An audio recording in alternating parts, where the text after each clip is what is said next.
Verse for opening the sutra. The unsurpassed, profound, and wonderful Dharma is difficult to encounter in hundreds of millions of aeons. I now see and hear it, receive and uphold it, and I vow to fathom the Tathagata's true meaning. The Shurangama Sutra. Exhortation to protect and propagate. Within Buddhism, there are very many important sutras. However, the most important sutra is the Shurangama Sutra. If there are places which have the Shurangama Sutra, then the proper Dharma dwells in the world. If there is no Shurangama Sutra, then the Dharma Ending Age appears. Therefore, we Buddhist disciples, each and every one must bring our strength, must bring our blood, and must bring our sweat to protect the Shurangama Sutra.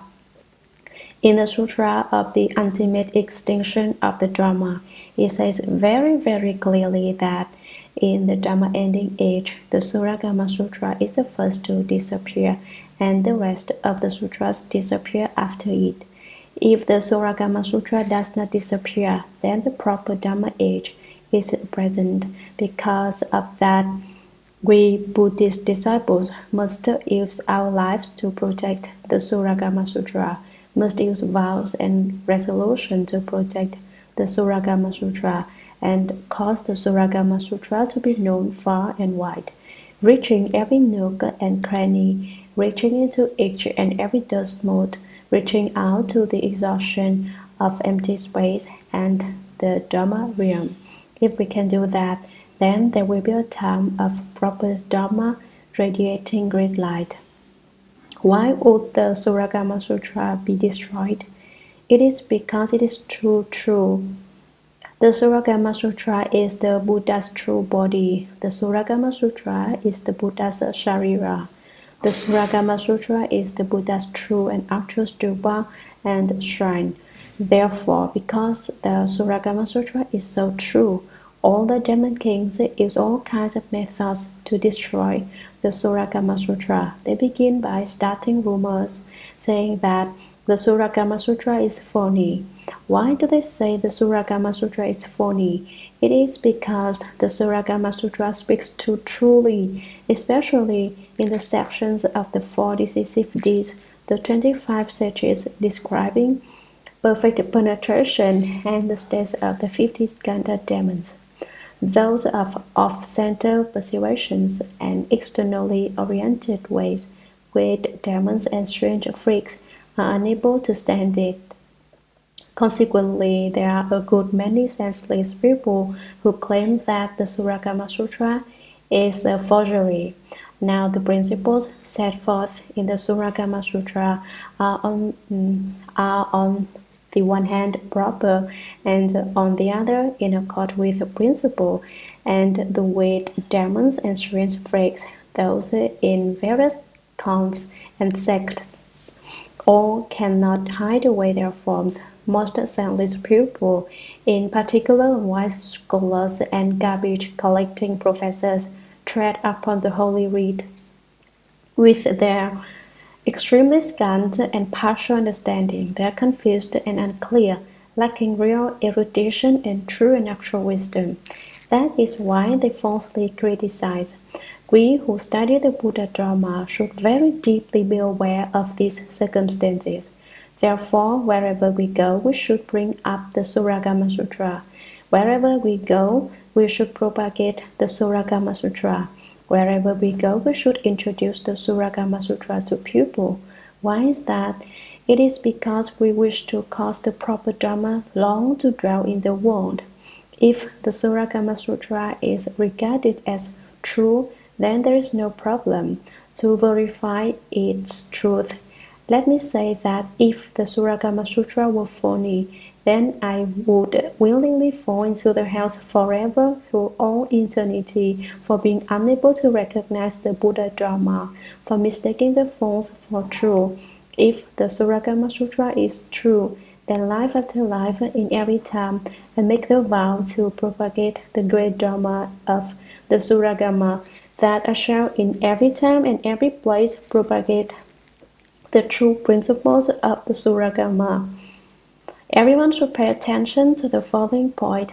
How could the Shurangama Sutra not have been spoken by the Buddha? No one else could have spoken the Shurangama Sutra, and so I hope that all those people who make senseless accusations will wake up faster and stop creating the causes of our suffering in the hell of pulling out tongues. No matter who the scholar is, no matter what country students of the Buddha Dharma are from, all should quickly mend their ways, admit their mistakes, and manage to change. There is no greater good than that. I can then say that all who look at the Shurangama Sutra, all who listen to the Shurangama Sutra, and all who investigate the Shurangama Sutra will very quickly accomplish Buddhahood. Composed by Gold Mountain Shramana Tripitaka Master Hua.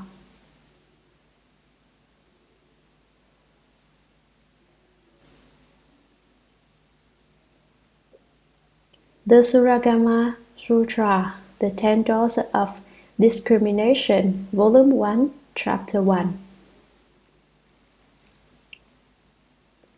Sutra. The Sutra of the foremost Shurangama of the Great Buddha's Summit concerning the Tathagata's secret course of cultivation, his certification to the complete meaning, and all Bodhisattva's myriad practices.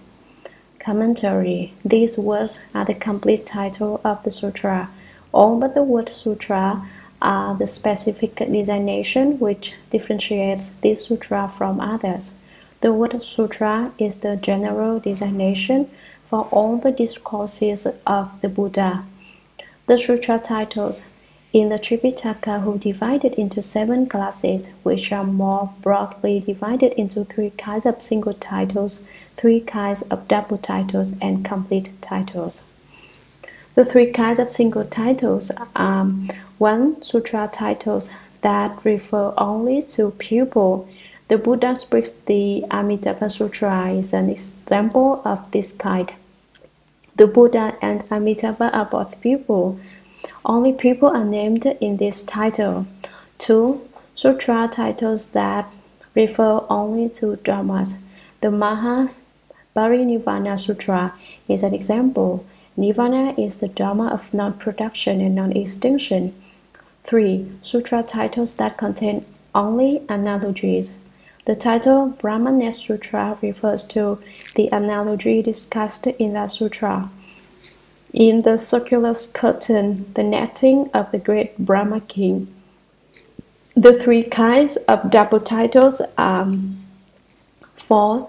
Sutra titles that refer both to pupil and to dharmas. The title Sutra of Manjushri's questions on prana indicates that Manjushri, a person, requests prana or dharma. 5. Sutra titles that refer both to pupil and to analogies. In the title Sutra of the Tathagata's lion's roar, the Tathagata is a person and the lion's roar is an analogy for the Buddha speaking of Dharma. 6. Sutra titles that refer both to dharmas and to analogies. An example is the Wonderful Dharma Lotus Flower Sutra. Wonderful Dharma is the Dharma and lotus flower is the analogy. The complete titles are 7. Sutra titles that refer to pupil, to dharmas, and to analogies. The Buddha's universal great means expansive flowered adornment sutra is an example. Great and universal refer to dharmas. The Buddha is a person, and flower adornment is an analogy in which the myriad practices that lead to enlightenment are said to be flowers that adorn the unsurpassed and virtuous attainment of enlightenment. Every sutra title belongs to one of these 7 classes, and everyone who lectures sutras should be able to explain them. If you do not understand these 7, how can you explain sutras for others?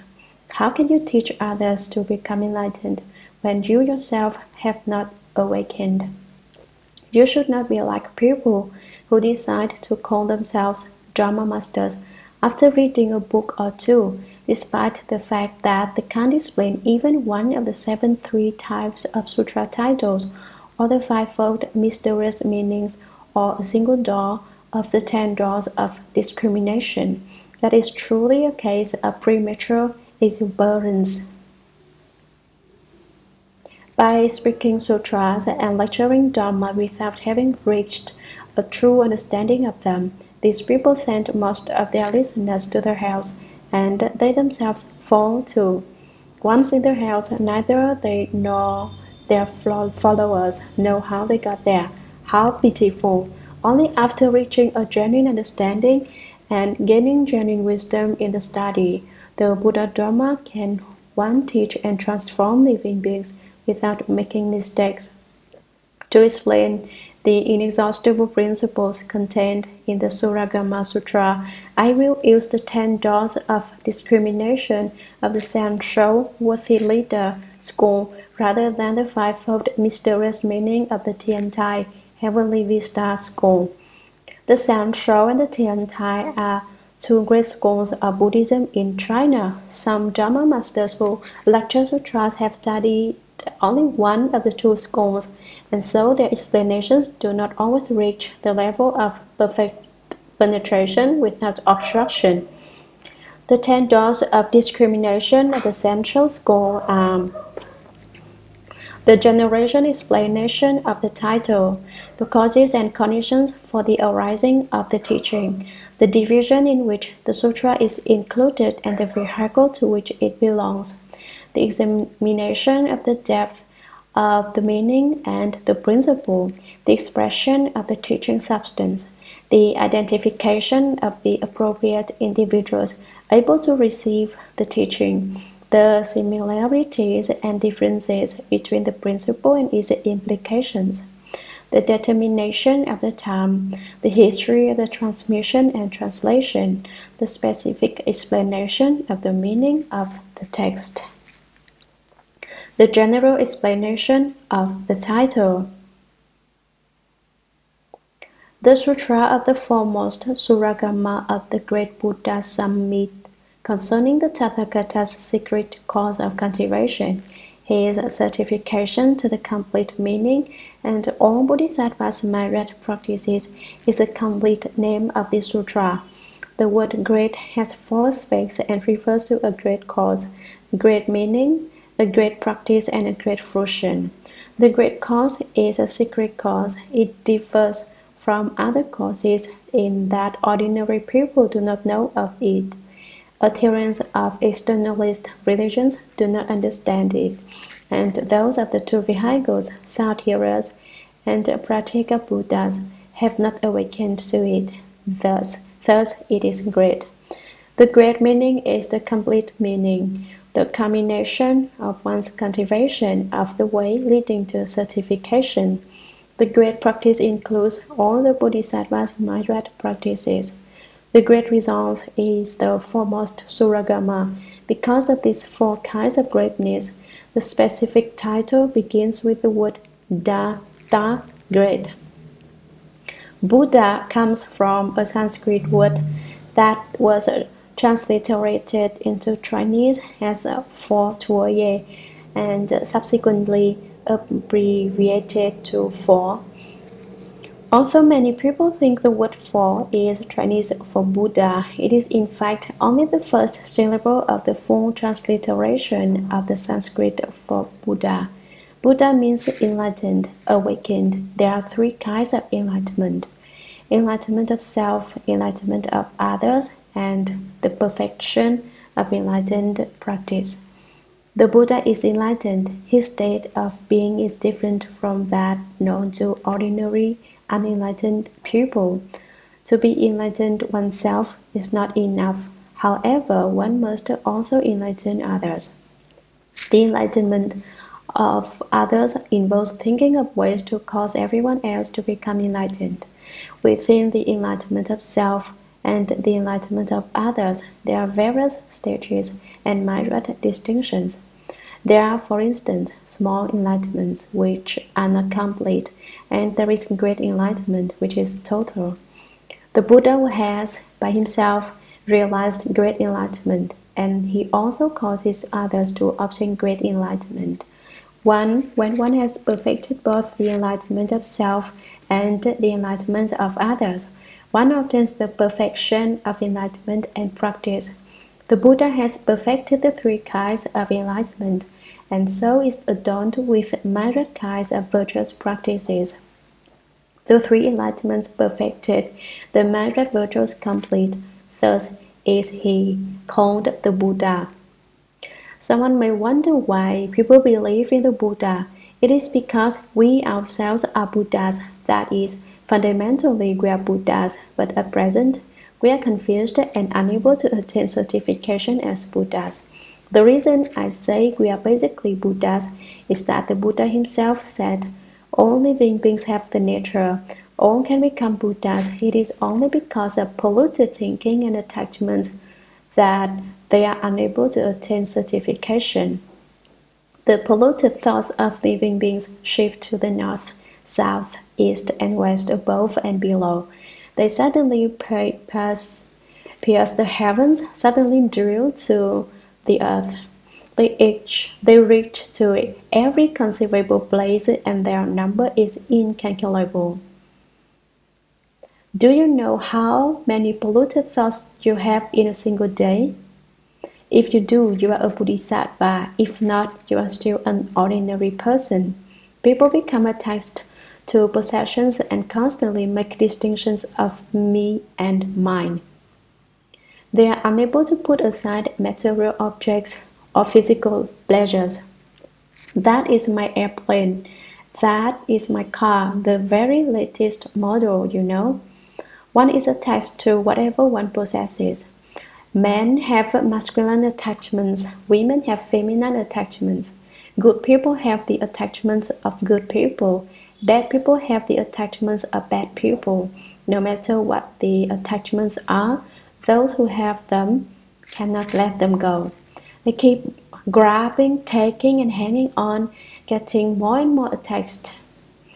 The process is endless. Pleasures such as good food, a fine home, exciting entertainment, and the like are usually considered beneficial, but it isn't certain that they are. Although you may not realize it, it is that very craving for pleasure that prevents your realization of Buddhahood. So the Buddha said, it is only because of polluted thinking and attachments that living beings are unable to realize Buddhahood.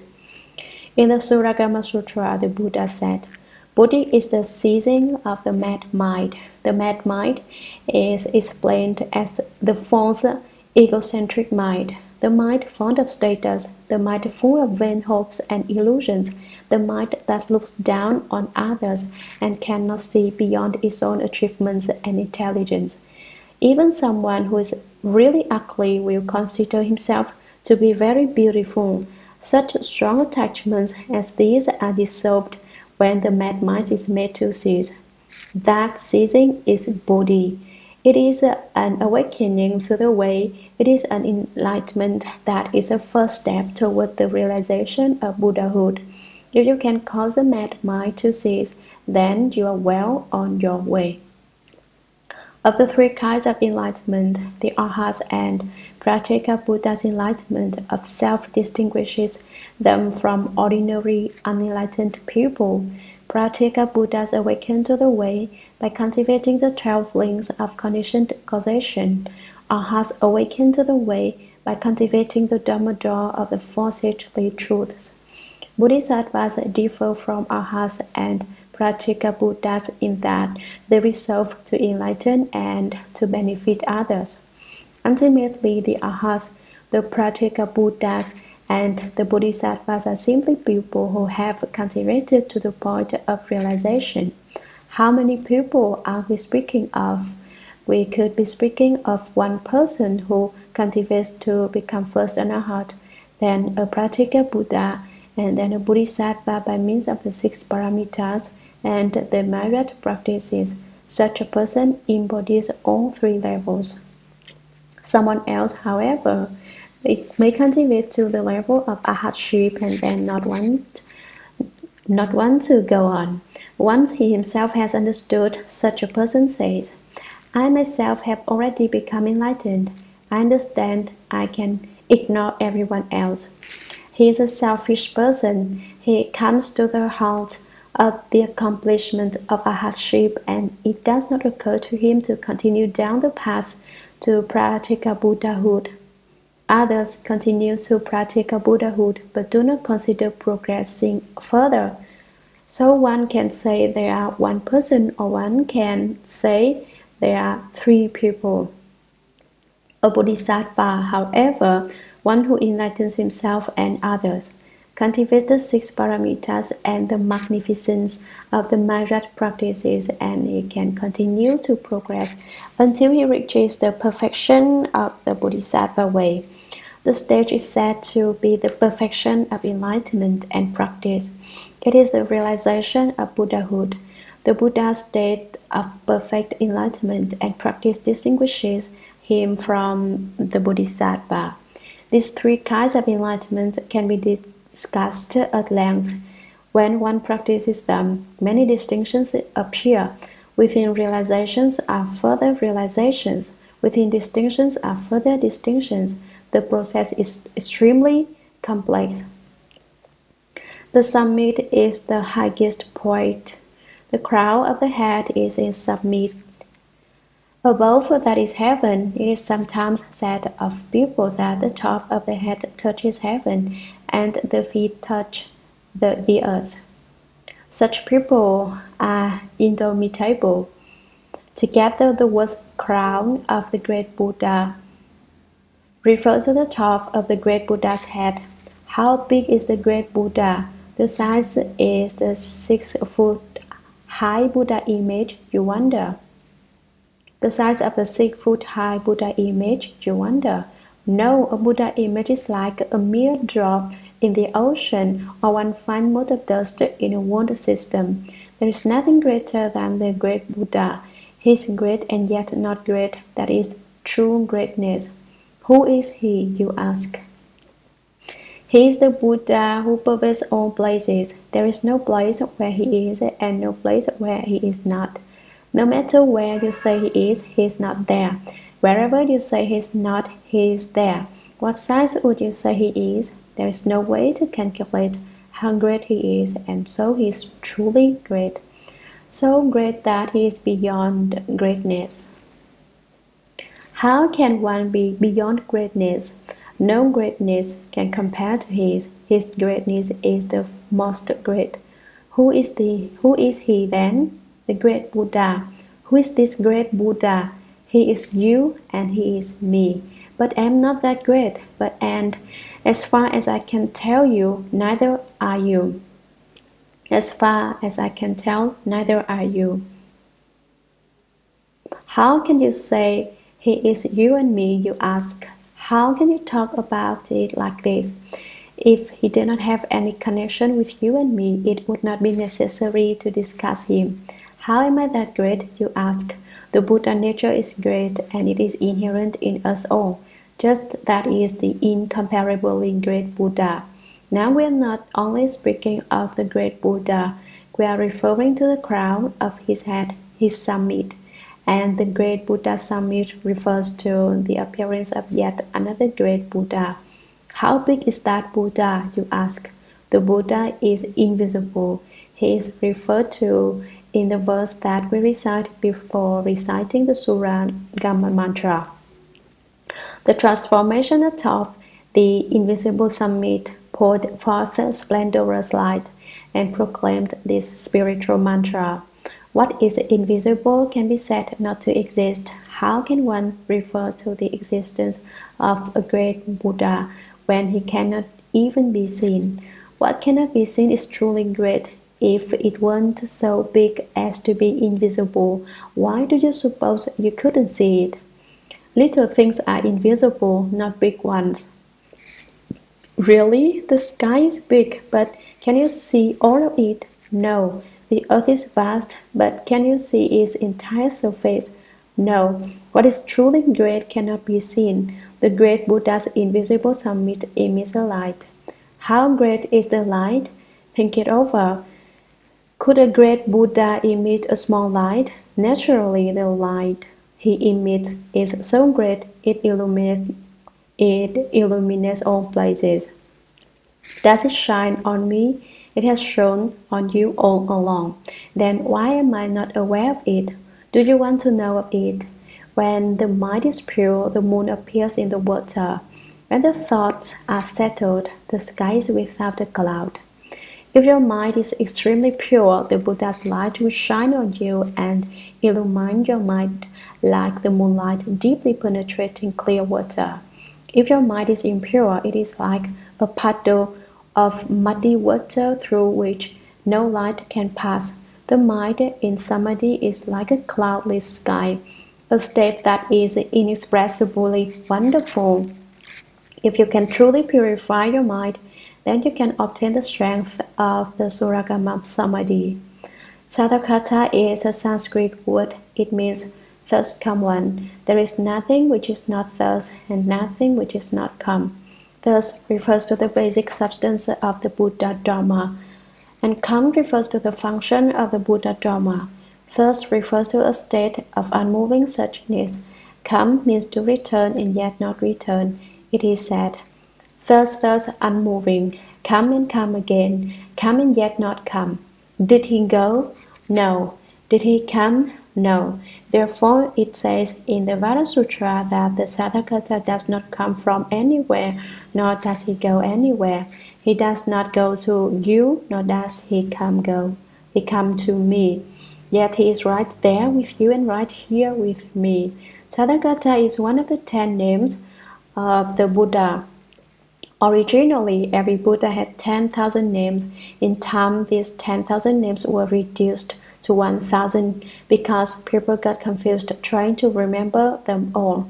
For a while, every Buddha had 1,000 names, but people still couldn't remember so many, so they were again reduced to 100 names. Every Buddha had 100 different names, and living beings had a hard time remembering them, so they were shortened again to 10, which are Saddharkata, one worthy of offering, one of proper and universal knowledge, one perfect in clarity and practice, well-gone one who understands the world, unsurpassed one, great regulator, teacher of gods and pupil, Buddha, world-honored one. All Buddhas have these 10 names. The first, Saddharkata, indicates that he has traveled the path as it truly is and has come to realize proper enlightenment. That is, he has accomplished Buddhahood. The second, one worthy of offerings, indicates that he is worthy of receiving the offerings of gods and people. The secret cause is the basic substance of samadhi power inherent in everyone. It is called secret rather than manifest because although it is fundamentally complete in every person without exception, not everyone is aware of it, and so it is a pre-secret. The secret is the basic substance of the Tathagata's samadhi power, and in turn it is the basic substance of the samadhi power of all living beings. The only difference is that living beings haven't uncovered it, and so for them it remains a secret. Cultivation is certification to the complete meaning. The secret cause must be cultivated and certified. Although investigation of dhyana and mindfulness of the Buddha are both means of cultivation, the cultivation referred to here is exclusively that of investigating dhyana. Through exclusive cultivation of dhyana, one can be certified to and obtain the complete meaning, which is just no meaning. Is that to say it is meaningless? The complete meaning is the complete certification to and realization of all worldly and world-transcending dharmas. There is no further dharma that can be cultivated, no further dharma that one can be certified as having attained. Great Master Yung Cha's Song of Enlightenment speaks of the complete meaning. Have you not seen the person of the way who is beyond all learning, and in leisure does nothing? He neither casts out false thoughts nor seeks reality. The person of the way does not do anything at all. He does not cast out false thoughts because he has already gotten rid of them. Only one who is not fully rid of them still needs to cast them out. The person of the way does not seek after truth because he has already obtained it. Only those who have not obtained it need to seek it. These lines speak of the complete meaning. The complete meaning, which is certified to, is also said to be complete because the principles spoken by the Buddha are so complete that an exhaustive study of them would reach to the end of all meaning. When one has exhausted all the principles that the Buddha spoke, then they do not exist. The meaning is complete. An incomplete meaning still has meaning left in it. The complete meaning is without any meaning at all. It is pure. When it is reached, it is the secret cause, the basic substance of proper samadhi. Reaching the basic substance, you cultivate and are certified to the complete meaning. If you do not cultivate, you cannot attain the realm of the complete meaning, the great meaning which encompasses all meanings. But you said the complete meaning does not exist. You say, yes, but that very non-existence is true existence. Relative existence is not true existence. When you have been certified as having understood the complete meaning, there are no further meanings for you to understand. You have arrived at the ultimate point. What is the ultimate accomplishment? It is a state of Buddhahood, but if you wish to reach the state of Buddhahood, you must continue to practice the Bodhisattva way. Therefore, the title speaks of all the Bodhisattva's myriad practices. All refer to the incalculable number of Bodhisattva's practices. In general, there are 55 Bodhisattva stages, which will be explained in detail later in the text.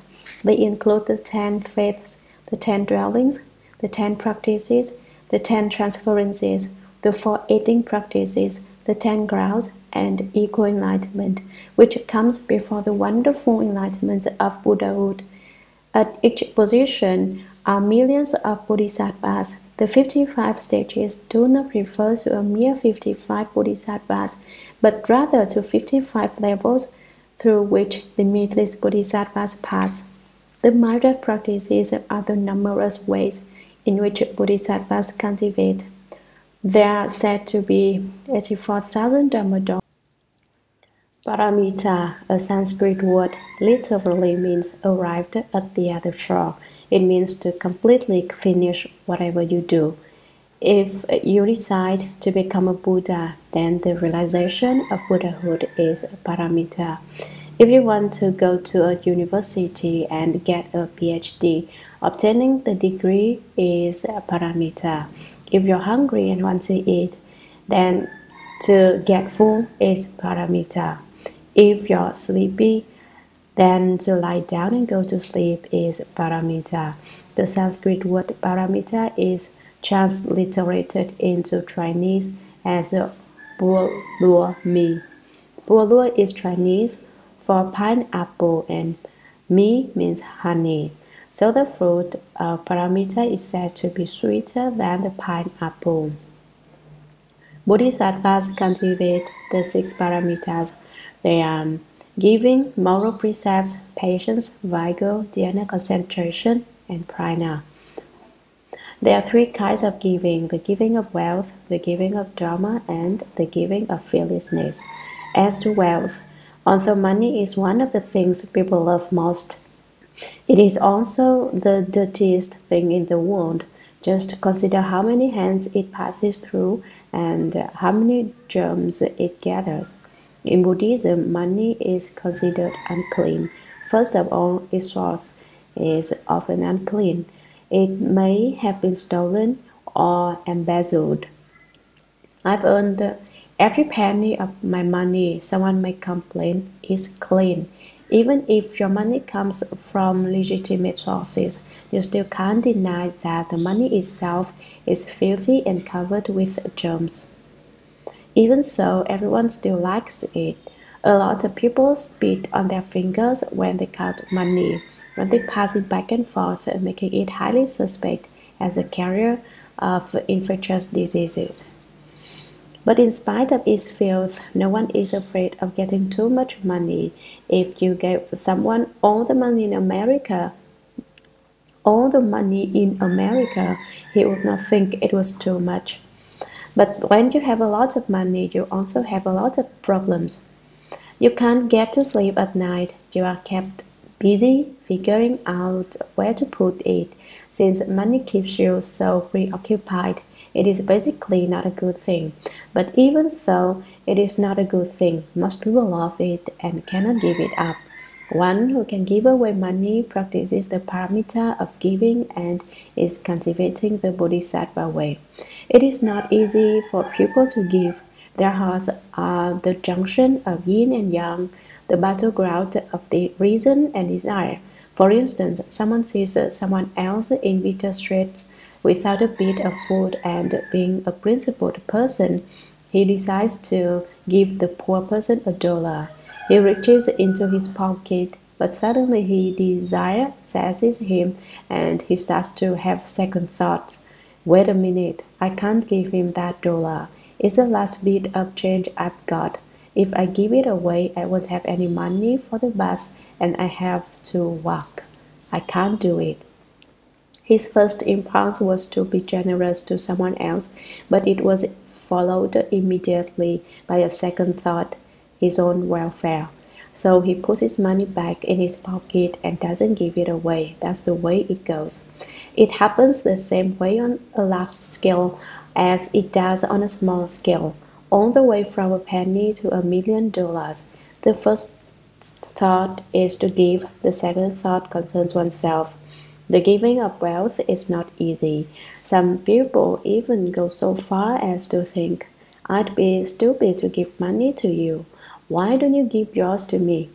It is easy to talk about giving, but when the time comes to do it, it is difficult. Ever since I was young, I haven't known how to count.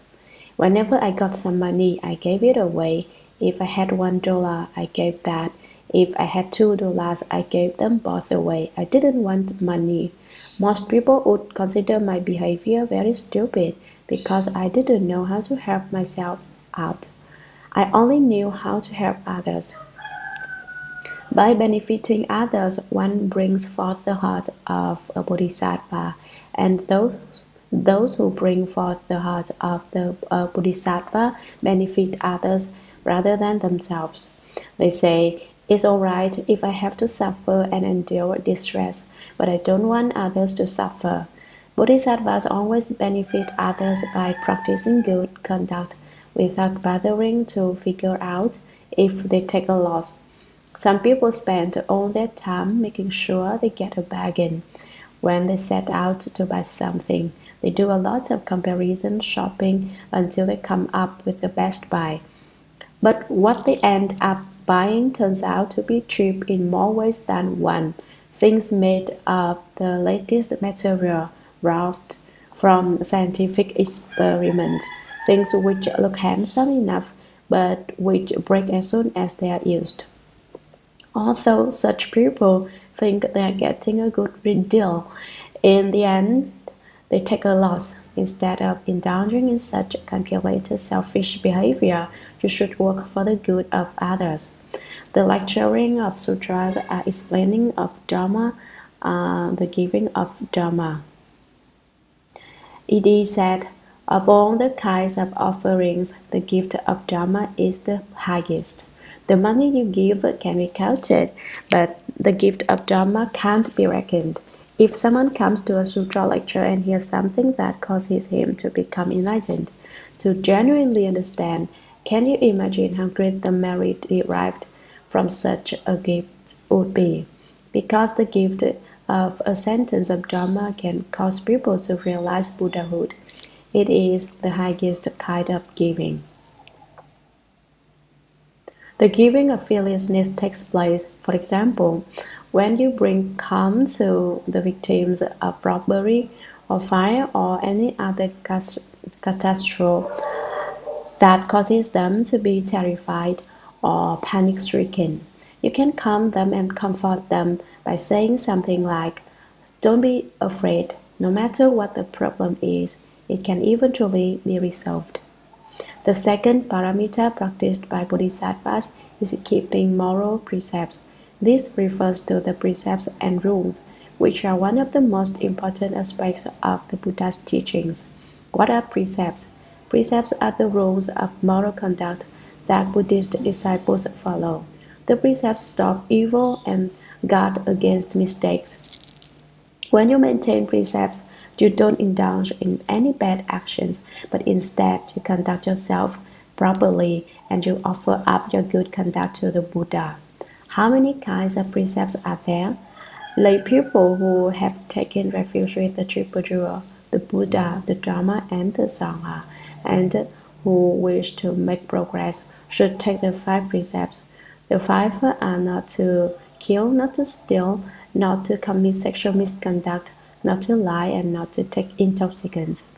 One vows to follow these rules for the rest of one's life. After receiving the 5 precepts, lay people can make further progress by taking the 8 precepts. Beyond the 8 precepts are the 10 precepts of a Shramanara novice.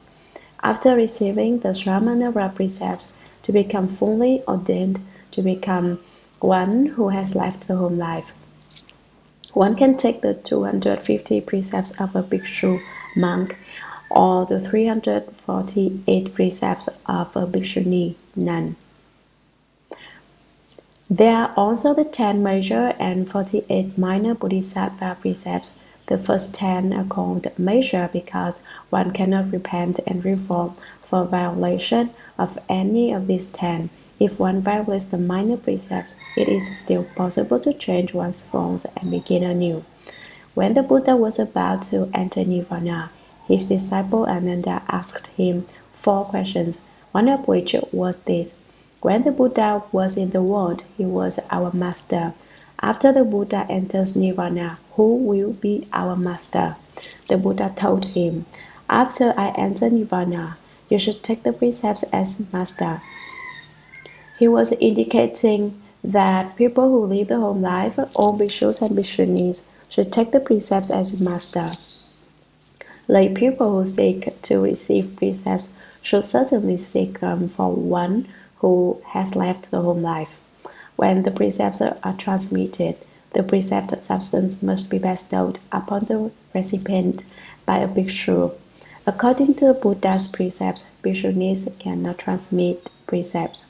It is absolutely essential for people who want to cultivate the way to receive precepts. If you can guard the pure precept substance, then you are as beautiful as a gleaming pearl.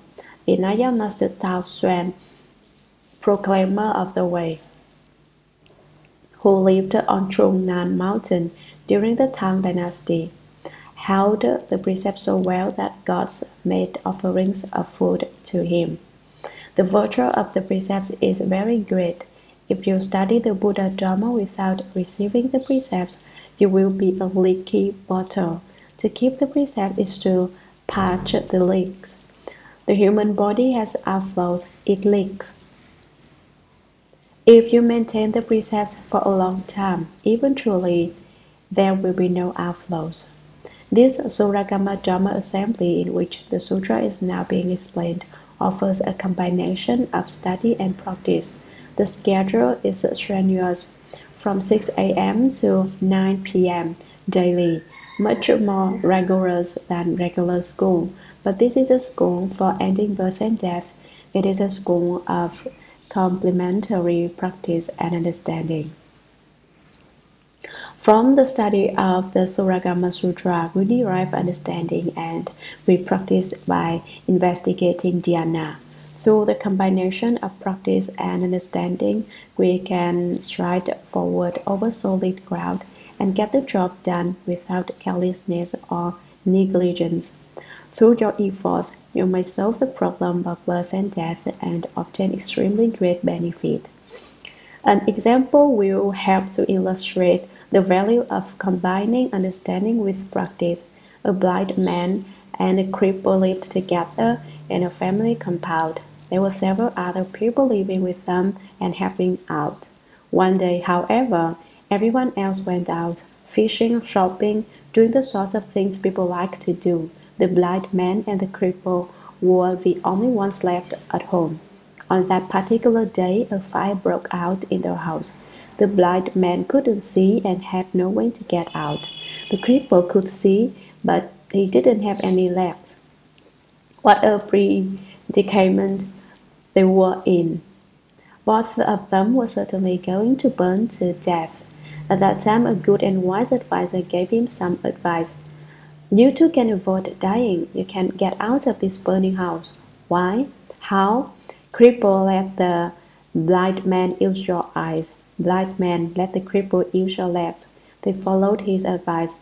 Did the cripple gouge out his eyes and stick them in the sockets of the blind man?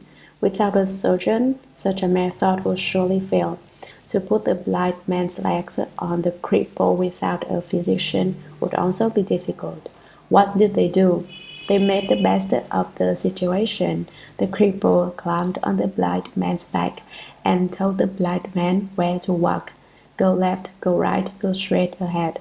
The blind man had legs, and although he couldn't see, he could hear the cripple's instructions. Thanks to the timely advice, the two managed to save themselves. When you hear this, don't mistakenly think that I am calling you blind or crippled. It is not you who are blind or you are crippled. I am blind and crippled. But having understood the principle involved, I have spoken the analogy, which is not speaking of you or me, and yet is speaking of you and me. No one should be arrogant. Don't reflect on your singular understanding or the greatness of your wisdom. Why haven't you realized Buddhahood? It is because you are too arrogant.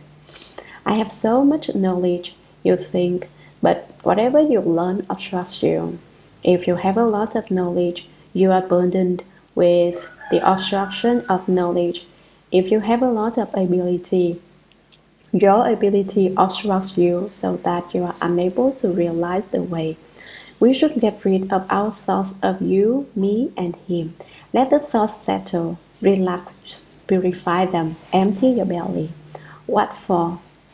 Then you can fill your belly with the wonderful flavor of clarified butter, the unsurpassed wonderful Dharma. Once there was a young woman, a PhD candidate, who admitted that her mind was full of garbage. Now we'll use her words and say, throw out the garbage from your mind, and then you can listen to sutras. Then each thing you hear will unfold into 1,000 understandings. The third paramita of the Bodhisattva is patience. There are three kids: patience with production. There are three kinds: patience with production, patience with dharmas, and patience with the non-production of dharmas. The fourth paramita is vigor. To be vigorous is to continually advance and never retreat. An example of extreme vigor is given in the wonderful Dharma Lotus Flower Sutra in the chapter on the past deeds of Medicine King Bodhisattva. This Bodhisattva wrapped his body in cotton, saturated it with fragrant oils, went before the Buddhas and burned his body as an offering. Why did he do that, you ask? Because he felt the Buddha's kindness was so sublime, so profound, and so great that there was just no way to repay it. Therefore, he used his own body, heart, nature, and life as an offering to the Buddhas. How long did his body burn, you wonder? For an extremely long time. There is no way to calculate for how long it burned. When the great Master Chu Yu, wise one, third patriarch of the Tianta school, read the chapter on the past deeds of Medicine King Bodhisattva, he entered Samadhi. When he came to the passage that reads, "This is true vigor, this is a true offering of Dharma," within Samadhi, he saw that the assembly at Virtual Peak, where the Dharma Flower Sutra was spoken by the Buddha, was still there and had not yet adjourned. Master Chư Yi saw that Shakyamuni Buddha was still there speaking Dharma, turning the great Dharma wheel, teaching and transforming living beings. Thereupon, Great Master Chư Yu entered the Dharma flower Samadhi and obtained the once revolving Dharani. After experiencing this, he withdrew from Samadhi. By means of the great wisdom he had gained, he established by systematized the Tentai school. This response was evoked by the inconceivable merit and virtue of medicine King Bodhisattva's vigor when he burned his body as an offering to the Buddhas. Most people will react by saying, if plucking out a single hair of my head would benefit the entire world, I still wouldn't do it.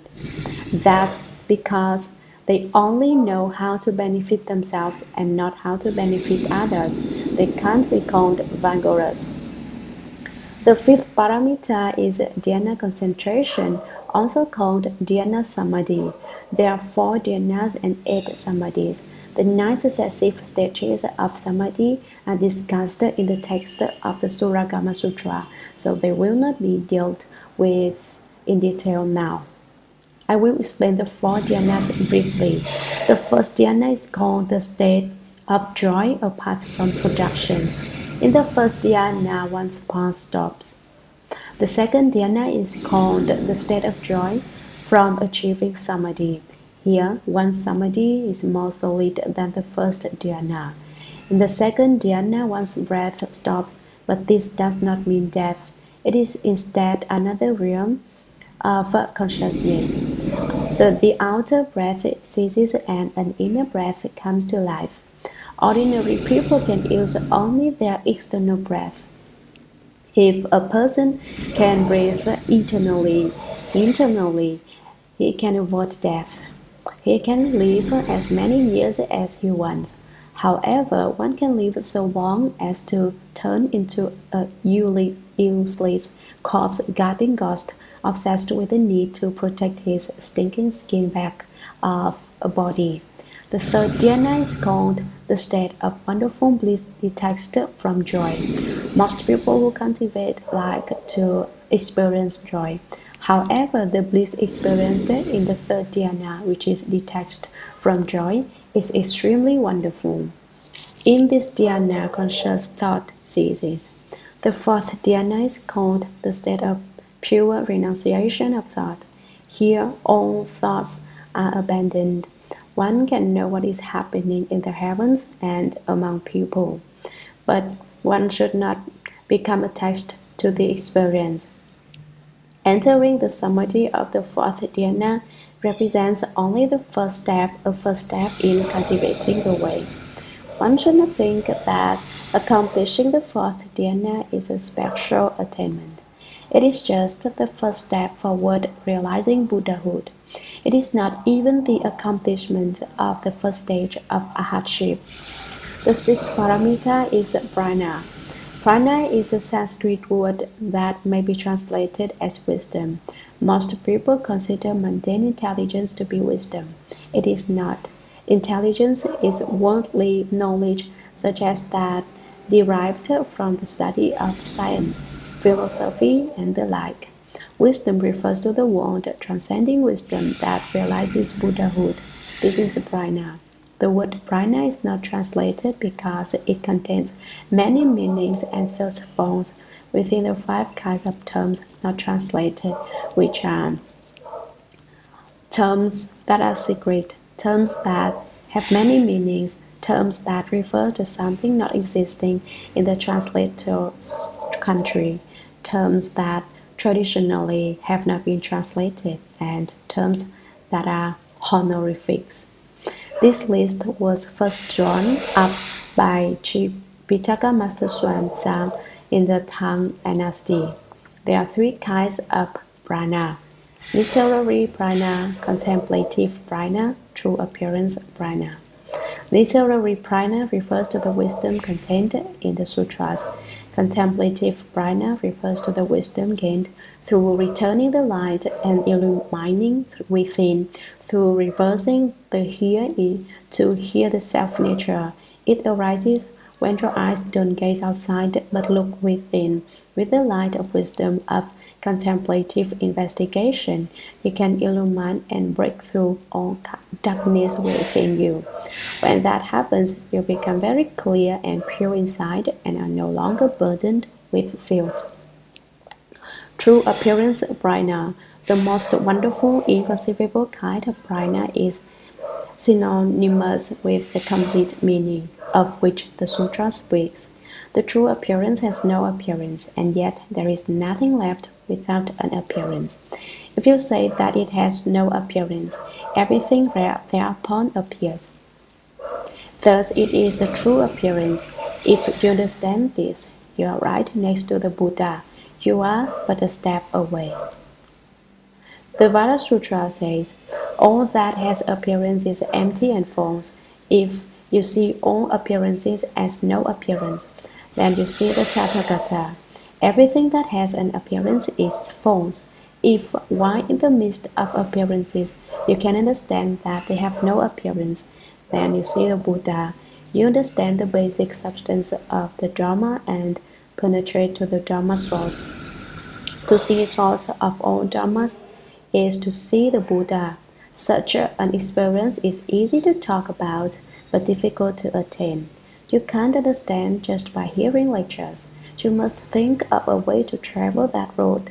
For instance, one may say, I'd like to travel to New York, but it's so far away and flying is very expensive. I guess I won't go. However, if you never go, you'll never know what New York is like. Realization of Buddhahood is the same way. On the one hand, you want to become a Buddha, but on the other hand, it's such a long, hard pull that it would take forever to get there. It's just like looking at the sea and heaving a great sigh. Study the Dharma is too difficult. I find something easier to do. If you take that attitude, you will never realize Buddhahood. If you don't want to become a Buddha, then there's nothing to talk about. But if you do, then you must endure difficulties, because only through difficulty is ease attained.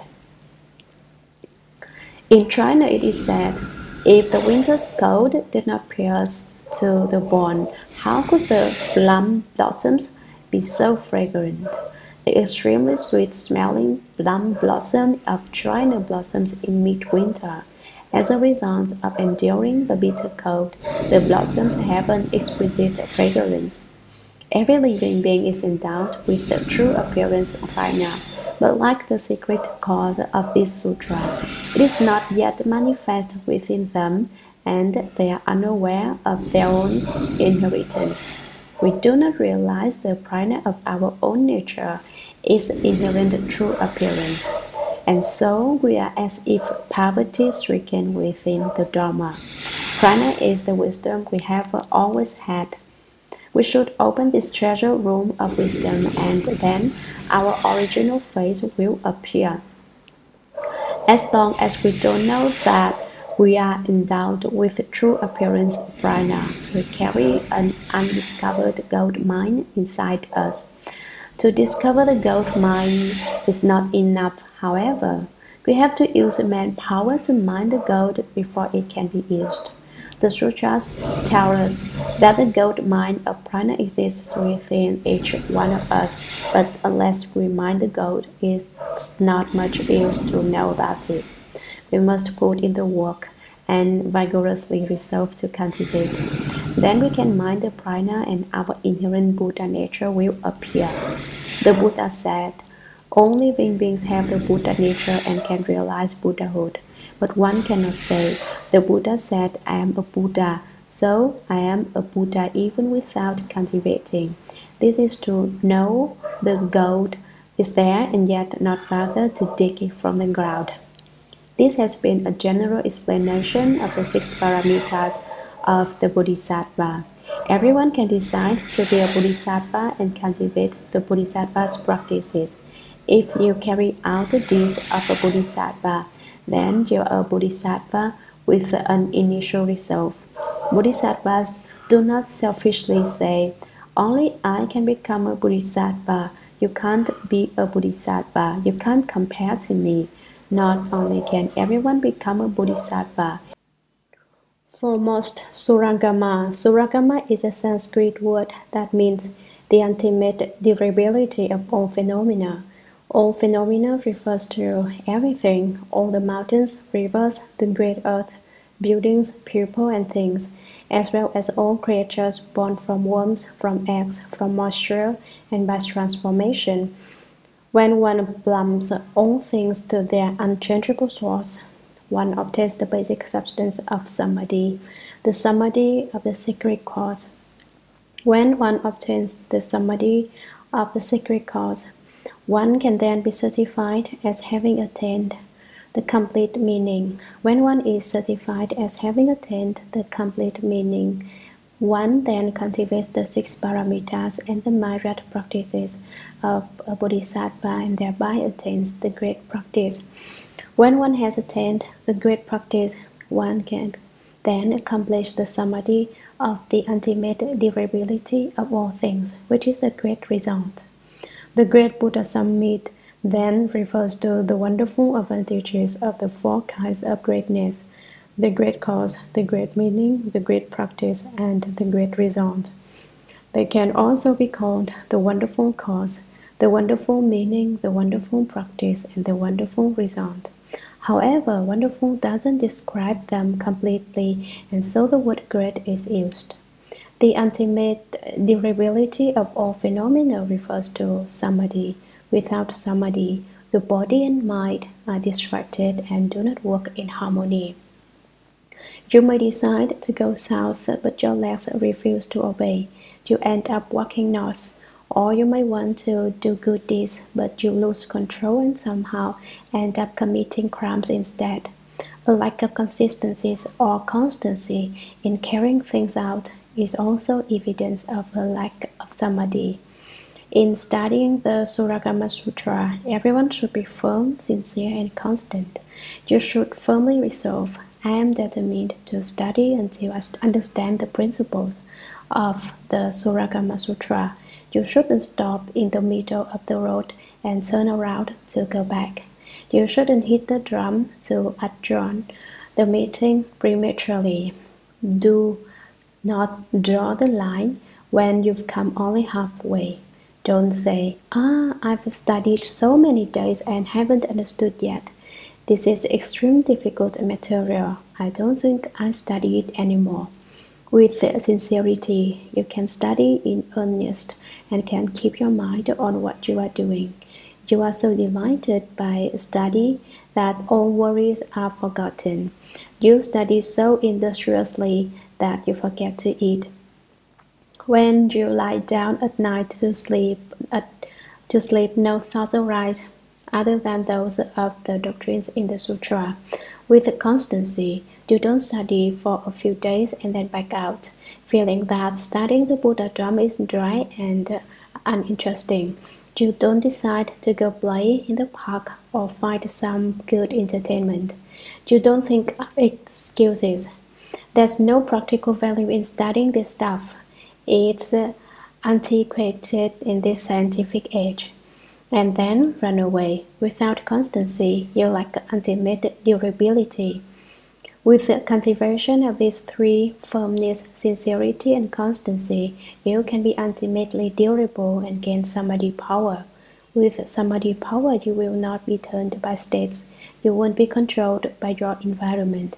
This is a general explanation of the specific title of this sutra. Sutra. To translate the Sanskrit word sutra, the Chinese used the character that means to tally, because a sutra tallies above with the principles of all Buddhas and below with the opportune circumstances for teaching all living beings. Sutra is also defined as a path, for it can lead ordinary people to the position of Buddhahood. Sutra has 4 further meanings: stringing together, attracting, constant, and method. A sutra strings together the meanings within it like beads strung on the thread.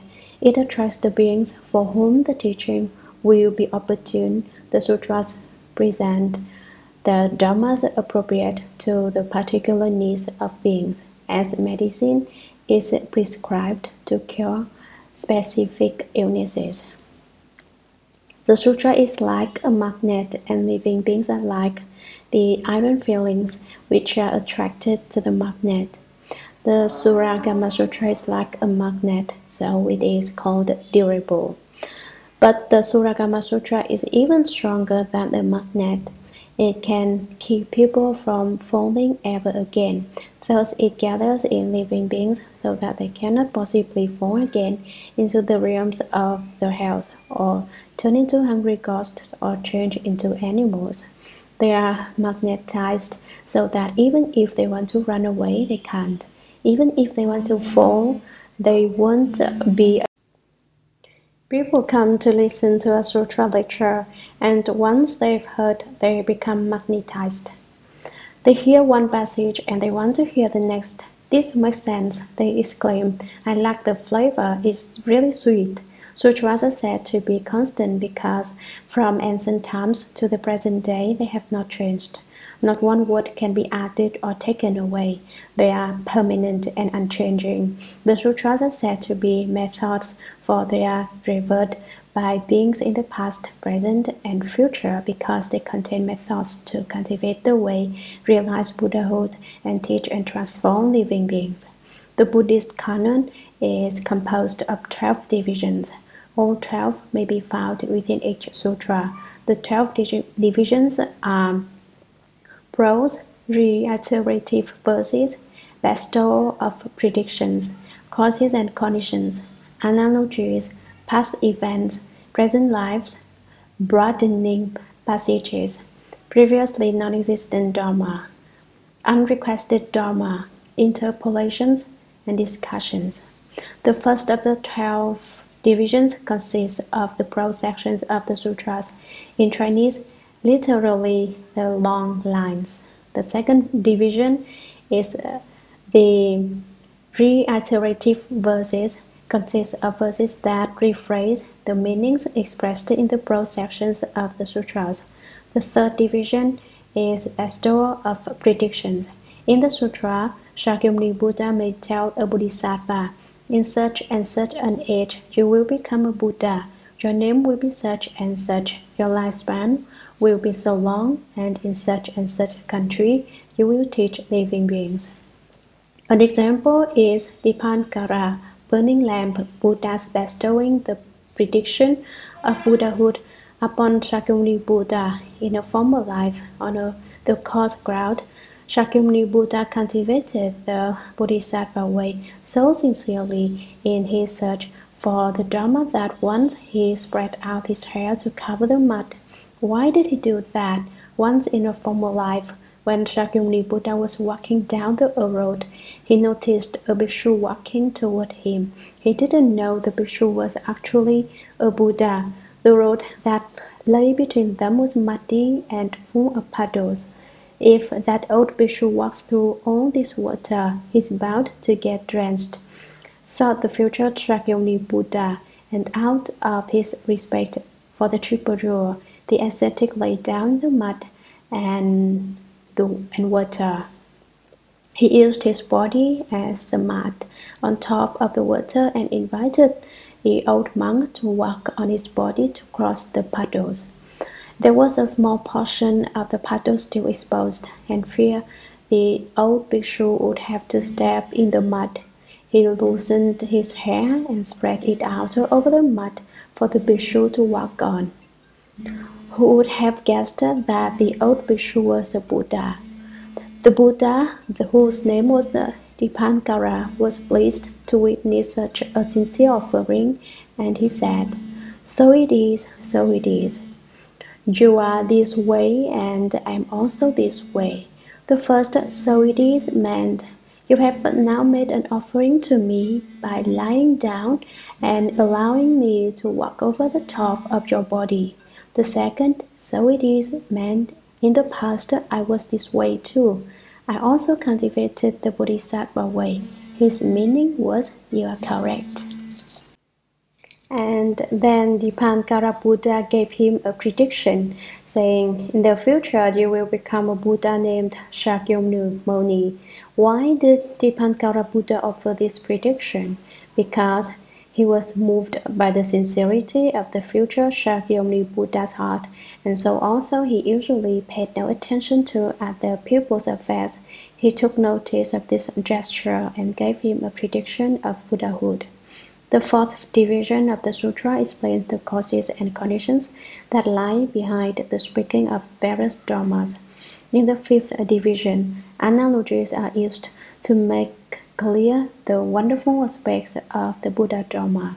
In past events, the sixth division, the sutras relate events in the former lives of Shakyamuni Buddha or of various bodhisattvas. Present lives, the seventh division, discusses events in Shakyamuni Buddha's present life or in the present lives of various bodhisattvas. Broadening Dharma, the eighth division, refers to the universality of the Dharma spoken, previously non-existent Dharma. The ninth division refers to Dharma that has never been spoken before. Without a request from anyone, the Buddha himself emits light, moves the earth, and speaks unrequested Dharma.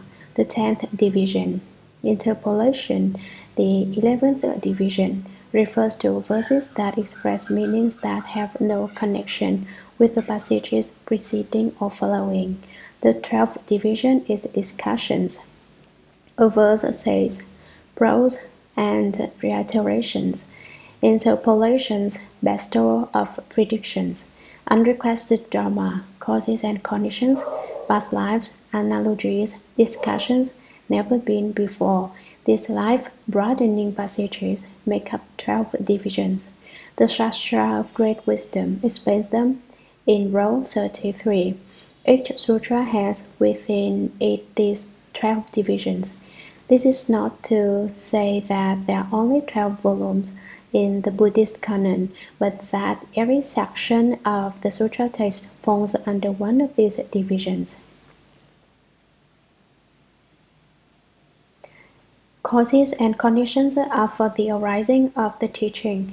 Teachings are the transmissions of a sage, a Buddha or Bodhisattva, in order to teach and transform living beings.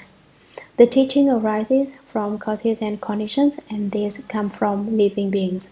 If there were no living beings, there would be no Buddha. If there were no Buddha, there would be no teaching. Therefore, the teaching is established for the sake of living beings.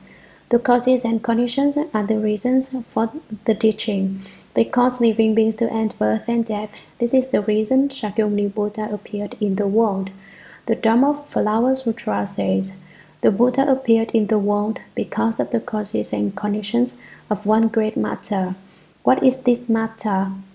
It is the problem of everyone's birth and death. Because people don't understand why they are born and why they die, they continue to undergo birth and death.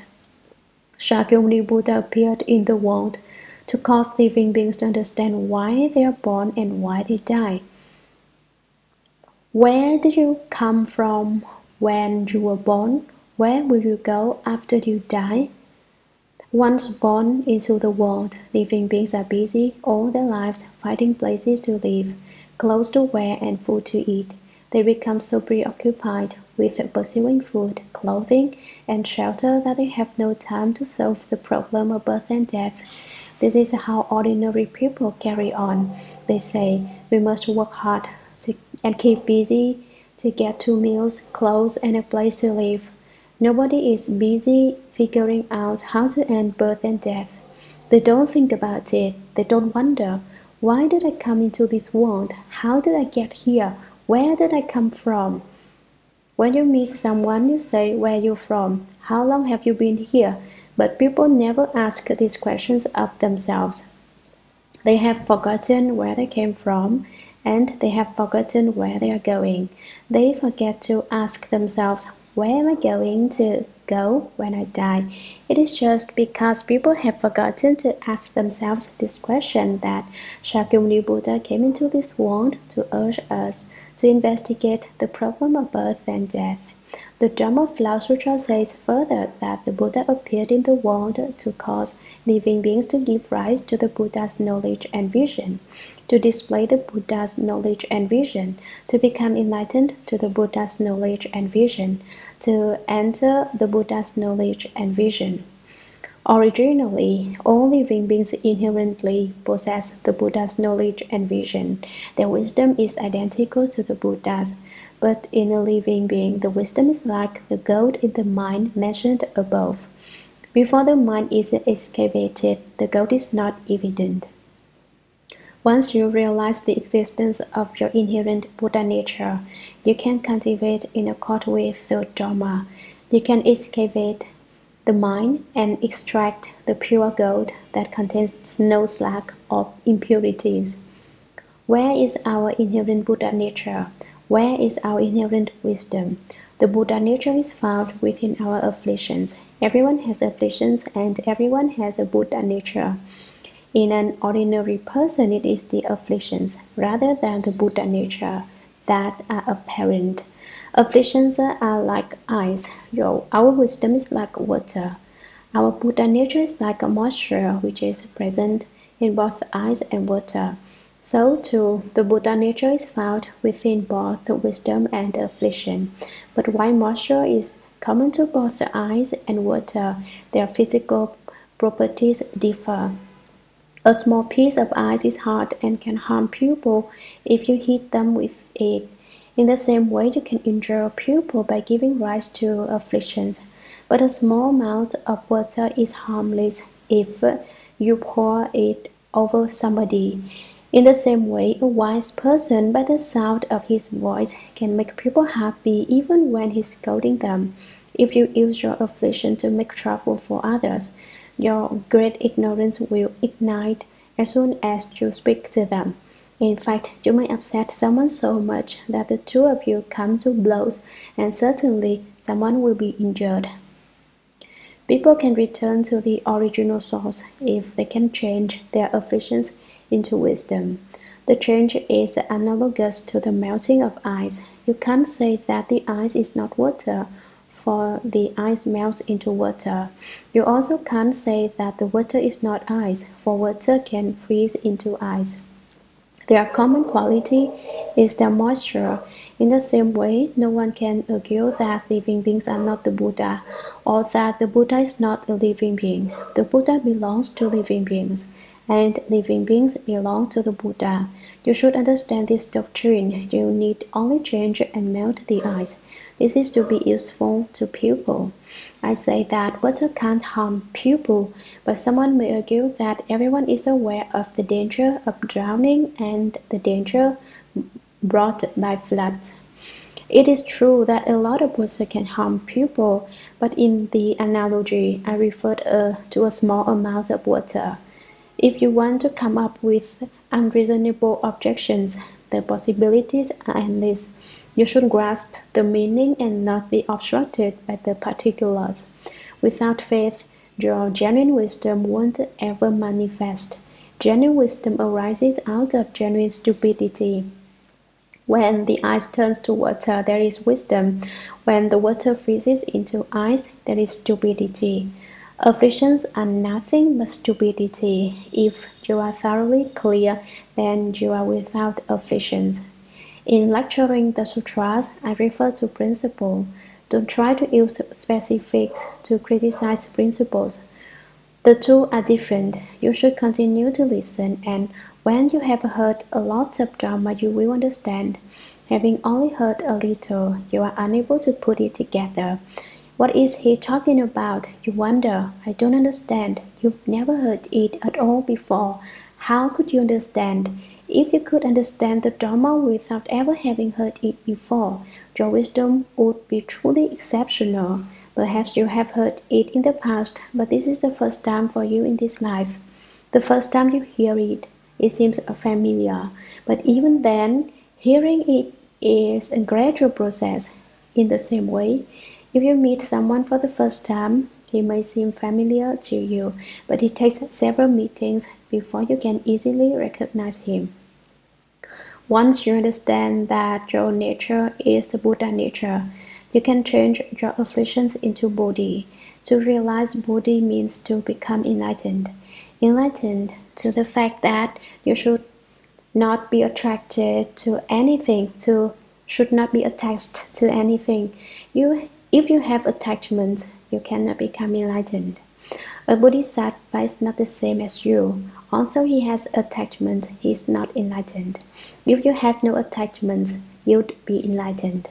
A Bodhisattva is not enlightened because he doesn't want to be enlightened. He wants to be together with living beings.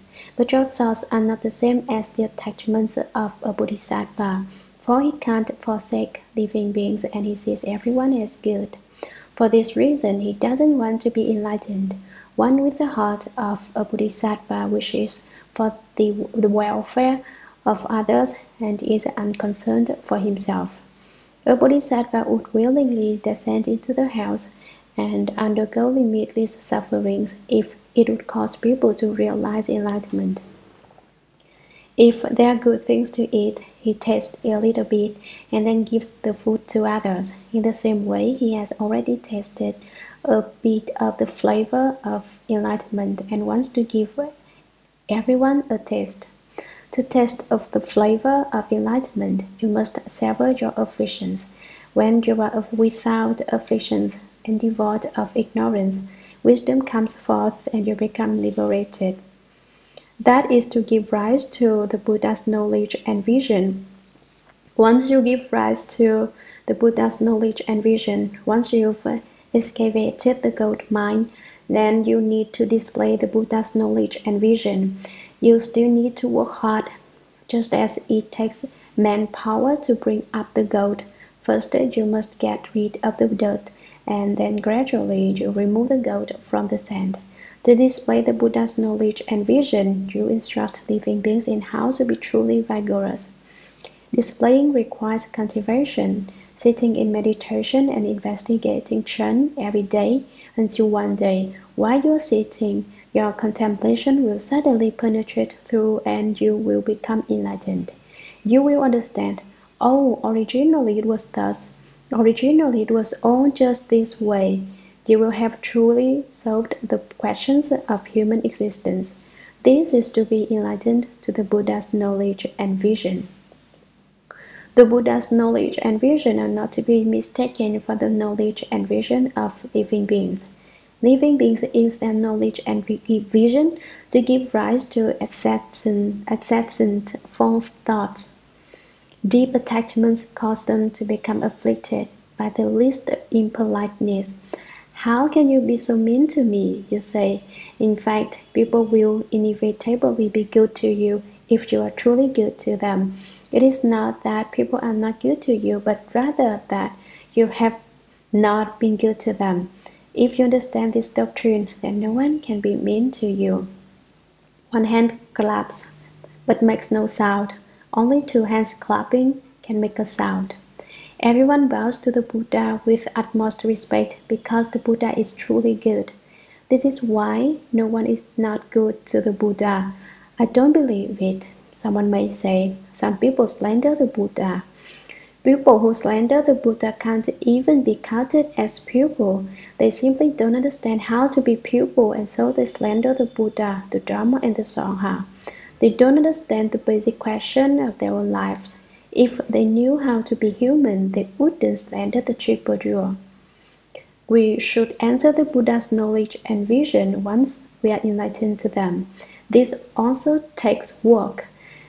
You must work to understand, and then you must work some more. You must return the light and illumine inwardly. When your light illumines your heart and you become truly wise, then you will have entered the Buddha's knowledge and vision with no duality, no difference. The Buddha spoke the sutras in order to cause beings to give rise to display, to become enlightened to, and to enter the Buddha's knowledge and vision. In general, these are the reasons that Shakyamuni Buddha in over 300 Dharma assemblies held for over 49 years spoke the sutras and taught the Dharma in the world, with particular reference to the Shurangama Sutra, 6 causes and conditions lie behind its being spoken. The first of these 6 is the dependence on erudition and the neglect of samadhi power.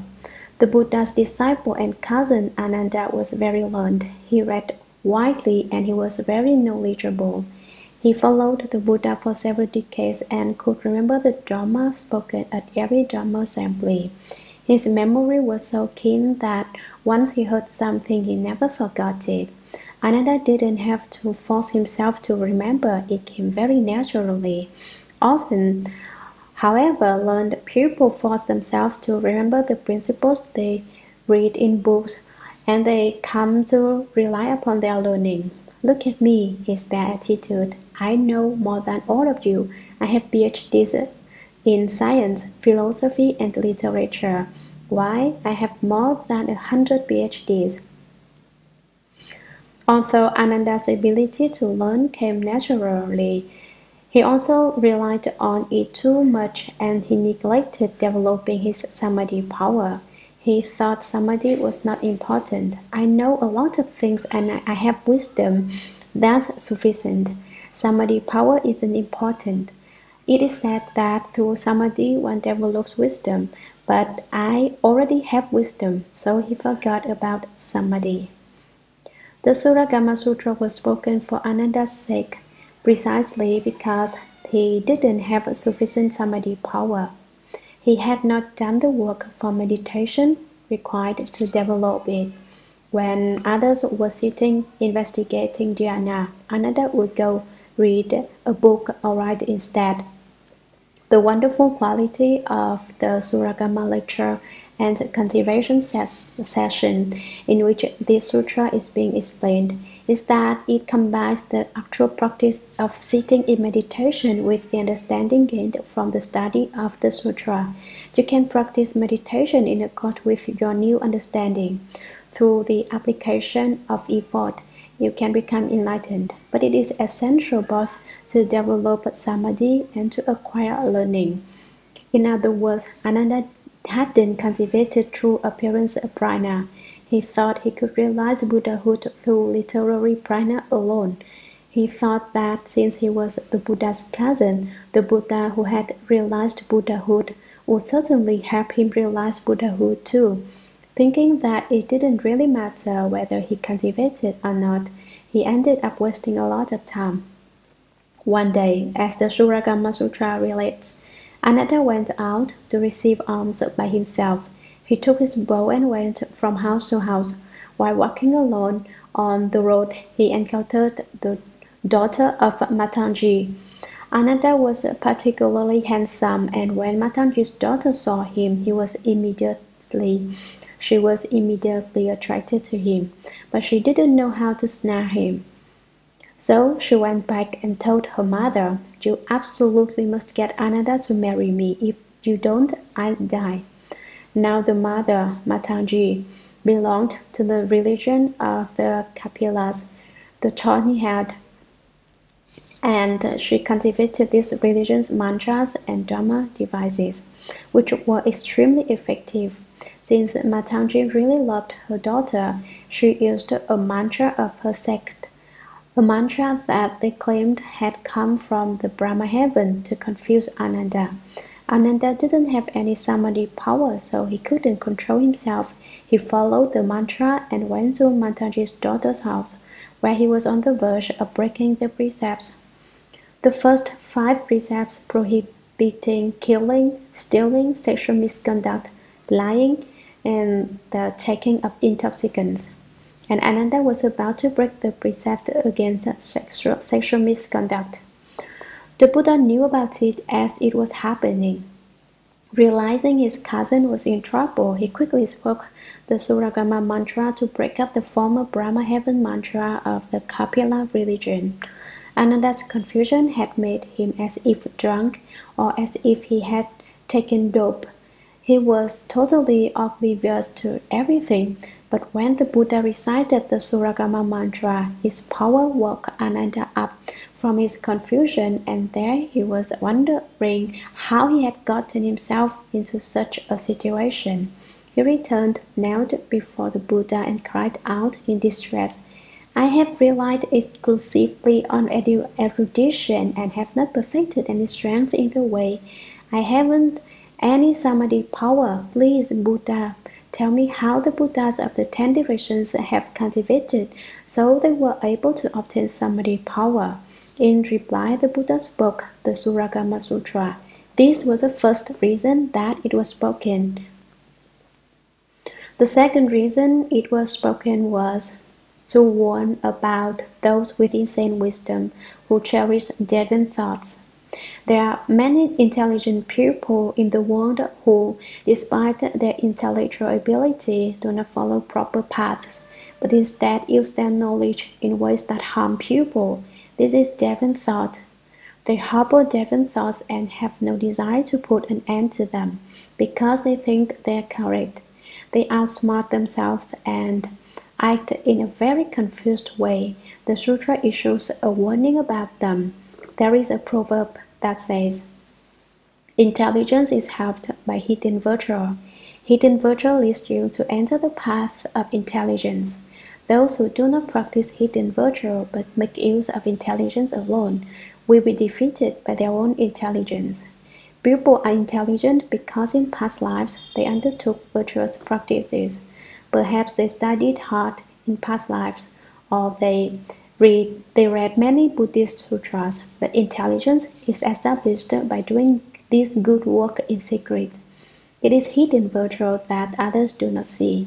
Intelligence does not come to people who do a good deed and then strike the gong, beat the drum, and put an ad in the paper or on television saying, I, so and so, have just now done something good. Such a person may have done good deeds, but this is not hidden virtue.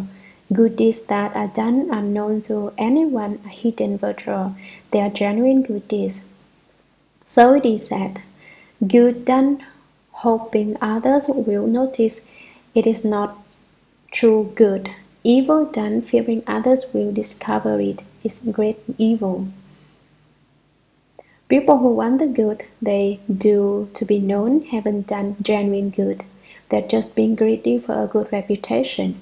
The very greatest kind of evil is done secretly in the fear that people will find out.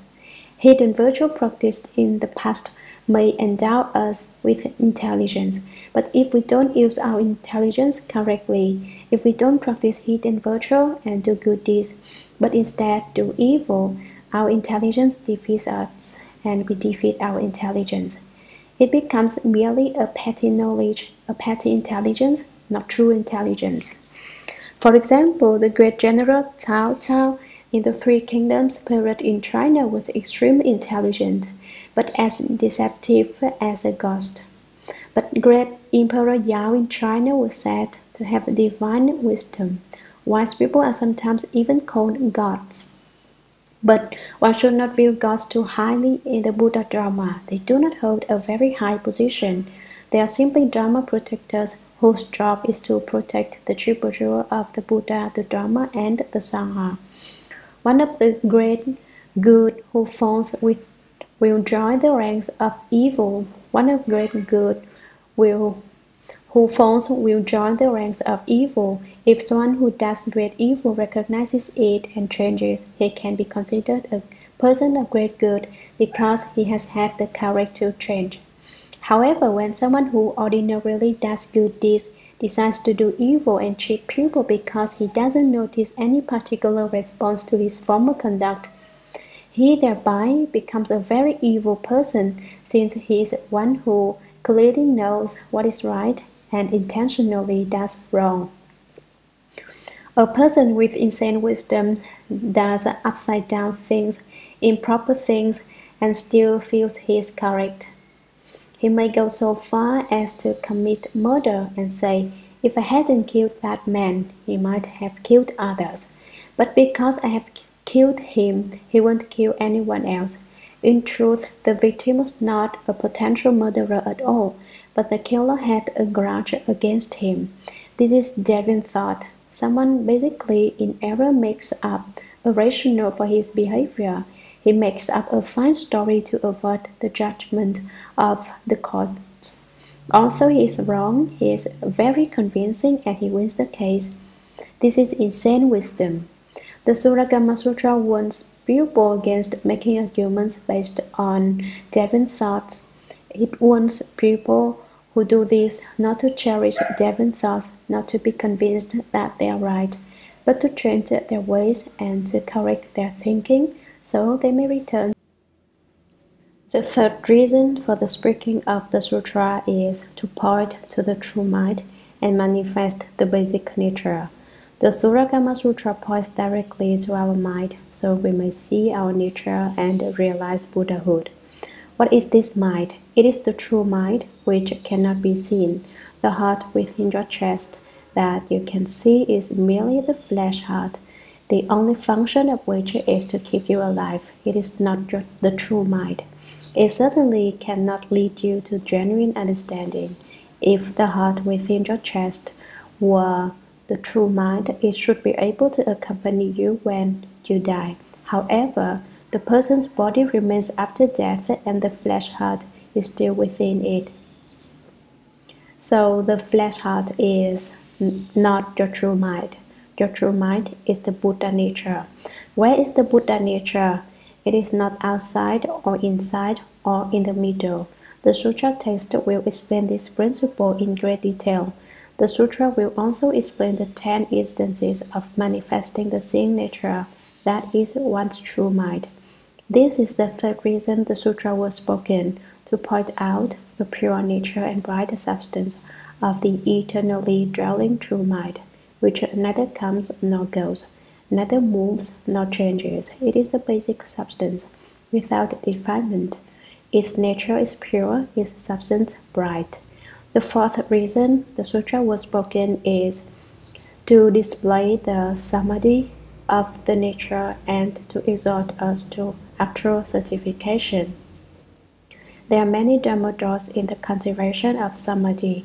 Externalists also develop samadhis, but in cultivating samadhis, if one is off at the beginning, even by a hair's breadth, one will miss the mark in the end by 1,000 miles.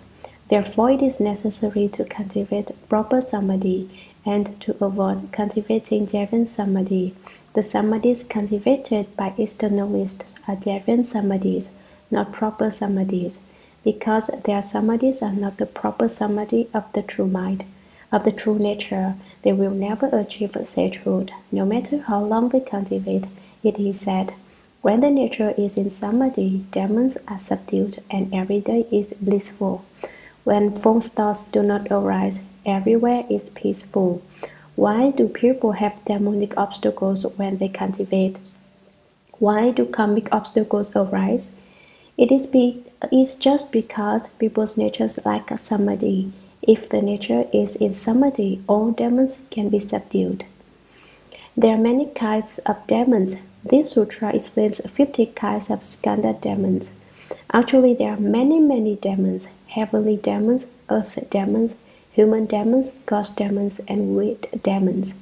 Heavenly demons are the demon kings in the heavens who come to disturb your dhyana concentration. Earth demons that dwell on the earth, human demons, ghost demons, wind demons, and strange creatures also all come to disturb your dhyana concentration. Why do they do this?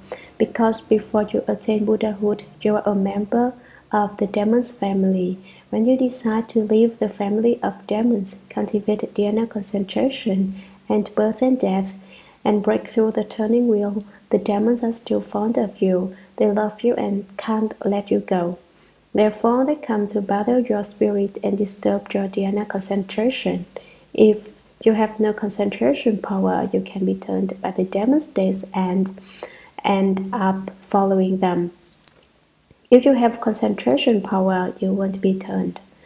You will be thus unmoving, clear, and eternally bright. To be thus unmoving is to have concentration power. To be clear and eternally bright is to have wisdom power. With the combined powers of concentration and wisdom, no demon can move you. But if you have no concentration or wisdom power, you will follow the demons and become their children and grandchildren. It is extremely dangerous. The reason externalists do not develop the concentration of the nature is because they apply effort to the branches, not the root. They work on the false shell of a body. Their mistake is to identify the sixth consciousness, the ordinary mind, with their true mind. As a result of their cultivation, they get a little of the experience of still quiescence, but what they experience is not actual. They force themselves to keep their thoughts from arising, but they haven't dug out the root of their polluted thinking, so they can't end birth and death. It is like trying to use the rock to prevent grass from growing. When the rock is removed, the grass grows right back. When cultivators of external religions relax their efforts, it is just like removing the rock. Their methods are not ultimate. In dhyana cultivation, one investigates the meditation topic, who is mindful of the Buddha. By investigating this topic, one sweeps away all dharmas and leaves all appearances.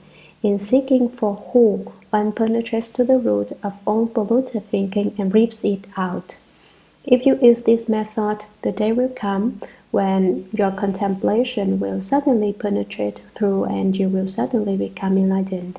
Then you will know whether your nostrils are pointing up or down. At present, you don't know whether your nostrils face up or down. Once you are enlightened, you will know, and then you're on your way. When Shakyamuni Buddha spoke the Shurangama Sutra, there were in India various religious groups that did not discuss enlightenment. Rather, they imitated the behavior of cows or dogs. This strange practice came about because someone, while sitting in samadhi, had seen a cow reborn in the heavens, and this person concluded, "I should study the behavior of cows." He began to eat grass and live outside in the cowshed and to learn how to even sleep like a cow. When he wasn't sleeping, he cultivated a bit of samadhi, but he had no genuine accomplishment. It was deviant samadhi.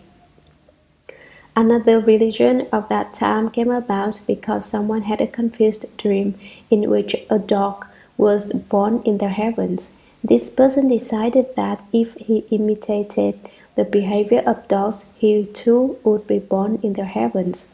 He modeled himself after a dog in every way, guarding the door, eating things dogs eat, and sleeping the way dogs do.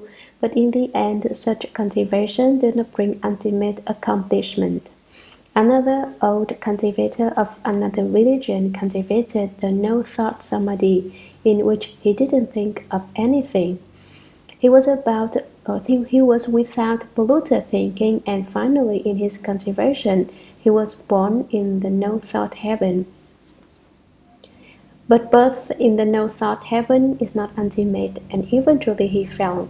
This too is considered a deviant samadhi.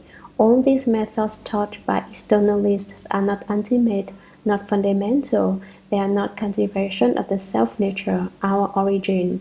Using the ordinary mind and its false thinking to cultivate the Buddha Dharma is like trying to make rice by cooking sand. It will never succeed. You can cultivate for countless ages, but you won't escape the turning wheel. You won't realize Buddhahood. It is essential for those of you who wish to cultivate to meet a master who has genuine understanding, in order for you to be able to attain genuine samadhi power. In order to attain real samadhi power, you will certainly have to undergo the tests of demons also.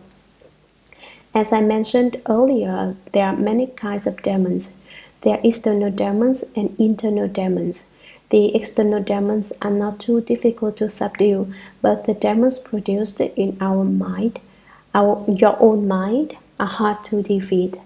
Certain demons that bring sickness are so hard to subdue. When I was about 17 or 18, I studied the Buddha Dharma and yet was very arrogant. My arrogance prompted me to say an insane thing. Most people are afraid of demons, but I have no fear of them. In fact, demons fear me. Wouldn't you say that was an insane remark? No matter what kind of demons they are, heavenly demons, earth demons, spirit demons, ghost demons, human demons, no matter what kind, I have no fear of them.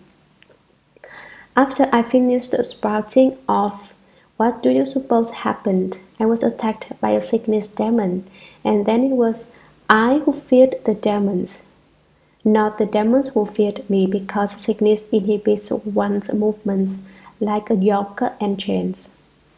My body wouldn't obey my commands. I told it to walk, but it wouldn't. I told it to sit, but it couldn't. From morning to night, I lay on the bed, unable to eat or drink. The demon had me trapped. Then I realized what I had said was all wrong. I had boasted that I wasn't afraid of demons, but now, when the sickness demon caught me, I was powerless. I was so sick that I was oblivious to everything. It seemed certain I would die. But just as I was lingering on for one last breath, when I was almost dead, but not quite, another thing happened to me. I saw the three fellow sons of Manchuria, 2 monks, one a Taoist master, and one a Buddhist bhikshu, and one a layman. The three came and told me to come out and play, and I followed them outside. It was very strange. Just outside the door, I started to walk, but my feet weren't touching the ground. Although I wasn't in an airplane, I was in empty space. It wasn't like mounting the clouds and driving the fog. However, it was like being enveloped in space. I walked on the tops of houses, and soon they looked very small, and I could see lots of people below. We went to all the famous temples, mountains, and great rivers. We went to the 4 sacred mountains in China: Wu Tai, 5 peaks, Mei Chiu Hua, 9 flowers, and Pu Tuo. Everywhere we went there were lots of Wherever we went, there were lots of temples and lots of people. We didn't stop in China. We didn't stop with China, however, and soon were flying over foreign lands where the people were fair-haired and blue-eyed. We went from place to place so quickly that it was like watching a movie, where frame after frame flashes on the screen in a constant change of scene, except there was no projector or screen, and I actually went to the places I saw. After seeing and hearing many things, I arrived back at my own front door. I opened the door and looked into my house. There, on the bed, was another me. The moment I realized there were 2 of me, I became one, and my breath and pulse returned. "He hasn't died!" exclaimed my father and mother, who were seated beside me. "He's alive!" Then I realized that when I had seen myself on the bed, unable to move, I had been sick. I asked my mother and father about it, and they said I had been in a coma for 7 or 8 days and had seemed dead. So I am a living dead man. Even I myself thought I was dead, and then I was born anew. After that, I wasn't so insane. I never said that I didn't fear demons or that demons feared me. Take my advice. Whatever you do, don't say things like that. If you say, "I'm not afraid of anything," in the future you will encounter something that will frighten you. But to say, "I'm afraid of everything," is also incorrect. In general, don't even bring up such useless topics. Prior to my illness, I was an instructor at the Way Virtual Society. I lectured on the advantages of benevolence, righteousness, the way, and good conduct. Not only did I just exhort others to do good deeds, I myself also practiced benefiting others. I had cultivated to the point that I felt I had a little skill. One day I read an article about Xuan's exemplary way of life, and I decided I wanted to be just like him. I vowed to heaven that I would practice the deeds of Xuan. But after I made the vow, I regretted it. Of what use is imitating him? I wondered doubtfully, and strangely enough, that very evening a demon came to test me to see if I really could keep my vow. If you make vows, the Bodhisattvas may come to test you. The point is, don't speak arrogantly. Take care to avoid something that pleases you, or in time something will happen to cause you to be displeased. Keep your mind on cultivation of the way. Don't use the mind that ordinary people use, but rather a mind that is intent on the way. Cultivate the samadhi of the nature and seek actual accomplishment. Actual accomplishment is the opposite of what is empty and false. One whose accomplishment is empty and false may suddenly think, I have just realized Buddhahood, and while sitting in dhyana he may feel that his body is like the Buddha's, emitting light and moving the earth. Actually, there isn't anything going on at all. The experience is empty and false. It is not the accomplishment of the way. One may think, sitting here in dhyana, I saw the Buddha give me a prediction, saying, you will soon realize Buddhahood. Don't bother to cultivate. You are a Buddha already. This, too, is a false experience. It is not genuine accomplishment of the way.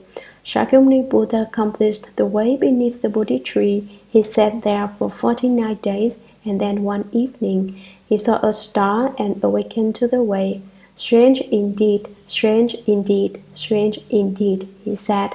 All living beings have the Buddha nature. All can become Buddhas. However, before he had accomplished Buddhahood, a heavenly demon came to test him. It transformed into a beautiful woman who came before the Buddha and spoke seductively, trying to get him to abandon his cultivation and marry her instead. But the Buddha, from within his samadhi, was not moved by the sight of this exquisite creature. He just thought, you think you are really beautiful, but actually you are an old hag. Countless wrinkles line your face, and from your eyes, nose, flow filthy tears and mucus. There is snot in your nose, and phlegm and saliva in your mouth. Your whole body is filthy, and yet you still come and try to cheat me. The Buddha contemplated this thought from within samadhi and transformed the demon's power so that the demon turned into an old woman. Her hair turned white, her teeth fell out, and her nose began to run with snot. She looked wretched. Look at yourself, the Buddha told the demon. The demon looked and was so ashamed that she ran away. Many such demons came to test the Buddha, but the Buddha was never turned. Since he was not turned by the demons, he accomplished the Buddha way. When people work hard cultivating the way, they are likely at crucial stages of development. So undergo the test of demons. Before you have any skill, the demons won't test you, but once you develop a little skill, they will try you out. If you don't recognize it as a test, then you may run off and join the retinue of demons. If you want to cultivate to the point of actual accomplishment, you must develop the samadhi of the nature. When you cultivate by working on the samadhi of the nature, and your nature is not moved, you will naturally have samadhi power, and your accomplishment will naturally be true and actual, not false.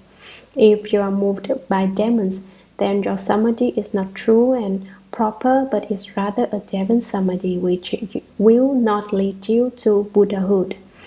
Earlier, I mentioned the Devon samadhis developed by people who studied the behavior of cows and dogs. How did the cow and dog they imitated happen to get born in the heavens?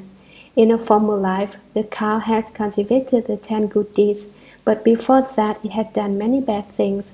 The retribution for the evil deeds caused it to be born as a cow, and the reward for its cultivation of the 10 good deeds led it at death to be reborn in the heavens. The same was true for the dog. Not knowing the past causes and conditions of the cow and the dog that led to their rebirth in the heavens, these people thought that it was merely being a cow or a dog in the present life that led to the heavenly reward.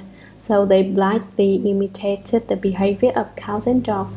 Nothing came of their cultivation, however, and they couldn't obtain actual accomplishment. Actual accomplishment means the genuine realization of one's own perfect, clear inherent wisdom and samadhi power, where samadhi aids wisdom and wisdom aids samadhi in a mutual, perfect, unobstructed interpenetration. It is to realize the true fundamental substance. It is to obtain one's own true mind. Upside-down thoughts are improper. People are really upside down. Well, people aren't actually upside down. Their thinking is, when Ananda and Mantanji's daughter returned to the Buddha, Ananda bowed and asked for instruction. After hearing it, he spoke a verse which begins, "The wonderfully deep Dharani, the unmoving honored one, the foremost Shurangama king, is rarely found in the world." The unmoving honored one is the Shurangama Samadhi. The entire sentence refers to Shakyamuni Buddha. It is rare because, as the third line of the verse says, it melts away my inverted thoughts gathered in a million compass. Life after life, for upside-down thoughts refer to any of the thoughts worldly people have. The function of the Shurangama Sutra is to destroy and melt away these inverted, polluted thoughts and to dispel our subtle delusions. Subtle delusions may be so subtle that the eyes can't see them, the ears can't hear them, and the mind cannot form thoughts about them. As soon as we give rise to one unenlightened thought, the three subtle delusions arise. Although the space of a thought is very short, delusion can be likened to dust. If there is dust flying about in a room where there is a mirror, the mirror will immediately catch a lot of dust particles. These particles of dust will go unnoticed until they become so thick that they cloud the mirror. Our subtle delusions are like the dust on the mirror. Fundamentally, our own nature is like a bright mirror. It is the great perfect mirror wisdom, but because of the production of these fine delusions, the bright mirror becomes coated and grows dimmer and dimmer. Great Master Shen Xiu's verse says, "The body is a Bodhi tree, the mind like a bright mirror stand. Time and again brush it clean and let no dust alight." Some people say this verse is incorrect. I say it is correct. Why? He's telling us to constantly cultivate, to time and again brush clean the mind, so that it doesn't catch any dust. Brush it morning and night, for when you have cleared up the dust of the subtle delusions, the mirror of your nature will shine brightly. Before one has become enlightened, one should honor this doctrine and cultivate in accord with it. The Great Master, the sixth patriarch, said in reply, "Originally, body has no tree. The bright mirror has no stand. Originally, there is not a single thing. Where can the dust alight?" This verse was spoken by one who was already enlightened. One who is enlightened can understand and cultivate in accord with this verse. It is said, "When not one thought arises, the entire substance manifests. When the six rules suddenly move, one is covered by clouds. When not one thought is produced, the Buddha nature and samadhi appear. When your eyes, ears, nose, tongue, body, and mind suddenly move and take control, it is as if the sky has suddenly clouded over. So one must put an end to inverted false thoughts and dispel the subtle doubts, and then one can very quickly realize Buddhahood. Unfortunately, though no one wants to realize Buddhahood, people would rather flow along in the five turbidities, flowing along and forgetting to return. They take suffering as bliss, turn their backs on enlightenment, and unite with defiling objects. Although they have not ended birth and death, they nonetheless think themselves gratified, saying, "Look at me, I'm intelligent and handsome. Everyone who sees me likes me, and I understand what others don't." Actually, such people are just like mirrors attracting dust. The more dust that gathers, the dimmer the mirror gets until it reflects no light at all. They may think themselves smart in this present life, but wait and see, perhaps 10 lives from now they will end up as stupid as pigs. Therefore, in this life, we must decide where we will be going. We must recognize clearly what our destiny will be, what path we will take. Then there is hope. The sixth reason the Buddha spoke this sutra is to clarify the two doors for the benefit of living beings of the present and future. The two doors are the Dharma door of level equality, which is the actual Dharma, and the expedient door, which is the provisional Dharma. Provisional Dharma is not real, but is temporary and impermanent. Actual Dharma is real and forever unchanging. There are two Dharmas, provisional and actual. The expedient Dharma, which is the provisional Dharma, may be illustrated by the following event. Once Shakyamuni Buddha saw a child toddling toward a well. A child was on the brink of falling into the water and would surely drown before anyone could reach it. The Buddha knew that if he called to the child and come back, that it wouldn't listen, but would keep right on running. He said instead, "I have candy in my hand, come back quickly, and I will give my candy to you." When the child heard there was candy to eat, it turned around and came back. Actually, there wasn't anything in the Buddha's hand. But was the Buddha lying? Was he cheating the child? No. The child was just about to fall into the well. If the Buddha hadn't enticed it in such a way as to cause it to turn immediately, it would have drowned. The Buddha extended his empty fist and said there was candy in it. The child came because it wanted to eat candy. The provisional Dharma door is used to teach and transform living beings. Basically, there isn't anything at all. But the Buddha says to living beings, "I have treasures. Come to me and I will give you a jewel, a priceless gem, and other fine things." Because living beings are greedy, they follow along to reap the advantages. Ultimately, they have been enticed by an expedient Dharma door. The provisional Dharma then refers to the clever, skilled means used to save living beings. The Dharma door of level equality, the actual Dharma, and the provisional Dharma door were both used in speaking this sutra. By means of these two Dharma doors, living beings are led to separate themselves from suffering and to obtain bliss, so that they eventually may give proof to the results and realize Buddhahood.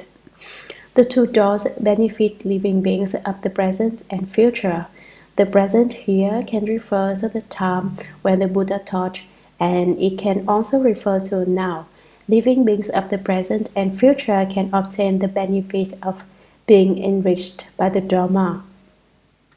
To make the two doors understood for the benefit of living beings of the present and future is the last of the six reasons for the arising of the teaching.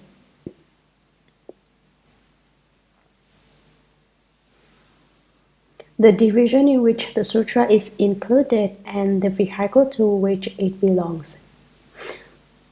The division and the vehicle. The division refers to the Tripitaka, the three treasuries of the Buddhist canon, the Sutra treasury, the Vinaya treasury, and the Shastra treasury. The three treasuries correspond to the three non-outflow studies, precepts, samadhi, and wisdom. The Sutra treasury teaches samadhi, the Vinaya treasury teaches precepts, and the Shastra treasury teaches wisdom. In sutras, one often sees the title Tripitaka Master. This refers to one who has mastered all three treasuries. Although sutras may include sections dealing with the Vinaya or with wisdom, they predominantly deal with the study of samadhi. For instance, the Shurangama Sutra teaches people how to cultivate dhyana concentration. This has already been mentioned as the fourth reason that the Buddha spoke this sutra: to display the samadhi of the nature and to exhort us to actual accomplishment. There is one section in this sutra known as the four unalterable aspects of purity, and this is an explanation of Vinaya. But since the sutra is primarily devoted to a discussion of samadhi, it is not classed as Vinaya, but as a sutra. The vehicle refers to the two vehicles in Buddhism: the great vehicle, Mahayana, and the small vehicle, Theravada. The small vehicle is like a very small cart, which can only seat a few people. It is the vehicle of the sought hearers and Pratyeka Buddhas. The great vehicle is the Bodhisattva vehicle, that is like a limousine, which can seat many people. This sutra expounds great vehicle Dharma for teaching Bodhisattvas, of whom the Buddhas are protective and mindful. As instruction for Bodhisattvas, it causes our hearts to turn from the small and go toward the great, to resolve their minds on Bodhi and cultivate the Bodhisattva way. For instance, when Ananda returned from the house of Mantaji's daughter to where Shakyamuni Buddha was, he respectfully requested the Buddha to instruct him in the path to Bodhi, which all thus come ones of the past have cultivated. Shakyamuni Buddha's answer to his question is the Shurangama Sutra, a Dharma cultivated by Bodhisattvas. Therefore, this sutra is classed as a great vehicle rather than a small vehicle Dharma.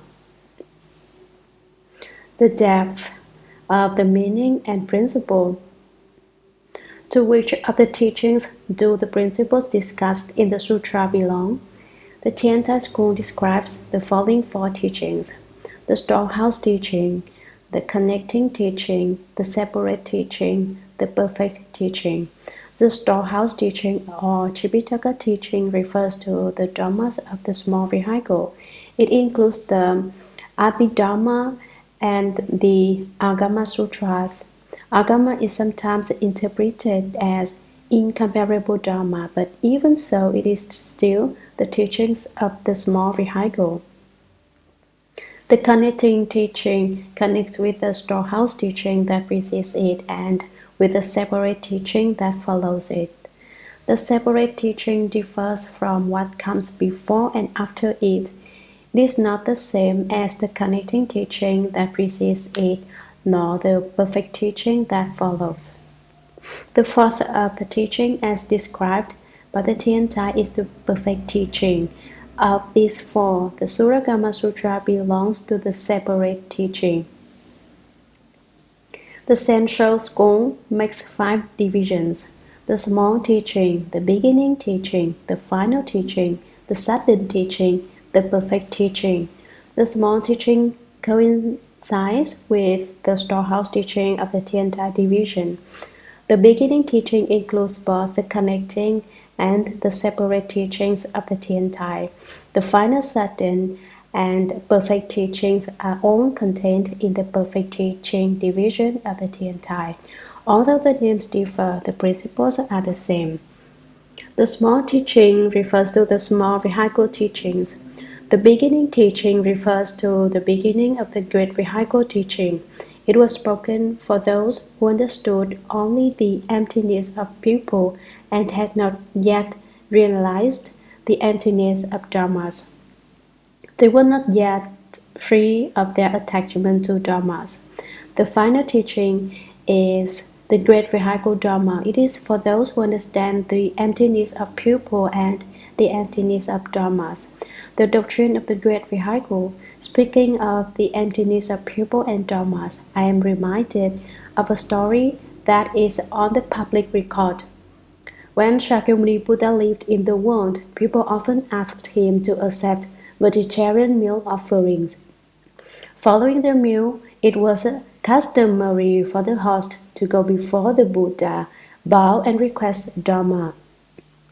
If the Buddha was not present, then the host would ask the Buddha's disciples to accept the offering, and in turn, the disciples would speak Dharma for the host.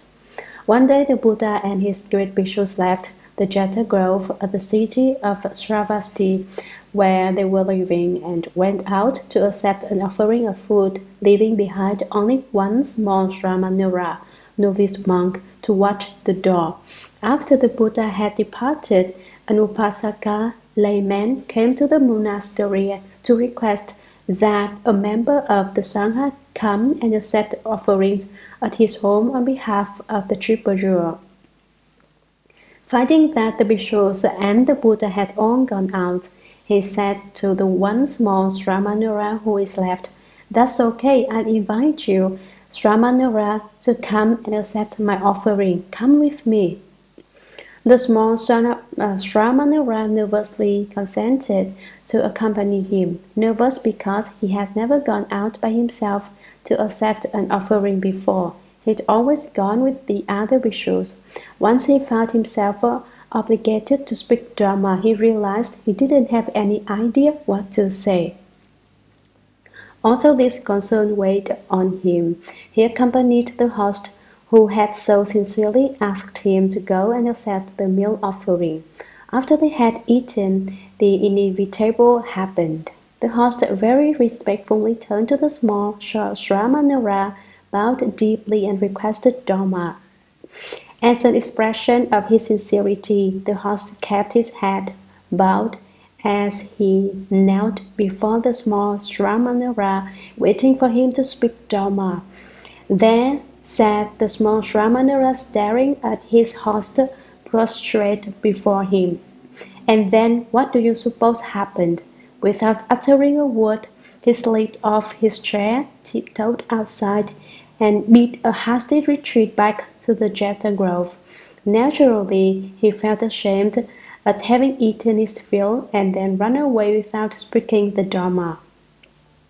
For a long time, the host knelt with his head bowed.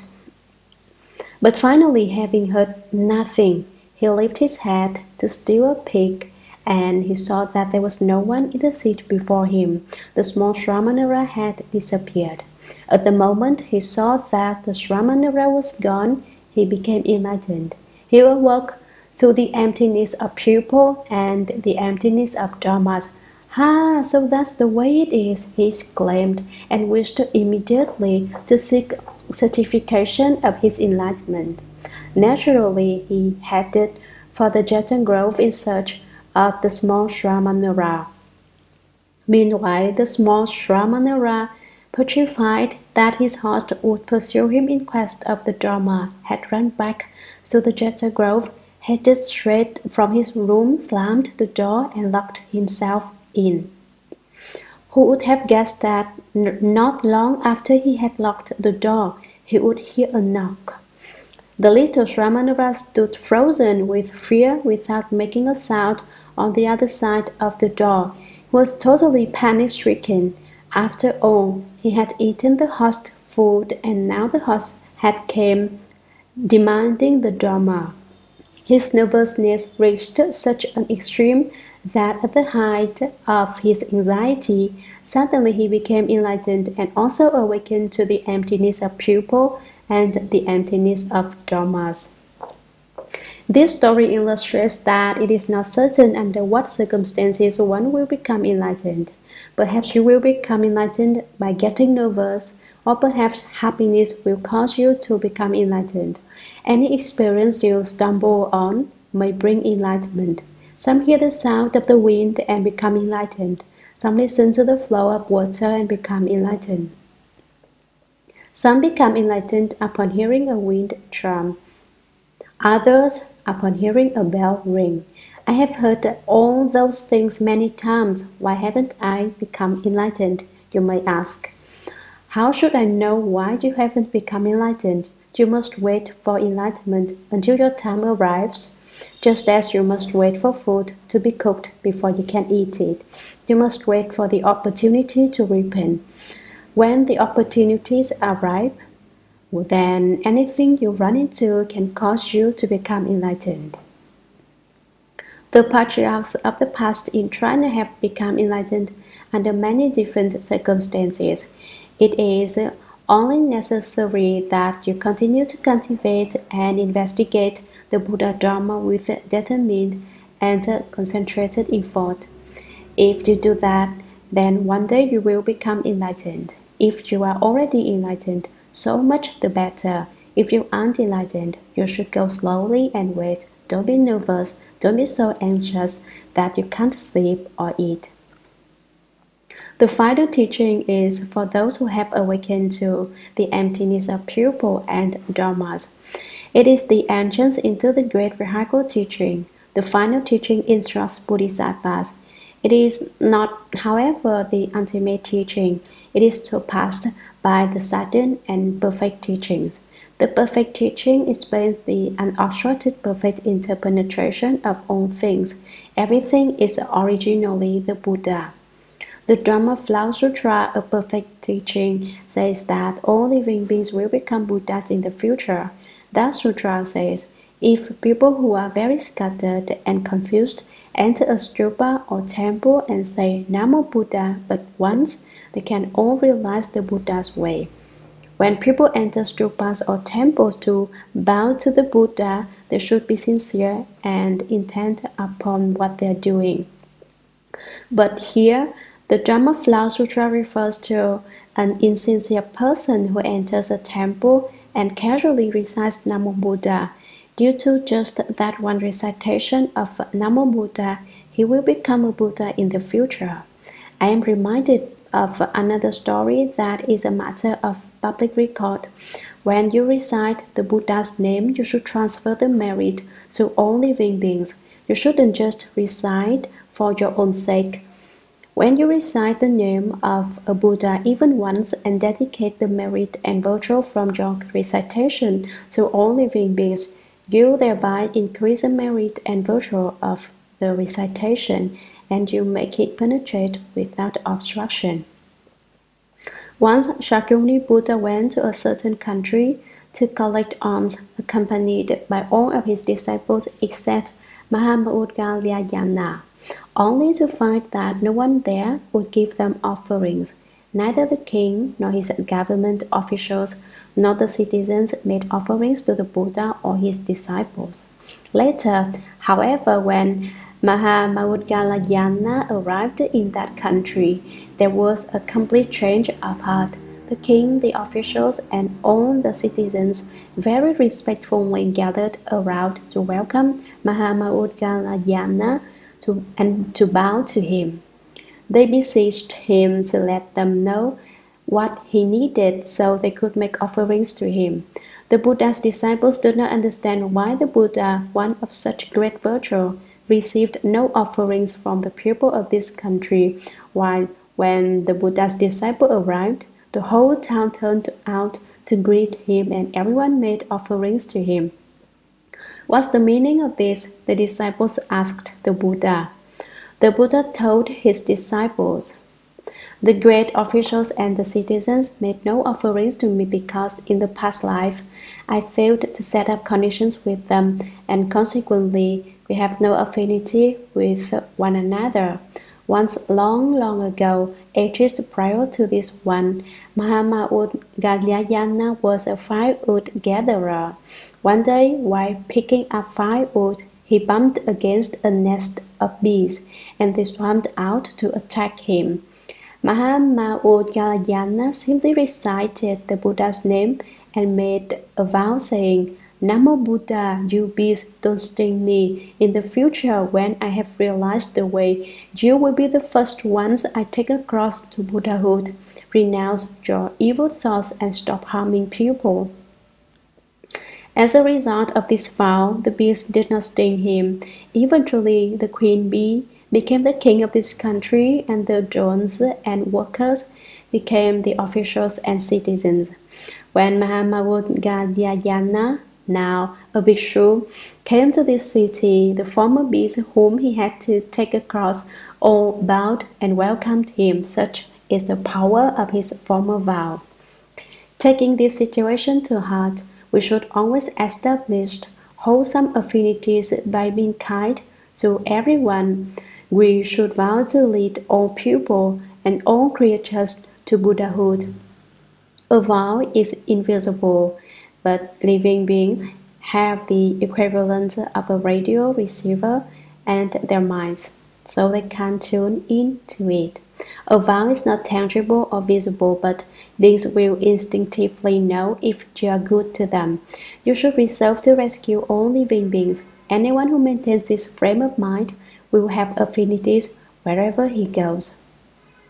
I went to a certain place and no one came to my aid. Why was that?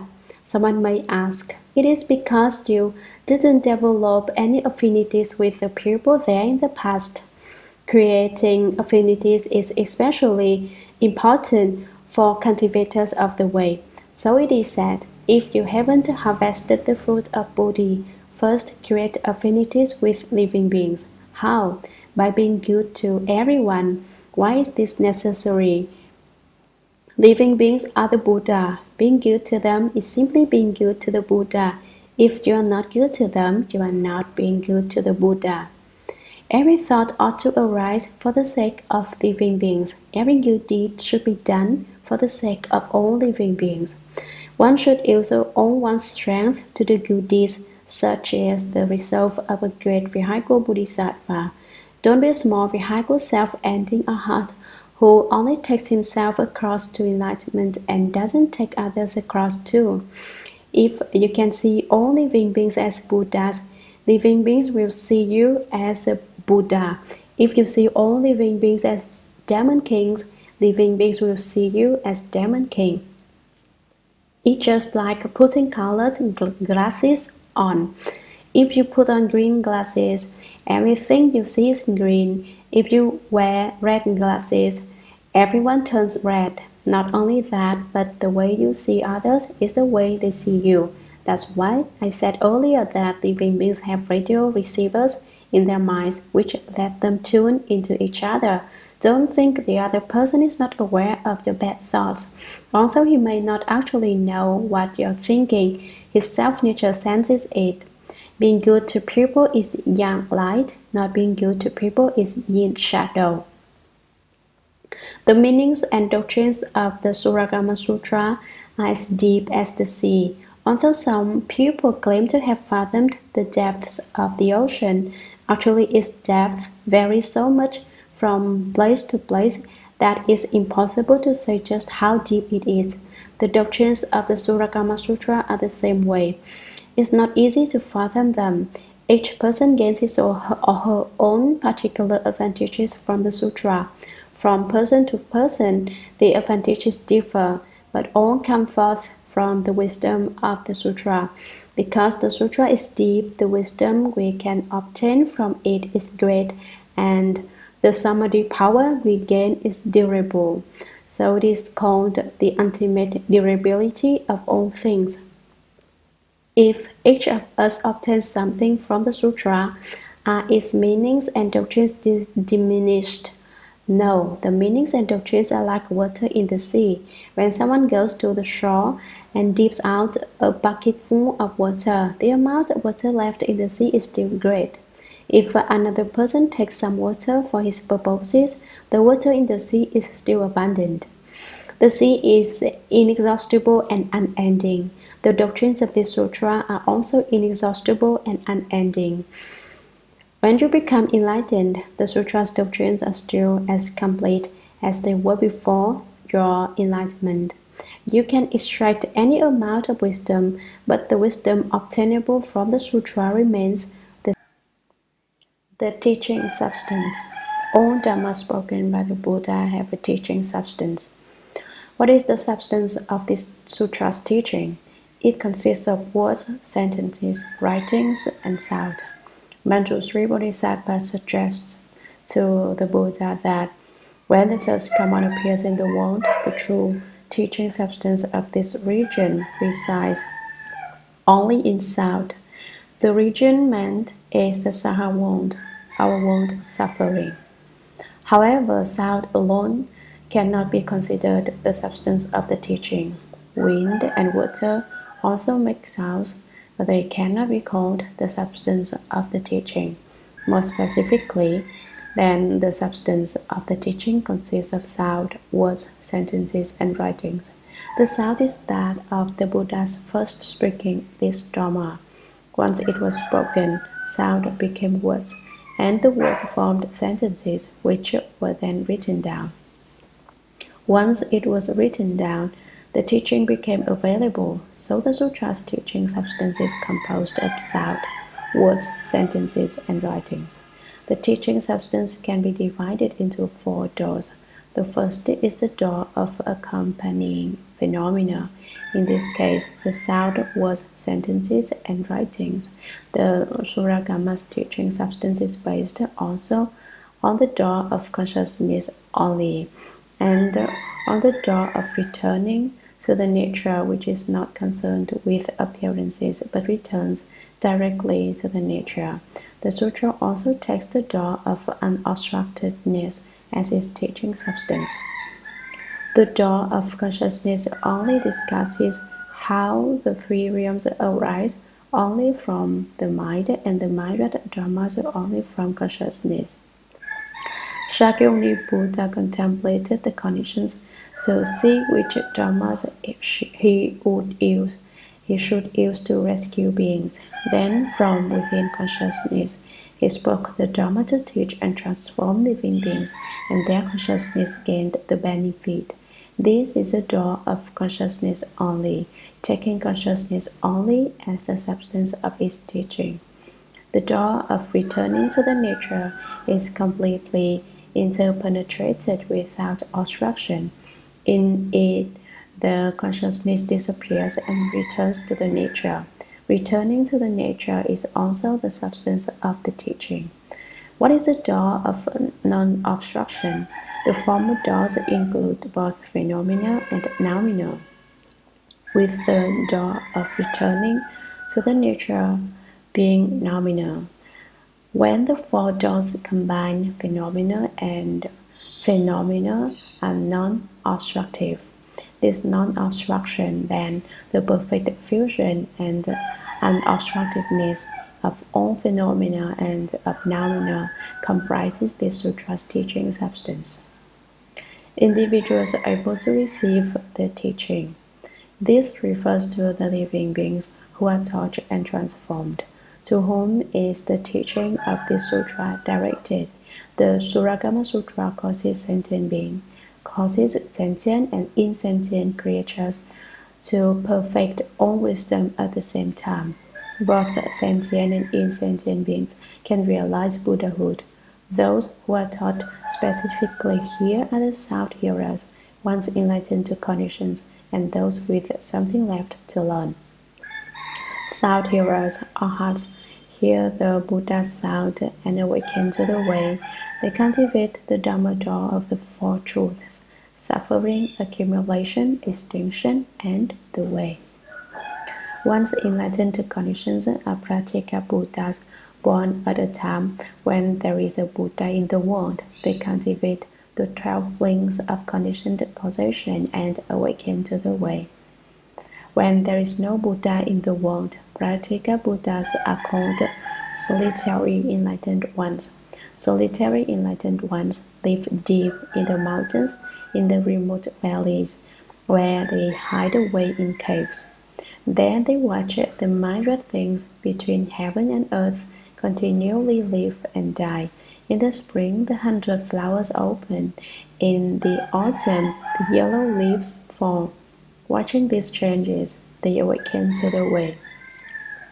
Besides teaching the sound hearers and the ones enlightened to conditions, this sutra also teaches those with something left to learn, which in this case refers to the Bodhisattvas. The Buddha is the only one who has nothing left to learn. The sutra also transforms the fixed nature sound hearers, those who do not wish to turn from the small vehicle toward the great. A sound hearer, those whose nature is flexible, turns from the small toward the great, and can pass from the position of sound hearer through that of one enlightened to conditions on to become a Bodhisattva. Although sound hearers once enlightened to conditions, Bodhisattvas and fixed nature sound hearers can be said to be the primary recipients of the sutra's teaching. All living beings of the three realms, the desire realm, the form realm, and the formless realm, are the primary recipients of the teaching. This sutra occurs with all opportunities and takes everyone across without exception. Similarities, differences, and determination of time. The principle is that which is held in honor. What the principle leads us back to is called its implication. The teaching of the two vehicles, sound hearers and practical Buddhas, is concerned primarily with cause and effect. This is a provisional Dharma. The Dharma the Buddha spoke includes both provisional and actual teaching. The provisional is temporary, the actual is everlasting. With the provisional Dharma cause its principle, the entering is its implication. When true appearance is reached, the provisional becomes actual. When the actual is reached, one is said to have awakened and entered. Thus, the awakening is the principle. The answering is its implication. When Ananda, the protagonist of the sutra, ran into trouble, the Buddha rescued him and then taught him to turn from the small toward the great. That is the principle. Ananda's arrival at the ultimate fruit is its implication. The principle and its implication thus penetrate to the Buddha way and other way to Buddhahood, and are thus distinguished from the very small vehicle sutras, which discuss only the small vehicle and cannot penetrate to the Buddha position. This refers to the time when the sutra was spoken. The Buddha spoke Dharma for 49 years.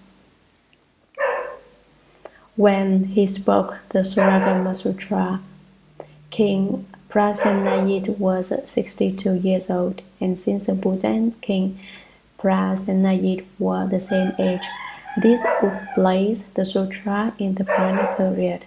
But if we judge the sutra by its teaching, it is classified as Vaipulya. Vaipulya, a Sanskrit word, means broadening passages and refers to the third period of Shakyamuni Buddha's teaching, according to Tiantai classification.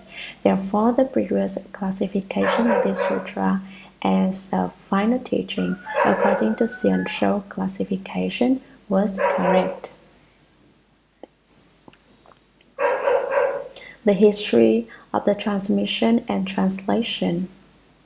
After the great Tiantai Master Chu Yi read the Dharma Flow Sutra, he divided all sutras into 3 sections: the preface, the body, which embodies the principle and implication of the sutra, and the propagation, which is an exhortation at the end of the sutra, that it be circulated throughout the world. Later, when an Indian Dharma master came to China and learned that Great Master Chu Yu had divided all sutras into these three parts, he was amazed and exclaimed, "That is just the same way the sutras of India are divided." The Shurangama Sutra, for instance, is divided in exactly the same way. When Master Chu Yu heard of the existence of the Shurangama Sutra, which he had never seen, he was moved to bow to the West in the hope that he would one day see this sutra. He bowed to the West every day for 18 years, but in the end he never had the opportunity to see the sutra. How superior must be the causes and conditions that allow us who have never bowed to the sutra to be able to encounter it now, to read it and to recite it. Eventually, the King of India proclaimed the Shurangama Sutra a national treasure because it was one of the sutras that Nagarjuna Bodhisattva brought back from the Dragon Palace. After the proclamation, no one was permitted to take the sutra out of the country. At that time, Dharma Master Brahmiti was intent upon getting the sutra out of India into other countries, especially China. He set out for China carrying a copy of the sutra, only to be stopped at the border by customs officials who would not permit him to carry the sutra across the border. Since he was unable to take the sutra out of the country, he returned and tried to think of a way to get the sutra out of the country. Finally, he thought of a way. He wrote out the sutra in minute characters on extremely fine silk, rolled it up and sealed it with wax. Then he cut open his arm and placed the small scroll inside his flesh. Next, he applied medicines to the wound and waited it to heal. Some people say he put the sutra in his leg, but I think that since it would not have been respectful to place the text below the waist, he probably chose some fleshy place on the upper part of his body and put the sutra there. When the wound healed, he again set out for China and passed through the border guards without incident, since the sutra was well concealed. Eventually, he arrived in Canton province, where he happened to meet the Prime Minister Fang Yun, who invited him to reside at the temple in Canton while he translated the sutra. These were the difficulties encountered at the time the sutra was translated. How fortunate for us that the Dharma Master was so determined to take the sutra to China. From this account, you can see how important this sutra is. The translator. Sutra, translated during the Tang Dynasty by Shramana Paramiti from central India. Commentary. It was during the Tang Dynasty, after Empress Wu Daitian retired, in the first year of the Shenlong reign period, that Shramana Paramiti translated the sutra from Sanskrit to Chinese. He accomplished the translation very quickly so that he could get back to India before the customs officials at the border were punished for letting him slip through with the sutra. Dharma Master Paramiti wanted to return to India and turn himself in so the guards would not be punished. After he finished his translation, he went back to India, confessed to the king, and asked to receive whatever punishment the offense entailed. This Dharma Master's merit with regard to this sutra is extremely great, since it is due to his efforts at the outset that we now have the opportunity to investigate this sutra. We should first be thankful for this Shramana's meritorious work. Shramana is a Sanskrit word which means diligent and putting to rest. That is, diligently cultivating precepts, samadhi, and wisdom, and putting to rest greed, hatred, and stupidity. The Buddha is also called a Shramana. Once in India, when the Buddha was in the world, the Bhikshu Ashvayit, master of horses, was walking down the road carefully attired in his robes. His awesome deportment was so striking that upon seeing him, Maudgalyayana was moved to say, "You are so majestic, your awesome manner so well perfected, that certainly you must have a master. Whom do you study with?"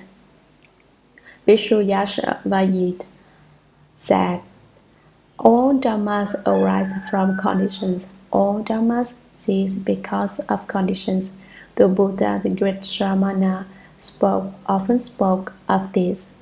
When Maudgalyayana heard those words, he accompanied the monk back to the Jeta Grove in the garden of Anathapindaka, bound to the Buddha as his master, and led the home life.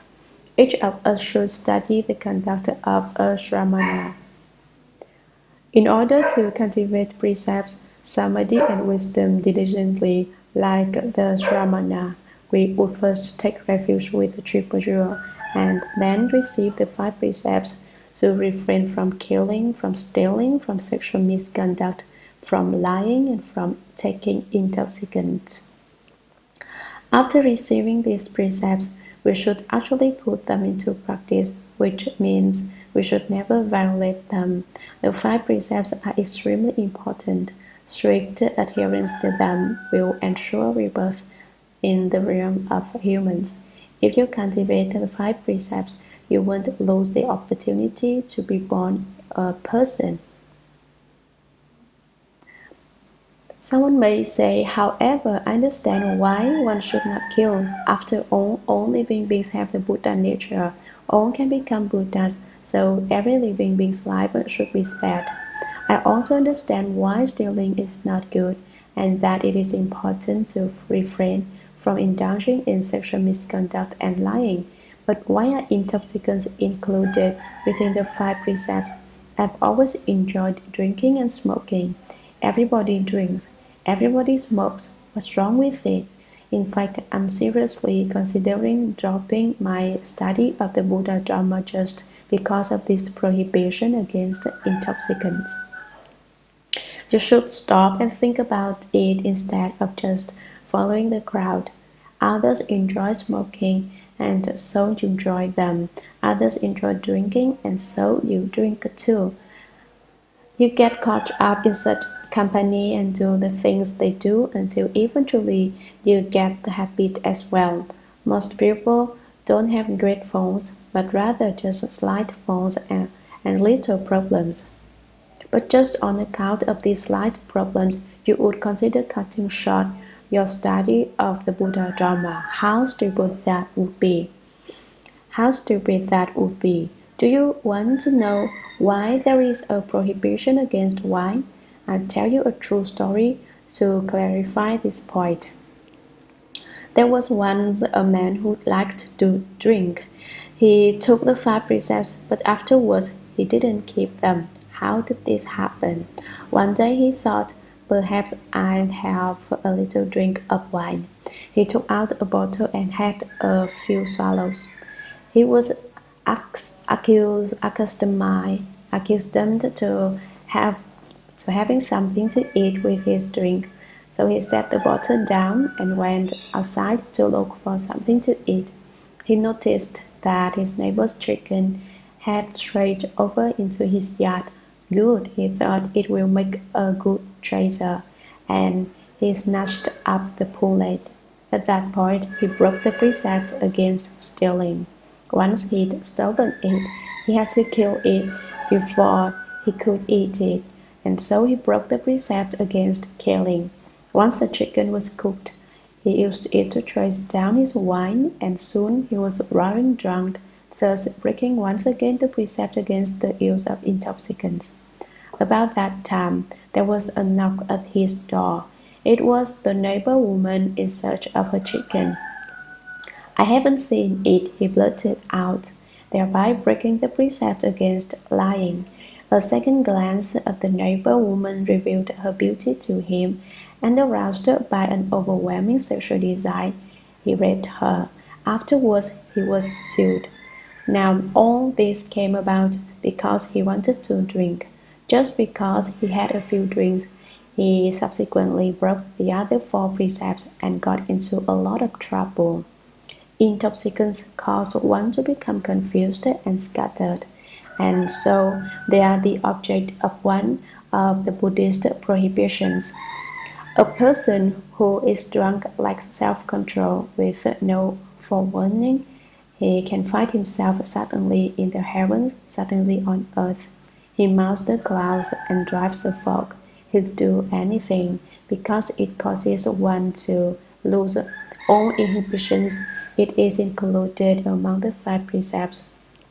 If you receive the 5 precepts and do not violate them, then you are protected by good Dharma protecting spirits who are connected with each precept.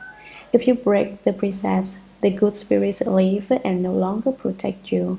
This is why receiving the precepts is extremely important in Buddhism. How does one receive the precepts? Someone may want to know.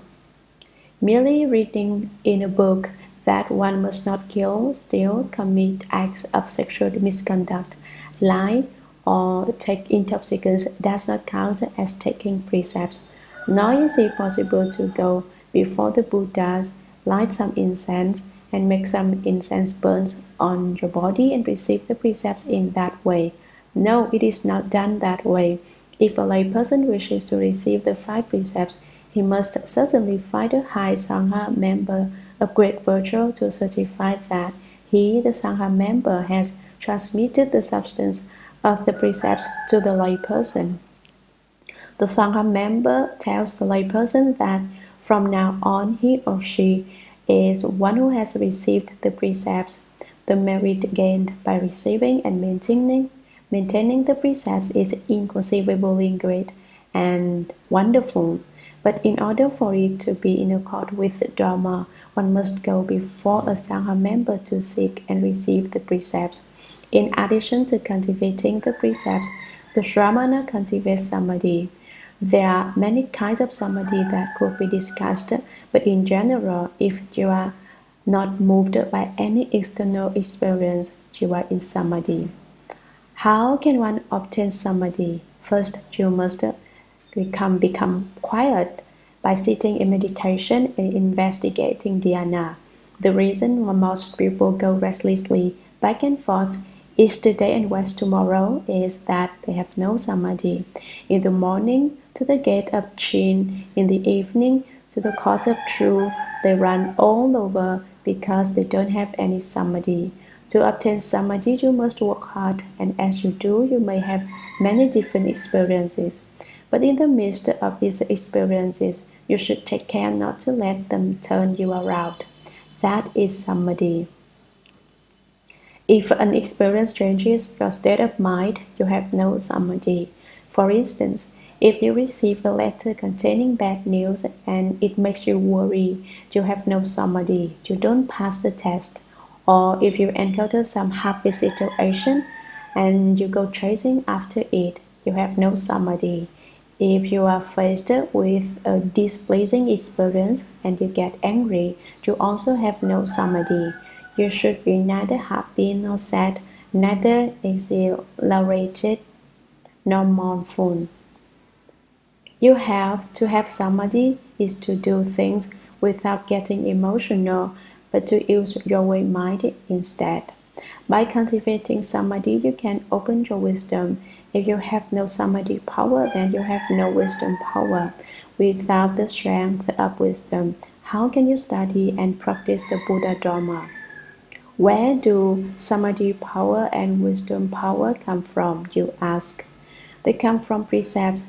Every day you must protect and keep the precepts until eventually there comes to be a mutual response between the Dharma and your cultivation of it. When you have established this kind of relationship with the Dharma, you can obtain the nourishment of Dharma water. A Shramana diligently cultivates precepts samadhi and wisdom, and puts to rest greed, anger, and stupidity. These three poisons, greed, anger, and stupidity, are precisely the reason you have not realized Buddhahood. If you can, greed is the feeling of the more the better. Whenever you encounter something you like, anger is the feeling that arises when you encounter a situation that doesn't please you. Stupidity is the polluted thoughts of the stupid mind that cause you to go about things in a confused way. If you can simply put an end to those three poisons, you can be in mutual response with the way. Then it is very easy to accomplish your work in the way. There are four kinds of Shramanas. A Shramana victorious in the way, he has cultivated and accomplished either arhatship or bodhisattvahood. A Shramana who speaks of the way, who propagates the Dharma for the benefit of living beings. A Shramana who lives the way, he maintains the precepts with purity and great vigor and is careful never to break them. A Shramana who defies the way, he doesn't eat pure food and he breaks the precepts. He turns his back on them. Not only does he defile himself, but he defies the Buddha's teaching. He makes a bad impression on people when they see a person who has left the whole life but does not keep the precepts. They lose their faith in the Buddha Dharma. Since he causes others to lose faith, he is said to defile the Buddha's teaching. Paramiti, the Shramana who translated the Shurangama Sutra, represents the first three kinds of Shramana.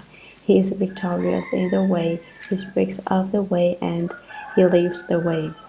Paramiti in Sanskrit means extreme amount, indicating that his talent and his wisdom were both extremely ample and full.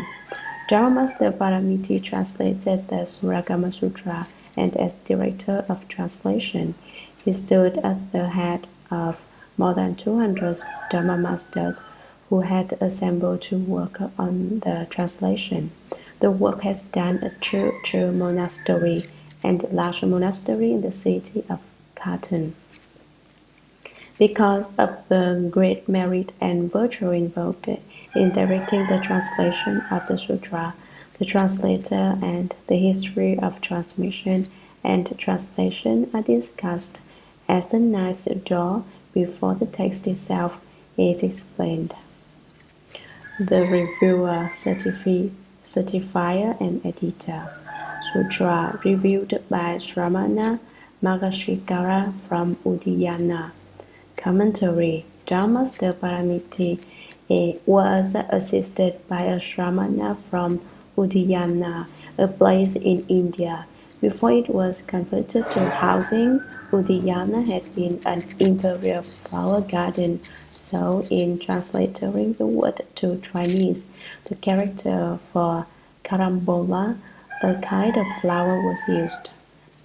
Megashika means able to subdue, which indicates that he could subdue afflictions, demon obstacles, and or anything of the sort. Having left Udiyana for China, Megashika revised the translation, paying particular attention to what expressions in Chinese would be used. He was one of the highest Dharma masters to take part in the work. Sutra certified by Shramana Huaidi from Nan Luo Monastery of Luo Fu Mountain. Commentary. Often copies of the sutra text do not list this Dharma master's name, but his name is listed in earlier editions and should be added to later ones if he has been omitted. Luo Fu Mountain is a famous mountain in Canton province. Nan Luo Monastery is the place where Shramana Huaidi, cherishing progress, dwelt. Probably when Huaidi's master gave him that name, it was in the hope that he would work hard and vigorously. The D of his name means to progress, the meaning being that he should continually be vigorous in his cultivation. that he should not rest, that he should not be lazy. This Dharma master was extremely well educated. He concentrated on the study of the teachings of the sutras, so he was very clear about the doctrines contained in them. Because he also understood Sanskrit, he was the Dharma master appointed to certify the translation. Since both Dharma Master Paramiti and Dharma Master Megashika understood Sanskrit thoroughly, why did someone else from China certify the translation? Although these two Dharma masters had mastered both Sanskrit and Chinese, they had just come to China, and it was to be feared that they did not completely understand Chinese. So someone from China was called upon to certify the translation. This was Dharma Master Hsuan. I haven't looked into my contemporary editions of the sutra. Don't list Dharma Master Hsuan. I haven't looked into why contemporary editions of the sutra don't list Dharma Master Hsuan, although former editions all do. But I wanted to mention him so that it would be known who certified the translation. Sutra, edited by Bodhisattva Precept's disciple Fang Yung in Qinghe, former censor of state and concurrently attendant and minister and court regulator. Commentary. The Bodhisattva precepts should be taken by both people who have left the home life and lay people.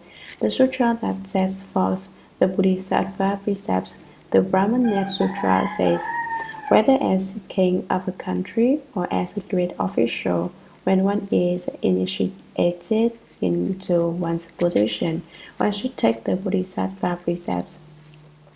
Because Fang Yung understood the Buddha Dharma, he took the Buddha as his father and the Bodhisattvas as his brothers, and took the 10 major and 48 minor Bodhisattva precepts. Afterwards, he referred to himself as a disciple.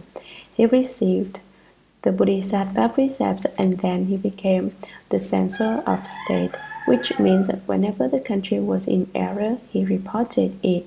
He criticized of state, indicates his official capacity within the government. The text says former, indicating that at the time he edited the Shurangama Sutra translation, he was no longer in that position. Concurrently means that he held two positions, attendant and minister. As attendant, he looked after the emperor's affairs and carried out imperial commands. As minister, he was involved in the government of the country, and in that capacity issued his own commands. His duty as God regulator was to make sure the affairs of God were in equilibrium. His family name was Fang. His given name was Yung. Yung means perfectly effused. He was from Qinghe. Edited by means he used his brush to write out the text. He polished the language, making it even more elegant, so that the style and technical perfection of the writing is of unsurpassed excellence. Why? Official Fang Yung was a great writer, an extremely well-educated man, that he himself, with his own brush, polished his text, makes the Shurangama Sutra text particularly fine. If you wish to study Chinese, you can memorize the Shurangama Sutra. It is a paragon of Chinese composition. Even many Chinese are unable to read and understand it. Now that the first 9 doors of explanation are complete, the specific explanation of the meaning of the text follows. Sutra, thus I have heard. Commentary thus expresses faith, Ananda, the Buddha's cousin, and the foremost in learning of all his disciples, edited and compiled the sutras. At the beginning of each sutra, he says, "Thus I have heard," indicating that the words to follow are the Buddha's words. Thus means Dharma suggests this. The 8 volumes of the Shurangama Sutra is what I, Ananda, have heard. I, Ananda, myself heard the Buddha speak this. Therefore, Dharma that is thus can be believed. Dharma that is not thus cannot be believed. Thus then refers to the text of the sutra. Thus satisfies the fulfillment of faith. All sutras spoken by the Buddha begin with the 6 fulfillments: the fulfillment of faith, the fulfillment of hearing, the fulfillment of time, the fulfillment of a host, one who speaks the Dharma, the fulfillment of a place, and the fulfillment of an audience. Why must one have faith? Someone may wonder. Faith is the source of the way and the mother of merit and virtue, because it nourishes all good dharmas. Such is its great importance. It is said the Buddha Dharma is like a great sea. Only through faith can one enter it. There is no other way to enter the sea of Dharma except by faith. Only by means of faith can one deeply enter the sutra treasury and have wisdom like the sea. One should have faith that the Shurangama Sutra is extremely fine. Believe in the sutra, that is to have faith. That is what is meant by the fulfillment of faith. Fulfillment of hearing. Those with the fulfillment of faith must come to listen to what is said. If you have only the fulfillment of faith, then when lecture time comes, you may be off in the park or at a coffee house and miss the lecture entirely. That would be a case of there being no realization of hearing. But if instead you are out drinking coffee while sutras are being lectured, that is more. If you aren't even thinking about food, though you skip dinner and are thus making absolutely certain that you hear the sutra, you have achieved the fulfillment of hearing. Since you have all come to listen and have brought about the fulfillment of faith with your sincerity, I will realize the fulfillment of hearing for you. The fulfillment of time. If you have faith and hearing, but you don't have the time, then there's no way to hear the sutra. There must be an appropriate time. Usually, you are either going to school or going to work and have no time to come and listen to sutra lectures. But now, we have found the time to assemble and investigate the sutra. The fulfillment of a host. You must also have a host to speak the Dharma. If, for instance, you want to listen to sutras, you must find someone to lecture them for you. However, if you were to request one of your do-it-yourself Dharma masters, lay people who use this title, even though they have not left the home life in the Orthodox tradition, to lecture, you will find that you might as well lecture yourself. You already understand what they lecture. Therefore, you must find a host who can speak the Dharma. It was for this reason that you pulled me out of the grave. Basically, I'm known as a monk in the grave, but you have brought me out to lecture sutras and speak Dharma for you. Who is the host of the sutra? Shakyamuni Buddha spoke the Shurangama Sutra. It represents the fulfillment of a host.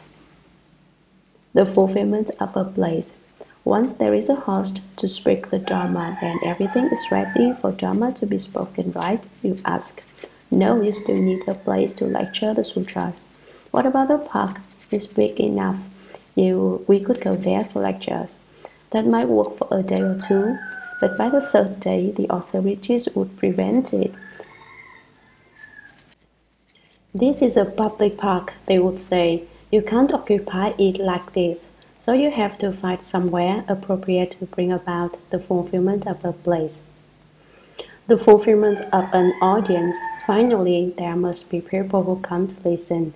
If there's no audience for the sutra lecture, you can go ahead and lecture to the tables and chairs But can they listen? No, the audience is necessary. For the Shurangama Sutra, the place is the Jeta grove in the garden of the benefactor of orphans and the solitary, and the city of Shravasti, where the Buddha dwelt in his disciples, where the Buddha dwelt with his disciples. In this sutra, the audience is composed of the great bhikshus and bodhisattvas who came to listen. When Ananda says, "Thus I have heard," the I refers to the hypothetical self of the bodhisattva. There are four kinds of self. Ordinary people have an attachment to the self, which comes from their attachment to the body. Non-Buddhist religions speak of a divine self. They maintain that there is a Godhead and say that they themselves are God. Bodhisattvas follow worldly custom and manifest a hypothetical self.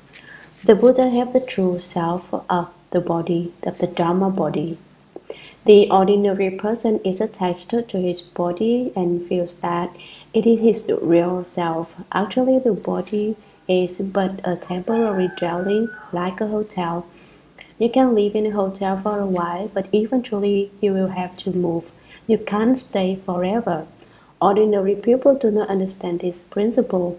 They think my body is me, and they strive to feed it well and dress it beautifully. They look for pleasure to indulge it in. They want an elegant home and beautiful surroundings. They busy themselves dressing well, eating rich food, and living high, all only to have out their stinking skin bags. The human body is merely a stinking skin bag. You don't believe it? Take a look. Unclean matter oozes from your eyes. Your ears discharge wax, which is also unclean. Your nose is full of filthy mucus, and your mouth is full of unclean saliva and phlegm.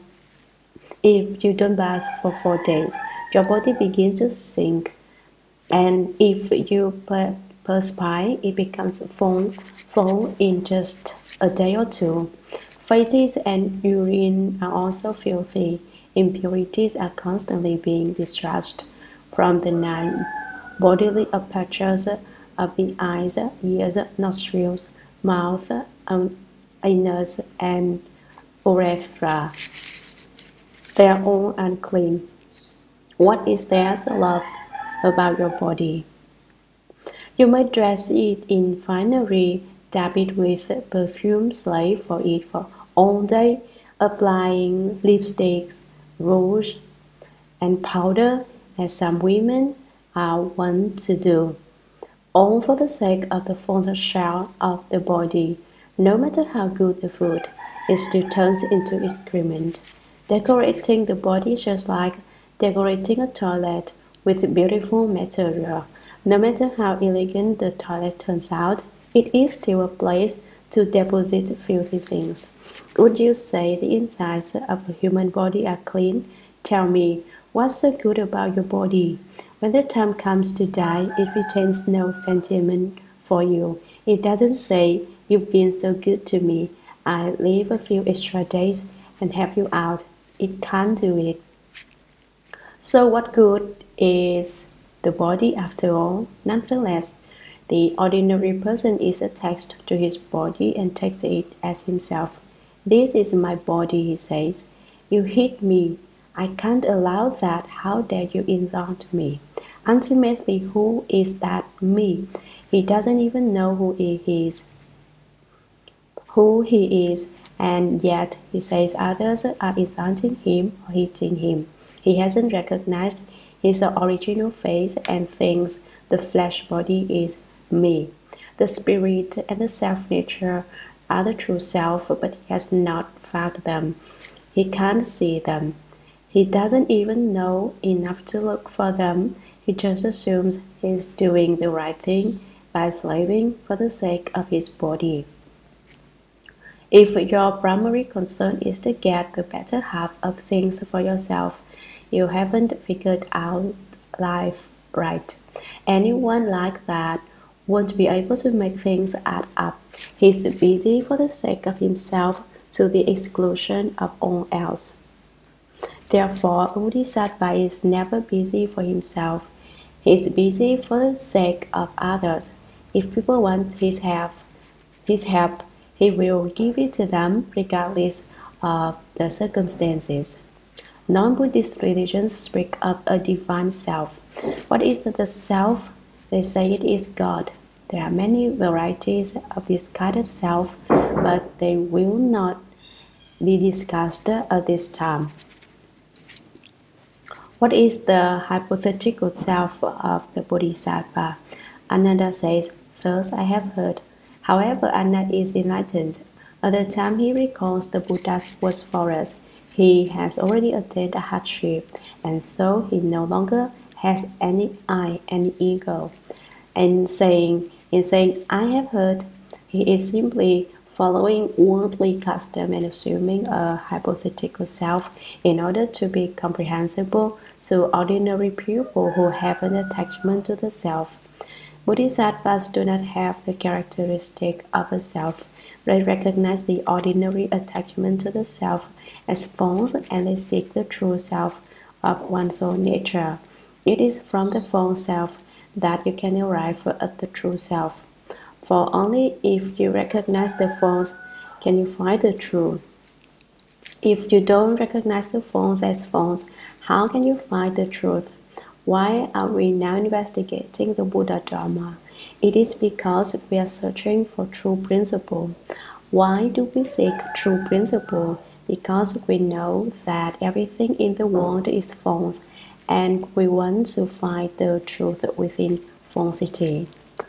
What is the true self of one's own nature that the Bodhisattva seeks? It is the Buddha. The Buddha is the true self. Before you have realized Buddhahood, your I is false. The Bodhisattva knows the self is false, but the ordinary person says, "You say the self is false, but as I see it, my body is excellent. It is strong, tall, well-proportioned, and handsome. You may say it is false, but I think it is true." He can't see through it, and so he can't put it down. Unable to put it down, he cannot become truly independent. The phrase "I have heard" indicates the fulfillment of hearing. Now, basically, you may say the ears hear. Why doesn't it say, "Thus the ears heard"? Instead of "Thus I have heard"? Actually, the ears cannot hear. They are merely the organ of hearing. What hears is the nature which is eternally present.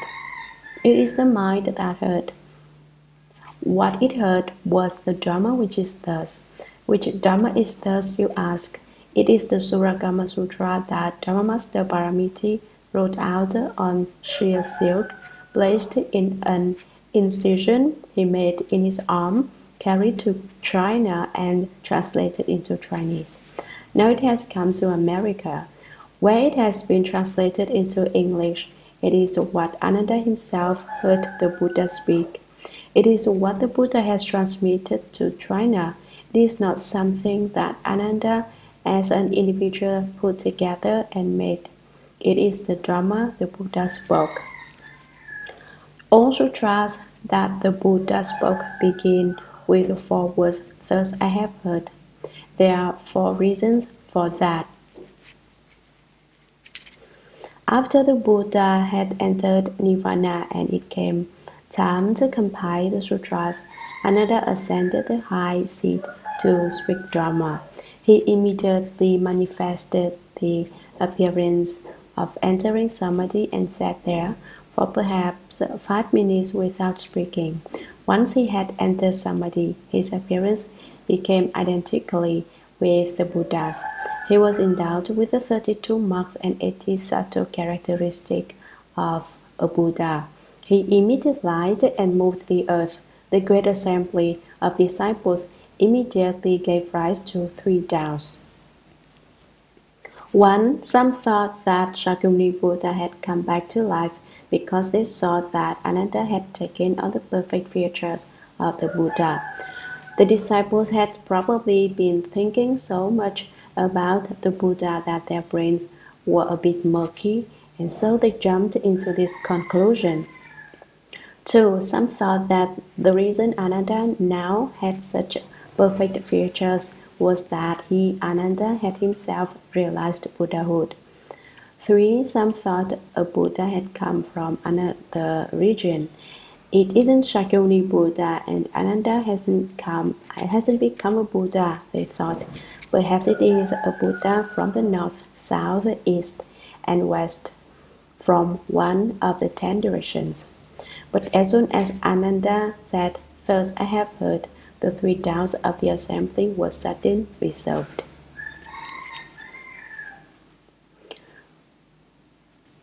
When the Buddha was about to enter Nirvana, he announced his intent to his disciples, and they began to cry.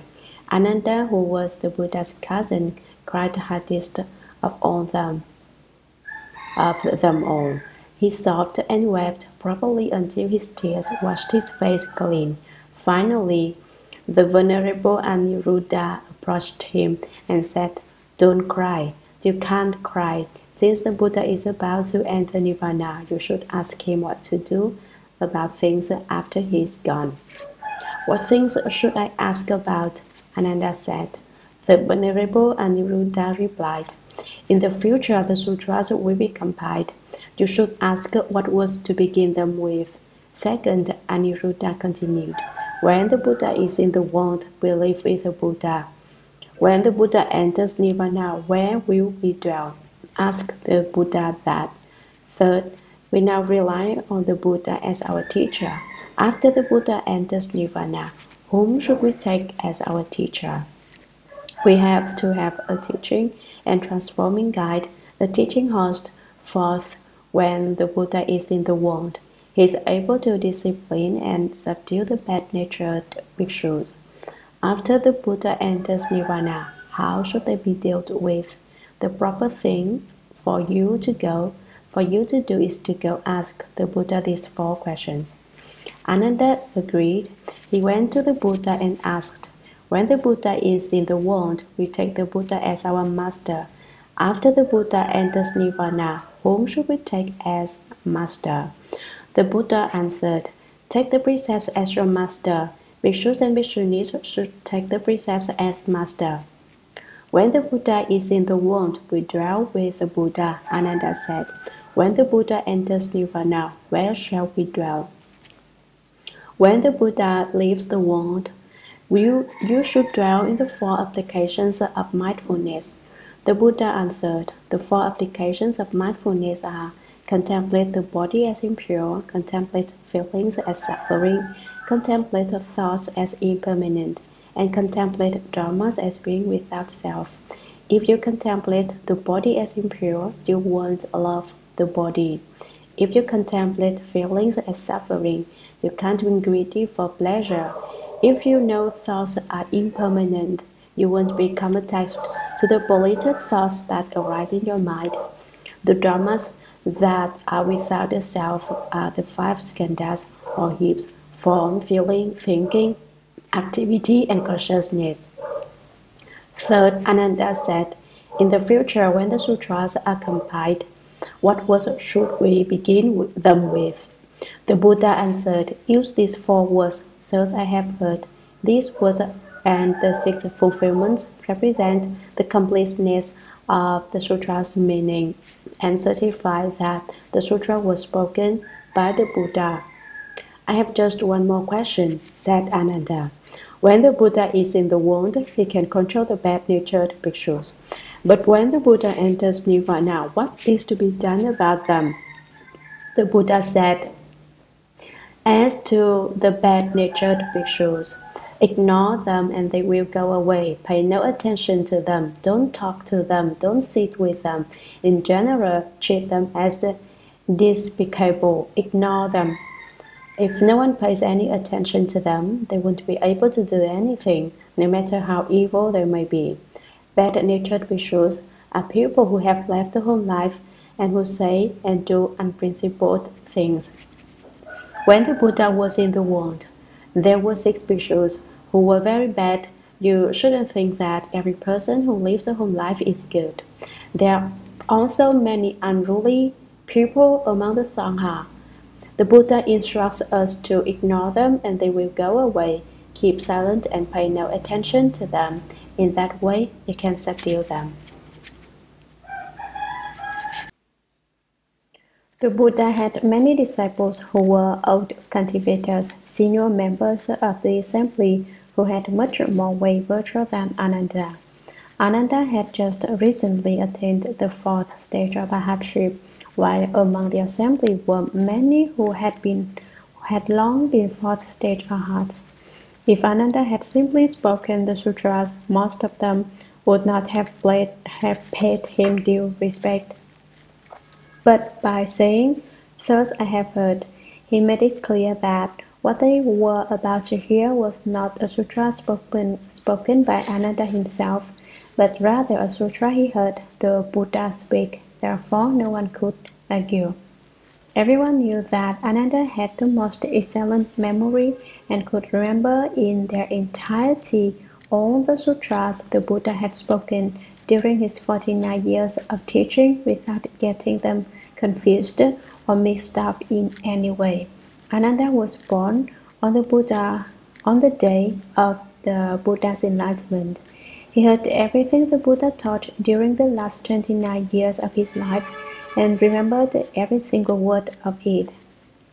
But how could he remember what the Buddha taught during the first 20 years? Someone may ask. He wasn't even there to hear the teaching. Remember that Ananda was the Buddha's personal attendant and never left the Buddha's side. He used every opportunity to question the Buddha about the earlier teachings, and in this way he learned all the Dharma the Buddha had spoken during those first 20 years. The Buddha's teaching was like a great river. Every drop of it flowed into the ocean of Ananda's mind. Not a single drop escaped. That is why it is said that everything the Buddha taught during all the 49 years from his enlightenment to his nirvana was perfectly preserved in Ananda's memory. Thus, the disputes of the assembly were quelled. Non-Buddhist texts begin either with the word O, existence, or the word E, non-existence. They say that all phenomena are either existent or non-existent. But the Buddhist sutras speak of true emptiness and wonderful existence, the doctrine of the middle way. They avoid the extreme doctrines of existence and non-existence, being and non-being. They begin with "Thus I have heard" to distinguish them from non-Buddhist texts.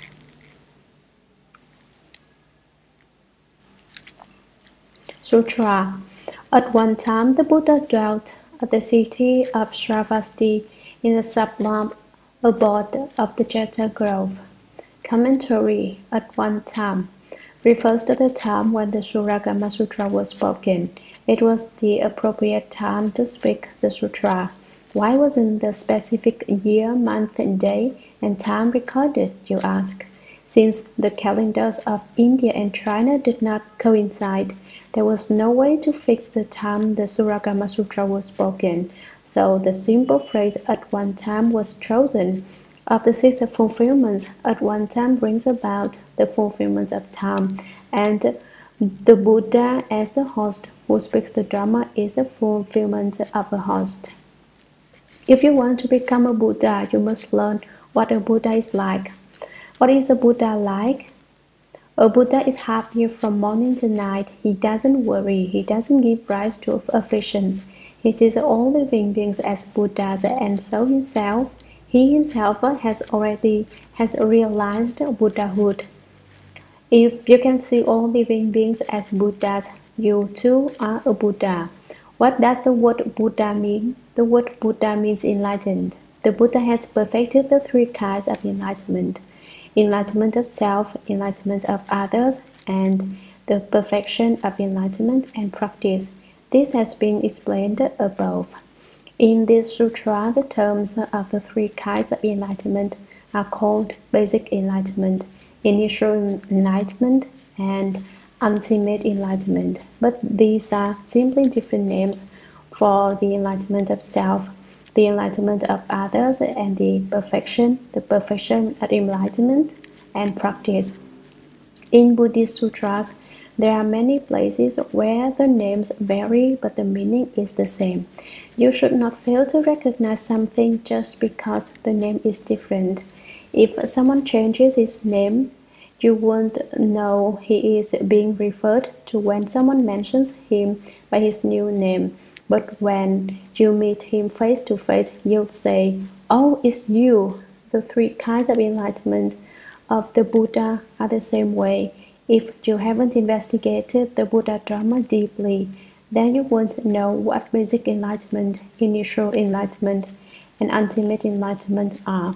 But if you have studied the Buddha Dharma, you know that they are the same as the three enlightenments.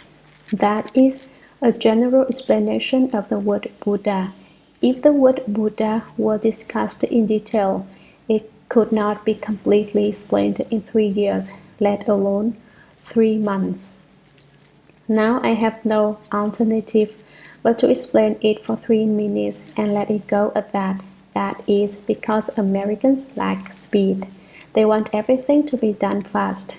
So now in lecturing the sutra, I will do it fast, like a rocket going to the moon. In a rocket jet, you're there. Although basically I hold to the old ways, I can't use the antiquated methods. The Buddha dwelt at the city of Shravasti. Shravasti, a Sanskrit word, was the name of the capital city of which King Prasenajit lived. The Buddha taught and transformed many living beings there while he dwelt in the sublime abode of the Jeta Grove, which was near the city. Shravasti was different from other cities in that it was unusually full of pleasures involving the 5 objects of desire: forms, sounds, smells, tastes, and objects of touch. All were extremely fine.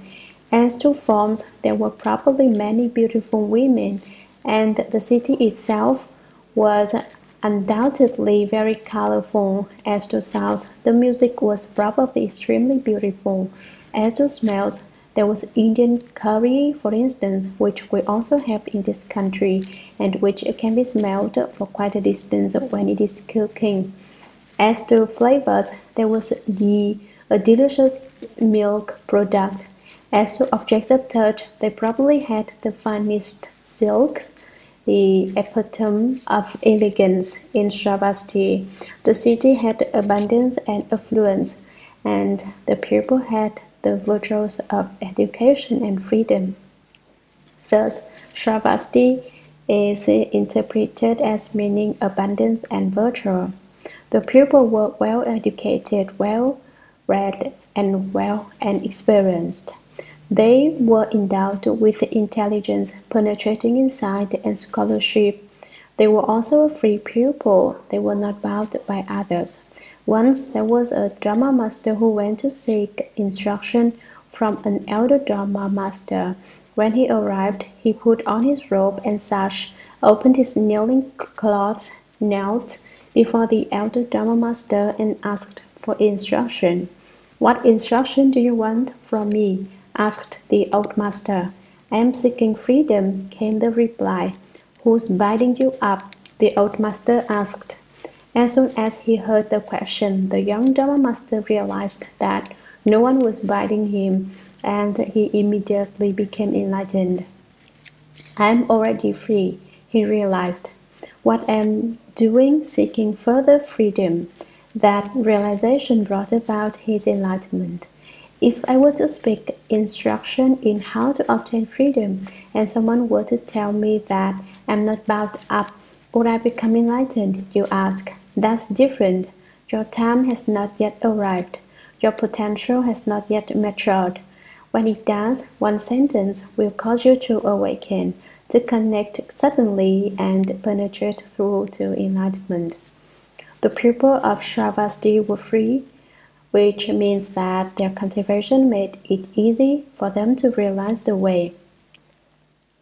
Because Shravasti was so well endowed with abundance and virtue, the Buddha dwelt there.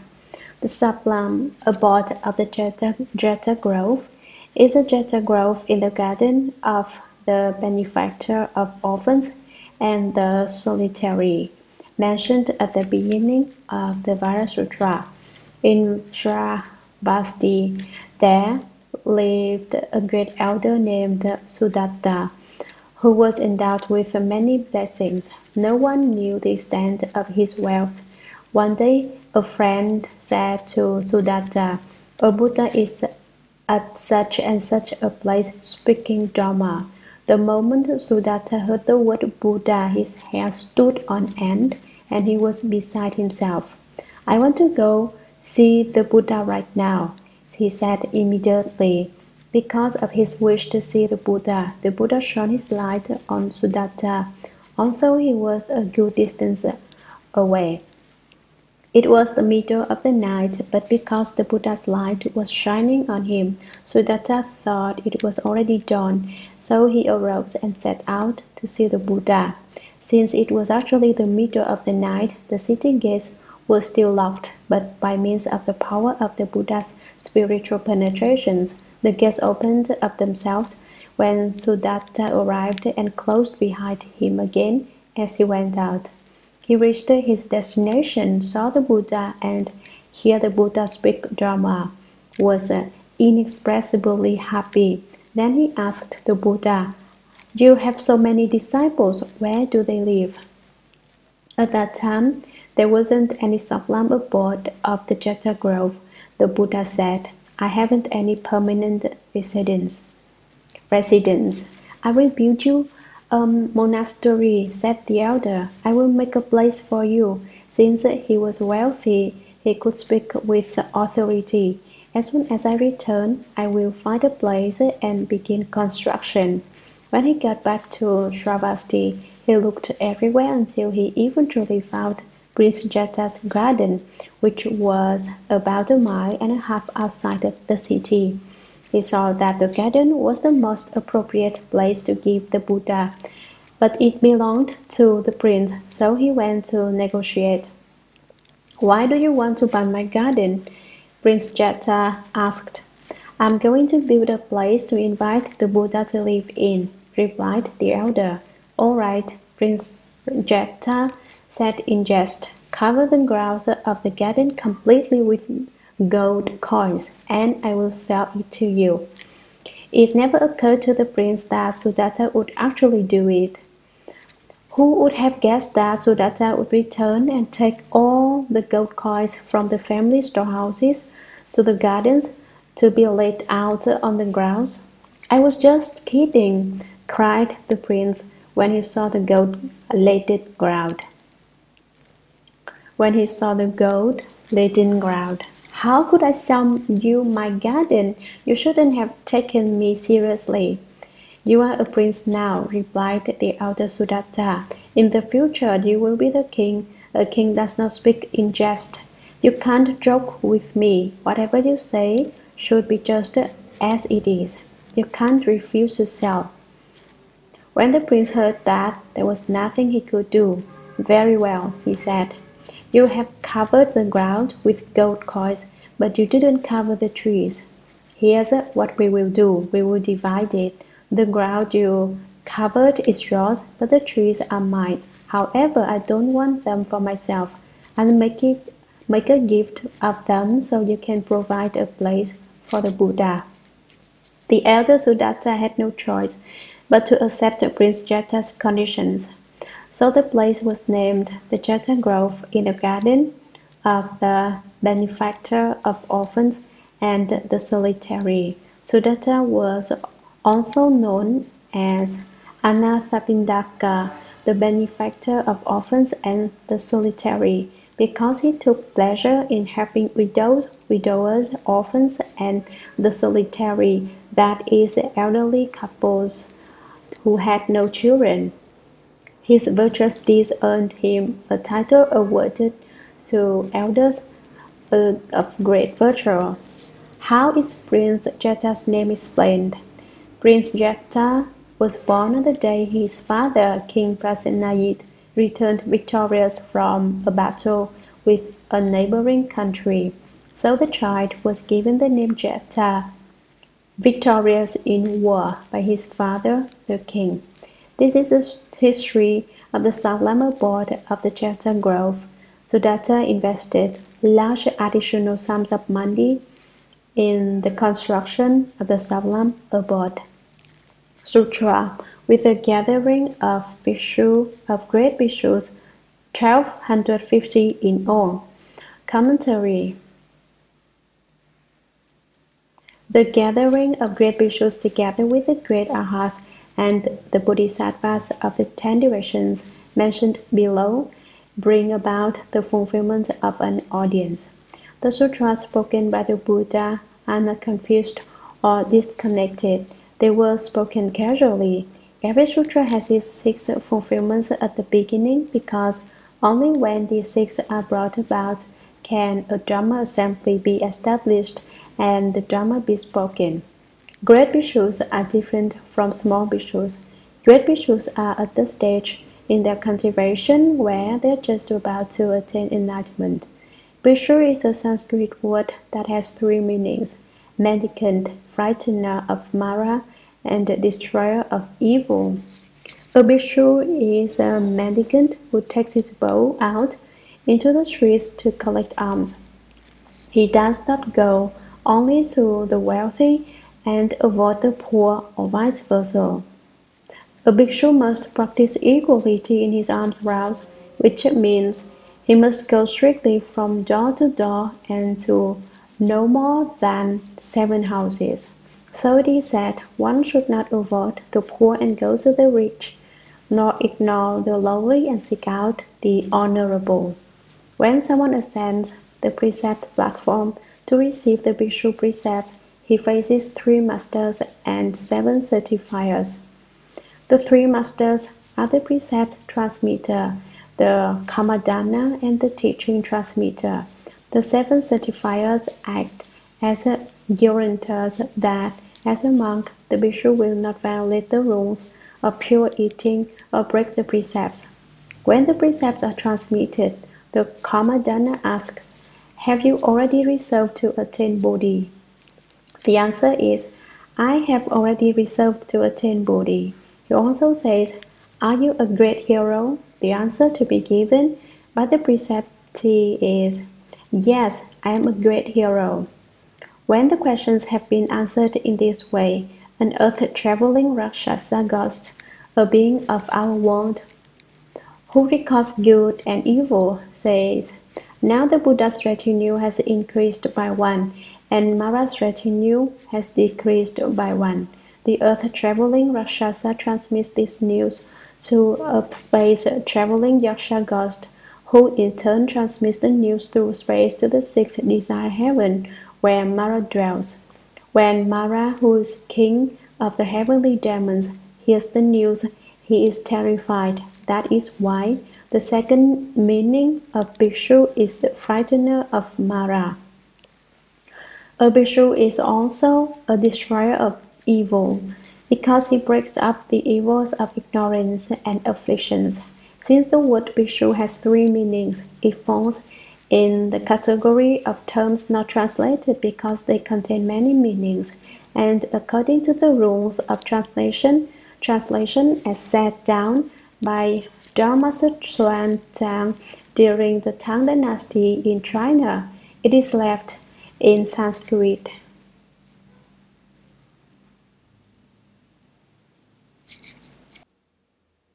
Actually, there were 1255 great bhikshus in the Jeta Grove assembly, but the number is rounded off to 1250 in all. These disciples comprised the Buddha's constant following. Formerly, most of them had adhered to non-Buddhist paths, but upon receiving the Buddha's teaching, they were transformed. Moved by the Buddha's deep kindness, they constantly dwelt with him thereafter. Of the 1250, the Buddha first took across Anatakaundinya and the other four of the five bhikshus in the deer park. Next, he converted the three Kashyapa brothers who had been fire worshippers. When they took refuge with the Buddha, they brought their 1,000 disciples along with them to also take refuge. That makes 1,005 disciples. Maudgalyayana and Shariputra each had 100 disciples. They brought a total to 1,205. Then Yashas, the son of an elder, and his disciples took refuge for a total of 50 people, which makes 1,255 disciples in all. What is meant by a gathering? One person cannot hold a gathering, nor can two nor three. It takes four or more to form an assembly. In this case, however, the gathering consists of more than 1,250. This is how Anatakaundinya became the first of Shakyamuni Buddha's disciples. In a former life, the Buddha was a patient immortal cultivating the way in the mountains. He cultivated the practice of patience in the face of insult. One day the king of Kinlinga went to the mountain on a hunting expedition, bringing with him a party of concubines, palace girls, ministers, and officials. While the king hunted, the concubines went for a stroll on the mountain and encountered the old bhikshu, the patient immortal. The concubines, who rarely left the palace, had never before seen a person such a long beard and such hair as his. Although he was a cultivator, the concubines thought he was a freak, and so they crept closer and asked him, "What are you doing?" "I am working at cultivating the way. I am practicing the Buddha Dharma," replied the old cultivator. The concubines had never heard the Buddha Dharma or even of the Buddha and were completely puzzled by his answer. Their curiosity got the better of them, and each one had to come closer for a peek at the old cultivator. They crowded around him in a circle. By then the king of Kalinga had returned from his hunting, only to find that his beautiful concubines had disappeared. He went looking for them and found them standing in a circle around a long-haired bearded man. The sight ignited the king's jealousy. He thought to himself, "This man has seduced my beautiful women. They won't pay any attention to me, and yet he's managed to seduce them." Aloud, he asked, "What are you doing?" "I am cultivating patience," replied the old cultivator. "What do you mean by patience?" "Patience means that no matter what you do to me, no matter how impolite you are to me, no matter how badly you treat me, I can bear it." "Really?" said the king of Kalinga.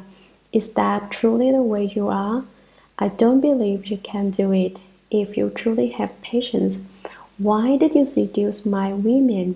Now that they have become so involved with you and have fallen in love with you, in the future they will certainly run away from the palace." "No, I wouldn't seduce your women. I have been speaking Dharma for them, teaching them to be patient." "Patient?" spit back the king. "So you can be patient, huh? All right, I'll try you out. Let's see if you can be patient." And he chopped off the old cultivator's ear. "Can you bear it?" he shouted. "Are you angry?" "I'm not angry," replied the old cultivator. Next, the king sliced off the cultivator's nose. "Are you angry?" he asked. "Are your afflictions welling up? Don't you hate me?" "I haven't given rise to affliction," replied the old cultivator, "nor am I angry with you." Is that true? Are you really not angry? Screamed the king. Very well, I'll cut off your hand, which he did in one blow. You still don't hate me. The old cultivator, this previous incarnation of Shakyamuni Buddha, said to the king of Kalinga, I don't hate you. Then I will cut off the other hand. And the king brought his sword down once again on the old cultivator. Are you angry? I'm still not angry, replied the old cultivator. Ah, you don't know truth from falsehood. Here, I'll cut off your foot. Now, are you angry? No, I'm not angry. The king cut off his other foot, which meant that he had severed all four of the old cultivator's limbs. You still don't hate me? He asked. The old cultivator replied, I still don't hate you. You're lying, cried the king. There isn't a person in the world who wouldn't get angry upon having all four limbs sliced off his body. I don't believe you really can be this way. At that time, the old cultivator made a vow. If I have not given rise to any anger, he told the king, then my four limbs will grow back and my body will be whole once more. But if I have gotten angry, my hands and feet won't rejoin my body, and my nose and ear won't grow back. As soon as he finished speaking, his hands, feet, ear, and nose, which had been completely severed, grew back again. What kind of weird monster are you? The king of Kalinga cried. What kind of freak can make his hands and feet grow back on his body? A demon, the king concluded, addressing his party of ministers and concubines. But as soon as these thoughts arose, the Dharma protectors and beneficent gods let loose a hailstorm that came beating down on the king. Then the old cultivator made another vow. Please, Dharma protectors and good spirits, don't punish him. I forgive him, he said. Then he told the king, in the future, when I realize Buddhahood, I will take you across to Buddhahood first. As a result of that vow, when Shakyamuni Buddha realized Buddhahood, the first person he took across was Ainatakaunjina, who was none other than the former king of Kalinga. Upon realizing Buddhahood, the power of his vow led him immediately to the deer park to save the 5 bhikshus, of whom the first was Yanakaundinya. When someone makes a vow, a connection is created. Therefore, you should make vows to be good to people and to rescue them, and you should be careful not to make vows to kill people. If you vow to kill people, in the future people will vow to kill you, and there will be no end to the cycle of killing. If you make vows to take living beings across to Buddhahood, then they can all realize Buddhahood together, and everyone will obtain the bliss of the eternally still, bright, pure land. Be good to people, even if they are not good to you. We should have the kind of vitality that the patient immortal had when, far from getting angry, he vowed to save his attacker who was getting off his limbs. Students of the Buddha Dharma should imitate this spirit of magnanimity.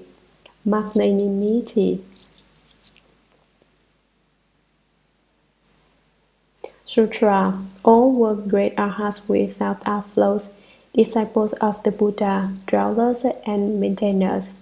They had fully transcended all existence and were able to travel everywhere and to accomplish the awesome department. Commentary. These great bhikshus were not just great bhikshus, they were bodhisattvas appearing in the bodies of bhikshus. So it is said, inwardly they secretly practiced the bodhisattva conduct, outwardly they appeared in the bodies of sound hearers. Though all were bodhisattvas at heart, Though the fundamental nature of the great vehicle was contained in their hearts, they outwardly practiced the dharmas of the small vehicle and appeared as great arhats without outflows. A person who has attained the first fruition of enlightenment is called a small arhat, while one who has attained the fourth fruition is called the great arhat. However, if an arhat who has attained the fourth fruition does not continue to progress in his investigation, does not advance in his cultivation, he is called a fixed nature sound hearer. He remains fixed on that level. He obtains a little and is satisfied. Although what he has is not much, he thinks it is sufficient and does not consider making any further progress. If he continues to advance in his cultivation, he can attain the position of Bodhisattva. This was the case with the great arhats of the Shurangama assembly. As explained above, arhat is a Sanskrit word with three meanings: worthy of offerings, without birth, and killer of thieves. While bhikshus can receive the offerings only of people, small arhats are worthy of the offerings of people and gods, such as kings of countries or of heavens. Great arhats are worthy of receiving the offerings not only of people and gods, but also of those who have transcended the world, that is, of those who have reached states beyond the six desire heavens. Great arhats can receive the offerings of bodhisattvas because they have cut off afflictions beyond the triple realm, whereas small arhats have cut off only the affliction within the triple realm. So great arhat can be said to be bodhisattva. Although they manifest as bhikshus and do not practice the bodhisattva way, within their hearts they have the magnanimity of bodhisattvas, and they can gradually attain the level of bodhisattvahood. In past lives, they had already realized Buddhahood, wishing to keep Shakyamuni Buddha propagate the Buddha Dharma. They appeared in the bodies of bhikshus to act as arhats. Basically, these arhats are great bodhisattvas. An arhat also is said to be without outflows. This means he has already attained the state of being patient with the non-production of dharmas.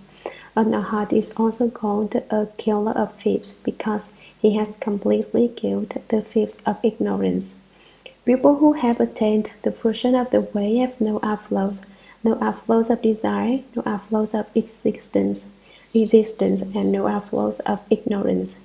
Being without outflows, they do not fall into the three realms: the realm of desire, the realm of form, and the formless realm. We people all now dwell in the realm of desire. Although we live on earth, we are utterly a part of the heavens of the desire realm.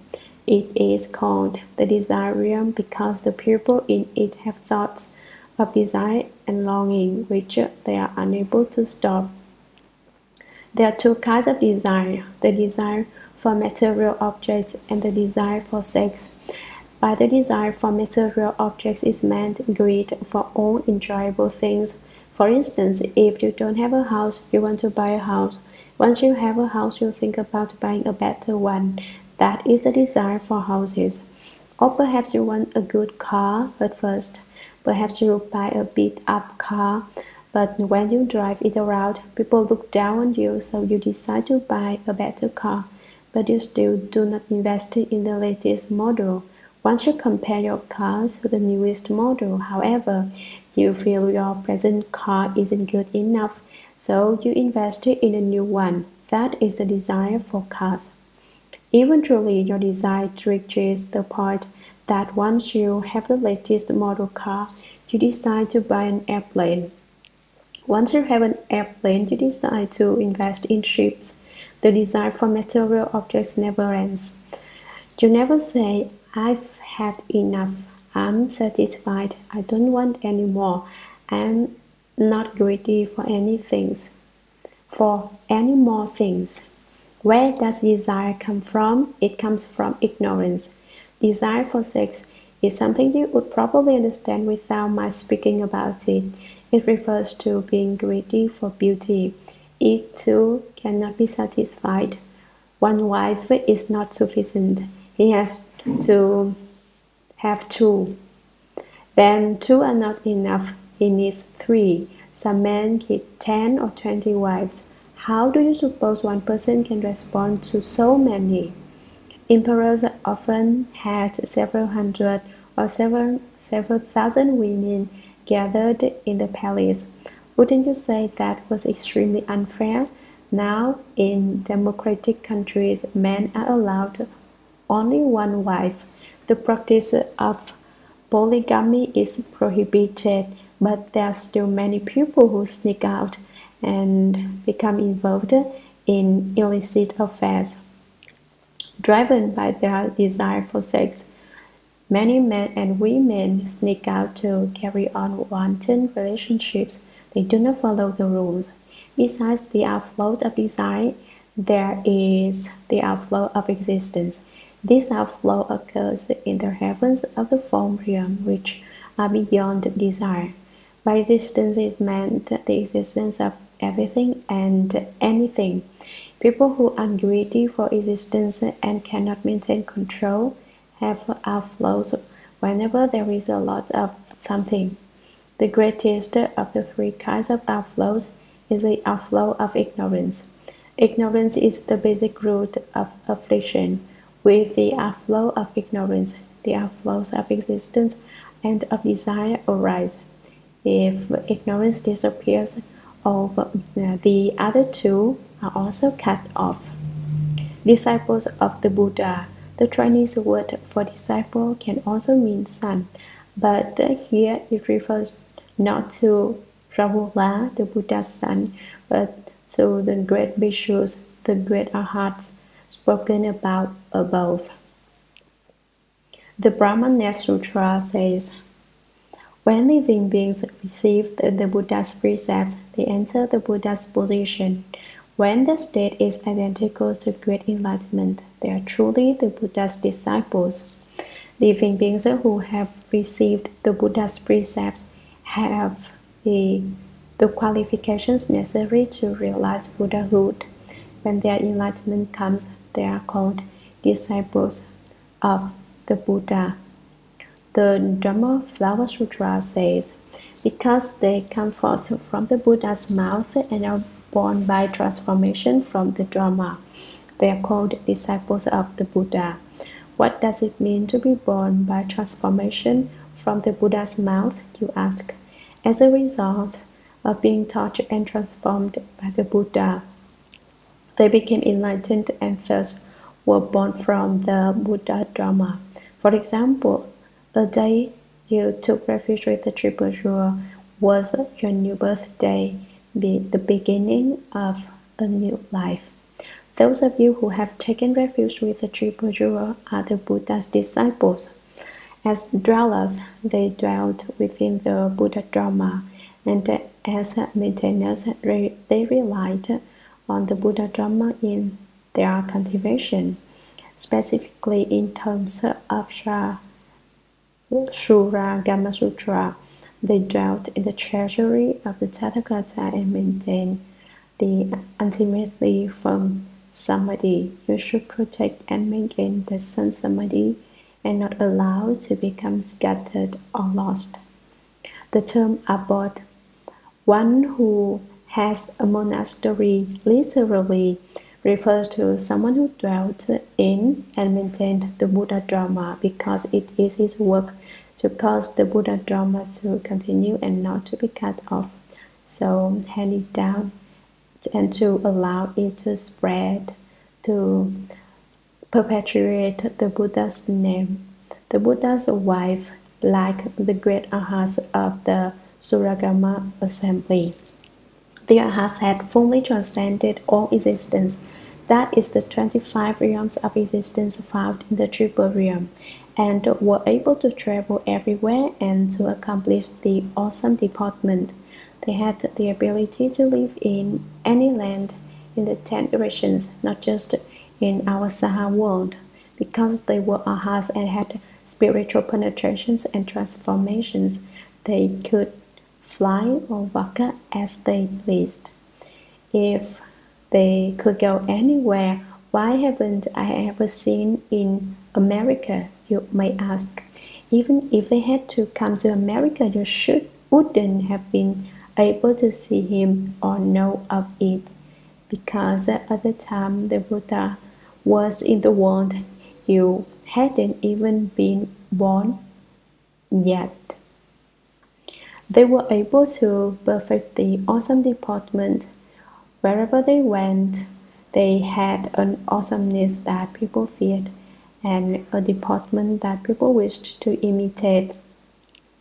They were deserving of respect because they differed from the ordinary in every way, and they were respected by everyone they met. That person is truly fine, truly deserving of respect and admiration. Wherever the great bhikshus went, they did not look at him improper things. They did not look at improper things. They would peer around like someone intent upon stealing something. Their eyes constantly regarded their noses regarded their mouths, and their mouths regarded their hearts.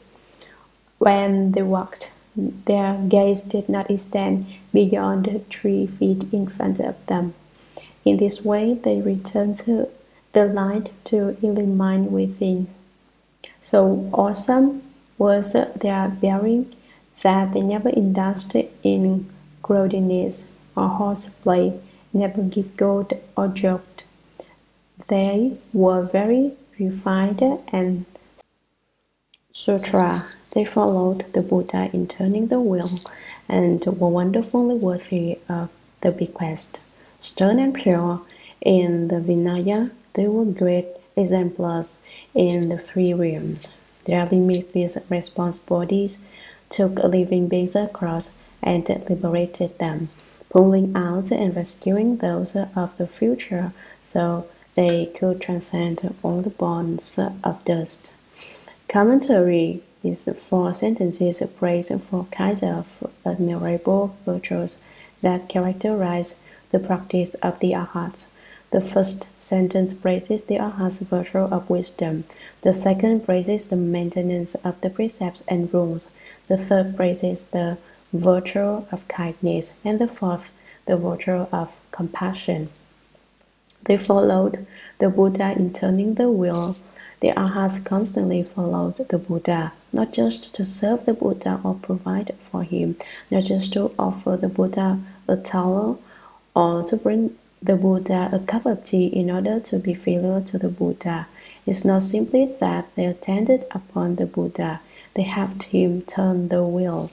This does not refer to the turning wheel of the 6 paths, but rather to the great Dharma wheel. Why is it called a wheel, you ask? For one thing, a wheel can grind. A mill wheel grinds rice and other grains. The Dharma wheel grinds up all the dead insects and externalist paths, and pulverizes and destroys their erroneous and improper teachings. A wheel also transports, just as a boat transports cargo from Europe to America, so too the turning Dharma wheel transports living beings from this shore of birth and death to the other shore of Nirvana. The speaking of Dharma is like a ship that transports living beings from this shore of birth and death to the other shore of Nirvana. The speaking of Dharma is like a ship that transports people from one place to another.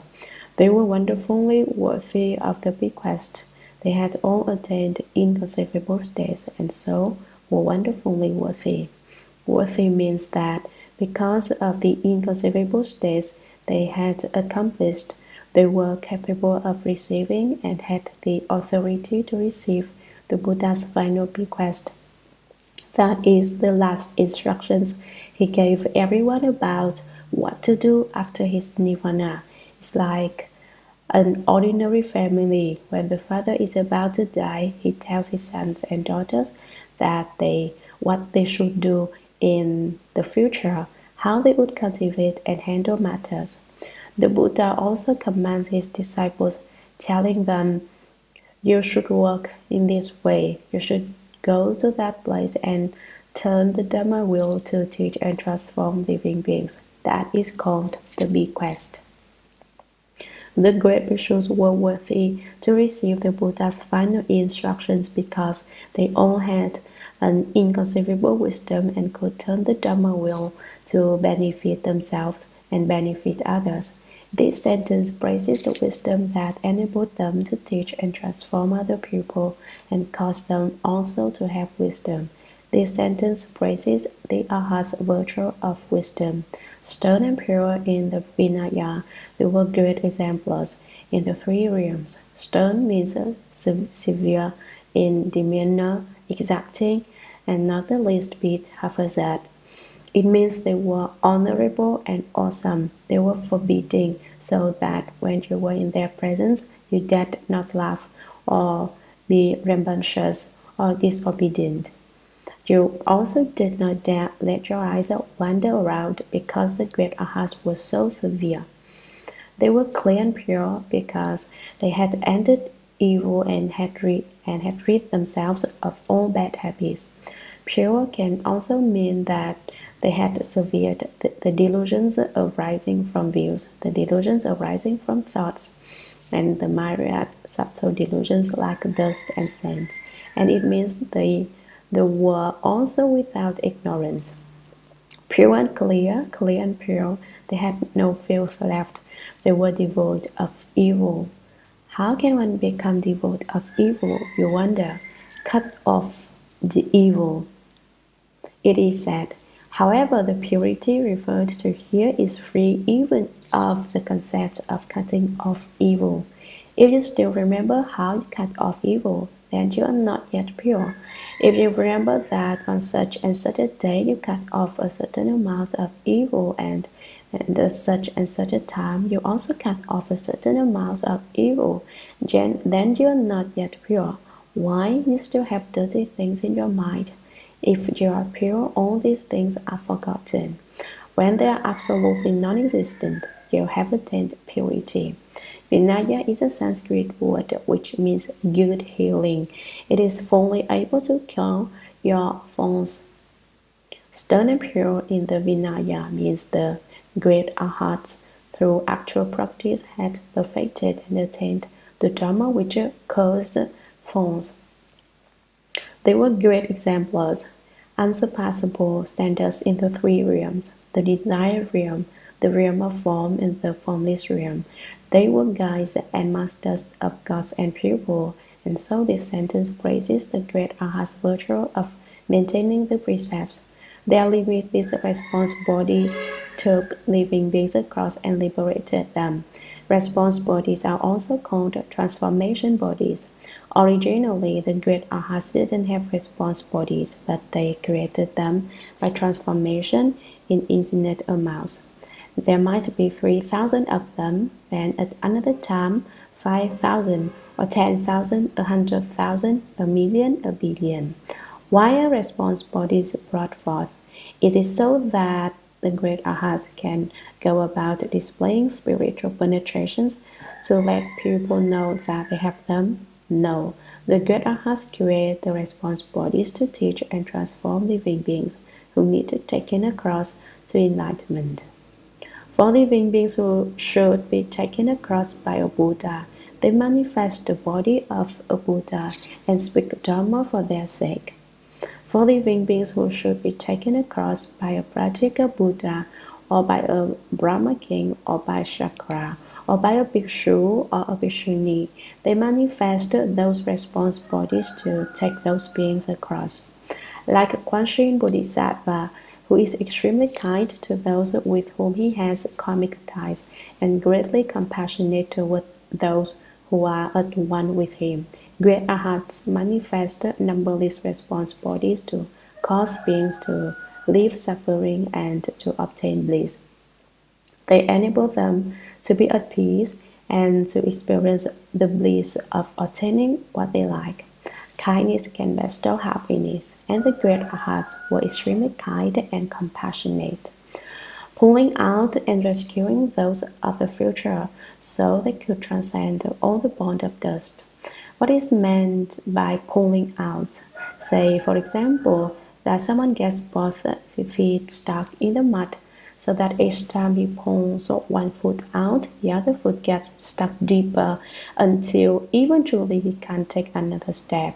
Then you extend your hand and pull him out of the mud. Or someone may be caught in flood waters, unable to get out until you go in and rescue him. The great arhats extricate and rescue those of the future, and so we now have hope because we are those of the future. If you can but believe the Dharma the arhats speak for you to hear, you can be rescued and crossed over.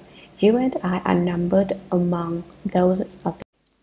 Why can't you fly now? Why can't you go into empty space? You have too many burdens, that's why they weigh you down and make your body very heavy, that is to speak of the earth's gravitational pull. But if you are free of burdens, then the force of gravity does not bind you, and you can gain your independence. The transient dust burdens us. It is because your burdens pull at you and cling to your clothing that you can no longer fly, although originally you could. However, the great arhats can think of ways to enable all living beings to transcend their troublesome burdens, so they can no longer be tied down. So the earth's gravitational force can no longer hold them. Once free, you can drift off into space like a balloon. You can go wherever you wish, to the moon, to the stars. It is not easy to travel this way. This kind of travel is very convenient. There's no need to buy a plane ticket. Wherever you want to go, you can just go there. If you can reach that level, you are said to have transcended your troublesome burdens. Just as the previous sentence praises the great arhat's virtue of kindness, which brings happiness, this last sentence praises their virtue of compassion, which can rescue living beings from their distress. Sutra. The names of the leaders were the greatly wise Shariputra, Mahamaugalyayana, Mahakausthila, Purna Mayachayaniputra, Saputi, Upanishad, and others. Commentary. Shariputra's name may be translated in three ways. Son of the body, because his mother's body was extremely beautiful. Son of the pelican, because his mother's eyes were as beautiful as an pelican's. And son of jewels, because his mother's eyes shone like jewels. And Shariputra's eyes were like his mother's. Shariputra was foremost in wisdom among the South heroes. In fact, greatly wise Shariputra's wisdom was evident even before he was born. Mahakausthila, Shariputra's uncle, used to debate with his sister Sharika. He never had any trouble defeating her until she became pregnant with Shariputra, and then he outwitted him every time. Realizing that his sister's newly acquired skill in debate must be due to the presence of an exceptional child in her womb, Mahakausthila set out to school himself in all the dharmas of all the non-Buddhist religions in preparation for the day when he would meet his nephew in debate. He spent many years in southern India pursuing his studies, and when he returned to seek out his nephew, he learned that the greatly wise Shariputra had left the home life to follow the Buddha after having defeated all the master debaters from the 5 parts of India in debate when he was only 8 years old. Mahakausthila was displeased to learn that his nephew was a disciple of the Buddha, because he had naturally hoped that after all his years of study and with his unsurpassed debating powers, he would win the respect and loyalty of the child. He decided to challenge the Buddha, proposing that if he won a debate with the Buddha would relinquish Shariputra to him, and just to show his confidence, he blatantly added that he would chop off his head as an offering to the Buddha if he lost the debate. Once he went before the Buddha, however, his confidence wavered, and he searched frantically through his dharmas for a tenet of doctrine to form the basis of this all-important debate. Finally, the Buddha said, "Well, speak up, establish your principle, and I will consider your request." "Basically, I do not accept any principle," said Kaustila finally, and a bit triumphantly, thinking that this would render the Buddha speechless. "Oh," replied the Buddha without hesitation, "do you accept that position?" Bewildered, Shariputra's uncle thought, "If I say I don't accept the position of having no position, I will have destroyed my own doctrine and will lose the debate. But if I say I do accept it, my acceptance will be in direct opposition to my basic tenet." Caught in the horns of this dilemma, Kaustila hesitated a fraction of a second, and then, without a word, turned on his heels and ran as fast as he could out of the room, out of the Buddha's way place, out of the gardens, and down the road for several miles without stopping. Eventually, he regained some self-control, recalled that he was a man of his word, and realized that he must return to the Buddha and offer him his head. When he arrived and asked the Buddha for a knife, however, the Buddha explained that in the Buddha Dharma things are not done that way. Then the Buddha spoke Dharma for Mahakaustila and enabled him to open his Dharma eye. Once his Dharma eyes was opened, he could see clearly the fallacies in the dharmas of the non-Buddhist paths, and he had studied so rigorously, and he requested permission to leave the home life and follow the Buddha.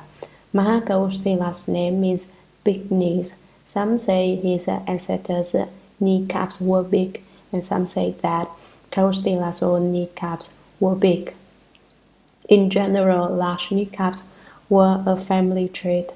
Mahakaustila was first among the Buddha's disciples in debate. Mahamaudgalayana's name means Kolita tree because his father and mother prayed so the spirit of that tree for a son.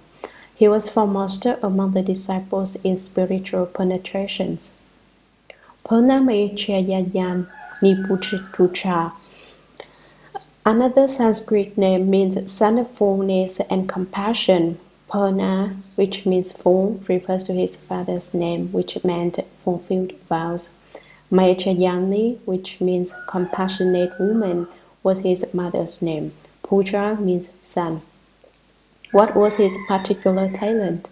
Whereas Shariputra was foremost in wisdom, and Mahamaudgalayana was foremost in spiritual penetrations. Purnamechayaniputra was foremost in speaking Dharma. No one else could explain the sutras with such subtlety and in such a deep and moving way. When Purna spoke the sutras, heavenly maidens scattered flowers and golden lotuses welled up from the earth. Whoever would like to be foremost in speaking Dharma can recite Namo Venerable Purna over and over, and Purna will use his wisdom and eloquence to aid you in speaking Dharma so that you will be able to move people. How will they be moved? They want to doze off when you're lecturing sutras. When Purna spoke Dharma, no one was able to go to sleep. He expressed the characteristics of all Dharmas well and so was said to have unobstructed eloquence. Saputi, another of the 10 great disciples, was foremost in understanding emptiness. His name has 3 meanings: born to emptiness, splendid apparition, and good luck. When Saputi was born, all the wealth in his household, all the gold, silver, and precious gems disappeared. The treasuries stood empty. No one knew where it had all gone. But since the disappearance of the wealth coincided with the birth, the infant was given the name born to emptiness. 7 days after his birth, all the riches reappeared, and so the child was renamed Splendid Apparition. His parents wanted to find out whether the child was good or bad, so they went to a diviner soon after his birth. In India, there was no book of changes, Yi Ching. Instead, they used the diviner to figure out whether their child was good or bad. He came up with good and lucky, so the child was renamed Good Luck. Saputi was foremost in understanding, and so the Vana Sutra, he is the Buddha's interlocutor. That is, it was he who asked Shakyamuni Buddha to explain the doctrine of prana. Upanishad, also Sanskrit, means dust nature. Upanishad awakened to the way when he saw that the nature of all external objects is fundamentally empty. He awakened to the doctrine of impermanence as it is embodied in the nature of external objects and others. Means that these 6 bhikshus were not the only ones in the assembly. There were at least 1,250 disciples in the assembly, but these 6 held seniority and sat in the highest positions.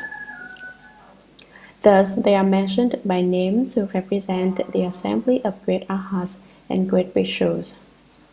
Sutra, moreover, limitless practitioners who were beyond learning and those with initial resolve came to where the Buddha was to join the bhikshus Pravarana at the close of the summer retreat. Commentary: the numberless Pratyeka's were the Pratyeka Buddhas who belonged to the vehicle of those enlightened by conditions. This vehicle and the self-hero vehicle of the great arhats mentioned above are often referred to together as the 2 vehicles. They had reached a level of being beyond learning. Upon attainment of the 4th fruit of arhatship, cultivators reach a position of being beyond learning. The term Pratyeka Buddha can be interpreted as meaning solitary enlightened ones, referring to those who were enlightened by themselves at the time when no Buddha was in the world, but it also has come to refer to those enlightened by conditions. During a time when a Buddha is in the world, those enlightened by conditions follow the Buddha in cultivating the 12 links of conditioned causation and thus awaken to the way. The 12 links of conditioned causation are 1. Ignorance, which conditions activities. Activity, which conditions consciousness. Consciousness, which conditions name and form. Name and form, which condition the 6 sense organs. The 6 sense organs, which condition contact. Contact, which conditions feeling. Feeling, which conditions love. Love, which conditions grasping. Grasping, which conditions existence. Existence, which conditions birth. Birth, which conditions old age and death. When ignorance is extinguished, activity is extinguished. When activity is extinguished, consciousness is extinguished. When consciousness is extinguished, name and form are extinguished. And when name and form are extinguished, contact is extinguished. When contact is extinguished, feeling is extinguished. When feeling is extinguished, love is extinguished. When love is extinguished, grasping is extinguished. When grasping is extinguished, existence is extinguished. When existence is extinguished, birth is extinguished. When birth is extinguished, old age and death are extinguished. Thus, the 12 links of conditioned causation can be extinguished. Practical Buddhas who live at the time when a Buddha is in the world are called those enlightened by conditions. Nevertheless, in the Shurangama assembly, there were cultivators who are probably called solitary enlightened ones. How can that be? There were sages who had cultivated the way in the mountains before Shakyamuni Buddha had realized Buddhahood. When there was no Buddha in the world, in the springtime they watched the many flowers blossom. In the autumn they saw the yellow leaves fall. They observed the myriad things being born and dying, and by themselves they awakened to the way. Then after Shakyamuni Buddha realized Buddhahood, they left their caves in the cracks deep in the mountains and desolate valleys, and came forth to help Shakyamuni Buddha propagate the Buddha Dharma. Limitless numbers of them became part of that influential assembly. Besides practical Buddhas who were beyond learning, there was also practical Buddhas with initial resolve, arhats with initial resolve, and bhikshus with initial resolve, who had not yet become mature in the way. All came to where the Buddha was to join the bhikshus pravarana at the close of the summer retreat. In Buddhism, there is a rule that those who have led the home life must pass the summer in retreat. This rule came about because for a period of 90 days from the 15th of the 4th lunar month to the 15th of the 7th lunar month, the members of the Sangha lived in one place and did not go anywhere. They didn't go traveling or take a vacation. There were two reasons for this. First, the weather was very hot and made for especially uncomfortable traveling. That was particularly true in India. Second, insects and other small creatures are particularly abundant on the earth in summer.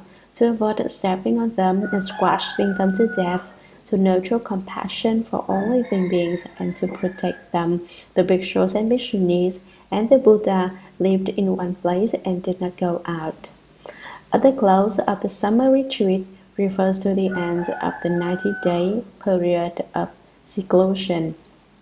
During the 3-month retreat, people might have committed offenses and broken rules, and so at the close of the retreat, at the end of the 90 days, it was necessary to hold a communal examination during which everyone was encouraged to confess his offenses frankly. This was the pravarana. If anyone had committed offenses without realizing it, then others in the assembly were expected to question him and help him see his mistakes. Nothing was held back, and everyone was expected to answer the questions he was asked and to admit his faults without argument.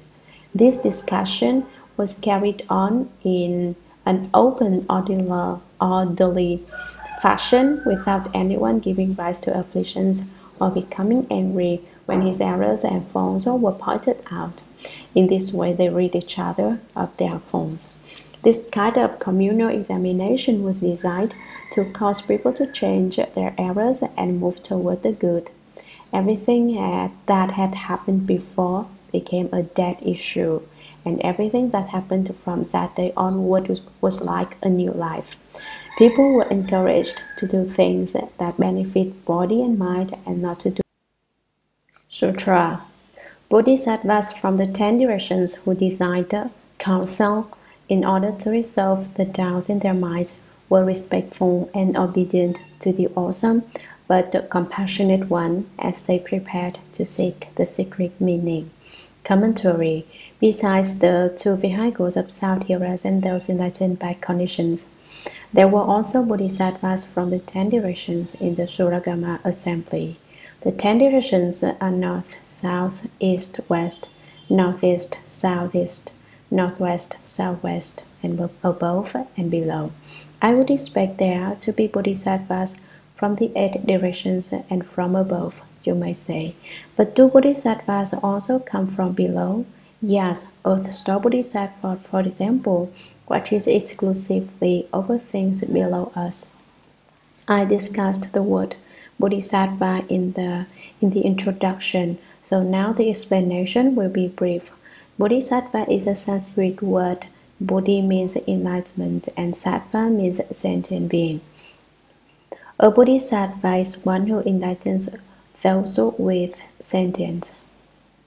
He himself is a sentient being who was originally just like ordinary people, but who afterward became enlightened.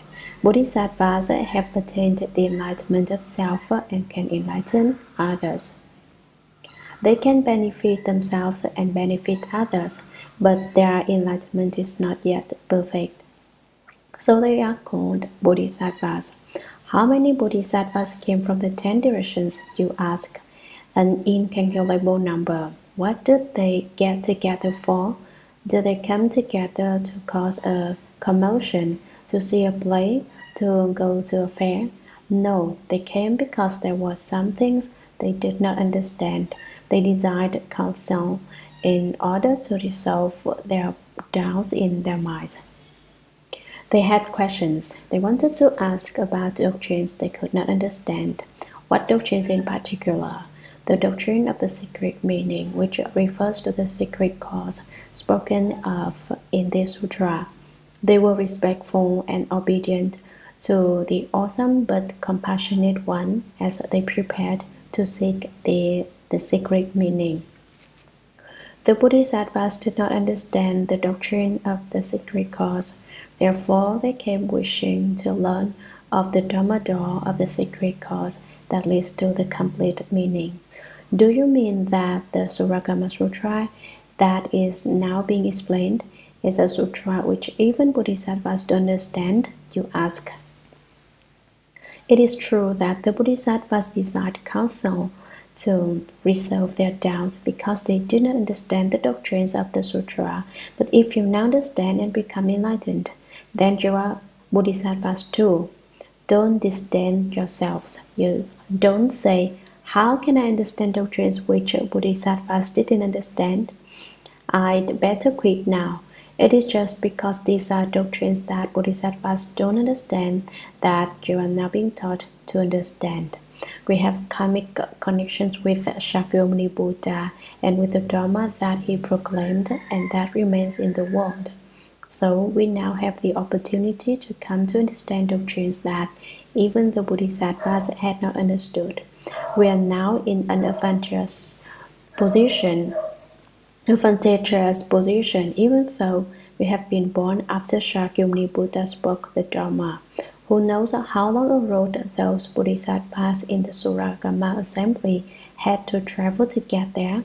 Not from our north, south, east, and west, perhaps, but from great distances, from numberless other worlds.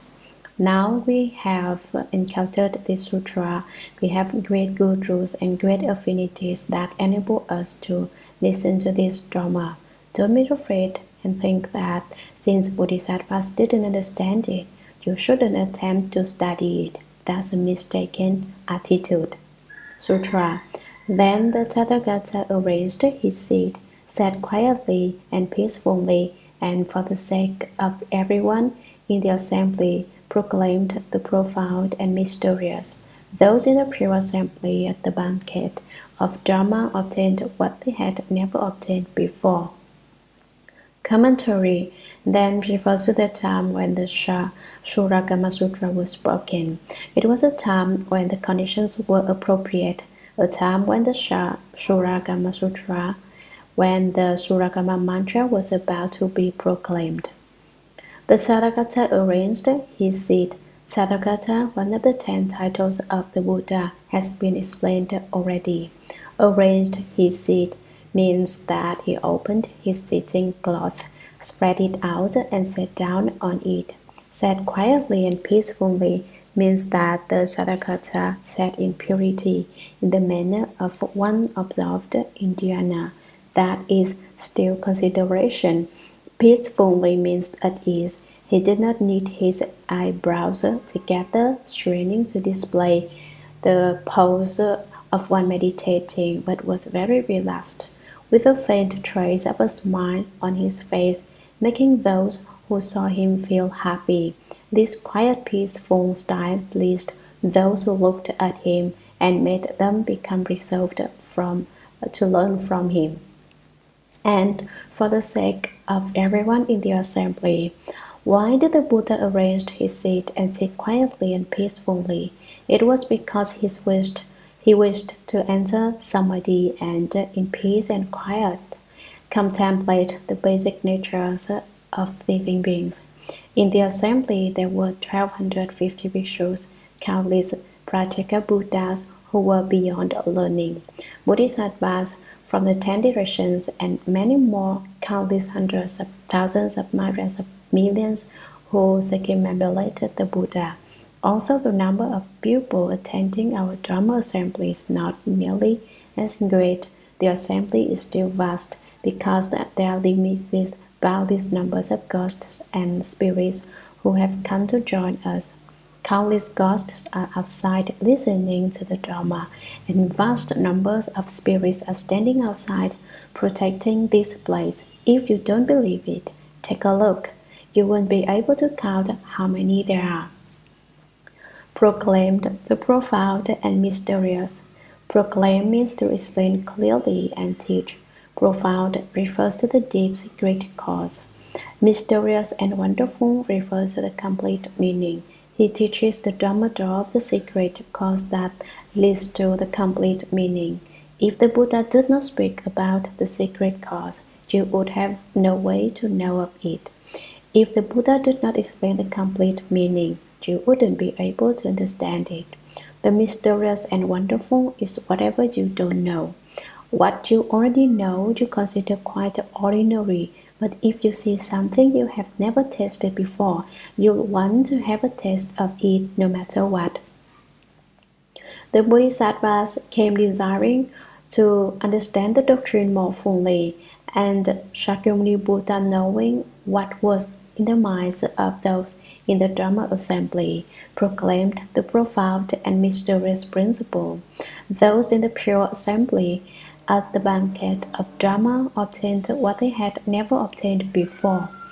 Speaking Dharma is compared to giving living beings a flavorful Dharma to taste. When you have eaten your fill of flavorful Dharma, you will realize Buddhahood. The banquet does not refer to an ordinary feast where wine is drunk and the like. Pure assembly means that not one being who came to the assembly was unclean. All were pure in body and mind without defilements.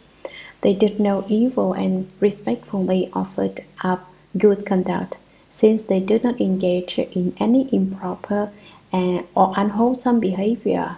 They are referred to as a pure assembly.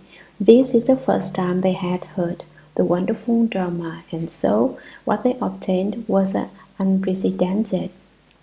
Unprecedented teaching also refers to the ninth of the 12 divisions of the Buddhist canon, Dharma that has never been spoken before. Sutra, the immortals Kalavinka sound pervaded the 10 directions, and Bodhisattvas as numerous as the sands of the Ganges gathered at the Buddhimanda with Manjushri as their leader. Commentary. Kalavinka is Sanskrit for wonderful sound.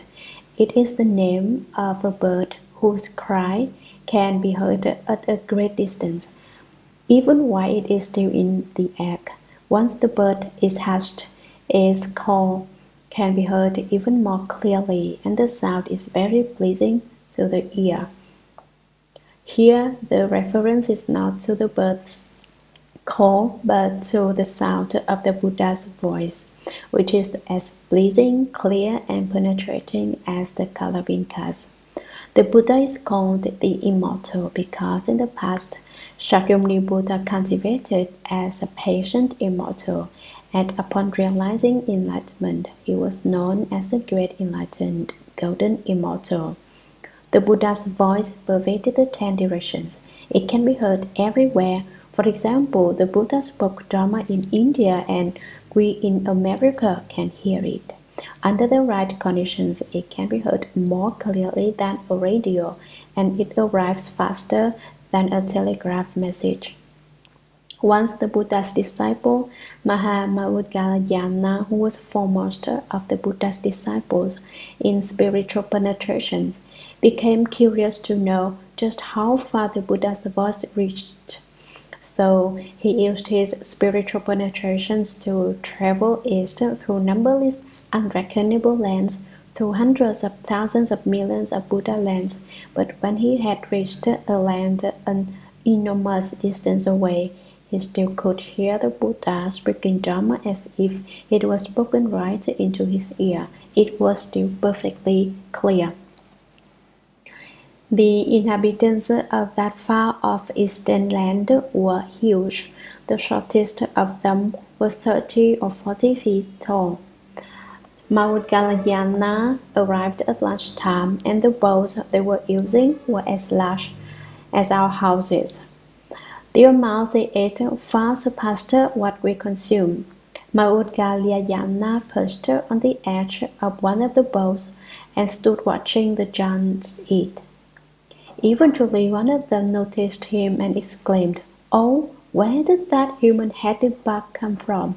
He was so tiny that they called him a human-headed bug. But the Buddha of that far eastern land told them, "You must not speak like that. That is Maudgalayana from the Saha world. He is foremost in spiritual penetrations among Shakyamuni Buddha's disciples. Don't ridicule him. He's not a human-headed bug." The disciples of that land were surprised indeed to learn that Shakyamuni Buddha's disciples were the size of insects. Bodhisattvas as numerous as the sands of the Ganges gathered at the Bodhimanda. The Ganges River in India is about 15 miles wide, and its sands are as fine as flour. So they are used as an analogy for the unreckonable number of Bodhisattvas who came to the Dharma assembly. The Bodhisattvas came to protect the place where Shakyamuni Buddha spoke the Shurangama Sutra. The way place referred to is also this present way place where the Shurangama Sutra is now being explained. The Bodhisattvas from the former assembly are also here. You should not look lightly on this place just because the room is small. There are also many great Bodhisattvas here listening to the sutras, protecting this way place, and enabling it to become more flourishing every day. Would you like to meet them? I will tell you that they have Manjushri as their leader. Manjushri is a Sanskrit name that means wonderful virtue, referring to his subtle, wonderful, inconceivable virtuous practices. He is also called wonderfully lucky because every place he goes becomes auspicious. Every time he comes to a way place, the way place becomes very auspicious. In China, the Bodhimanda of Manjushri is at Wutai Mountain. He is referred to as the greatly wise Manjushri because he is foremost among the Bodhisattvas in wisdom. Among the Arhats, Shariputra is foremost in wisdom, but his wisdom is small compared to that of Anandas from Chapter 4 Sutra. Then King Prasenajit, for the sake of his father, the late king, arranged on the day of mourning a vegetarian feast and invited the Buddha to the side rooms of the palace. He welcomed the Tathagata in person with a vast array of superb delicacies of unsurpassed, wonderful flavors, and himself invited the great Bodhisattvas. Commentary: King Prasenajit, whose name means moonlight, was born in India on the same day the Buddha was. When the Buddha entered the world, the light illumined the entire country. King Prasenajit's father thought the light was connected with the birth of his son, so he named him Moonlight. The child later succeeded the father to become the ruler of a country in India. For the sake of his father, the late king, The 15th day of the 7th lunar month marked the close of the summer retreat for people who had left the home life. On the 14th, 15th, and 16th days of the month, the Pravarana is held, as I explained earlier. The 15th marks the Ulambana festival. But the 15th day of the 7th month was also the day King Prasenajit recognized to be the anniversary of his father's death. It is referred to indirectly as the day of mourning, since one did not speak explicitly of one's father's death because of the pain and sorrow involved. Filial people find it very difficult to be reminded their parents' deaths, remembering how good their parents were to them and how they have been unable to be sufficiently filial in return. They experience deep regret.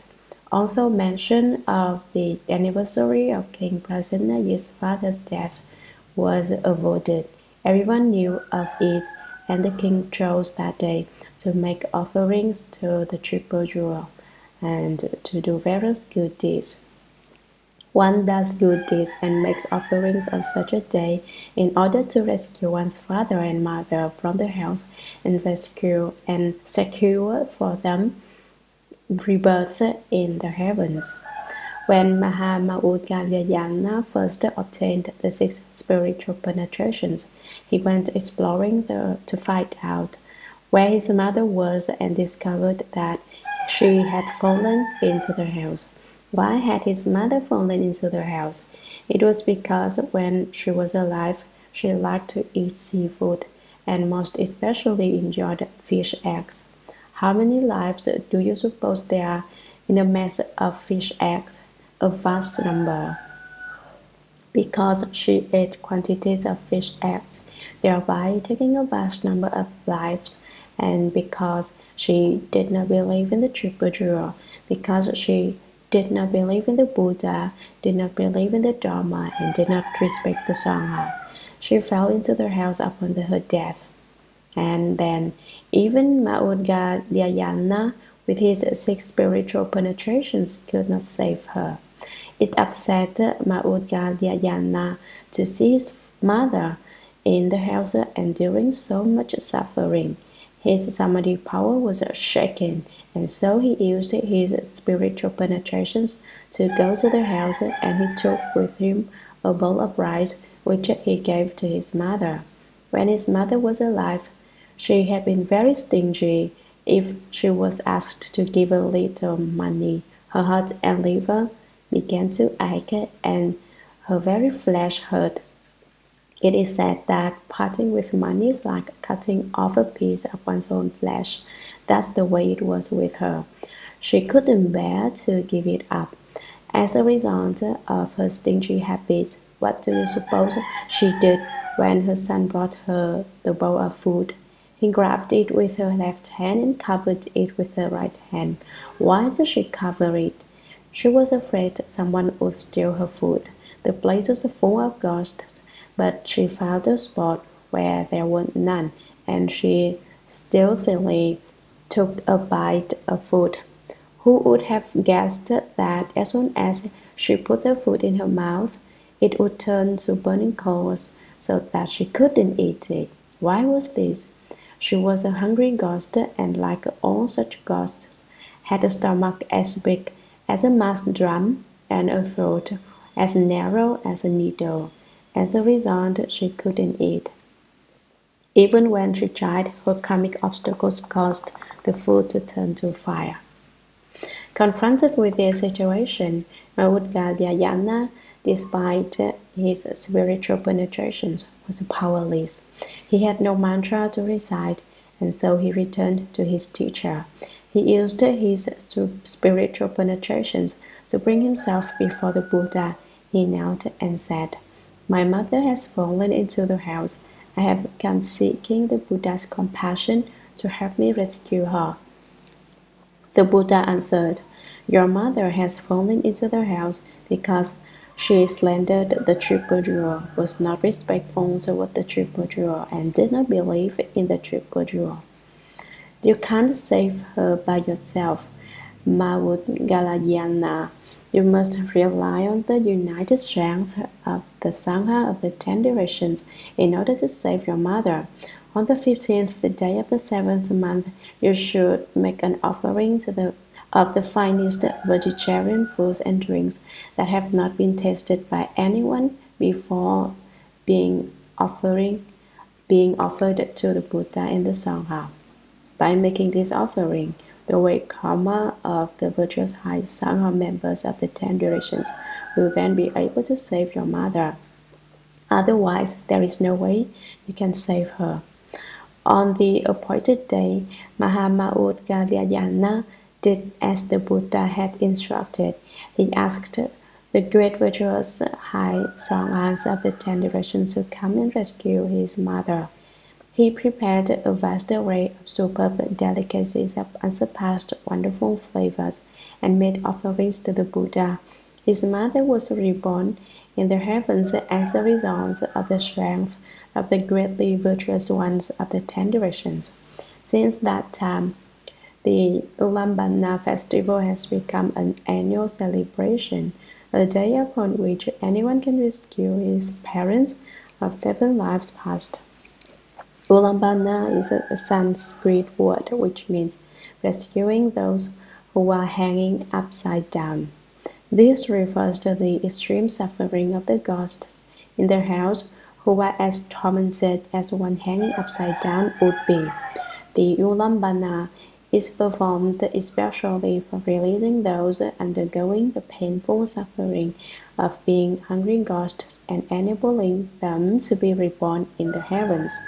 The 15th day of the 7th month is the day of the Buddha's rejoicing and the Sangha's Paravarana. On that day, the merit and virtue derived from making offerings to the triple jewel is several million times greater than that derived from offerings made on ordinary days. That was the day King Brad Senayit chose to offer a vegetarian feast to the Buddha and to make offerings to the triple jewel on behalf of his father.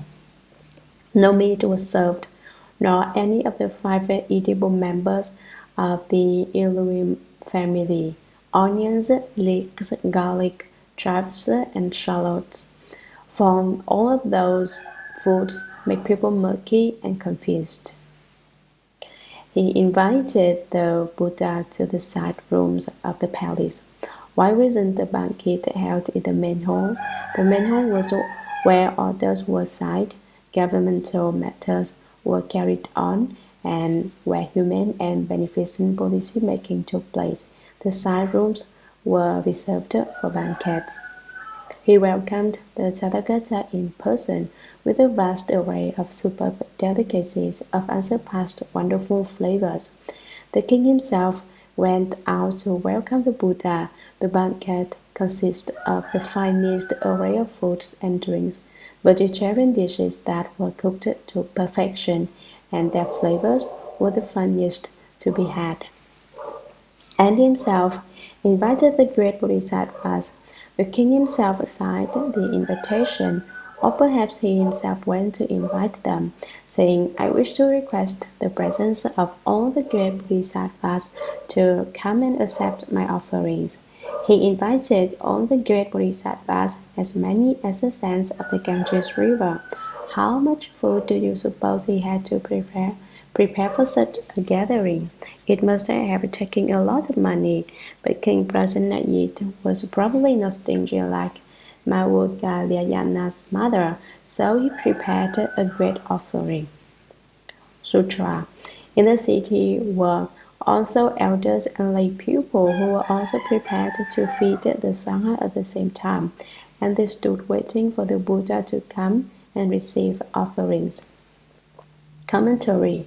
The king wasn't the only one who was prepared to make offerings to the Buddha. There were also elders and lay people in the city. These are the 10 virtues of an elder: honorable name, lofty position, great wealth, heroic deportment, deep wisdom, maturity in years, pure practice, perfect propriety, the praise of their superiors, the trust of those below them.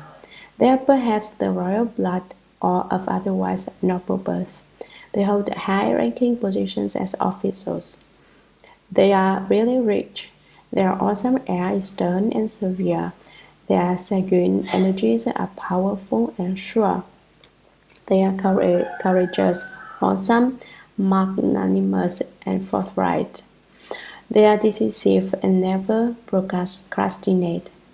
Their wisdom is great and profound. Elders are usually between 50 and 70 years old. They conduct their affairs in a clean, undivided, correct, and straightforward manner, and their integrity is impeccable. They are very lofty in their ideals. They are extremely courteous to everyone, never arrogant or condescending. Although their manner is heroic, they do not bully people. When meeting someone, they first bow from the waist and then ask after his health. They are never in the least bit crude. They are spoken of highly by their superiors. The pupil put their trust in the elder. They all wish the best for him, wish him to be a great official, hope he will be wealthy, hope that all good things come his way. Why? He in turn will use his wealth and position for the good of the pupil. He enjoys giving. The more money he has, the more it pleases everyone. As a great official, his very effort is bent on pleasing the pupil, and the masses look up to him. Lay pupil refers to cultivators who are householders. They cultivate in their households. The elders and lay pupil were also prepared to feed the Sangha at the same time. The elders and lay pupil were also aware of merit and virtue derived from making offerings to the triple jewel on such an important day, the day of the Buddha's rejoicing, the day of the Sangha's pravarana. Probably the vegetarian food they prepared in no way compared to the delicacies offered by the king. However, so the text makes no mention of superb or wonderful flavors. And they stood waiting for the Buddha to come and receive offerings. They stood in their doorways waiting for the Buddha to come and receive their offerings, speculating among themselves, "He that come to my house today is going to receive my offerings." Not only did they wait for the Buddha, they also were waiting for the lofty and virtuous members of the Sangha to come and accept their offerings, and so sincere were they that they remained standing during their wait. Today in Thailand, Burma and Sri Lanka, donors kneel to make their offerings to the Sangha. When a member of Sangha comes along, they add their offering to his bowl and then bow to him. Then he returns to the monastery to eat. Sutra. The Buddha commanded Manjushri to assign the Bodhisattvas and arhats to receive offerings from the various vegetarian hosts. Commentary. The Buddha commanded Manjushri, kings can issue commands, and so can the king of Dharma. Thus, the text says that the Buddha commanded Manjushri Bodhisattva to assign the Bodhisattvas and arhats. How were they assigned? They would depend upon how many Bodhisattvas there were. Perhaps they were assigned to go on the grounds individually, or perhaps they were divided into groups of 2s and 3s. The great bhikshus and the great arhats, as well as the Bodhisattvas, were commanded to receive offerings from the various vegetarian hosts. This means that they went to the homes of the elders and lay pupil and received their offerings. Although the Buddha has millions of transformation bodies, he would never display his spiritual penetrations just for the sake of a meal and go to the various donors' homes to appear as transformation Buddhas and seek alms at each door. It would never be done that way. If the Buddha were like that, then spiritual penetrations would be cheaper than being cut. And so he said to Manjushri, "You assign the Bodhisattvas and great arhats so that they can go to each home and receive offerings." Sutra. Only Ananda, who having accepted a special invitation earlier, had traveled far and had not yet returned, was late for the apportioning of the Sangha. No senior seated one or carrier was with him, so he was returning alone on the road. Commentary. Only Ananda. This is the whole reason he got into trouble. He was alone. What had Ananda done? He had accepted a special invitation earlier. Perhaps a month or so in advance, someone had made an appointment and said, "On the 14th day of the 7th month, you certainly should come and receive offerings from us." So he went. In fact, he went early, and so on the 15th day of the 7th month, the day when everyone was receiving offerings, he had traveled far and had not yet returned. Basically, bhikshus should not accept special invitations. For instance, if there are 10 samhans here and you invite only one to go to your home to eat, you're issuing a special invitation. The one who has received the special invitation should not go. Why? The rule in Buddhism is that all the samhans of a way place should be invited for the offerings together. But sometimes people who like good food ignore the rule and accept the special invitations they are given, thinking, "Why should I look after all of you? What counts is that I get my fill. My special invitation is a response to my blessings and virtue. They pay no attention to others." Ananda probably had a bit of fondness for eating good food. Now think about it. During the close of a summer retreat, it was absolutely impermissible to travel, and yet Ananda had accepted a special invitation and went out to receive offerings. And so he had already gone against the rules. He had already committed an offense.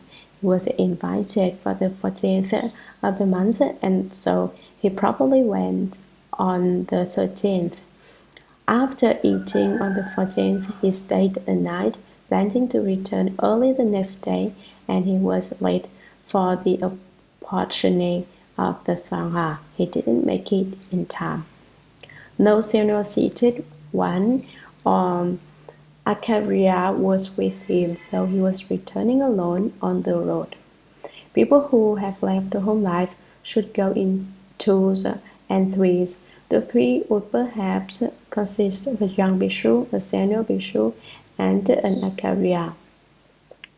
A senior is the one who has held the precepts purely for more than 20 years, and therefore is seated in the front of the assembly. Acharya is a Sanskrit word which means a teacher who exemplifies the rules. He is a master who follows the rules and understands them. There are 5 kinds of Acharya. An Acharya under whom others may live the home life. An Acharya who transmits the precepts. Kamadana Acharya. An Acharya upon whom others may rely. An Acharya who transmits the teachings. One person can be all 5 kinds of Acharya.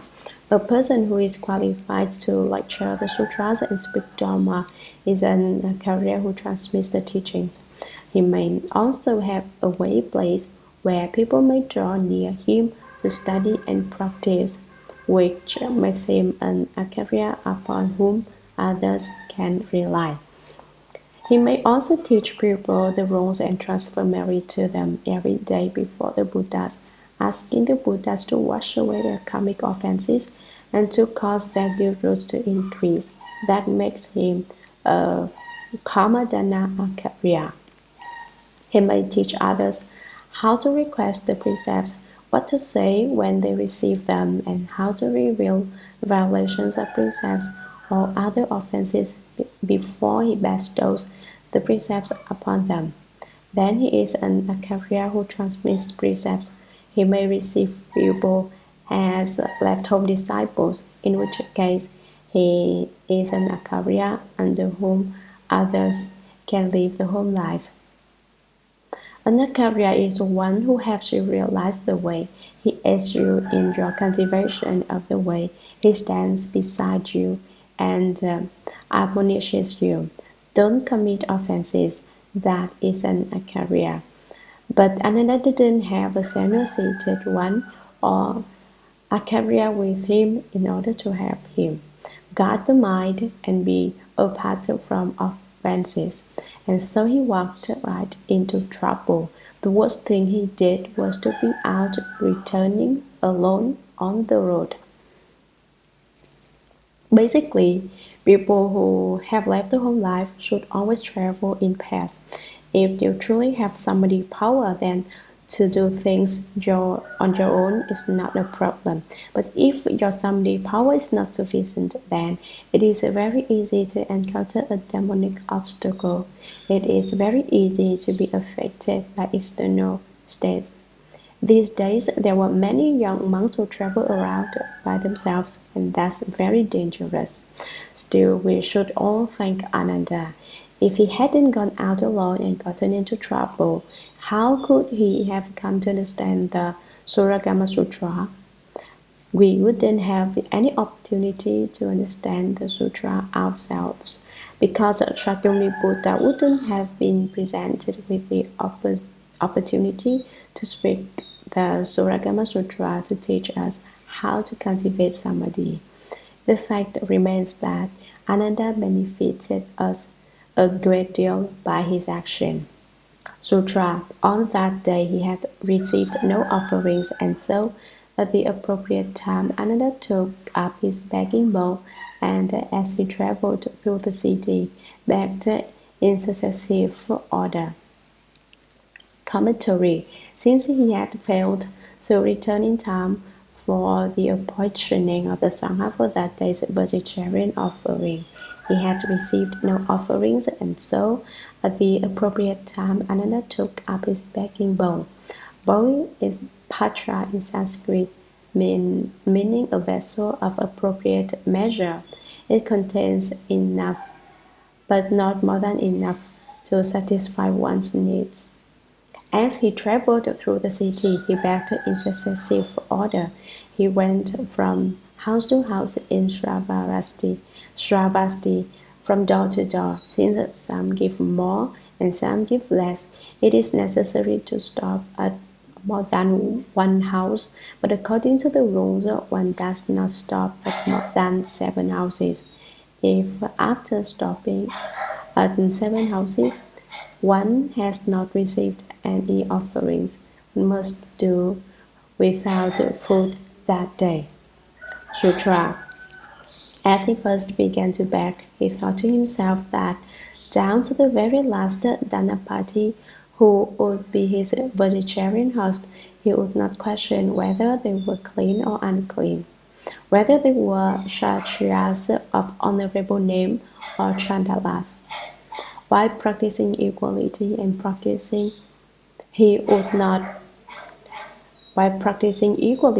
compassion, he would not merely select the lowly, but was determined to perfect all living beings, limitless, merit, and virtual. Commentary. As he first began to beg, he thought to himself that down to the very last Dhanapati, who would be his vegetarian host, when Ananda took up his bowl and went to receive food offerings, his very first thought was about his donors. From the very first to the very last Dhanapati who becomes my vegetarian host. Dhanapati is a Sanskrit word which is transliterated into Chinese by 2 characters, which also shed light on its meaning. The first 10 represents the Sanskrit dana and means to give, and the second yue means to transcend. The meaning of Dhanapati as based on that transliteration then is one who gives so that he can transcend birth and death. A layperson who gives offerings to people who have left the home life is called Dhanapati, one who gives in order to transcend. By the very last donor, Ananda meant the one whose offerings would give him the final amount of food necessary for that day. He would not question whether they were clean or unclean, whether they were Kshatriyas of honorable name or Chandalas. He would not notice if they were poor or rich. Kshatriyas are the noble and royal class in India. Chandalas are butchers, interpreted in Chinese to be those who kill pigs, because in India the killing of cattle is forbidden. These cattle also included other classes of India, trades such as removing dead bodies, butchering animals, and so forth. And so when Chandalas walked down the road, most people would not walk with them. They had to walk on separate roads. In order to identify themselves as being lower than ordinary people, they were required to ring bells and hold banners as they walked down the road. While practicing equality and compassion, he would not merely select the lowly, but was determined to perfect all living beings, limitless, merit, and virtual. He paid no attention to how honorable might be the person from whom he was receiving offerings, nor did he receive offerings exclusively from the lowly. He intended to give all living beings the opportunity to plant blessings. When donors make offerings, they plant blessings that will grow and ripen in the future. Thus, people who have left the home life are called fields of blessings. One who has the reward of many blessings is in all ways content. So if you feel your reward of blessings is not sufficient, you should make offering to the triple jewel and plant more blessings. Ananda was determined that every wish of every living being be fulfilled. He hoped that Sutra. Ananda already knew that the Tathagata, the world honored one, had admonished Saputi and great Kashyapa for being arhats whose hearts were not fair and equal, and he regarded with respect the Tathagata's instructions on impartiality to save everyone from doubt and slander. Commentary. Why did Ananda want to practice equality and compassion in receiving offerings? Earlier he had heard Shakyamuni Buddha admonish Saputi and Mahakashyapa and call them arhats, meaning arhats of the small vehicle, not great arhats of the great vehicle. Why did he do that? It was Saputi's opinion that he should seek alms exclusively from the rich. Rich people should plant more blessings, he said. If he continued to do good deeds, then in their future lives they will continue to be wealthy. If they don't give now, they won't be rich in the next life. In order to help the rich, I seek alms from them. Saputi's method was an example of avoiding the poor and favoring the rich. In complete contrast to him, Mahakashyapa sought alms exclusively from the poor. He thought poor people should plant blessings and do good deeds so that in their future lives they can be wealthy and honored. If I don't help them out by receiving alms from them, then in the next life and on into the future, they will continue to be poor, and so they were both small arhats. I believe there was another reason underlying their behavior. It seems fairly certain that Saputi liked to eat good food, and great Kashyapa foremost among the disciples in his practice of asceticism ate what others couldn't eat, endured what others couldn't endure, bore what others couldn't bear, and yielded where others couldn't yield. Evidently, he was unconcerned about what kind of food he ate, so he sought alms from the poor and gave them the opportunity to plant blessings. The gifts of food and drink offered by poor people are never as fine as those given by the wealthy. The food the rich throw out on the streets is bound to be better than the offerings of the poor. Shakyamuni Buddha knew that these two disciples did not practice equality and compassion in their alms vows. He was aware of the discriminations they made, and so the Tathagata, the world-honored one, had admonished Saputi and great Kashyapa for being arhats whose hearts were not fair and equal. Ananda regarded with respect the Tathagata's instructions on impartiality to save everyone from doubt and slander. He was extremely respectful of this Dharma law of equality, which advised against choosing among donors. Minds that make such discriminations do not belong to the great vehicle Dharma, but to selfish people. Remembering the reprimand Saputi and great Kashyapa had received from Shakyamuni Buddha, Ananda did not want to imitate them, and so he carefully practiced equality and compassion. Shakyamuni Buddha's Dharma door was a wide open expedient, free of the slightest obstruction, devoid of any limitation. If one begs exclusively from the rich or from the poor, one can easily arouse people's doubts and cause them to slander the Dharma. Collecting alms impartially makes everyone's doubts and slander melt away and disappear altogether. Everyone can happily plant blessings and have his wishes fulfilled.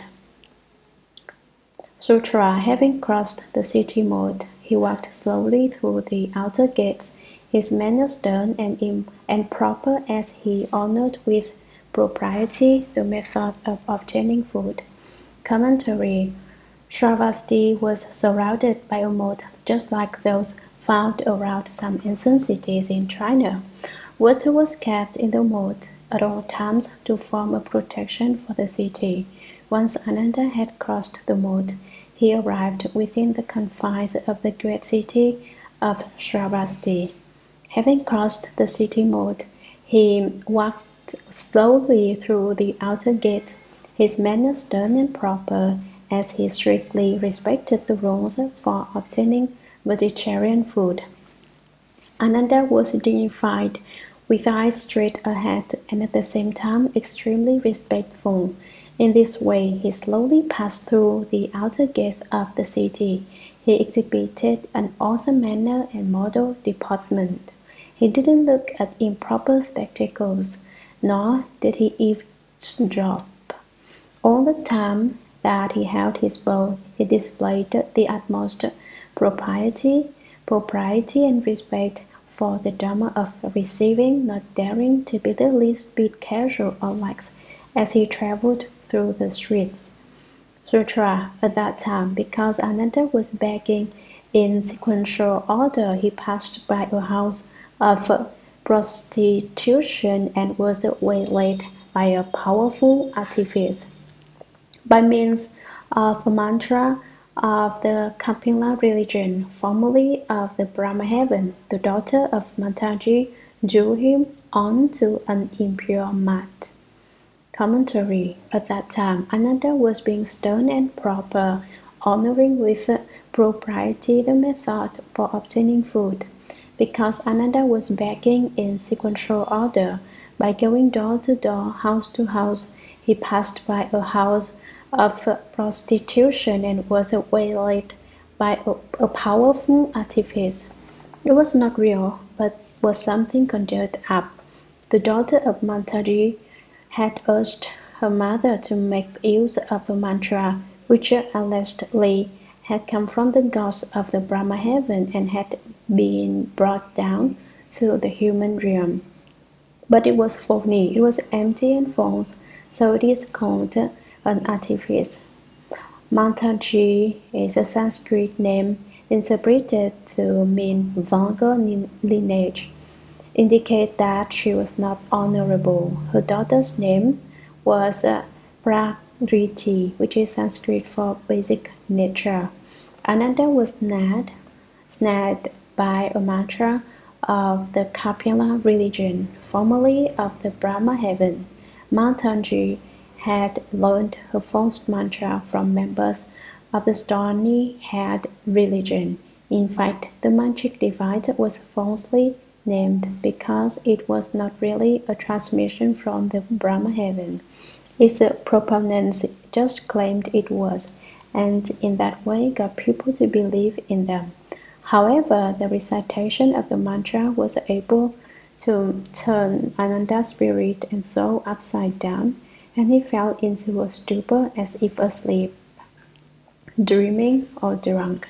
Without realizing what was happening, he went into the house of prostitution. The mantra, which came from the Brahma heaven, had rendered him totally oblivious and had totally confused his self-nature. Basically, Ananda was a sage who had been certified as having attained the first fruition. Then why was the mantra purported to have come from the Brahma heaven able to confuse him, you wonder? He became confused because he had concentrated on studying the sutras and had not been attentive to samadhi power. And so, although he had attained the first fruition, his samadhi power was still insufficient. Therefore, when he encountered this kind of demon, he was confused by her, and the daughter of Mataji drew him onto an impure mat. Ananda was extremely handsome. His features were almost as perfect as the 32 fine marks of the Buddha. Ananda's skin was snowy white and glistened like silver, sparkled like frost.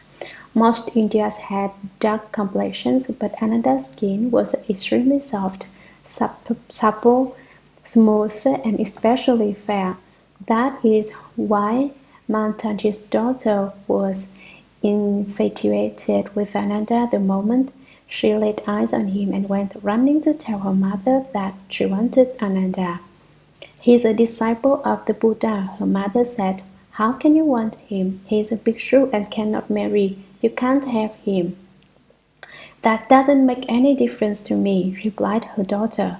"Mother, you're going to have to think of a way to trap Ananda for me. If I can't marry Ananda, I won't go on living," she said obstinately. Her desire was so overpowering that it was a matter of life and death. "Ah," thought Mataji, "she loves him so much. I'll have to think of a way to do what cannot be done." So she used the mantra, a Devan Dharma from the Kapila religion, and recited until Ananda became hypnotized. He followed her in a daze like a drunken beggar, in such a stupor that he couldn't tell east from west, north from south. He went right into the house and followed Mataji's daughter into her room and onto the bed. Sutra. With a licentious body, she stroked and rubbed him until he was on the verge of destroying the preset substance. Commentary. This was a dangerous spot to be in. With her licentious body, she caressed him until he was on the verge of destroying the preset substance. He still hadn't broken it. This is an important point. When one receives the precepts, one becomes endowed with a certain substance, which, if destroyed, is as serious as if your very life had been cut off. It is extremely important for people who have left the home life not to break precepts. If precepts are broken, you might just as well die. As for Ananda, if the text said that his precept substance was already destroyed, it would mean it would be all over for him. Ananda would have fallen, and in the future he would have had a great deal of difficulty in cultivating successfully.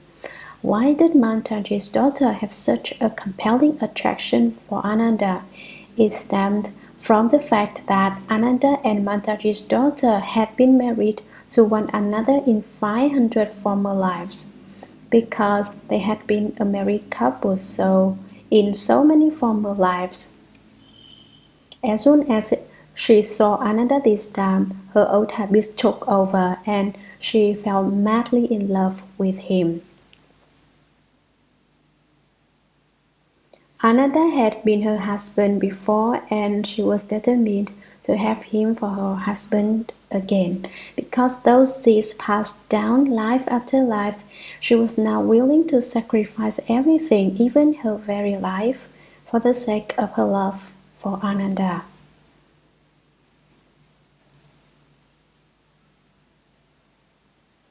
Sutra. The Tathagata, knowing Ananda was being taken advantage of by the incidental artifice, finished the meal and immediately began his return journey. The king, great officials, elders, and lay people followed along after the Buddha, desiring to hear the essentials of Dharma. Commentary. Whenever the Buddha accepted an offering, he always spoke the Dharma after the meal for the sake of the vegetarian host. Only after speaking the Dharma would he return to the sublime abode of the Jeta grove. But this time there were special circumstances. The Tathagata, knowing Ananda was being taken advantage of by the indecent artifice, finished the meal and immediately began his return journey. Knowing that Ananda had met with difficulty and was on the verge of destroying the precept substance, the Buddha ate quickly, and as soon as he finished, he immediately returned to the sublime abode of the Jeta grove.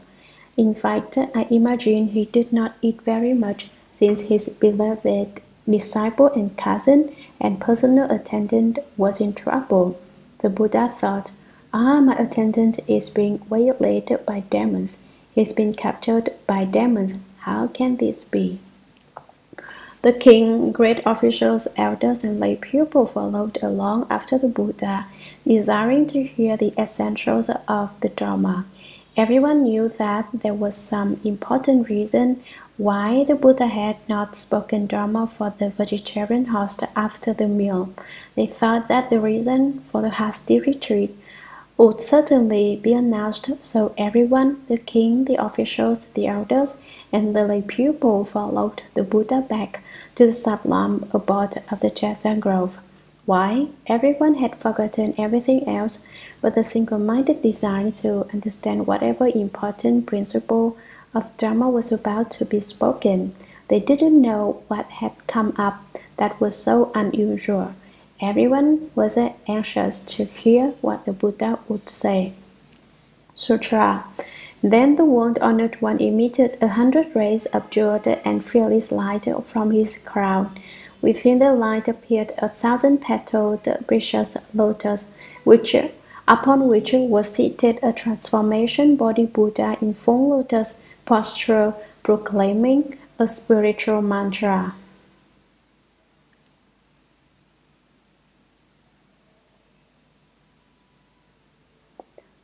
Commentary. Shakyamuni Buddha, the world-honored one, emitted 100 rays of jeweled and fearless light from his crown. The hundreds of rays can represent the 100 realms. Within the light appeared 1,000-petaled jeweled precious lotus, which can represent the 1,000 suchnesses. These meanings can be investigated gradually. Now it is enough to understand the passage in general. From his crown, the crown of his head, were emitted 100 rays of jeweled light, and from this light radiated fearless lights. The rays of fearless lights showed possession of a great awesome virtue. Fearing nothing, they were able to subdue all heavenly demons and externalists. No mantra whatever could withstand them. Not even one purported to have come from the Brahma heaven. The 100 rays of jeweled light also brought forth 1,000-petaled jeweled lotus, upon which was seated a transformation body Buddha in full lotus posture. In full lotus posture, you sit with your legs crossed over one another, your feet resting on the tops of opposite thighs. There is a great deal of merit and virtue involved in sitting in full lotus. This transformation body Buddha was proclaiming a spiritual mantra. He pronounced the Shurangama mantra. For Shakyamuni Buddha to have a transformation body Buddha speak, the mantra represents the secret cause within the secret cause, the king of kings of mantras. The Shurangama mantra is extremely important. If you who study the Buddha Dharma can learn the Shurangama mantra in this life, you will not have been a human being in vain. If you do not learn the Shurangama mantra, it will be like climbing a mountain made of the 7 jewels: gold, silver, crystal, lapis lazuli, mother of pearl, red pearl, and carnelian, and coming back down empty-handed. You arrive at the top of the mountain and you think about picking up some gold, or perhaps some pearls, but then wonder if you should take silver instead. In the end, you can't decide which ones it would be best to take, and so you come anyway without any at all.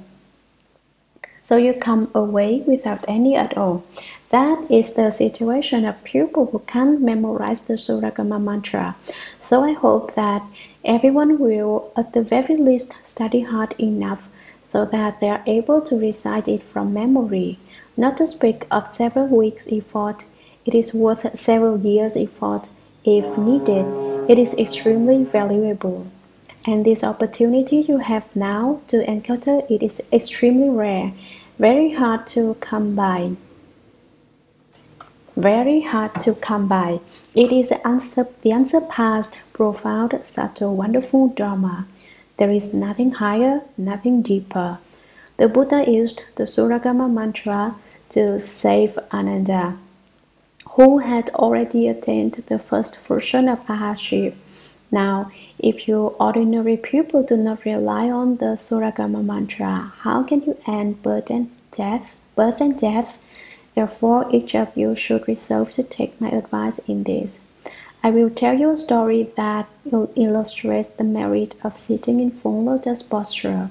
Once there was a bhikshu who did not cultivate, but concentrated instead on reciting sutras and repentances for the dead for money.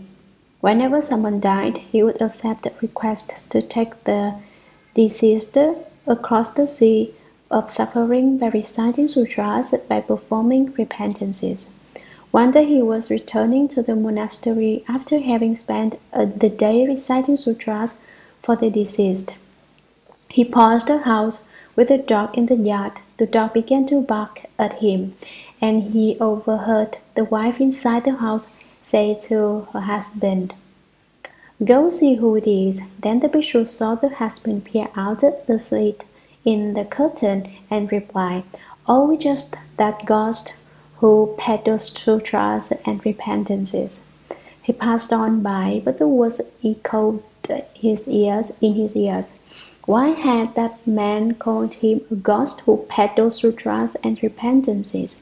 Why hadn't he called him a Buddha who peddles sutras and repentances, or an immortal sage who peddles sutras and repentances? As he continued on his way to the monastery, it suddenly began to rain, and he took shelter under a bridge. "I guess I'd sit in meditation," he thought, and he pulled up his legs in full lotus posture. After he had sat for a while, 2 ghosts came by. When they reached the spot where he was sitting, they suddenly stopped, and one said to the other, "There's a golden pagoda. Hurry up, let's start bowing." The Sharira relics of the Buddha kept in golden pagodas. If we bow to the Buddha's relics, our offenses will soon disappear. With that, The two began to bow.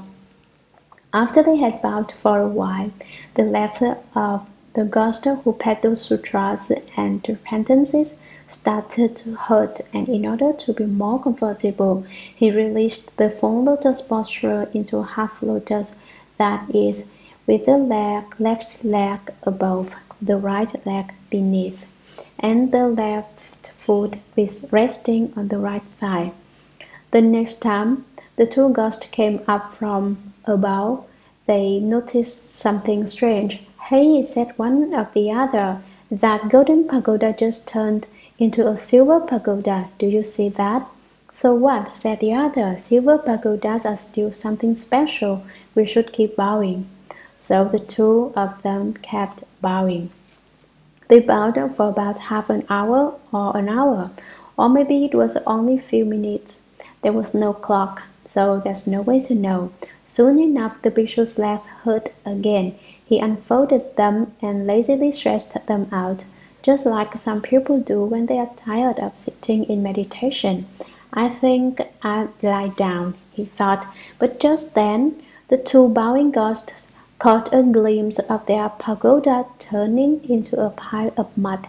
"Hey, look at that!" one cried. "Quick, let's clobber it." Realizing the ghosts were about to beat him up, the bhikshu froze in fear and slipped neatly back into full lotus just in the nick of time. "Oh," the two ghosts cried in unison, "it does have the Buddha's relics in it. It's going through all kinds of weird changes. 1 minute it's a golden pagoda, the next a silver pagoda, and then it turns into mud. We better just keep bowing no matter what happens next." And then they continued non-stop until dawn.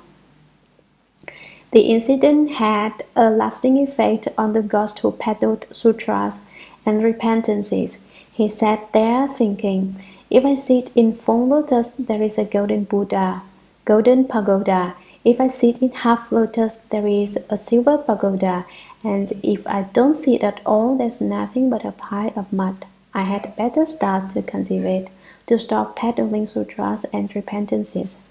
He buried himself in the task at hand and worked diligently at his cultivation. After he had cultivated, he eventually became enlightened and was given the name Dharma Master Hsuan Hua, pressured by ghosts.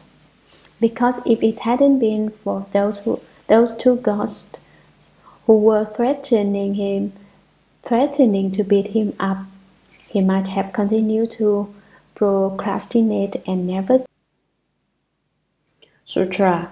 He commanded Manjushri to take the mantra and go provide protection, and when the evil mantra was extinguished, to lend support and to encourage Ananda and Mantanji's daughter to return to where the Buddha was. Commentary. It takes a person with great wisdom to rescue a stupid person. Although Ananda had certified to the first fruition of a hardship, his samadhi power was not enough to keep him from being confused by Mantanji's false mantra. To save him, the Buddha manifested 100 rays of jeweled light and 1,000-petaled lotus and a transformation body Buddha who spoke the Shurangama mantra. Still, Ananda was a long way off, and so the Buddha needed a member of the Sangha to take the mantra to go save Ananda. So Shakyamuni Buddha commanded Manjushri to take the mantra and go provide protection. He was to go to the house of prostitution, the home of Mantanji, and rescue and protect Ananda. Within the Shurangama mantra are several phrases that are specifically directed at breaking up externalist dramas. In this, its efficaciousness is unsurpassed. As soon as Manjushri went to Mantanji's house and recited the Shurangama mantra, the evil mantra was dispelled. The mantra purported have come from the Brahma heaven was no longer efficacious. Ananda woke up. The Bodhisattva Manjushri then needed to lend support and to encourage Ananda and Matanji's daughter to return to where the Buddha was. Ananda had been confused by the mantra trick and had just come to, so he was disoriented and had no idea where he was. It was as if he had just awakened from a dream. So Manjushri Bodhisattva lent him support, took hold of him and pulled him up. Why did he encourage Mantanji's daughter, you ask? If he had not encouraged her at that time, her own life would have been in danger, and perhaps his as well. She was so distraught she might have tried to kill Manjushri Bodhisattva for having taken away the one she loved so much. Had he not reassured her at that point, she would have been beside herself. Who knows what she might have done out of her jealousy? Manjushri Bodhisattva said, "You are a very beautiful girl. I can see you are a good woman. Come along with me and we will go talk things over with the Buddha and find out if your wishes can be fulfilled. I'll put in a good word for you. It will all work out, I'm sure." He chose his words carefully, expediently, being discreet and tactful, so as not to arouse her anger or to cause her to harm or kill herself. With Manjushri supporting Ananda and encouraging Matanji's daughter, they returned to where the Buddha was, to the sublime abode of the Jeta Grove. From thus I have heard to this point, in the text is called the preface. The preface includes the testimony of faith, that is the section that fulfills the 6 fulfillments and certifies that the sutra can be believed. The entire preface is also called the postscript, although it comes at the beginning of the sutra. Isn't that a contradiction? One may ask. How can it be both a preface and a postscript? When the sutra was first spoken, this initial section of text did not exist. It was written by Ananda at the time the sutras were compiled, and for this reason is called the postscript. The preface is also called the general preface because other sutras also have similar prefaces. It is called the foreword as well, because it is placed at the beginning of the sutra, even though it was written after the sutra was spoken. The second part of the preface is called the prologue. It explains the causes and conditions involving Ananda and Mantanji's daughter that led to the speaking of this sutra. It is important for those who study the Buddha Dharma to be able to distinguish the various sections of the sutra text. In this way, one can come to deeply enter the sutra treasury. Boring your way in, you will come to have wisdom like the sea. In fact, you should think like this. It is I who spoke this sutra. Its principles have come forth from my heart. If you can be like that, in such a way that the sutra and your basic substance become one, then there will be no deep and no shallow. You will no longer feel that the study of sutras is difficult, but will take it as a matter of course. The text of the Shurangama Sutra is extremely well written. Of all the Chinese classics, such as the 4 books and the 5 classics, none is a finer piece of literature. I regard the Shurangama Sutra as the ultimate in literary texts, wonderful to the extreme. People who wish to study Chinese should not miss the opportunity to penetrate the Shurangama Sutra text. Anyone who does so will have a thorough foundation in the Chinese language and will be able to understand all of Chinese literature. Sutra. Ananda saw the Buddha, bowed and wept sorrowfully, regretting that From time without beginning, he had been preoccupied with erudition and had not yet perfected his strength in the way. He respectfully and repeatedly requested an explanation of the very first experience of the wonderful samatha, samapatti, and dhyana, by means of which the Tathagatas of the 10 directions had realized Buddhi. Commentary. Manjushri Bodhisattva had used the Shurangama mantra to rescue Ananda, and after a time on the road, during which a gentle breeze probably sprang up, brushing softly against their faces and bringing Ananda awake from his dream, they reached the Jeta Grove. Ananda saw the Buddha, bowed and wept sorrowfully. His grief was extreme. Sorrow welled up from deep within him, and he wept silently out of remorse. The finest word in this section of text is the word regretting, because it indicates that Ananda had awakened. If he hadn't been regretful, then upon returning to the Jeta Grove, he still would not have been able to be honest about what had happened. He would have returned to where the Buddha was and acted as if nothing had happened. He would have put on a front. The very best thing about Ananda was that he didn't put on a front.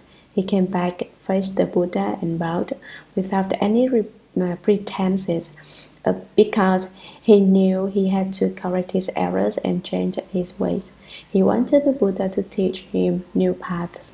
Because of this, he was able later to realize enlightenment. From time without beginning means not just this time in this present life, but many lives, many ends past. From the time Ananda very first became a person, no one could say when that was, so it is referred to as time without beginning. He had been preoccupied with erudition. After life, time after time, he had concentrated on his studies so that he had developed great learning and strong memory. But he had neglected to develop, had not yet perfected his strength in the way that is his samadhi power.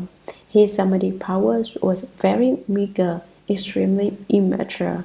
Fortunately, Shakyamuni Buddha had rescued him, so he placed himself on the ground in obeisance, paying deference with his body and mind.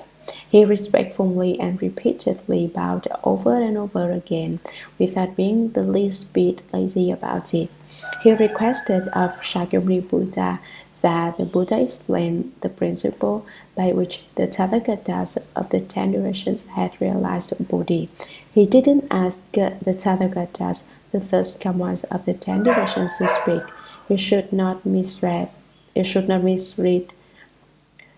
the text at this point. If Ananda was asking the Buddhas of the 10 directions to speak, what was Shakyamuni Buddha doing there?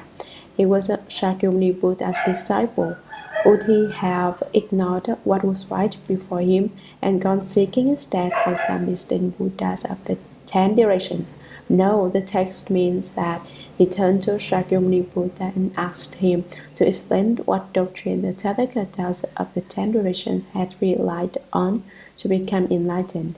Ananda didn't know what skill he ought to develop in order to realize Buddhahood, but he had heard of 3 kinds of samadhi: shamatha, samapatti, and dhyana.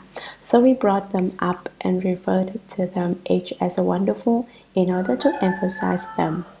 As soon as Shakyamuni Buddha heard his request, he knew Ananda was an outsider, that he didn't know about the samadhi for realizing Buddhahood and what is a samadhi for the realization of Buddhahood. It is the Shurangama Samadhi. It was just because Ananda didn't understand the Shurangama Dhamma that he proceeded to bring up a lot of arguments, as the text describes below. The very first experience, Ananda wanted to know about expedient Dhamma for the beginner, the easiest way to start cultivating, the simplest methods of practice. Some people have immediately become prejudiced. Another concentrated on erudition and almost ended up by falling. They say, obviously it is useless to study a lot. I'm going to cultivate samadhi exclusively and not study at all. This one-sided view is not in accord with the middle way. The principle of being in accord with the middle way is to be neither too far to the left or too far to the right, or too far in front or too far behind. Another was also prejudiced because he concentrated on learning and neglected samadhi. But if you concentrate exclusively on samadhi and neglect learning, your wisdom won't develop. You must study to gain understanding, and you must also practice to gain samadhi, and then the two will be integrated. At the Buddhist lecture hall, we both investigate sutras and meditate. By putting aside everything else and not letting your mind wander to the north, south, east, and west, you can concentrate your whole attention on the Buddha Dharma. Don't waste valuable time. Don't just chatter on at random or do things which are of no benefit. You can't make squares and cycles if you don't have a compass, and in the same way, you have to follow the rules in your daily practice. In the Chan hall, when the wooden fish is hit 3 times, it is a signal to stop and be still. During that period, no one should talk. Those who do may receive a beating from way to a bodhisattva's jeweled pestle. He hasn't hit me yet, you say. He hasn't gotten angry yet. But when he does, things get serious fast. So everyone should take care to genuinely follow the rules. When the rules are followed, there can be successful accomplishments. Don't be so casual.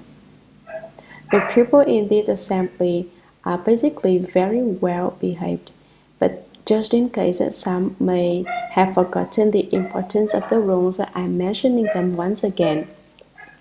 During the period set aside for study of the Shurangama Sutra, all should single-mindedly apply themselves to the study of the sutra and to their meditation. If you do, I can guarantee there will be a response and you will have some accomplishment. If you do not become greatly enlightened, you will certainly gain a little enlightenment. You won't miss out on the merit and virtue. If you are sincere and single-minded during this period of study and practice, you will certainly gain some advantages. I am not cheating you. However, if you don't follow the rules, you'll be like the Mongolian who goes to the opera and misses out altogether. You've come from far away for no other reason than to study the Dharma, and that makes me very happy. So much so that no matter how hard I have to work, I don't fear the suffering. During the Dharma assembly, I am determined to research and explain the sutra, do everything in my power to bring the sutra out in the open for you. It is my hope that all of you will obtain the advantages to be gained from the Buddha Dharma. However, although I say this, whether you listen or not is still up to you. If you chose not to listen, there is nothing I can do because I am not you and you are not me. You can also say that you are me and I am you. How? We are connected to one another in that we breathe the same air. Thought of in this way, everyone becomes one identical substance, and so you shouldn't obstruct me and I shouldn't obstruct you. Everyone investigates the Buddha Dharma together and becomes enlightened together. If there is one who has not yet become enlightened, then I will not have fulfilled my responsibility. Pay no attention to where the Buddha Dharma seems deep or shallow. You should resolve. If I understand, I will investigate further. If I don't understand, I want to investigate even more. Understanding a little is a lot better than not understanding anything at all. You should say to yourself, if I understand one word of the sutra, the Dharma Master is lecturing that's one word which I never understood before, and that makes it worthwhile. I've obtained advantage. The value of that single word is inexpressibly great. Why was Ananda unable to resist the mantra formally of the Brahma heaven, since he had after all reached the first stage of arhatship? It was because in the past, in cultivating samadhi, he had used his conscious mind. The conscious mind is subject to production and extinction and is not ultimate. Samadhi which is developed by using the thought processes of the conscious mind, such as the stop and contemplate method of the Tiantai teaching, involves the eighth consciousness. It does not address the nature which is neither produced nor extinguished. If one bases one's work on the nature which is neither produced nor extinguished, one can cultivate a samadhi which is neither produced nor extinguished. That is a genuine samadhi, one that cannot be moved by outside forces. But Ananda used only his conscious mind in whatever he did. For instance, when he listened to sutras, he used his mind to remember the principles the Buddha spoke. But the conscious mind which remembered the principles cannot lead to the fundamental solution. So when Ananda encountered a demonic state, he failed to recognize it. It is essential for people who cultivate the way to be able to recognize their environment. If you can recognize states when they arise, you won't be influenced by them. They won't move you. Samadhi power can be victorious over any state, whether it be good, bad, agreeable, or disagreeable. In the midst of them all, you can remain thus unmoving, completely and eternally bright. That is genuine samadhi power. If happy situations make you happy and sad events make you sad, you're being influenced by states.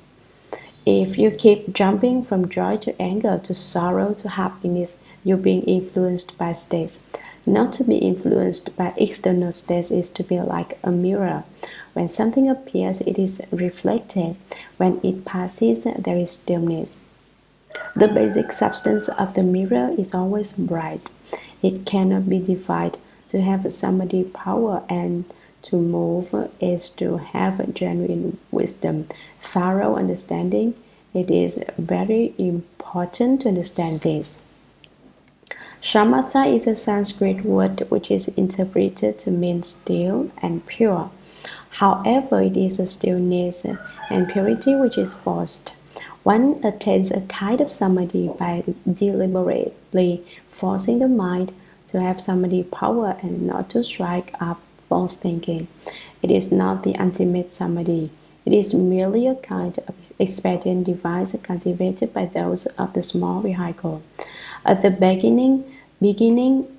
beginning of his teaching, Shakyamuni Buddha taught this method to those of the two vehicles. Samapatti, also Sanskrit, is interpreted to mean contemplation and illumination of such dharmas as the 12 links of conditioned causation and the Four Truths. Dhyana, also Sanskrit, is interpreted to mean thought conservation or still consideration. One uses the mind to trace the coming and going of thoughts in much the same way as in the cultivation of stopping and contemplating. The Tiantai school lists 3 stoppings which relate to the 3 contemplations: empty, false, and the middle. That teaching is basically a good one, but it is nothing compared to the Shurangama Samadhi. Dhyana can be ultimate or non-ultimate. Those of the small vehicle cultivate using the conscious mind. They make discriminations using the conscious mind. Since the conscious mind is subject to production and extinction, its use will not lead to the genuine, solid samadhi of the Buddha. What should we cultivate, you wonder? The Shurangama Samadhi. How do we cultivate the Shurangama Samadhi? The sutra text will gradually make that clear if you attend to the explanation of the sutra and understand it. You will know how to achieve the Shurangama Samadhi. You won't be left in a daze. At present, you don't know where to begin and are like someone standing in a dense forest on the side of a mountain while trying to see what the face of the mountain looks like. As the poet Hsuan Hua put it, I can't tell what the mountain really looks like because I myself am standing on the mountain. If he had walked away from it, though, he could have seen. Now we are within the Shurangama Samadhi. You're boring your way to the Shurangama Samadhi, and if you continue to progress, you will gradually come to see it clearly. Then you will know you have obtained a real gem. You'll be able to climb the jeweled mountain, grab 2 big fistfuls of gold, fill your arms with the gems, and go back down the mountain.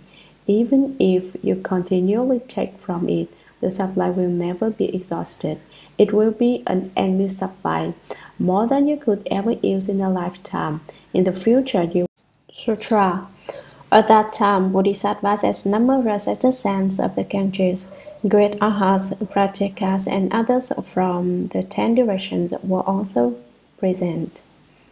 Pleased at the opportunity to listen, they withdrew silently to their seats to receive the sagely instruction. Commentary. That time is when Ananda asked Shakyamuni Buddha to explain how the Tathagatas of the 10 directions had realized Bodhi, that is, right enlightenment. It has already been mentioned that Bodhisattvas as numerous as the sands of the Ganges were present, so this refers to yet more Bodhisattvas. The Ganges River is miles wide and its sands are as fine as flour, like fine motes of dust. During a storm, the sands and stones fly about, as dangerous as desert dust storms. Now, how many grains of such fine sand would you estimate there to be in a river some 15 miles wide? Could you figure it? Probably even the best mathematician would be unable to come up with a number, since the Ganges sands are unreckonable. They are used to represent a non-existent number, a number beyond all calculations. A bodhisattva, an enlightened being, is also called a living being with a great way mind. No matter how badly people may act towards him, he doesn't hold it against them. He absolutely never becomes irritated, never loses his temper. His way mind is firm and vast. A bodhisattva is also called a delegated lord, since he has already resolved to be a bodhisattva. The 10 directions. The Amitabha Sutra speaks of the Buddhas of the 6 directions, but it does not mention the 10 directions. The 6 are north, east, south, and west, up and down. The additional 4 are northeast, southeast, northwest, and southwest. I say, though, that basically there isn't even one direction. The earth is round, so what directions can there be? But the Buddhist sutras speak of 10 directions, and besides, the round I speak of is not yet an established fact. So don't rely on what I say. As a seed, the world is transformed from a single source. Everything is within the great light treasury, the Tathagata store, where there is no north, south, east, west, or the 4 intermediate points, or up or down. That is the way I see it, but perhaps it is not right. There were not little arhats, but great arhats, whose way was great. It does not mean that they were physically big, that they were particularly tall. It means that their Dharma nature was great, the power of their Dharma was great, their cultivation of virtue was great. Arhat has 3 meanings. one worthy of offerings. They were worthy of the offerings of gods and people. In the causal ground, a bhikshu begs for his food, and as a result, as an arhat, he is worthy of offerings. 2. Killer of thieves. The Buddha taught people do not kill. Isn't killing a violation of precepts? No, not in this case, because the thieves referred to are not external thieves, but the thieves within you. What are the thieves within us, you wonder?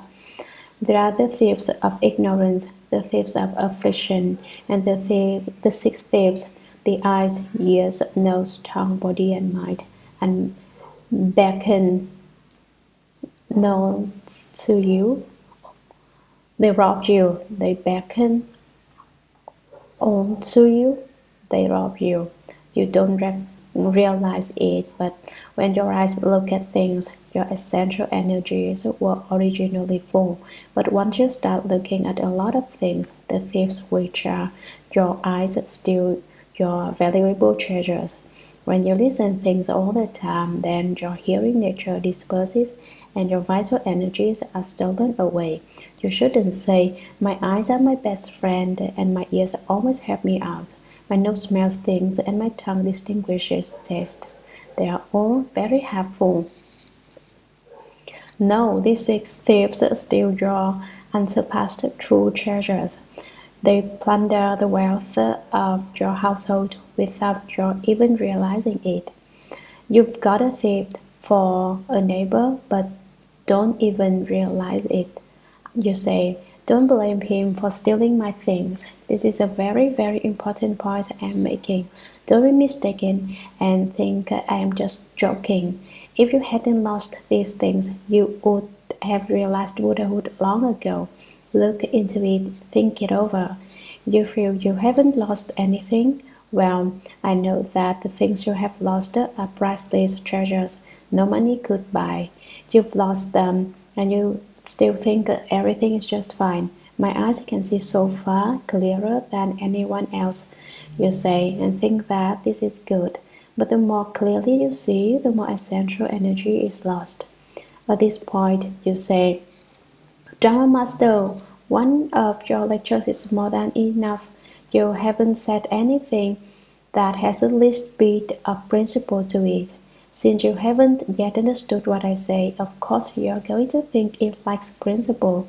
Wait until you understand, and then you will know that what I say is genuine principle. 3. Not born. Not born arhats are also not extinguished. They are not subject to production and extinction.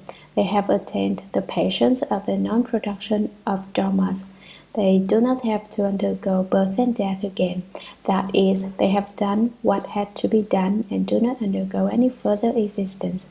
They will not fall into the three realms, although they haven't attained Anuttara Samyak Sambuddhi, the unsurpassed, proper, and equal right enlightenment. In the sutra, in 42 sections, the Buddha said, be careful not to believe your own mind. Your mind cannot be believed. Once you have attained arhatship, then you can believe your own mind. Why can't one believe one's own mind, you ask? Because your mind is false thinking, and if you believe false thinking, you will do false things. If you do false things, you must undergo a false birth and death. If you don't believe the false thoughts, if you don't trust your own mind, then you can avoid the false birth and death. When can one believe one's own mind? When you attain the fourth stage of arhatship, you can believe your own mind. Until then, you shouldn't choose to listen to yourself instead of to the advice of a good and wise advisor. The right thing to do is to listen to the instructions of a good and wise one. Pratyakas, Pratyeka Buddhas, those enlightened to conditions, and solitarily enlightened ones, and others were also present. Pleased at the opportunity to listen, they withdrew silently to their seats to receive the sagely instructions. There were many, many more beings as well, not just one or two, who all wanted to hear the sound of the Dharma the Buddha was speaking, the wonderful sagely instructions, the doctrines of the holy ones, They really liked to listen, and they sat silently to one side to hear the Buddha speak. The Way to Shamatha, Chapter 5, Sutra.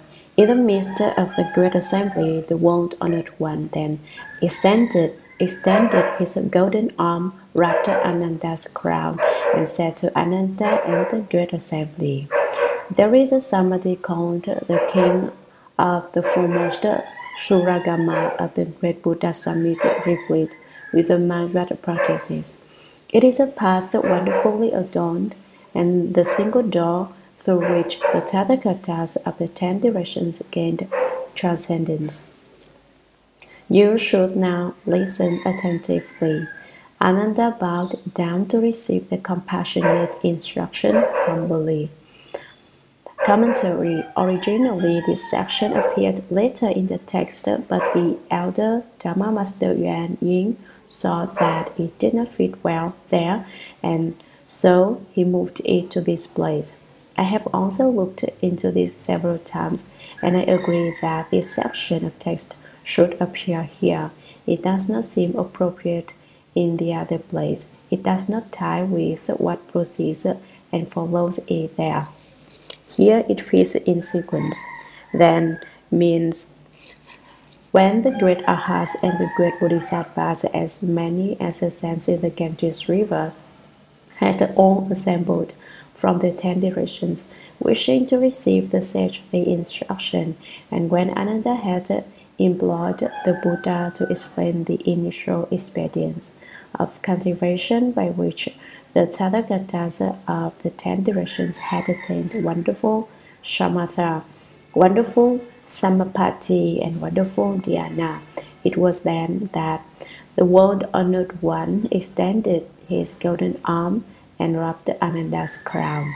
The Buddha's arm was naturally golden. It isn't that he had gilded it.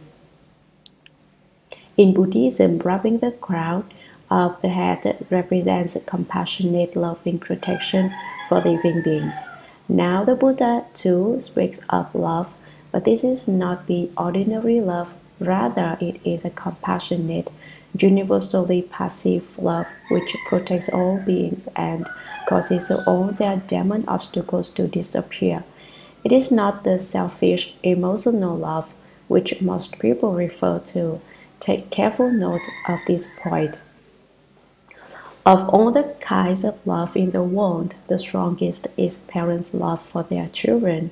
No matter how bad a child may act toward his parents, they still forgive him. He's just a child, they say. He doesn't understand things. Even when a small child strikes his father or scolds his mother, the parents simply regard it with amusement and don't feel that he has done anything wrong. Why are parents like that, you ask? Because they love their children so much. The love of parents of their children is deeper and fiercer than the love between husband and wife. I admire Americans in this respect. By the time their children are 18 years old, they're allowed to stand on their own. Sometimes parents don't pay any attention to them after that age. That is fine. It is very good to raise sons and daughters to be independent of their parents. The only problem is that the children are often not experienced enough at that age to exercise mature judgment, and so they easily get off to a wrong start. They are easily blown over by the winds of current trends or are pulled into the water by friends who are not upright. And once they have landed in the water, it is not easy for them to get back out by themselves. As a result, at the present time, in America, there are many young people who don't recognize their country, who don't know the meaning of a home, even to the point that they don't even know what they themselves are all about. From morning to night, they take LSD, marijuana, and other drugs until they lose all clarity and are totally confused from dawn to dusk. If you ask them what they do for their country, they say, "What does it have to do with me?" If you inquire about their family, they say, "I don't have any." You might say they have left home, and yet of course they haven't. Although they claim to have no home, they are caught in a total vacuum, and that to me is most pitiful. The Buddha's loving protection for all living beings is like that of parents for their children, yet stronger. Rubbing the crown is an expression of that loving protection, just as an acupuncture needle revitalizes your blood and energy. So as he rubs your crown, the Buddha's hand emits light which dispels all the darkness within you. In this way, he relieves you of all evil and increases your good rules. I've missed the opportunity, you lament. If only I had been born when the Buddha was in the world, I could have asked the Buddha to rub my crown, so my evil would be eradicated and my good rules increased. Who told you not to be born at the time when the Buddha was in the world? Who told you to be born now? You can't blame anyone but yourself, and regret is of no use. Don't be regretful. You can't blame other people, you can't blame heaven, and you can't blame the Buddha. You have been born now, so now we should study the Buddha Dharma. If we are sincere enough, the Buddha will be moved and will come and rub our crowns in expression of his loving protection. Although the Buddha has entered Nirvana, his pure Dharma body pervades all places. You should not think that the Buddha has left us. The Buddha is always with us. It's just that we cannot see him. All our daily activities, walking, standing, sitting, lying down, eating, getting dressed, take place within the Buddha's Dharma body. So we are always with the Buddha.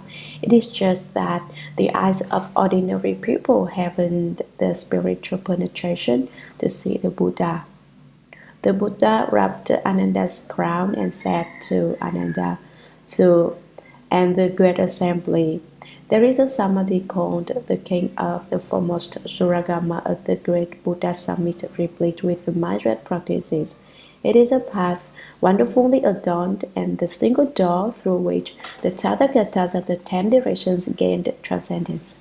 Not only Ananda, but everyone in the great assembly as well, the great bhikshus, great bodhisattvas, the king, elders, and lay people, was instructed by the Buddha in the ultimately durable king of samadhis, which includes within it all the samadhis of all the myriad methods of cultivation. All Buddhas of all places have reached Buddhahood along this wonderful, splendid path and through this one door.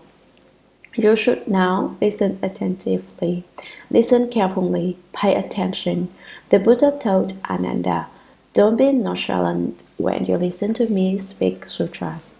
Take all of your essential energy and pour it into your ears. Don't strike up false thinkings, false thoughts. Don't sit there during the sutra lecture and be thinking about running out on the streets to see what is happening. Ananda bowed down to receive the compassionate instruction humbly. When Ananda heard the Buddha say that, he stood up and then bowed and humbly awaited the holy teaching. He remained kneeling, ready to listen to what the Buddha was about to say about the Shurangama, the king of Samadhi. He explains the path of shamatha, causing Ananda to awaken to the sacred cause and have a great blossoming forth of complete understanding. Sutra. The Buddha said to Ananda, you and I are of the same family and share the affection of a natural relationship.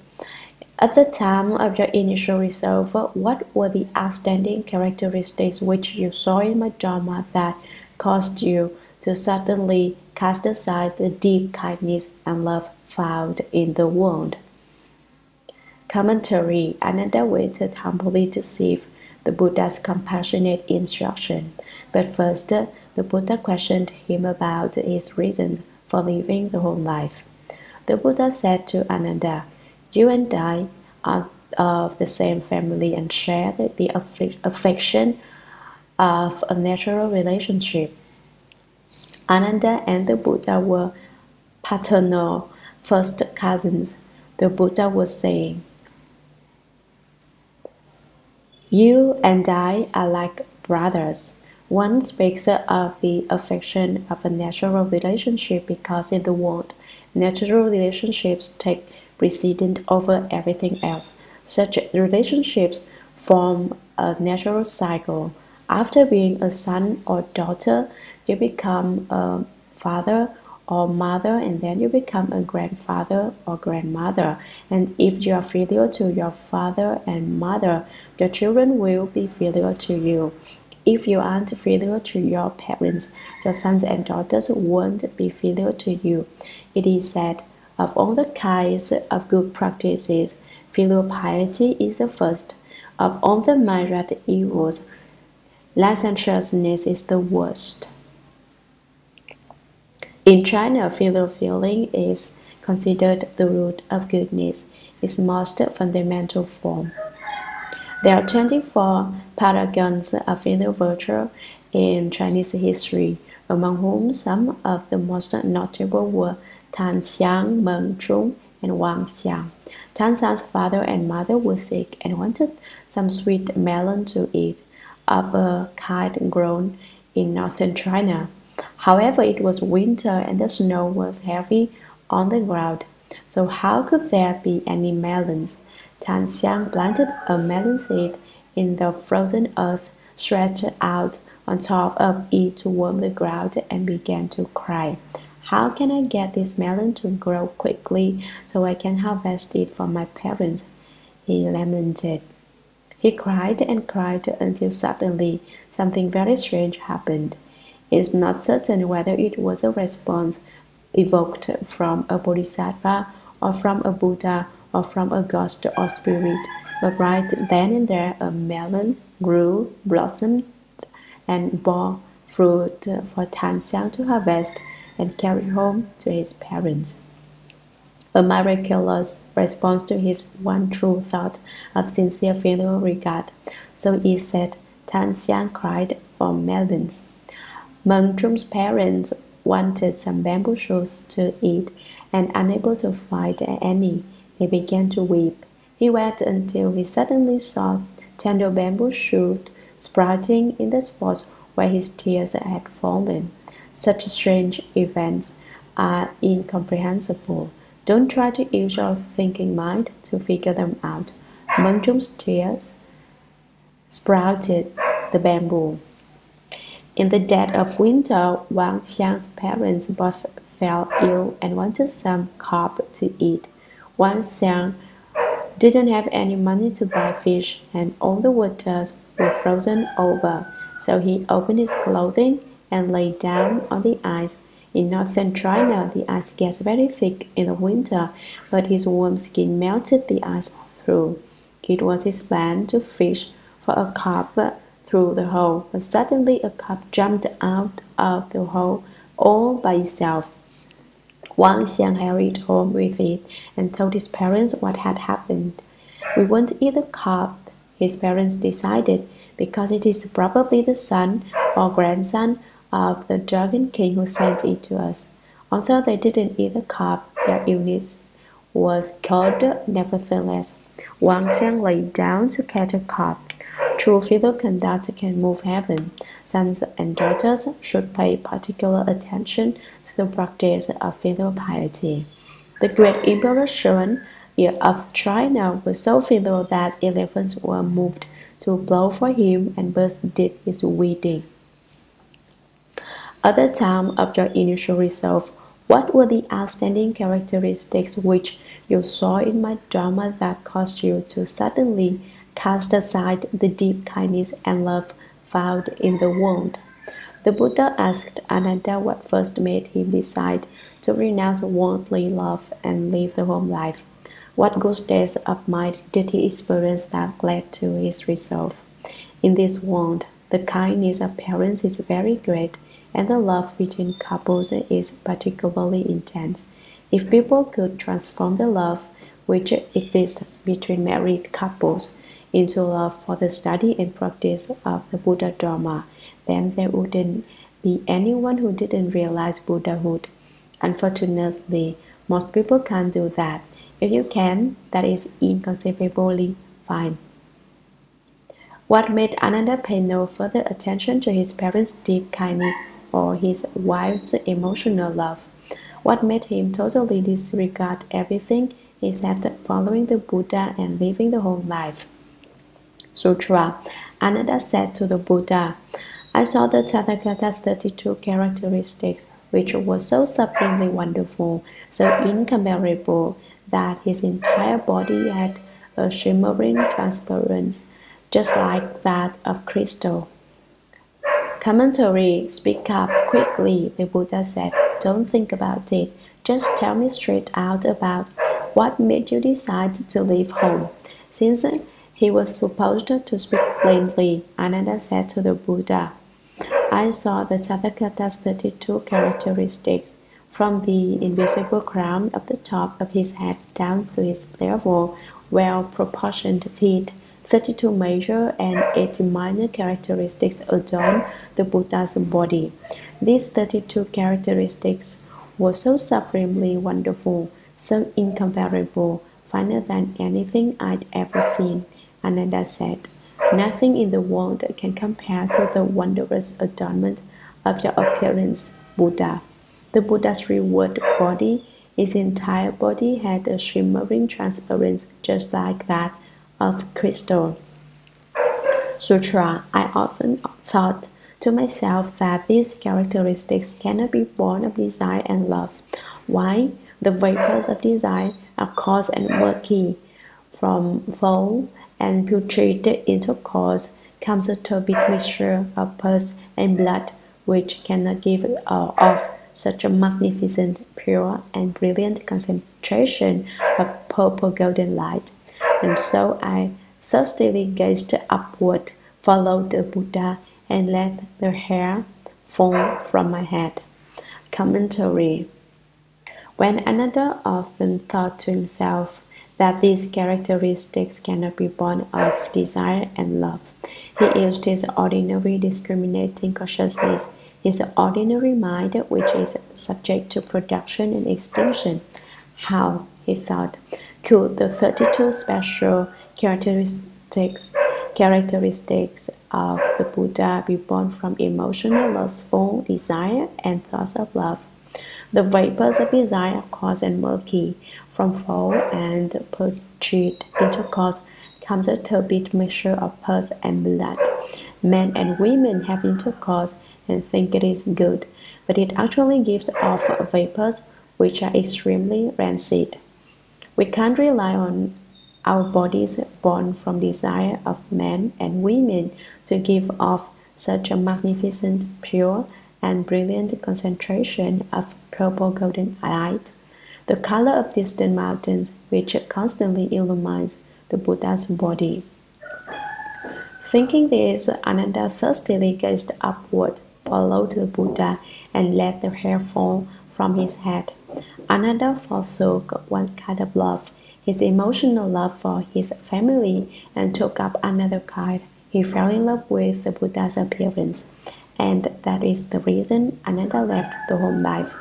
Right here is where Ananda made his mistake.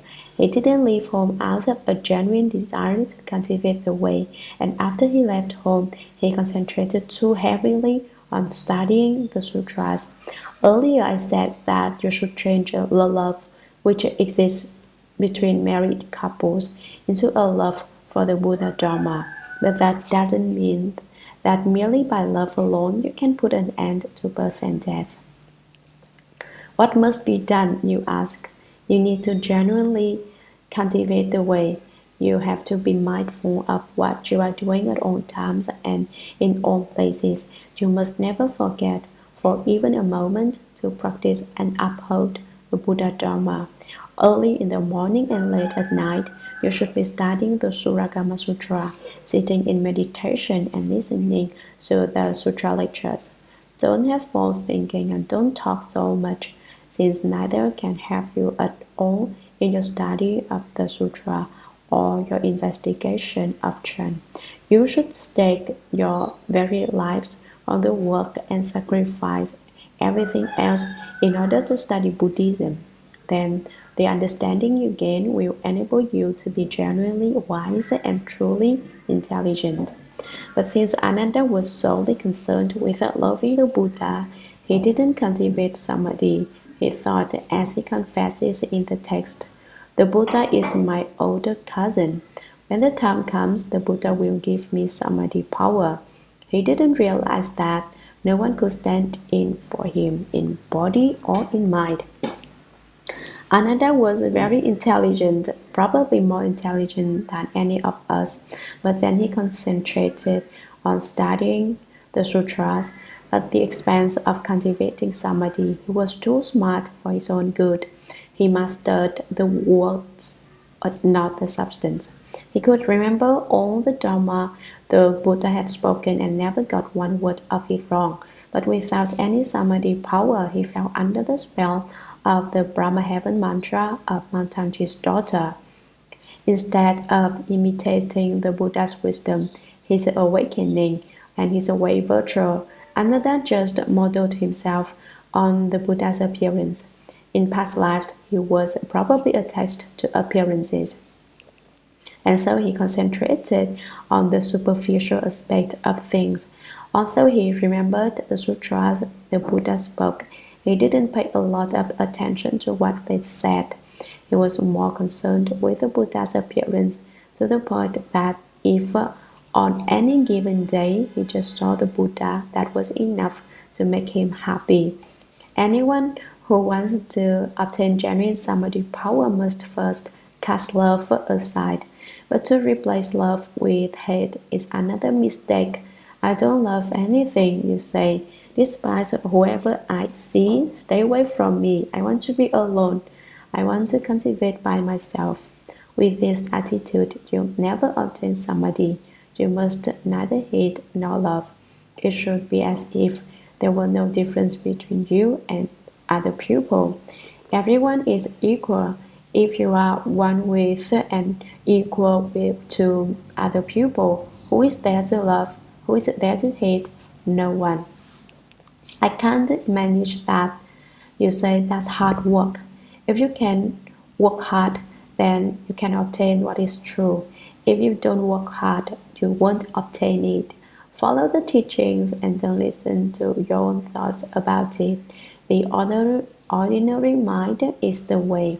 Because Ananda liked the Buddha's adorned appearance, he was able to reject the deep compassion for worldly kindness and love, and let the hair fall from his head.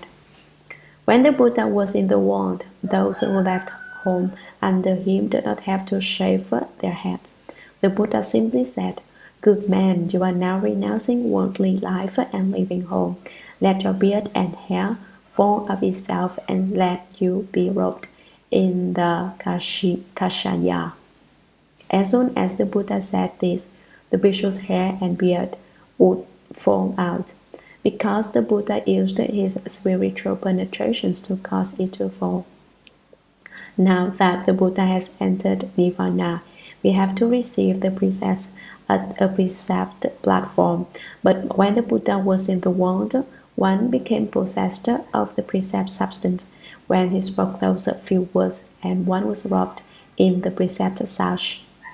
In China, the precept platform used to be 3 years long, but 3 years eventually proved too long. So a scientific method was adopted to speed up the process so that one could receive the precepts in 53 days. Now some places transmit the precepts in 18 days, and there are even places that will do it in a week. Now from mechanization, we've advanced to electronics, to the point that in Hong Kong, on Taoyu Mountain, there are places where the precepts are transmitted in 3 days' time. Actually, a 3-day precept sutra. The Buddha said, "Very good, Ananda. You should all know that all living beings are continually born and continually die simply because they do not know the everlasting true mind, the bright substance of the pure nature, instead engage in false thinking. It has been so since time without beginning. Their thoughts are not true, and so the wheel keeps turning. Commentary. The Buddha said, "Very good, Ananda." The Buddha encourages Ananda, telling him he has done a very good thing to resolve to become a bhikshu. Then he addresses the entire assembly, the great bhikshus, great arhats, great bodhisattvas, and all the people present, saying that they should all know that all living beings are continually born and continually die.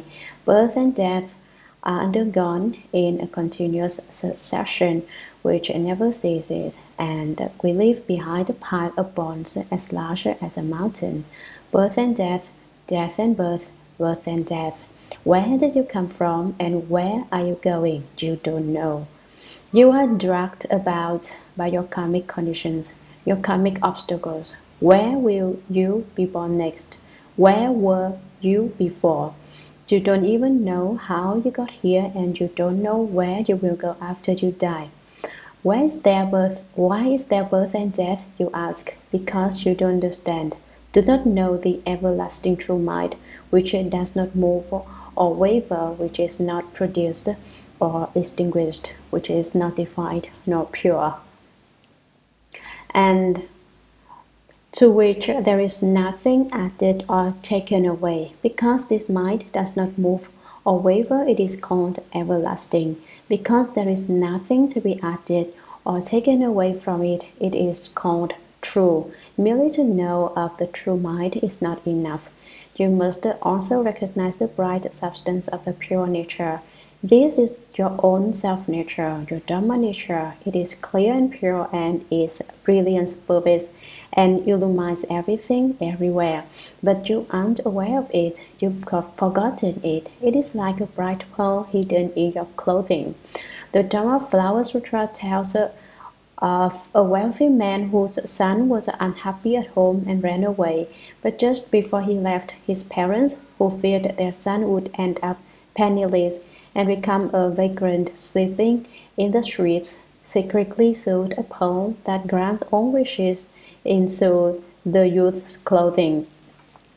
The son left and, as predicted, soon ended up a drifter, but he didn't realize that a priceless pearl was sewn in his clothing, so he couldn't take advantage of the benefit it would provide him. The bright substance of your everlasting pure nature, your true, unchanging mind, is like the youth's priceless pearl. Since you are unaware of it, you can't use it to good advantage.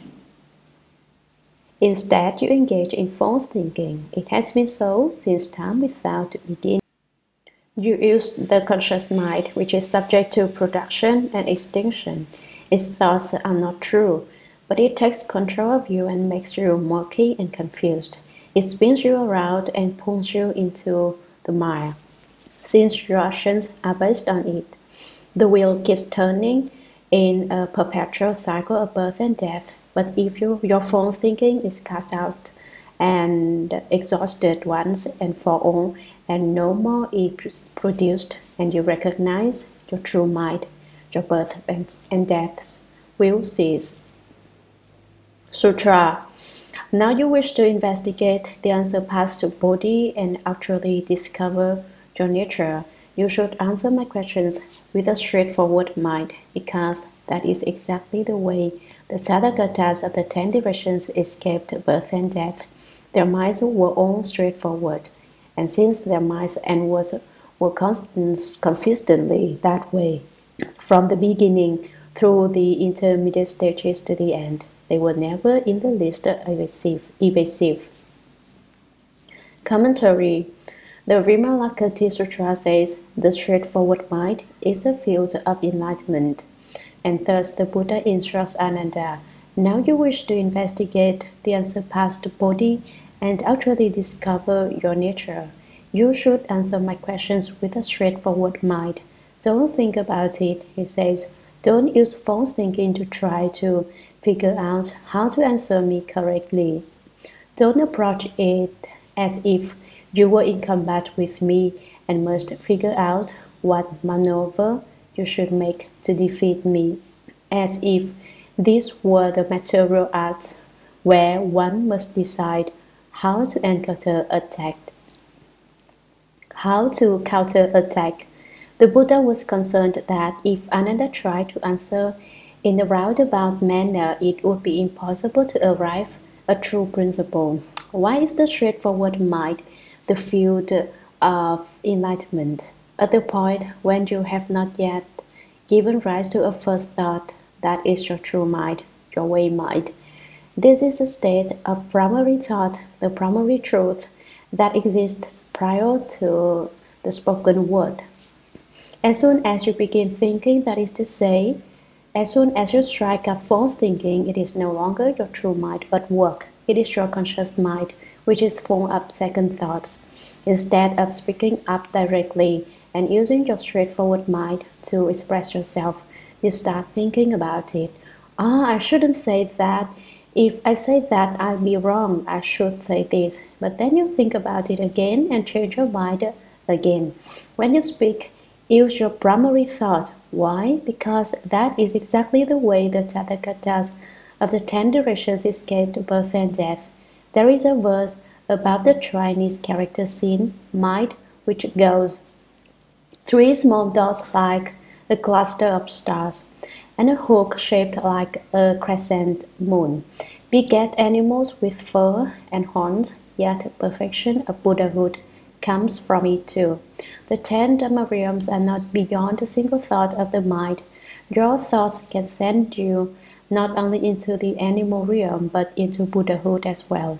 Not only are Buddhas made from the mind, ghosts are creations of the mind, and so are gods, arhats, and bodhisattvas. For instance, you are now studying the Buddha Dharma, investigating the Shurangama Sutra without fear of whatever difficulties may arise. This is because you repeatedly planted a single indestructible seed of thought into the field of your mind in countless former lives. A Bodhi seed has taken root so that now you are studying the Buddha Dharma.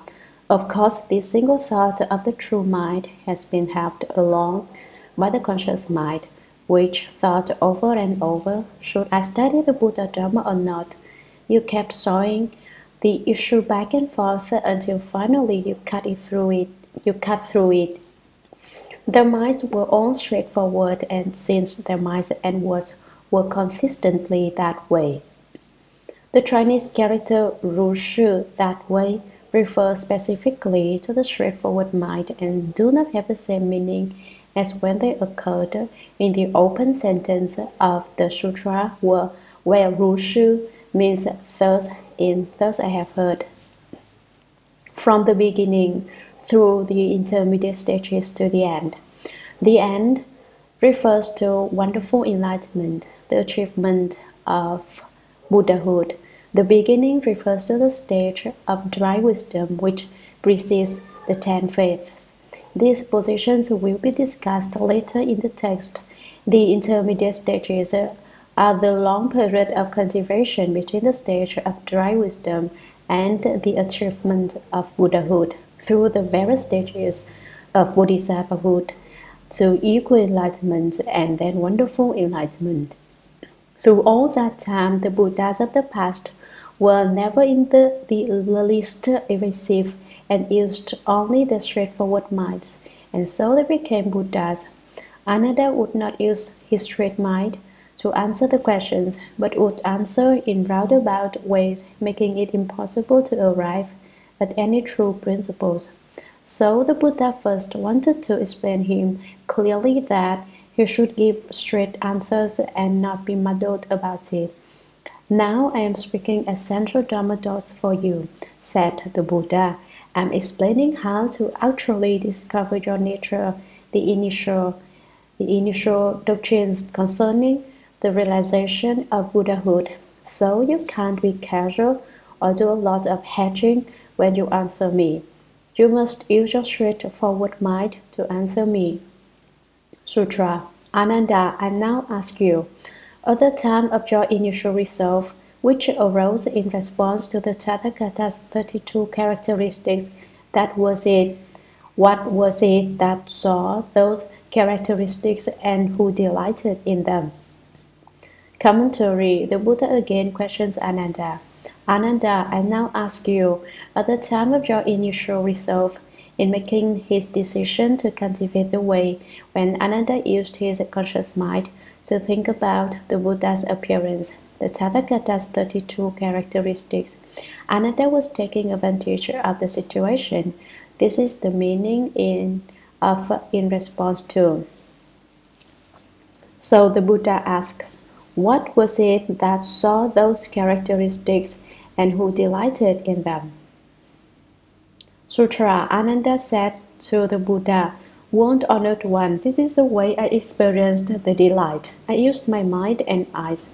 Because my eyes saw the Tathagata's outstanding characteristics, my mind gave rise to delight. That is why I became resolved and wished to remove myself from birth and death.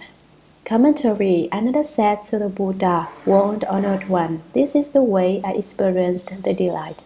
I used my mind and eyes. Most people would say that this was correct, that he used his eyes and mind to see the Buddha. But as the sutra text continues, you will come to find out this is a mistake, because my eyes saw the Tathagata's outstanding characteristics, my mind gave rise to delight. I used my eyes to look at the Buddha's 32 major and 80 minor characteristics, and in my mind love arose. What was it I loved? I saw the Buddha's characteristics and adornments were immaculately pure, not at all filthy like bodies born from love and desire. That is why I became resolved and wished to remove myself from birth and death. I wanted to follow the Buddha, live the home life, and cultivate the way. The history of my living home is like that.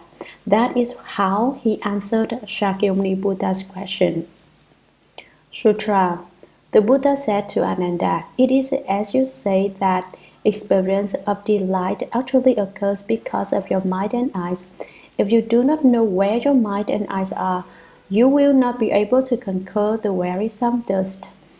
Commentary. Ananda told the Buddha that the reason he decided to live the home life was because he saw the Buddha's supreme characteristics and in his mind he loved them. The Buddha said to Ananda, it is as you say that experience of delight actually occurs because of your mind and eyes. Nonetheless, do you know where your mind is? Do you know if your eyes have the ability to see? Do you know where your eyes are? Those kind of questions are totally senseless, you object. His eyes were in his face and his mind in his body. Anybody knows that. But that's not the true mind, nor is that genuine seeing. Behind the Buddha's question lies the wisdom of the Tathagata. If you do not know where your mind and eyes are, you will not be able to conquer the wearisome dust. The dust means defilement, and wearisome means disturbing. The dust disturbs your mind and it troubles your nature, so that you can't change your false thinking into your true mind. It's just as when two armies clash and one becomes the victor. You are the victor of if you are able to conquer the dust, that is, if you are able to cut off the road to birth and death. Sutra. For example, when a king's country is invaded by thieves and he sends out his troops to suppress and banish them, the troops must know where the thieves are. Commentary. The Buddha then presents an analogy. For example, when a king's country is invaded by thieves who wish to seize the land, he sends out his troops to suppress and banish them, to quell them and drive them out. But the troops he sends must know where the thieves are. In the same way, the reason you cannot put an end to the beginningless ends of birth and death is because you do not know where your mind and eyes are. Sutra. It is the fault of your mind and eyes that you flow and turn. I am now asking you specifically about your mind and eyes. Where are they now? Commentary. The more the Buddha says, the less principle there is in it. I will tell you further that it is your fault, the fault of your mind and eyes, that you flow and turn. Why do you get born and die? What causes you to flow and turn in birth and death, revolving endlessly on the turning wheel of the six paths? Your mind and eyes are to blame. Your mind and eyes are at fault for making you undergo birth and death and rendering you incapable of attaining liberation, since they are to blame. I am now asking you specifically about your mind and eyes. Where are they now? Speak up quickly. The Buddha exhorts Ananda. Sutra. Ananda said to the Buddha, World Honored One, all the 10 kinds of living beings in the world alike maintain that the conscious mind dwells within the body. And as I regard the Tathagata's blue lotus flower eyes, they too are on the Buddha's face. Commentary. In this section of text, Ananda was not answered with a straightforward mind. He is being evasive. When Ananda was asked by the Buddha, Where is your mind? Where are your eyes? He was at a loss and didn't know what the best answer was. Still, he had to speak. So he sized up the situation and said, World Honored One, I believe at this point Ananda was speaking in a very soft voice. Why? Because he wasn't sure of himself. He didn't know if he was right or not. He just guessed based on what he knew. He was hesitant, on the verge of speaking and yet not daring to do so. He brought up all the 10 kinds of living beings. These will be discussed later, so we will not explain them here. They include those born from worms, those born from eggs, those born from moisture, those born by transformation, those with thought, and so forth, as listed in the Vajra Sutra. Basically, there are 12 kinds of living beings, but here the kind without form and the kind without thought are omitted. So Ananda said in a soft voice, all of the 10 kinds of living beings in the world alike maintain that the conscious mind dwells within the body. The conscious mind is the mind subject to birth and death, the discriminating, calculating mind. Ananda doesn't mention himself. He talks about the 10 kinds of living beings. He didn't talk about himself for fear he might somehow be different from other living beings. So he says, all the 10 kinds of living beings are like that. It's not just I, Ananda, alone who am that way.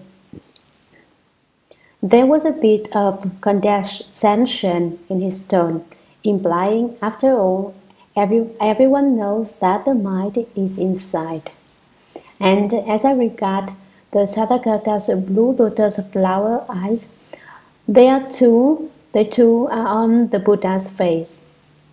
As I lean forward and scrutinize the third common eyes, so bright and wide that they resemble lotus flowers, they are on the Buddha's face, Ananda says. Its remark was also subtly implying, plain as can be, your eyes are on your face, why do you still have to ask me? But he didn't dare actually come out and say that. Sutra. I now observe that these prominent organs, 4 kinds of defiling objects, are on my face, and so, to my conscious mind, actually is within my body. Commentary. Ananda said, World Honored One, your blue lotus flower eyes are on your face. I now observe that these prominent organs, 4 kinds of defiling objects, are on my face. The prominent organs refers to the eyes, ears, nose, and tongue, all of which are located on the face. They are quite distinct and visible, and so, too, my conscious mind actually is within my body. As I now think about it further, my discriminating conscious mind, which can No, pleasant and unpleasant, good and bad is actually my body. That is how Ananda answered the Buddha's question. Sutra. The Buddha said to Ananda, "You are now sitting in the Tathagata's lecture hall looking at the Jeta Grove. Where is it at present?" World Honored One, this great many-storied pure lecture hall is in the garden of the benefactor of the solitary. At present, the Jeta Grove is in fact outside the hall. Commentary. Having heard Ananda's answer that his mind was in his body and his eyes were on his face, the Buddha initially did not make any direct reply. Instead, the Buddha asked Ananda another question. The Buddha said to Ananda, "You are now sitting in the Tathagata's lecture hall looking at the Jeta Grove. As you gaze at Prince Worvita's grove, where is it at present?" The Buddha didn't give any indication whether the mind is indeed inside or outside. He just fired another question back at Ananda in order to combat Ananda's thought process. Ananda answered the Buddha, "World Honored One, this great many-storied pure lecture hall is in the garden of the benefactor of the solitary. The Buddha's large, pure, and clean lecture hall is in the garden of the elder Anathapindaka. At present, the Jeta Grove is in fact outside the hall. The pure lecture hall, the place where we all are, is in the garden. Prince Jeta's grove is actually outside the hall." The Buddha then said to him, Sutra. Ananda, as you are now in the hall, what do you see first? World Honored One, here in the hall I first see the Tathagata, next I see the great assembly, and from there, as I gaze outward, I see the grove and garden. Commentary. Shakyamuni Buddha heard Ananda say his external organs, his eyes, ears, nose, and tongue, the 4 defiling objects, form, sounds, smells, and tastes are outside of him, while his conscious mind is in his body. The Buddha then asked him where the Jeta Grove was. Now the Buddha asked, Ananda, as you are now in the hall, what do you see first? Ananda has said his mind was in his body, and so the Buddha asked him what he saw first when he was in the hall. Ananda answered, World Honored One, here in the hall, I first see the Tathagata. The first thing I see when I'm in the lecture hall is the Buddha. He replied, You World Honored One. Next, I see the great assembly. After that, I see the great Bodhisattvas, great Arhats, and the sound hearers. And from there, I gaze outward. I see the grove and garden. I see the Jeta Grove and garden of the benefactor and orphans of the solitary. Sutra. Ananda, why it is you are able to see the grove and the garden as you look at them? World Honored One, since the doors and windows of this great lecture hall have been thrown open wide, I can be in the hall and see into the distance. Commentary. The Buddha continued, Ananda, why it is you are able to see the grove and the garden as you look at them? How can you see them? What's the reason you are able to see them? Each time the Buddha seems to speak with less and less principle, you say, but within what is deep meaning, as we investigate more deeply, you will come to realize it. Ananda answered, World Honored One, since the doors and windows of this great lecture hall have been thrown open outside, I can be in the hall to see into the distance. From inside, I can see the Jeta Grove and the garden of the benefactor of orphans and the solitary. Sutra. The Buddha said to Ananda, It is as you say, when one is in the lecture hall and the doors and windows are open wide, one can see far into the garden and grove.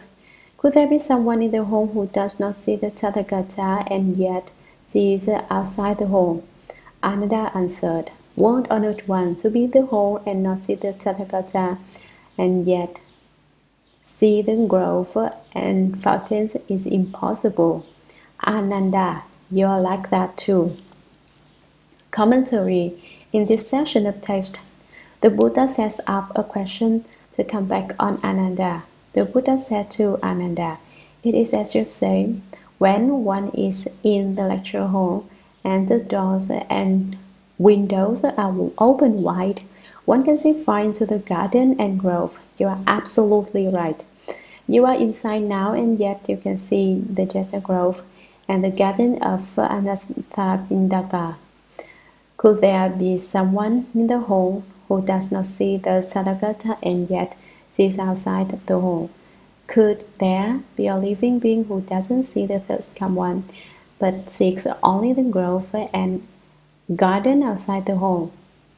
Is this possible?" the Buddha asked. Ananda answered, "Won't or not one to be in the hall and not see the Tathagata, and yet see the grove and mountains is impossible.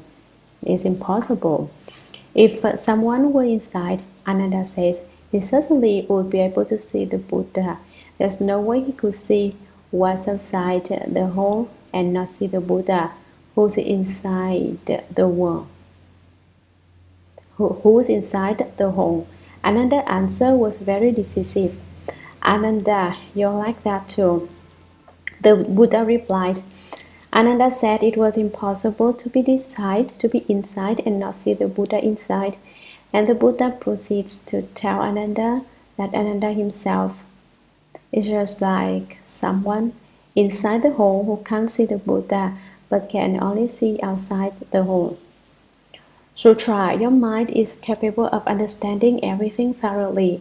Now, if your present mind, which thoroughly understands everything, were in your body, then you should be aware first of what is inside your body. Can there be living beings who first see inside their bodies before they observe things outside?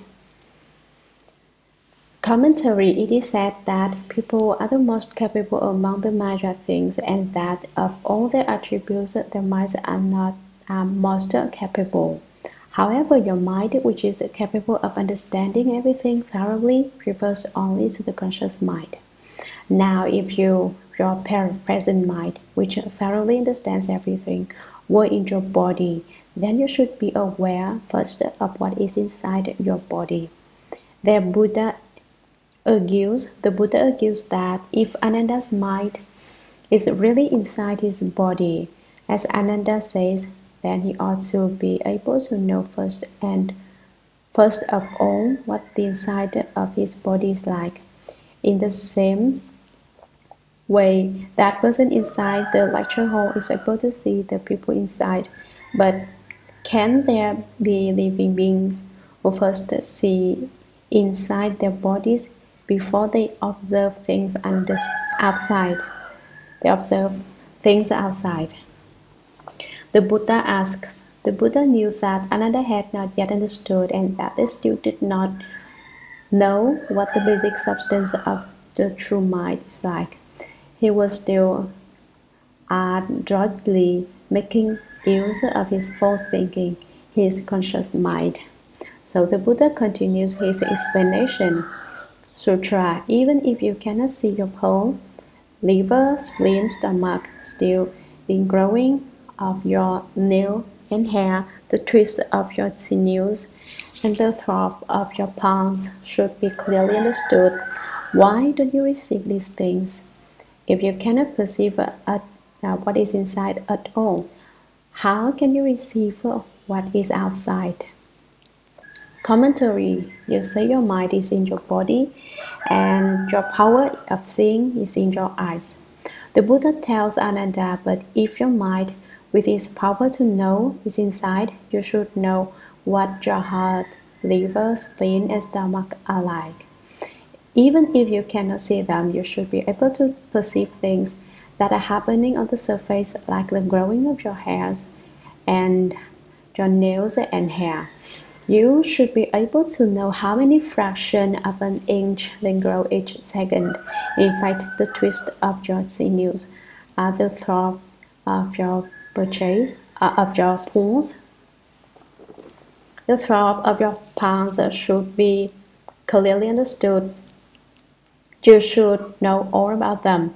Why don't you perceive these things? Why don't you know? If you cannot perceive what is inside at all, how can you perceive what is outside? Your mind is inside and you don't know what's going on inside you. So how could you know what's going on outside? Sutra. Therefore, you should know that you state the impossible when you say that the aware knowing mind is in the body. Commentary. Your argument won't stand. The Buddha tells Ananda, since you can't perceive what is inside you, therefore you should know that you state the impossible when you say that the aware and knowing mind is in the body. After using various analogies and arguments, the Buddha tells Ananda directly that is wrong. So place the considering, thinking, knowing mind inside the sutra. Ananda bowed his head and said to the Buddha, upon hearing such a Dharma sound as the Tathagata has proclaimed, I realized that my mind is actually outside my body. Commentary. Ananda's argument that the mind is inside the body did not hold up. Shakyamuni Buddha jolted him out of his folly and destroyed his position. And so Ananda, who was well versed in etiquette, bowed his head, which means he prostrated himself and said to the Buddha, upon hearing such a Dharma sound as the Tathagata has proclaimed, I realized that my mind is actually outside of my body. My mind is not in my body. It has run outside. I'm sure that's where it is, exclaims Ananda. One doesn't know when his mind ran outside, but now he certainly says that's where it is. Sutra. Why? For example, a lamp light in a room will certainly illumine the inside of the room first, and only then will it pour through the doorway to reach the recesses of the whole. For all living beings who do not see within their bodies, but only see outside them, it is as if the light lamp were placed outside the room, so that it cannot illumine the room. Commentary. Why? Why do I say my mind has run outside? For example, a lamp light in a room will certainly illumine the inside of the room first, and only then will it pour through the doorway to reach the recesses of the hall. If my mind were inside another reasons, I would certainly be able to see what is happening inside my body in the same way that a lamp inside a room will certainly light up the room. For all living beings who do not see within their bodies, but only see outside them, it is as if the lighted lamp were placed outside the room, so that it cannot illumine the room. The Buddha pointed out that one cannot see one's heart, liver, spleen, and stomach, and so another concludes that the mind is outside, just like the lighted lamp outside the room. It is outside, so one cannot see things inside. Sutra. This principle is certainly clear. It is absolutely beyond all doubt and exactly the Buddha's entire meaning. So it isn't wrong, is it? Commentary. This principle is certainly clear. This doctrine I have presented is certainly correct. Ananda states emphatically, it is absolutely beyond all doubt. Ananda passes judgment in advance. There's no question about it. It is exactly the Buddha's entire meaning. My argument is the same as the Buddha's complete meaning. I couldn't make a mistake. It isn't just my idea. I believe the Buddha will agree, won't he? It isn't wrong, is it? In fact, Ananda is still not positive.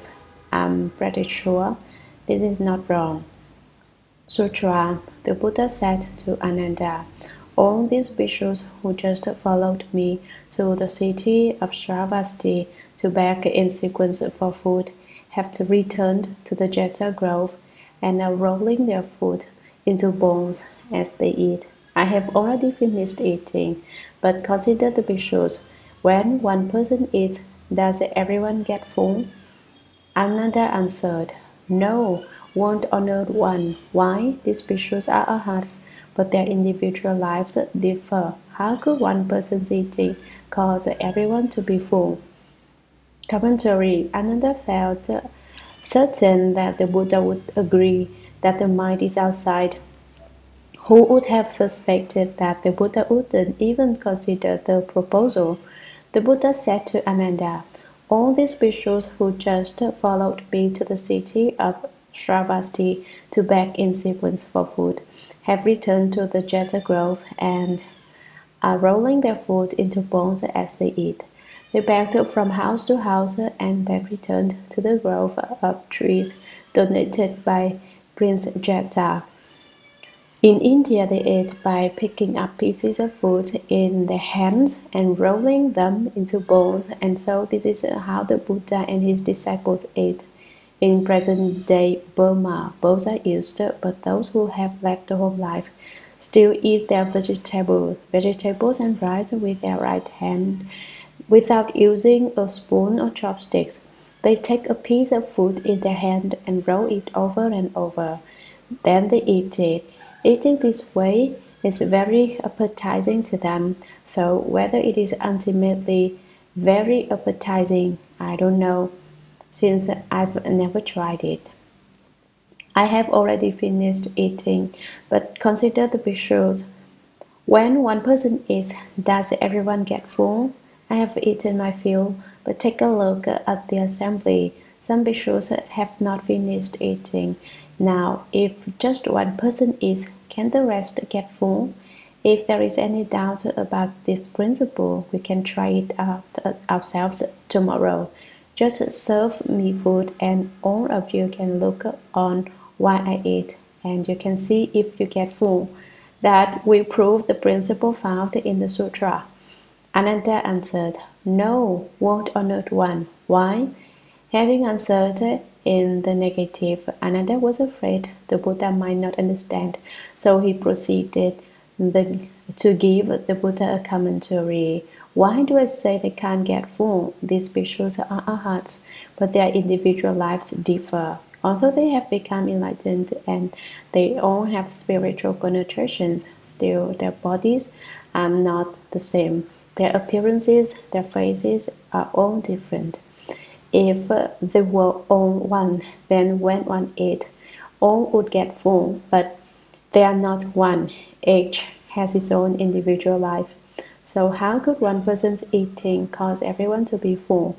Therefore, I say there is no such principle.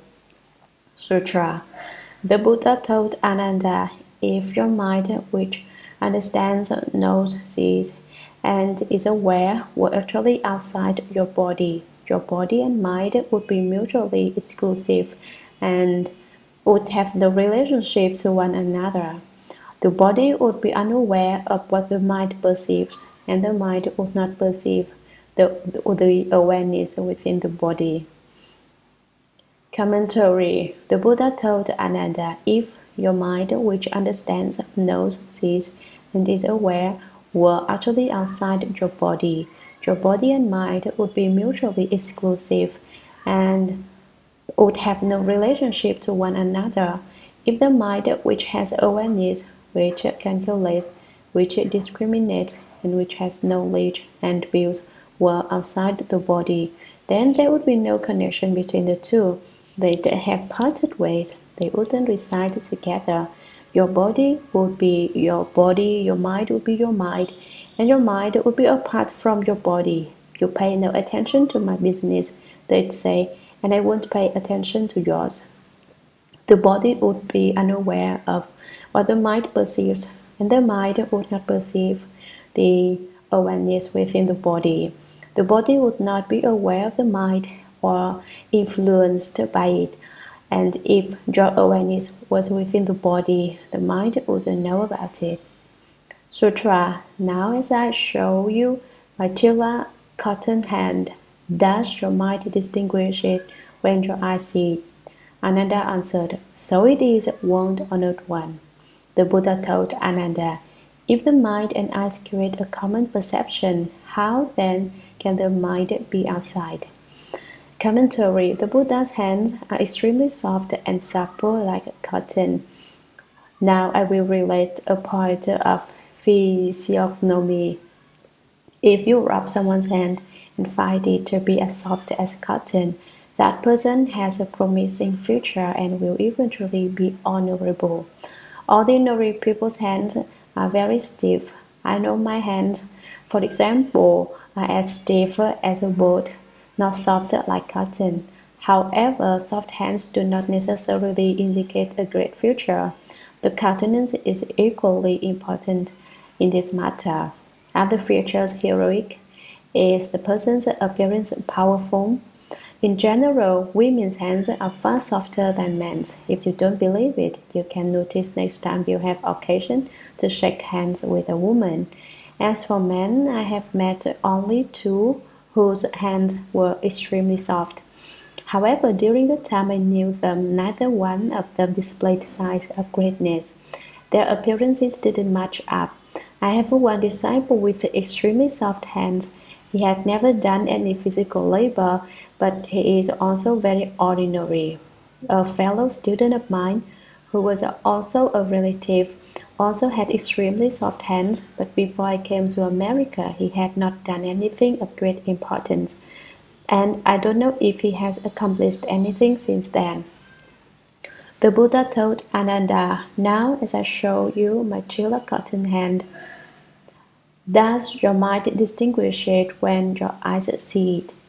When your eyes see it, does your mind make a distinction that my hand is a tila cotton hand?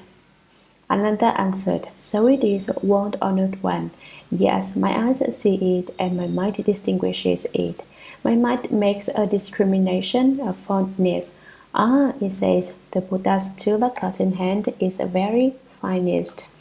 This is one of the 32 hallmarks of the Tathagata. The Buddha told Ananda, if the mind and eyes create a common perception, how then can the mind be outside? If your mind knows what your eyes see, how can you say that your mind is outside your body? If it were outside, how could it perceive what the eyes see?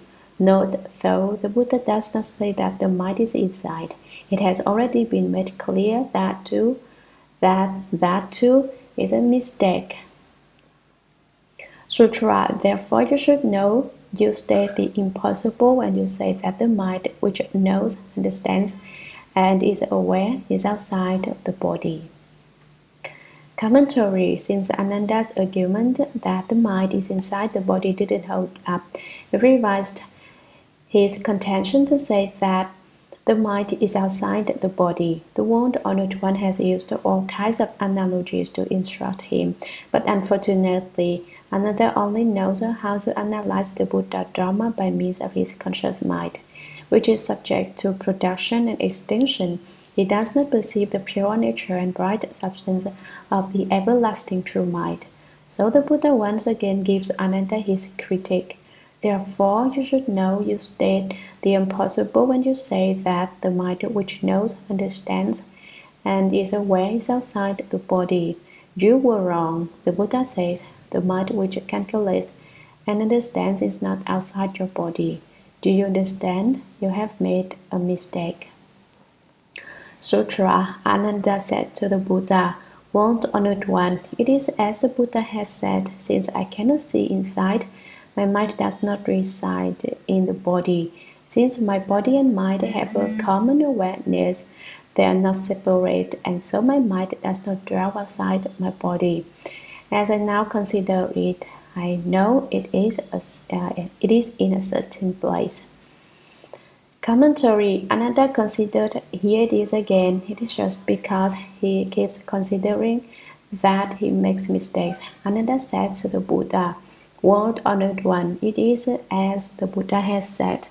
Ananda says, I followed the Buddha to live the home life and I listened to the Buddha's teaching, including the doctrine the Buddha has just spoken, those proclamations of the Dharma Sutra.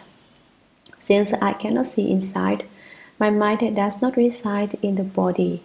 If the mind were inside the body, I'd be able to see my heart, liver, spleen, lungs, and kidneys, the five viscera. Since my body and mind have a common awareness, they are not separate, and so my mind does not dwell outside my body. The Buddha now says it is not outside. As I now consider it, I know it is in a certain place. Now I have another thought. Outside is not correct, inside is not correct, therefore it has to be in a certain particular place. Sutra. The Buddha said, now where is it?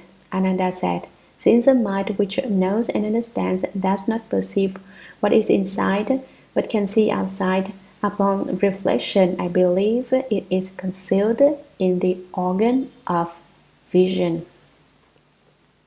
Commentary. The Buddha said, now where is it? Ah, you say it is in a certain place. What place? Where is your mind? Hurry up and tell me. That's how he questioned him. Ananda said, since the mind which knows and understands does not perceive what is inside, but can see outside, upon reflection I believe. Before he said, as I now consider it. And here again he says, upon reflection is still his conscious mind at work. Consideration and reflection both make use of the conscious mind. The mind is subject to production and extinction. What is his reflection? The mind is concealed in the organ of vision. The organ of vision refers to the eye. It is hidden away there. Another says, the mind was stashed there where no one could see it. That's what is meant by concealed. The Buddha doesn't reply to this right away. In fact, the sutra text leaves you in suspense for a while. Today I heard someone say that he didn't understand the sutra, to say nothing of your not understanding. Ananda himself didn't understand at this point. You have to listen to the entire sutra, then you will come to understand. If you haven't heard it completely, how could you be expected to understand? Of course you don't understand. Why would you want to listen to sutras in the first place if you already understood them? You shouldn't say, I don't understand what is being said, so I'd stop listening. It's just because you don't understand that you should listen. Sutra. For example, when someone places crystal balls over his eyes, the balls cover his eyes but do not obstruct his vision. The organ of vision is thus able to see, and discriminations are made accordingly. Commentary. Ananda gives the Buddha an example to explain his new contention. When someone places crystal balls over his eyes, the balls cover his eyes but do not obstruct his vision. Actually, there is no such person. But Ananda invents someone who puts on eyeglasses. That is what is meant here. In the Buddha's day, they were called crystal balls. The glasses cover the eyes, but this does not stop the eyes from seeing out. In Ananda's analogy, the mind is represented by the eyes, and the eyes where Ananda contends the mind is hidden are represented by the glasses. Our mind, Ananda contents, is hidden in our eyes, but this does not stop our mind from seeing out. The organ of vision is thus able to see, and discriminations are made accordingly. That is, as soon as you see, your mind knows it. Discrimination takes place in the organ of vision, where Ananda says the mind is hidden.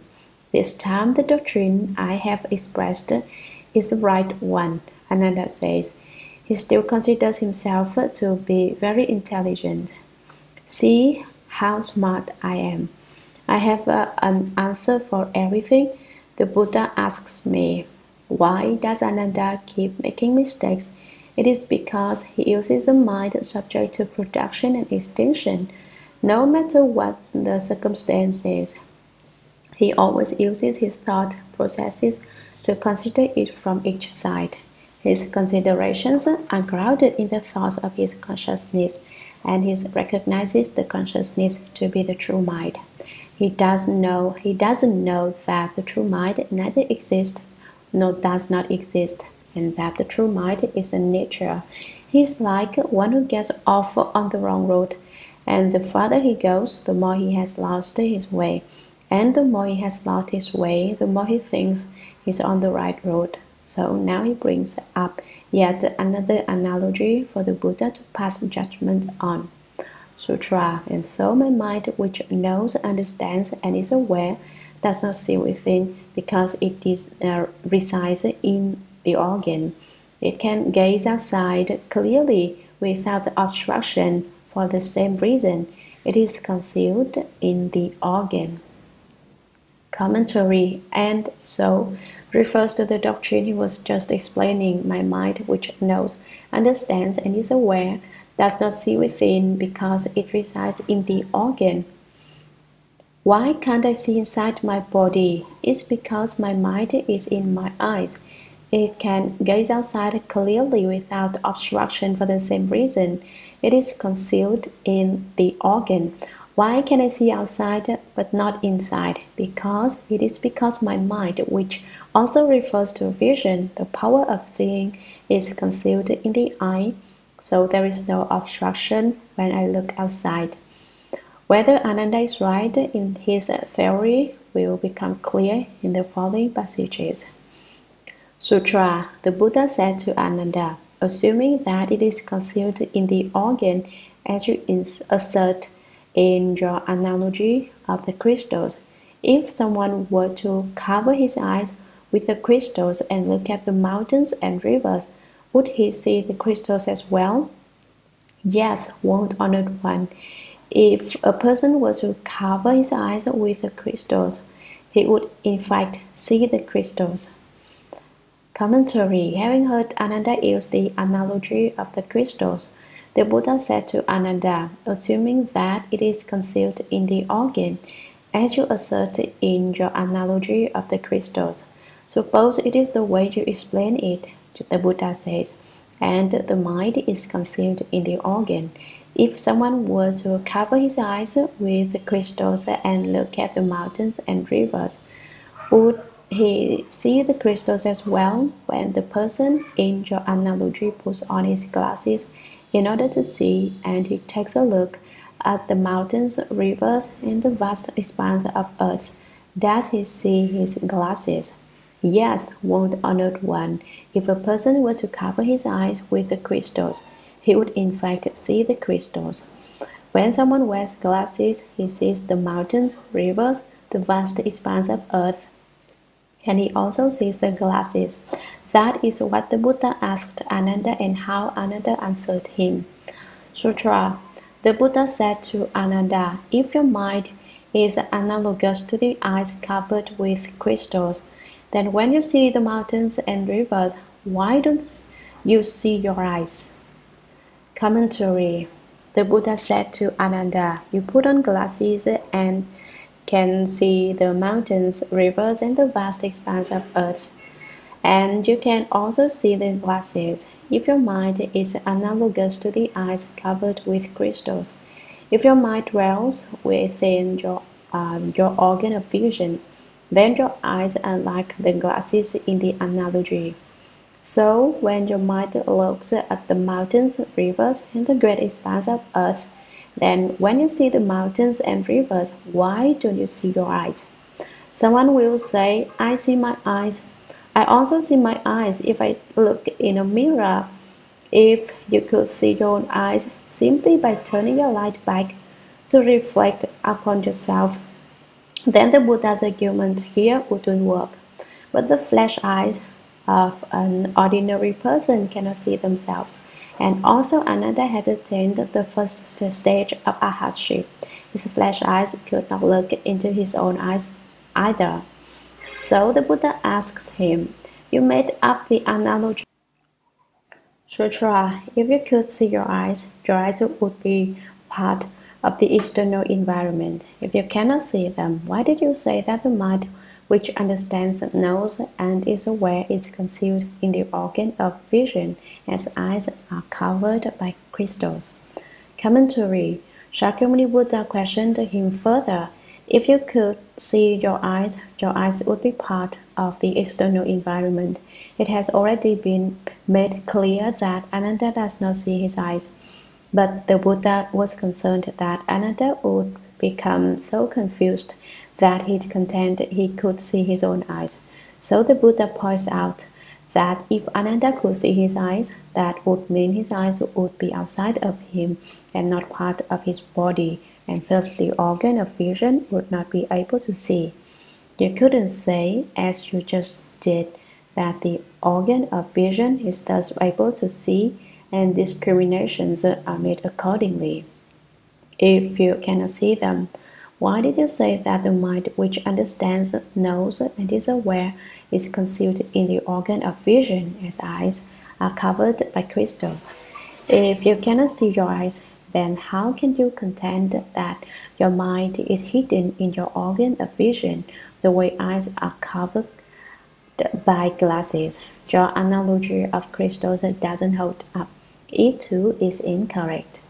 Sutra, therefore you should know that you state the impossible when you say that the mind which knows, understands, and is aware is concealed in the organ of vision in the way that the eyes are covered by crystals. Commentary. Therefore, because of the doctrine explained above, you should know that you state the impossible when you say that the mind which knows, understands, and is aware is concealed in the organ of vision in the way that the eyes are covered by crystals. To say that the aware of knowing mind is hidden in the eye is incorrect. Your doctrine is not right. You are wrong again. Sutra. Ananda said to the Buddha, "World Honored One, I now offer this consideration. Viscera and bowels lie inside the bodies of living beings, while the orifices are open to the exterior. There is darkness at the bowels and light at the orifices." Commentary. Ananda was criticized by the Buddha, and so he came up with another theory to answer the Buddha's question. Ananda said to the Buddha, "World Honored One, I now offer this reconsideration. Now I think of it this way. Viscera and bowels lie inside the bodies of living beings, while the orifices are open to the exterior. What is meant by living beings? This phrase has already appeared several times in the text but has not yet been explained. Living beings are born from the mixing of a multitude of karmic conditions which result in birth. Each of your pupils are not engendered from one kind of karma but from many. Just as a field of crops requires many conditions beyond the simple planting of a seed, there must be earth, sunshine, and rain. We people are also born from a variety of causes and conditions. The viscera and bowels, the heart, liver, spleen, lungs, and kidneys are said to be the 5 viscera, and the 6 bowels are the large intestine, the small intestine, the triple worma, the bladder, the gallbladder, and the stomach. The bowels can be said to be hidden because they are inside, and they can also be called filthy because everything in them is either excrement or urine. As to the apertures and openings, the eyes, ears, and nose are apertures,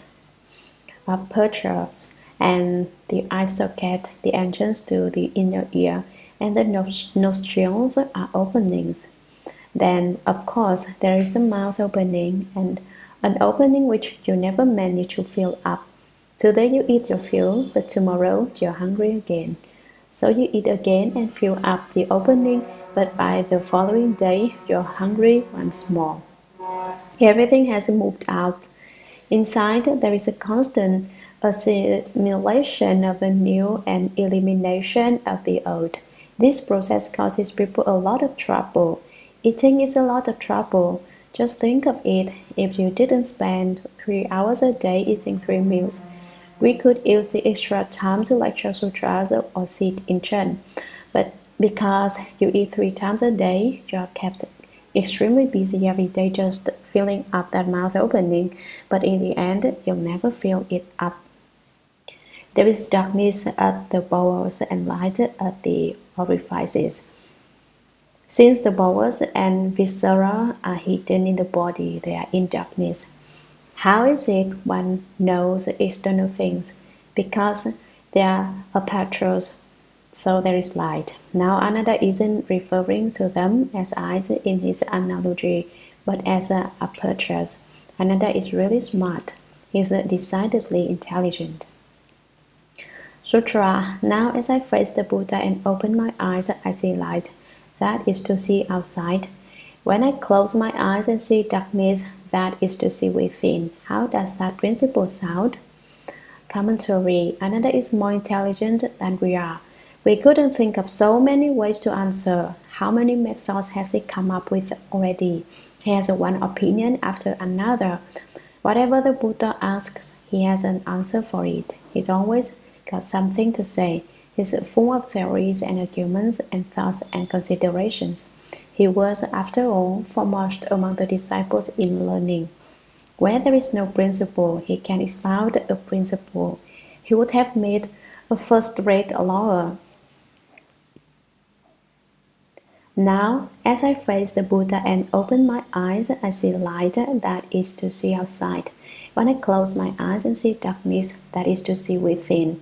When I see light, it is seeing outside. When I see darkness, it is seeing inside. How does that principle sound? What do you say to that? Sutra. The Buddha said to Ananda, when you close your eyes and see darkness, does the darkness you experience lie before your eyes? If it does lie before your eyes, then the darkness is in front of your eyes. How can that be said to be within? Commentary. Instead of telling Ananda whether his latest proposition is right or wrong, the Buddha asks Ananda another question. The Buddha said to Ananda, when you close your eyes and see darkness, you say that. When you close your eyes, you see darkness, and that is to see within. But does the darkness you experience lie before your eyes? Speak up. Tell me, if it does lie before your eyes, then the darkness is in front of your eyes. How can that be said to be within? How can you say that to see darkness is to see inside? Sutra. If it were within, then when you are in a dark room without the light of sun, moon, or lamps, the darkness in the room would constitute your warmth and visceral. If it is not before you, how can it be seen?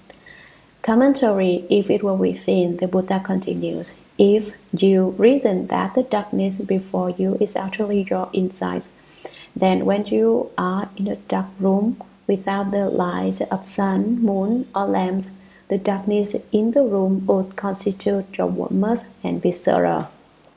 That darkness would become your 3 warmths and your visceral and bowels. The whole room would turn into your organs and intestines.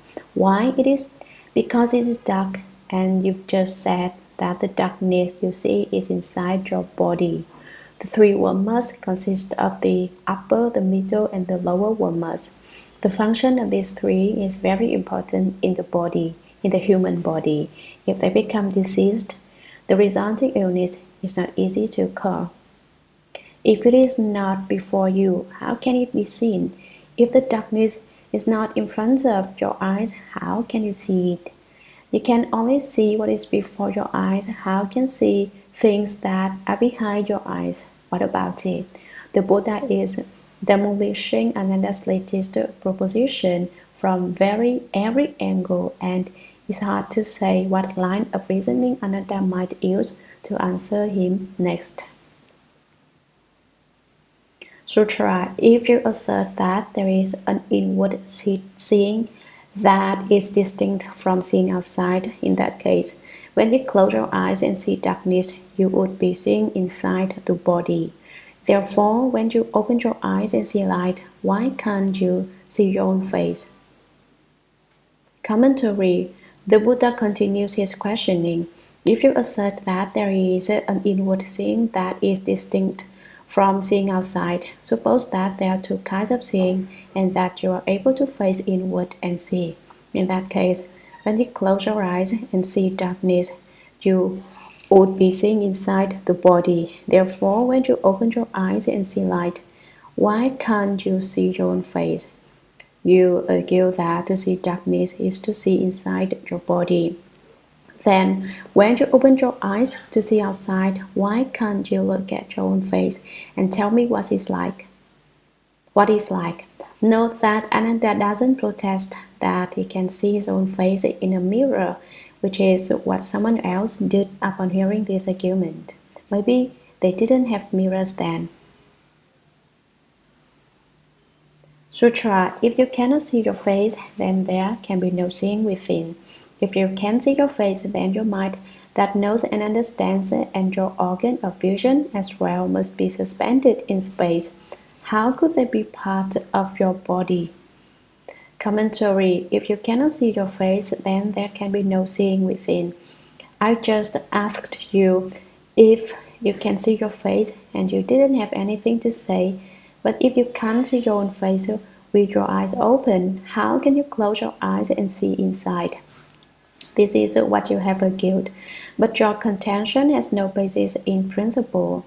If you can see your face, then your mind that knows and understands and your organ of vision as well must be suspended in space. How could they be part of your body?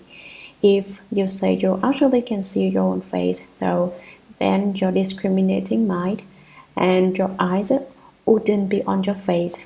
They'd be out in space. If they were on your face, then you couldn't see your face. But if you can see your face, then how can you say your mind and your seeing are inside? Sutra. If they are in space, then they are not part of your body. Otherwise, the Tathagata who now sees your face should be part of your body as well. Commentary. If they are in space, then they are not part of your body. Empty space is not your body, and if your mind and eyes were in space, they wouldn't have any connection with you. Otherwise, if you say that they would have a connection with you, if you say that those separate entities in space would be part of your substance, the Tathagata who now sees your face should be part of your body as well. The Buddha told him, if you want to say that your eyes and mind are in empty space, then they are not part of your body. If you say that this mind and these eyes of yours are hanging in space and yet are still part of your body, then it should be that the Tathagata who sees your face from the vantage point of space is also part of your substance. In that case, I'd be you. I have become you. Is that possible? Sutra. In that case, when your eyes perceive something, your body would remain unaware of it. If you press the point and say that the body and eyes each have an awareness, then you should have two perceptions, and your one body should eventually become your two Buddhas. Commentary. In that case, when your eyes perceive something, your body would remain unaware of it. Is that the way it is? If you press the point and say that the body and eyes each have an awareness, then you should have two perceptions. If you insist on this line of reasoning, then it follows that there are two kinds of awareness, that of the body and that of the mind. Each would have its own separate perception, and your one body should eventually become two Buddhas. Why? It is a single perception which realizes Buddhahood. Now that you have dual perception, you should become two Buddhas. Can you become two Buddhas? Sutra. Therefore, you should know that you state the impossible when you say that to see darkness is to see within. Commentary. Therefore, you should know because of the various doctrines just discussed. You should know that you state the impossible when you say that to see darkness is to see within. Once again, your argument is incorrect. Sutra. Ananda said to the Buddha, I have heard the Buddha instruct the four assemblies that because the mind arises, every kind of Dharma arises, and that because Dharmas arises, every kind of mind arises. Commentary. Now Ananda questions the Buddha again. Ananda said to the Buddha, I have heard the Buddha instruct the four assemblies. Before, Ananda used his own ideas to think of places where the mind and seeing might be located, and each idea was refuted by the Buddha. So now he doesn't speak for himself, he quotes the Buddha. He said, I have heard the Buddha instruct the four assemblies.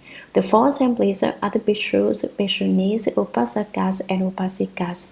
Bhikshus and bhikshunis are men and women who have left the home life.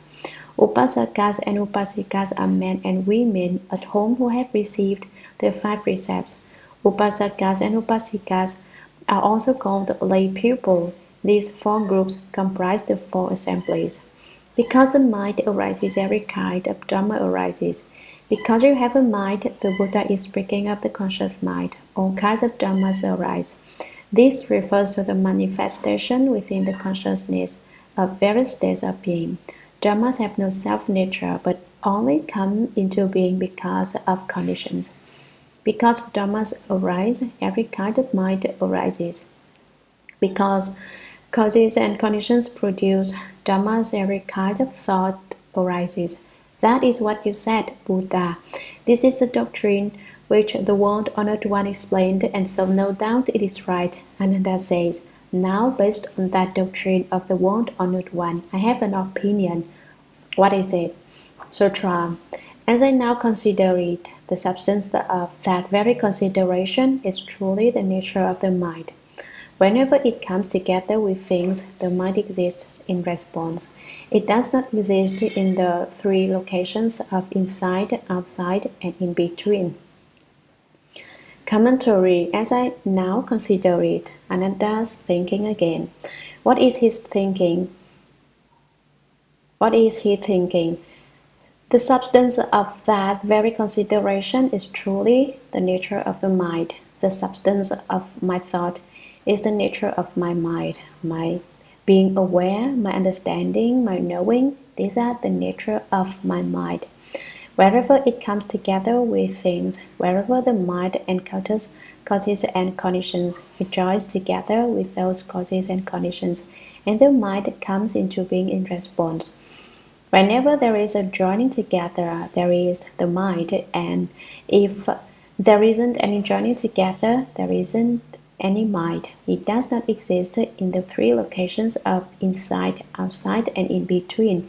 It isn't inside, it isn't outside, and it isn't in between. Rather, anywhere that meets with causes and conditions, the mind comes into being. If there are no conditions, then probably there isn't any mind.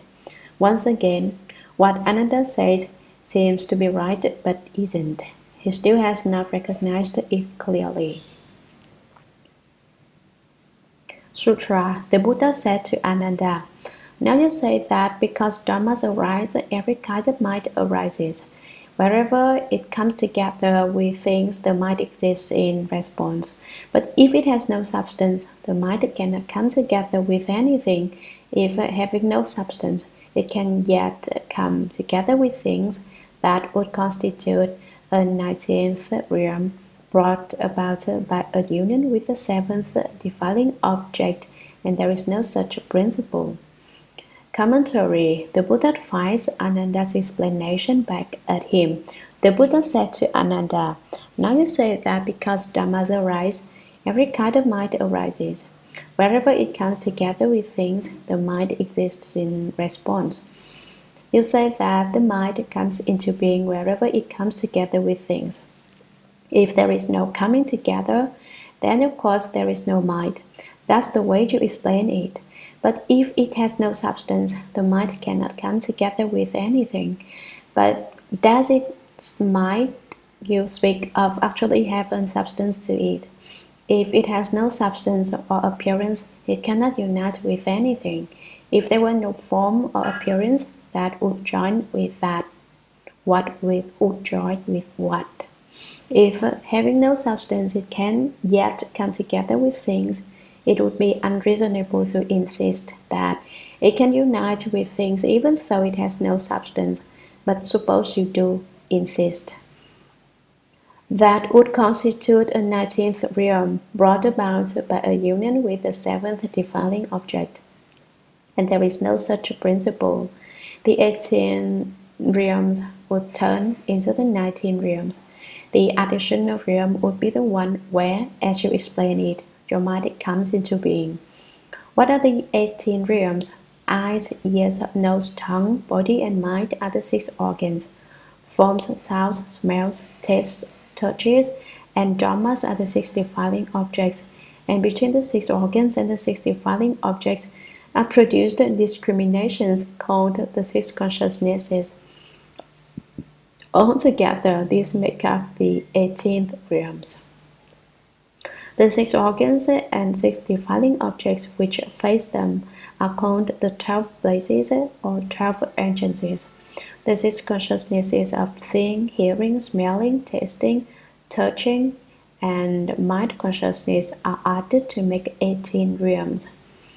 The Buddha points out that the logical extension of Ananda's argument is that there is a 19th realm, the place in which a supposed substanceless mind comes into being when it comes together with things.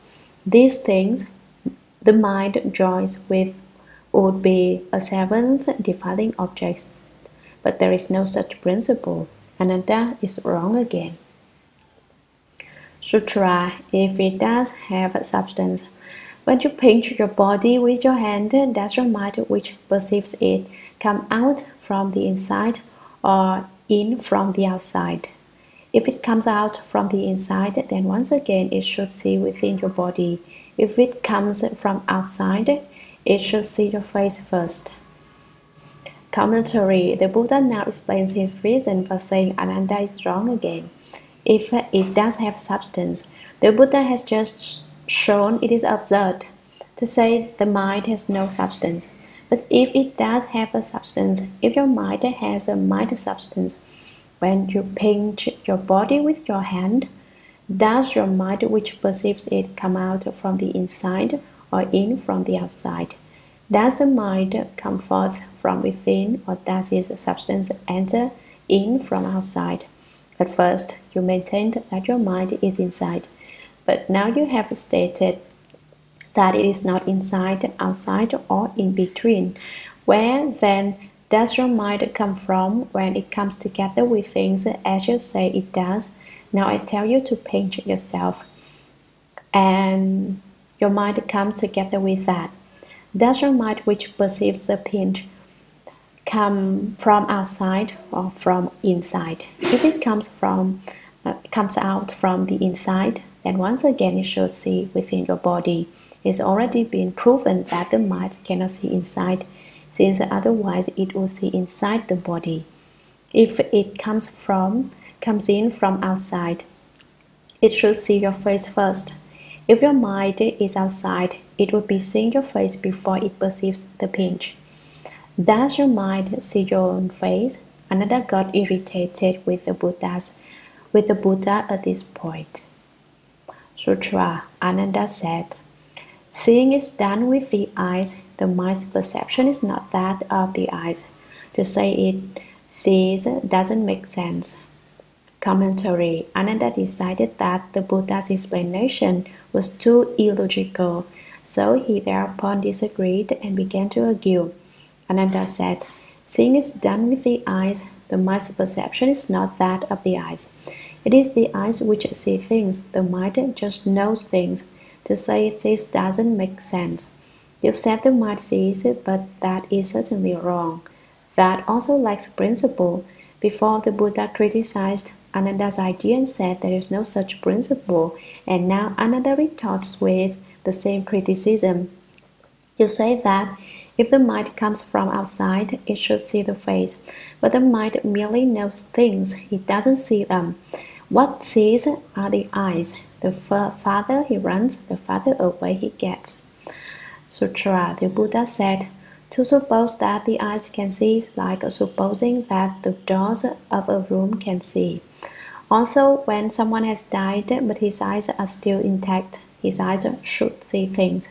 How can it be death if one can still see?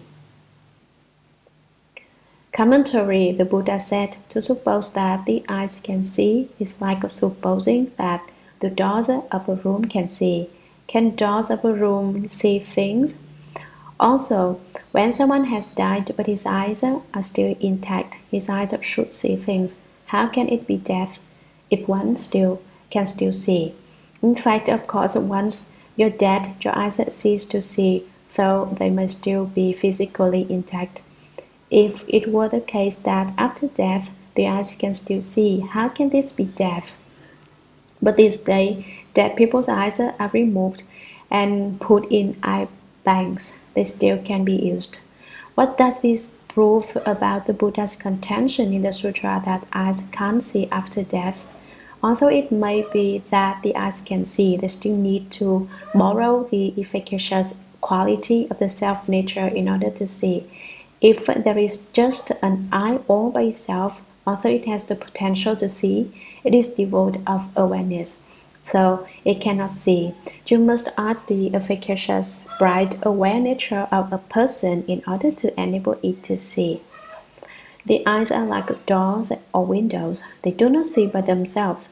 They are transparent bodies which act as windows through which people can look at things. In the body of a dead man, they have no power. Sutra. Furthermore, Ananda, if your mind, which is aware, understands, and knows, in fact has substance, then is it a single substance or many substances? Does its substance perceive the body as it now resides in it, or does it not perceive it? Commentary. The Buddha continues to address his disciple. Furthermore, Ananda, if your mind, which is aware, understands, and knows, in fact has substance, if you are determined upon saying that your mind, which calculates and discerns all things, has substance, then is it a single substance or many substances? Does your mind have one substance or many? Does its substance perceive the body as it now resides in it, or does it not perceive it? Where is this substance in your body? Does it spread throughout the body or not? Sutra. Supposing that it were a single substance, then when you pinched one limb with your fingers, the four limbs would be aware of it. If they all were aware of it, the pinch could not be at any one place. If the pinch were confined to one place, then the single substance you propose would not be possible. Commentary. Supposing that it were a single substance, then when you pinched one limb with your fingers, the four limbs would be aware of it. Let us suppose the mind is composed of a single substance which resides within the body. Then, if you pinch one of your legs or arms, both legs or both arms should all have an awareness of it. Why? Because you said the mind has a single substance, but in fact, if you pinch one limb, only that one limb feels pain. The other three limbs are unaware of the pinch. If they all were aware of it, the pinch could not be at any one place. If you say that when you pinch one leg, the other leg and both arms feel it, then how could you be able to locate the pinch on your body? It would feel the same as if you had pinched all four limbs. If the pinch were confined to one place, then the single substance you propose would not be possible. If you can feel the pinch in a certain single place, then you can't contend the mind is a single substance which pervades the body. Sutra. Supposing that it were many substances, then you would be many people. Which substance would be you? Commentary. Supposing that it were many substances, This would explain why the three limbs don't feel a pinch on fourth limb. But when you would be many people, but then you would be many people. If your mind has many mind substances, then you wouldn't be just one person. In that case, which substance would be you? Which mind substance is your mind substance?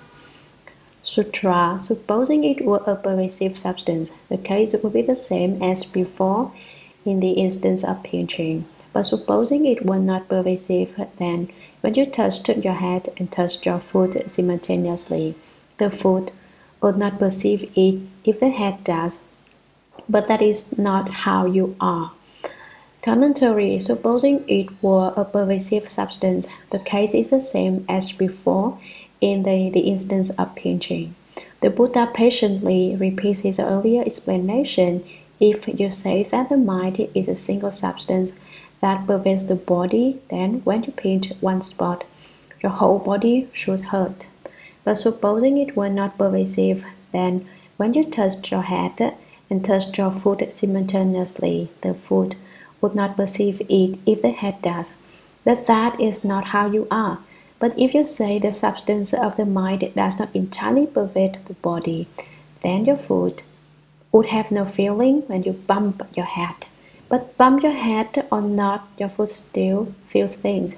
So you can't say the mind does pervade the body, and you can't say it doesn't either. Sutra. Therefore, you should know that you state the impossible when you say that wherever it comes together with things, the mind exists in response. Commentary. This was Ananda's fifth attempt to locate his mind, and the Buddha again showed Sutra. Ananda said to the Buddha, "World honored one, I also have heard the Buddha discuss true appearance with Manjushri and the other disciples of the Dharma king. The world honored one also said the mind is not inside and it is not outside." Commentary. Ananda again uses the Buddha's words as a basis for his argument to prove that his own opinion is valid. Ananda said to the Buddha, "World honored one, I also have heard the Buddha discuss true appearance with Manjushri and the other disciples of the Dharma king. This is how you explained it, Buddha. It's not something I made up, you said it that way." As soon as he opens his mouth, he tries to justify himself by turning the Buddha's words to his own use. Ananda has a lot of nerve. Manjushri is a wonderfully auspicious Bodhisattva, also called Wonderful Virtual Bodhisattva.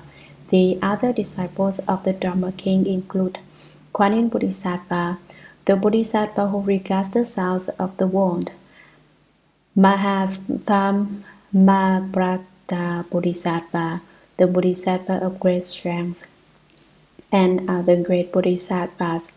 The Buddha is the Dharma king, and Bodhisattva are his disciples. What is meant by true appearance? True appearance has no appearance. There isn't anything at all that is true appearance, and yet there is nothing which has no appearance. You say there isn't anything at all, but at the same time there is everything. Everything is produced from within true appearance. There is nothing which does not come forth from within it. We speak of true emptiness, of wonderful existence, and of true suchness. These also refer to true appearance. Within true appearance is wonderful existence. In wonderful existence is true emptiness. So it is said that true emptiness does not obstruct wonderful existence, and wonderful existence does not obstruct true emptiness. At the ultimate point of emptiness, there is existence. At the ultimate point of existence, there is nothing at all. The world honored one also said the mind is not inside and is not outside. Buddha, this is just what you've said. If I repeat it, how can you say it is wrong? Is what Ananda is implying. Sutra, as I now consider it, if it were within, it would see things it does not see. If it were outside, there would be no common perception. Since it cannot see inside, it cannot be inside. And since the body and mind have a common perception, it does not make sense to say it is outside. Therefore, since there is a common perception, and since there is no seeing within, it must be in the middle. Commentary. As I now consider it, I am thinking it over again. If it were within, it would see things it does not see. Saying the mind is within the body would imply that we could see within the body. If it were outside, there would be no common perception. The Buddha has just demonstrated that if the mind were outside the body, the mind and body could not have the kind of common perception that they do have. Since it cannot see inside, it cannot be inside. Since the mind does not know what is inside the body, it won't work to say that it is located inside. And since the body and mind have common perception, it does not make sense to say it is outside. Our bodies and minds share knowledge of one another, as the Buddha just explained when he pointed out that Ananda experiences a common perception when his eyes see the Buddha's hand and his mind distinguishes it. If the mind were outside the body, there would be no common perception, so it can't be outside. Therefore, since there is a common perception and since there is no seeing within, now that I understand this, I realize that it must be in the middle. Ananda now decides that the mind is in the middle. Precisely where this middle is, he doesn't say. Is it in the middle of the body or in the middle outside the body? That is how the Buddha proceeds to question him. Sutra, the Buddha said, you say it is in the middle. That middle must not be haphazard or without a fixed location. Where is this middle that you propose? Is it in an external place or is it in the body? Commentary. The Buddha said, you say it is in the middle. That middle must not be haphazard or without a fixed location. This middle of yours has to be somewhere. There has to be some sense and certainty about it. Therefore, where is this middle that you propose? Consider that question. The Buddha presses the point. Is it in an external place or is it in the body? Is your middle someplace outside or it is in your body? Sutra, if it were in the body, it could not be on the surface of the body, since that is not the middle. But to be in the middle is no different than being inside. If it were in an external place, would there be some evidence of it or not? If there were no evidence of it, that would be the same as if it did not exist. If there were evidence of it, then it would have no fixed location. Commentary. If it were in the body, it could not be on the surface of the body, since that is not the middle. But to be in the middle is no different than being inside. Supposing this middle, you say the mind is located in the body. Is it on the surface of the body, but then it isn't in the middle? Isn't it in the middle of the body? But that is to say the mind is inside the body, and we've already rejected that as impossible. If it were in an external place, would there be some evidence of it or not? If you say that the middle is somewhere else, can you point out where it is? Is there something about it that allows us to discern it? If there were no evidence of it, that would be the same as if it did not exist. If there is nothing to indicate its presence, if you can't point to it as being in a certain place, then it does not exist. You still haven't shown me a middle. If there were evidence of it, then it would have no fixed location. Why does the Buddha say this? Sutra. Why? Suppose that someone were to indicate the middle by a marker. When regarded from the east, it would be to the west, and when regarded from the south, it would be to the north. The marker is unclear, and the mind would be equally chaotic. Commentary. Why suppose that someone were to indicate the middle by a marker? Someone pounds a sign in the ground reading, "This place is the middle." When regarded from the east, it would be to the west, and when regarded from the south, it would be to the north. Your sign may say middle, but if you stand to the east of it, the sign is west of you. How is this the middle? Then you might stand to the south of it. Notice to the north of you. This is also not the middle. Basically, as I said earlier, the 10 directions do not exist. You might say that something is south of you, but if you go south of it, it becomes north. You could then say it is north, but if you go north of that north, it becomes south again. So which is it? There is nothing fixed about it. The marker is unclear, and the mind would be equally chaotic. The marker doesn't indicate anything at all. It cannot fix a middle. If the mind were in the middle, it would be as unfixed as your marker. It would be chaotic. Ultimately, which place is the middle? There isn't any place that is the middle. So the middle you speak of is probably also a mistake. Sutra, Ananda said, "The middle I speak of is neither of those." As the world-honored one has said, the eyes and forms are the conditions which create the eye consciousness. The eyes make discriminations. Forms have no perception, but a consciousness is created between them. That is where my mind is. Commentary. Ananda said, "The middle I speak of is neither of those. The mind isn't located inside or outside.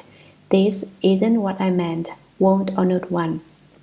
As the world-honored one has said, the eyes and forms are the conditions which create the eye consciousness. It's just as you explained before, world-honored one. Ananda is still using statements the Buddha made in the past as evidence for his point of view. World-honored one, you said that when the eye encounters forms, the eye consciousness is created between them. The eyes make discriminations. Why are the conditions for the arousal of the eye consciousness of seeing created when the eyes encounter form? Because the eyes make discriminations. Forms have no perception, but a consciousness is created between them. That is where my mind is. The defining object of form has no awareness of its own, but when the eyes encounter it, a kind of discriminating mind arises in their midst, and this is where my mind is. The middle I'm talking about is a place where the eyes and forms meet to create the eye consciousness. That is my mind. Sutra. The Buddha said, "If your mind were between the eye and an object, does the mind substance combine with the two, or does it not?" Commentary. The Buddha listened to Ananda dispute his explanation and replied, "If your mind were between the eye and an object, does the mind substance combine with the two, or does it not? Suppose it is as you say, and the mind is in the middle between the eye and the defining object of form. Do they combine? Are they one, or are they two?" Sutra. If it did combine with the two, then objects and the mind substance would form a chaotic mixture. Since objects have no perception, while the substance has perception, the two would stand in opposition, which is the middle. If it did not combine with the two, it would then be neither perceiver nor perceived, and would have no substance or nature. Where would the characteristic of middle be? Commentary. If it did combine with the two, if your mind, the mind you say is in the middle, includes the sense organs and their objects, then objects and the mind substance would form a chaotic mixture, which then is the substance of your mind, and which are the objects. Can you make a distinction? If you cannot, they are mixed chaotically together in a confusing disorder. Since objects have no perception, while the substance has perception, the two would stand in opposition. Things don't know anything, while your eye organ has a mind substance. They are opposites. Which is the middle? Where is the middle you speak of? Is your mind in the middle of your eye, or is it in the middle of the objects the eye sees? If it did not combine with the two, it would then be neither perceiver nor perceived, and would have no substance or nature. If your mind does not combine with the eye and the object the eye sees, it will not be perceiving anything. It will have no nature that is aware. Where would the characteristic of middle be? In the final analysis, where is your mind? Sutra. Therefore, you should know that for the mind to be in the middle is impossible. Commentary. For these reasons, Ananda, you should understand that your argument that the mind is in the middle won't stand. There is no such principle. Sutra. Ananda said to the Buddha, World Honored One, when I have seen the Buddha turn the Dharma wheel in the past with great Maudgalyayana, Saputi, Purna, and Shariputra, 4 of the great disciples, he often said that the nature of the mind which perceives, makes discriminations, and is aware, is located neither within nor outside, nor in the middle. It is not located anywhere at all.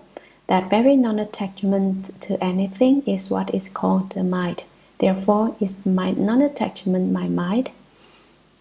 Commentary. One suspects that Ananda began to get nervous after hearing the Buddha refute yet another of his arguments. He had exhausted his knowledge and reached the end of his wit. By this time, there was no way out for him. There was no escape. So, once again, he transferred some of the principles the Buddha had spoken previously to the present situation in an attempt to save himself from defeat. Ananda said to the Buddha, World Honored One, when I have seen the Buddha turn the Dharma wheel in the past with great Maudgalyayana, whose name means descendant of a family of bean gatherers, Saputi, whose name means born into emptiness, Purna, whose name means son of completion and compassion, and Shariputra, 4 of the great disciples. They turned the Dharma wheel together. What does it mean to turn the Dharma wheel? It means to use the words spoken by the Buddha to teach and transform living beings. They are spoken this way and that way and all around, just as the principles of the Shurangama Sutra, as that now being explained over and over. That is why it is called a wheel. Turning the Dharma wheel reveals the principles, and it crushes the heavenly demons and followers of other religions. When those of other religions encounter this wheel, they are smashed by it, obliterated. He often said, he repeated many times in the Agama Sutras and the Vaipulya Sutras, that the nature of the mind which perceives, makes discriminations, and is aware is located neither within nor outside nor in the middle. It is located anywhere at all. It is not located anywhere at all. If the nature of the mind which calculates, knows, and makes distinctions is located neither inside nor outside, it should be located between them, in the middle, but it isn't there either. It isn't anywhere. That very non-attachment to anything is what is called the mind. The aware, perceptive mind is not attached anywhere at all, and since it has no place of attachment, it is called the mind. Therefore, is my non-attachment my mind? Now I'm not attached. The mind I speak of is also not attached, but I don't know whether one can call it mind. Ananda thought that if he asked it this way, the Buddha would certainly agree that what he referred to was the mind. After all, the Buddha himself had said so. But what the Buddha had said previously was said in accordance with worldly dharmas. His explanation then was geared to the understanding of the people he was speaking to then. People of the small vehicle do not understand great vehicle Dharma, and if one would explain the true mind to them without any introduction, they would not believe it. So the Buddha spoke to them about the conscious mind. He was complying with worldly dharmas. Now Ananda wishes to take the conscious mind of ordinary people as his mind. Is he right? Basically, Ananda's view would be acceptable from the point of view of ordinary people, but the mind the Buddha is speaking of is not the conscious mind. It is the permanently dwelling true mind, not the mind which has false thinking. Yet Ananda still thinks his false thinking mind is his true mind. He continues to mistake a thief for his son. Sutra, the Buddha said to Ananda, "You say that the nature of the mind which perceives makes discriminations and is aware is not located anywhere at all. The entirety of things existing in the world consists of space, the water, the land, the creatures that fly and walk, and all external objects. Does your non-attachment also exist?" Commentary. The Buddha again replied to Ananda's explanation with a question. You say that the nature of the mind which perceives, makes discriminations, and is aware is not located anywhere at all. To have no attachment is to have no location. The entirety of things existing in the world consists of space, the waters, the land, the creatures that fly and walk, and all external objects. There are two kinds of worlds, the sentient world, composed of living beings, and the material world, which includes all the mountains, rivers, the great expanse of earth, and all the various buildings. These and empty space and the myriad external objects together make up the two kinds of retributions. Dependent retribution, which includes the land, the waters, the buildings, and proper retribution, which refers to our bodies. The world consists of these two. Does your non-attachment also exist? Among all these things in the world, where are you? What place are you not attached to? Is there some place where there is non-attachment, or is there not? If your non-attachment is nowhere, then that's the same as saying it doesn't exist. Sutra. If it does not exist, it is the same as hairs on a tortoise or horns on a rabbit. How can you speak of non-attachment? Commentary. If it does not exist, it is the same as hairs on a tortoise or horns on a rabbit. Have you ever seen a turtle with hair or a horned rabbit? In other words, there is no such thing. How can you speak of non-attachment? If it doesn't exist, what is it you are attached to? Why did you bring up the word non-attachment? Sutra. If non-attachment existed, it could not be said to be non-existent. To be non-existent is to be without attributes. To be existent is to have attributes. Whatever has attributes has a location. How then can it be said to be unattached? Commentary. If non-attachment existed, it could not be said to be non-existent.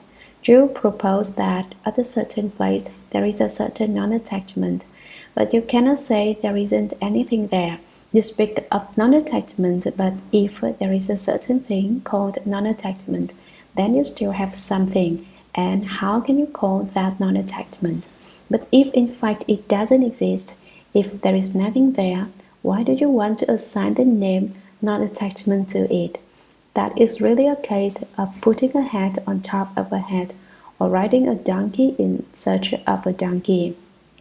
To be non-existent is to be without attributes. If you haven't any attachment, that is non-existence. To be existent is to have attributes. Whatever has attributes has a location. How then can it be said to be unattached?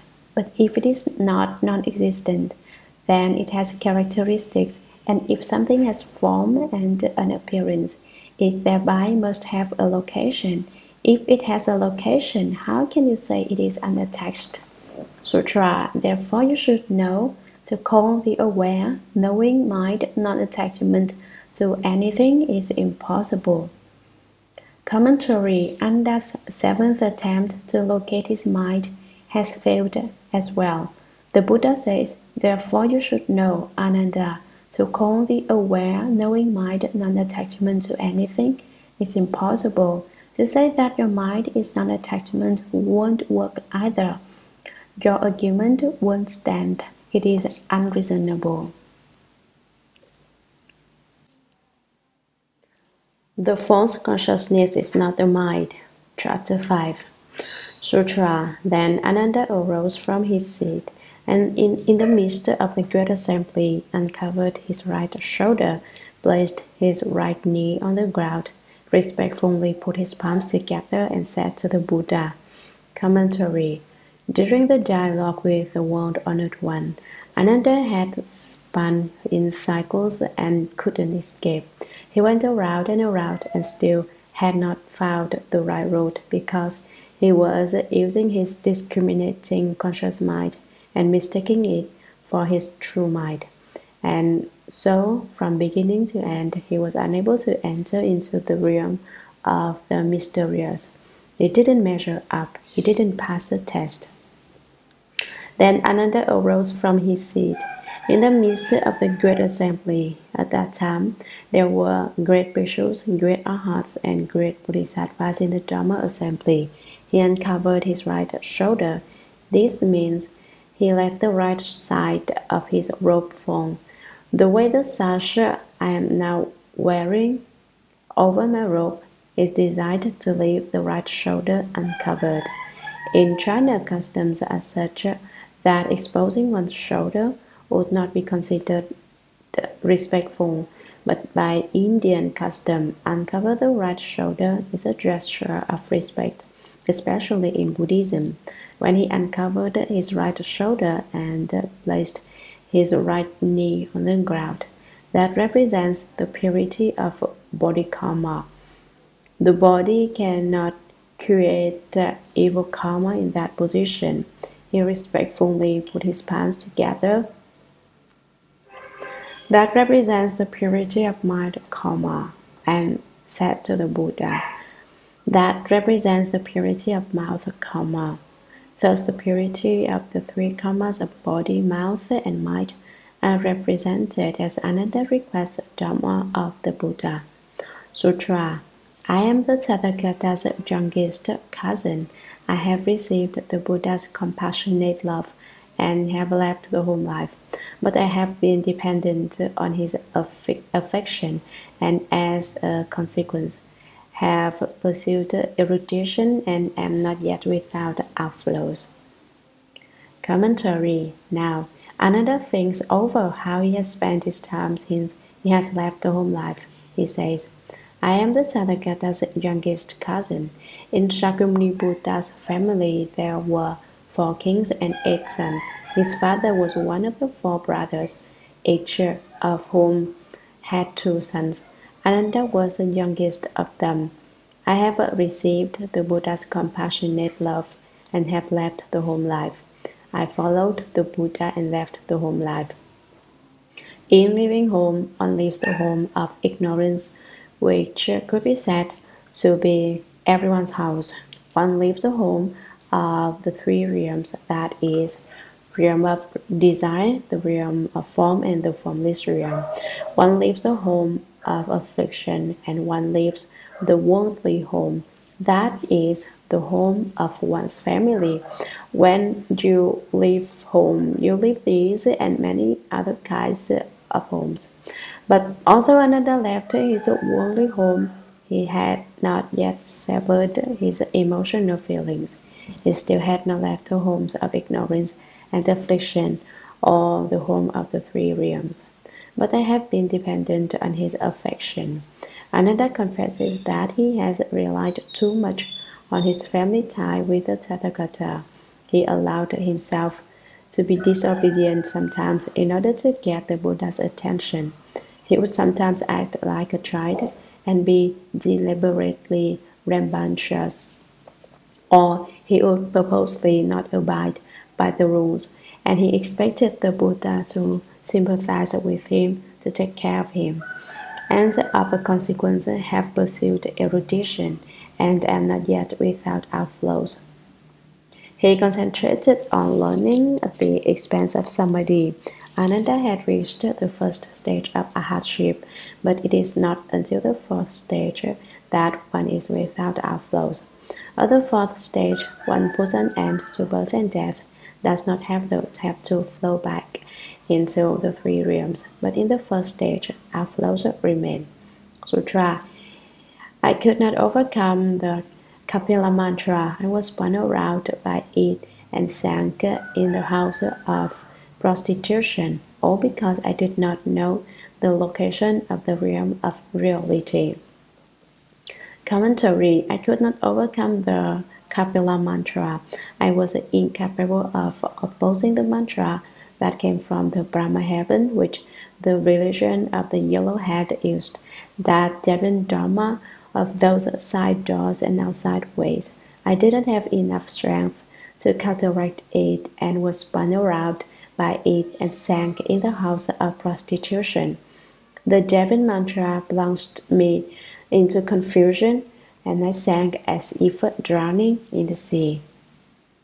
There is another explanation, since the Chinese character for stand is also the word for urine. Ananda is indicating that he came in contact with something unclean. He went into the filthy brothel where women sold themselves.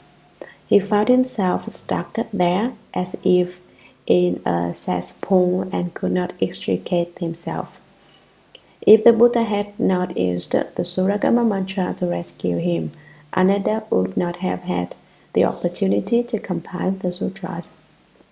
If the sutra store had been compiled at all, it would have been done by someone else. Ananda would have had no part in it.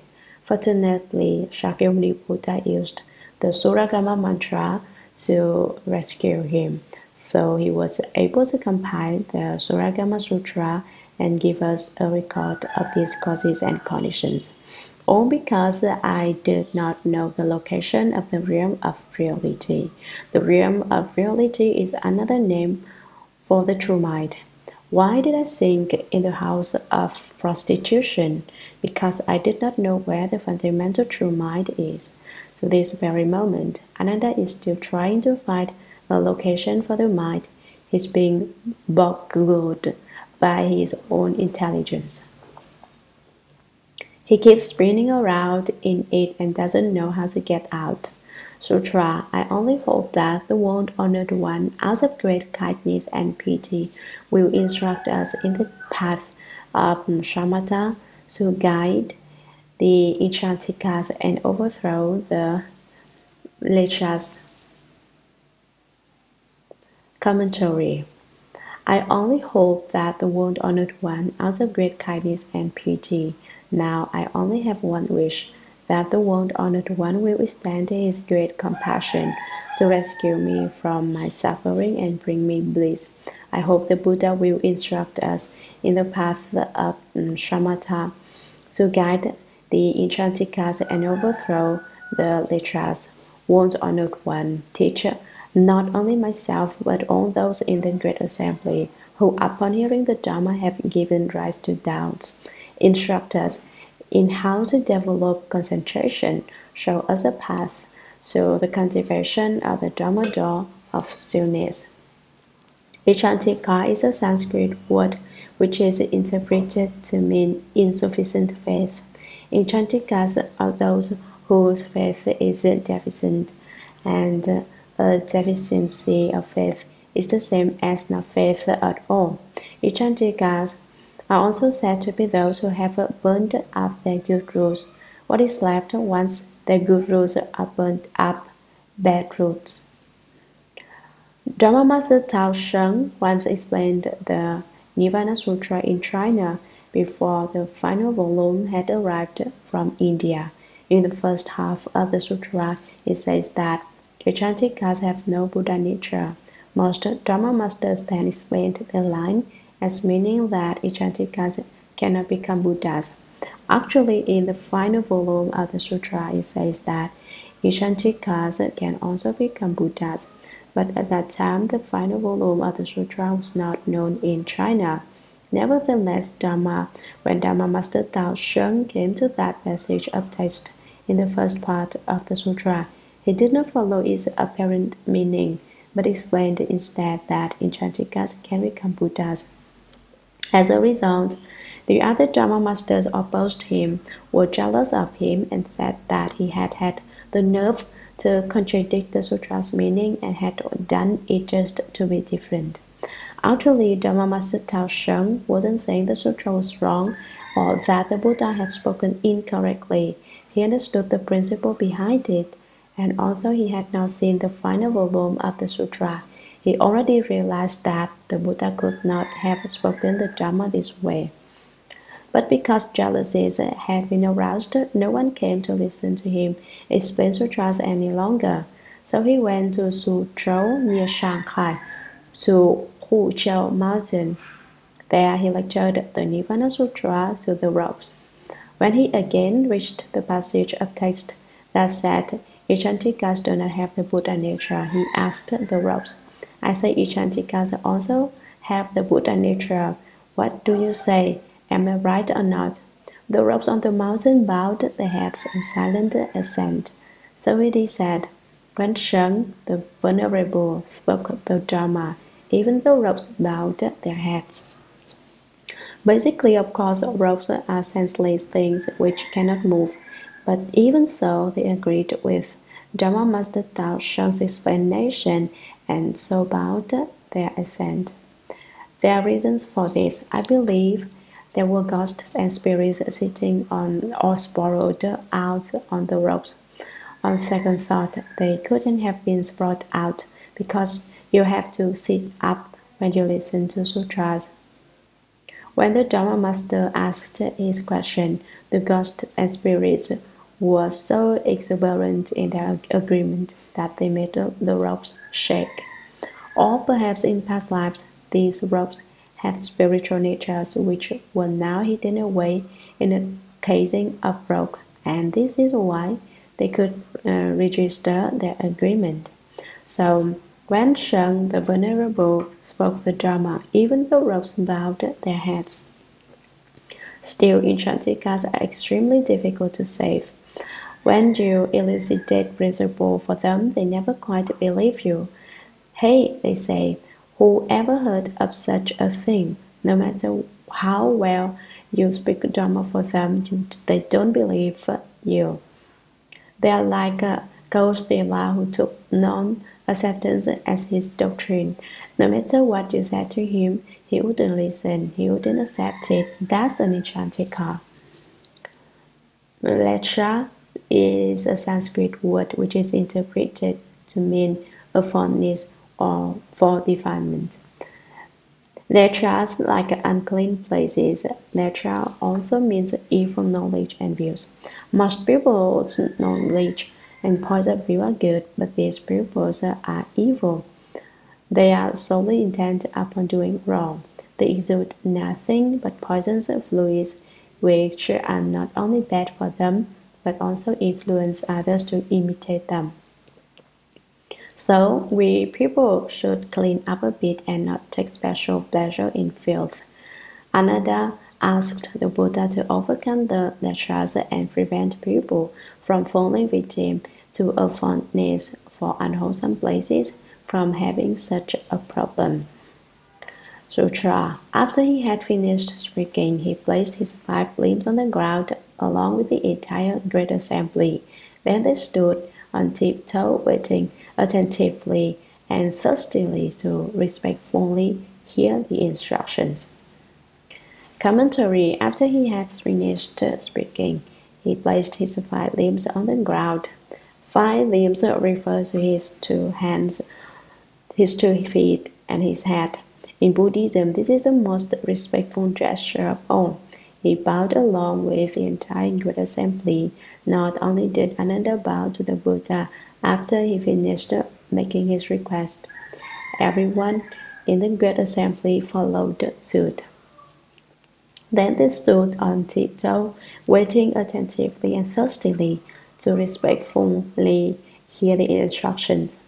Attentively indicates that they listened carefully, intent upon what instructions the Buddha would give them upon the doctrine of samadhi which Ananda had requested. They were inexpressibly thirsty for the Dharma as if their mouths were parched and they were waiting for a drink of water. The wisdom life of the Dharma bodies of these people had dried up and withered, and they were waiting for the Buddha to pour the water of Dharma over them and nourish their Dharma bodies' wisdom life. The phrase on tiptoe refers to how people stretch up in readiness to listen when they are in the back of the room and wish to hear better. Those who compiled the sutras use these descriptive terms to indicate how happy these people were to hear the Dharma. They stood waiting. This also indicates that those far from the Buddha stood on tiptoe in order to get a better view of him as they waited for him to speak. Why do they want to see the Buddha? Because everyone is fond of the Buddha's 32 adorning hallmarks and 80 subtle characteristics, and everyone likes to gaze at him, including the great Bodhisattvas, great Arhats, great Bhikshus, and lay people in the Shurangama Dharma assembly. I believe they were of more or less the same mind as Ananda. It was because of the Buddha's 32 hallmarks that Ananda had left the home life, and it was probably because of the Buddha's hallmarks that the others in the assembly had come to hear the Dharma. The word respectfully is used to indicate again how the kings, the great ministers, the elders, and lay people all stood waiting with great reverence to hear the Buddha explain the doctrine of samadhi. Sutra. Then the world-honored one radiated forth from his face various kinds of light, dazzling light as brilliant as the hundreds of thousands of suns.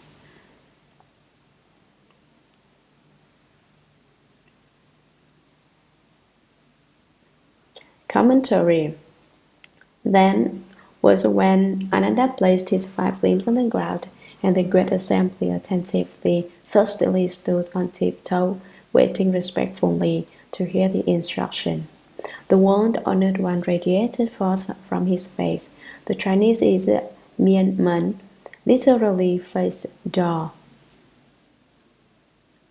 But this just refers to the face. You should not go looking for a door on the Buddha's face. He hasn't any doors on his face, just windows. His eyes are windows, and his nostrils are caves in which people can sit in meditation and cultivate.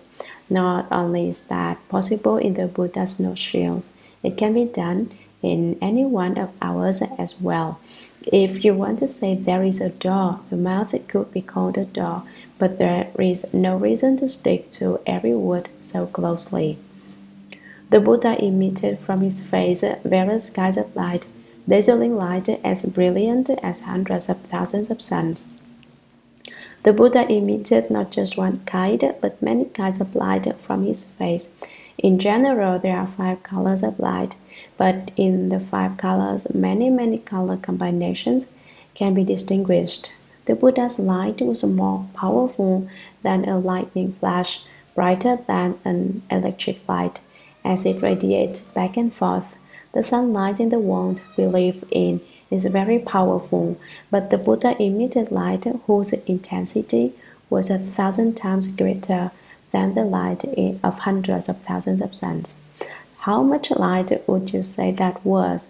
When Ananda compiled the sutras, he described the Buddha's light this way because this was the way he himself had personally witnessed it.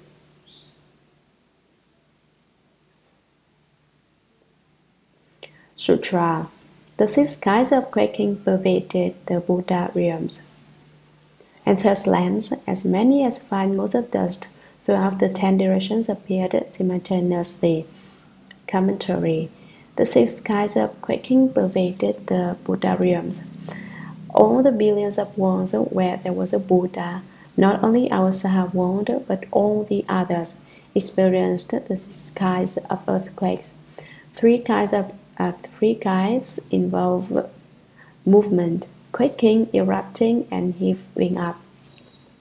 Quaking is the motion of the earth in an earthquake. Erupting refers to intermittent agitations which cause the earth to little by little gush forth like water from a fountain.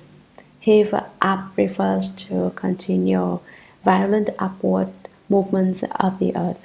Sometimes the earth can be heaved up to form high places, and sometimes it can sink to form depressions. At present, our planet is in the midst of changes brought about by the 6 kinds of earthquakes. The other kinds of earthquakes, cracking, roaring, and striking, involve sound. Cracking is not the same as quaking, which is a simple movement of the earth. When there is cracking, whole sections of the earth are torn asunder. The earth splits apart and often rents whole building in the process. Roaring occurs when the earth emits sound unheard in the world. Striking occurs when the earth splits apart and the 2 faces of the crevasses strike against one another. The 6 kinds of earthquakes occur for various reasons. When someone in the world becomes a Buddha, when someone becomes enlightened but has not yet realized Buddhahood, that is, when he accomplished the results of arhatship, and when a demon king wishes to disturb the minds of people in the world. So there are good earthquakes and bad earthquakes. When they're good, that is, when a Buddha accomplishes the way or some achieves enlightenment. No matter how great a disturbance the 6 kinds of earthquakes cause, no one will be injured. When a demon king comes to display his demonic power and disturb the minds of people in the world, he can kill people and wreak destruction.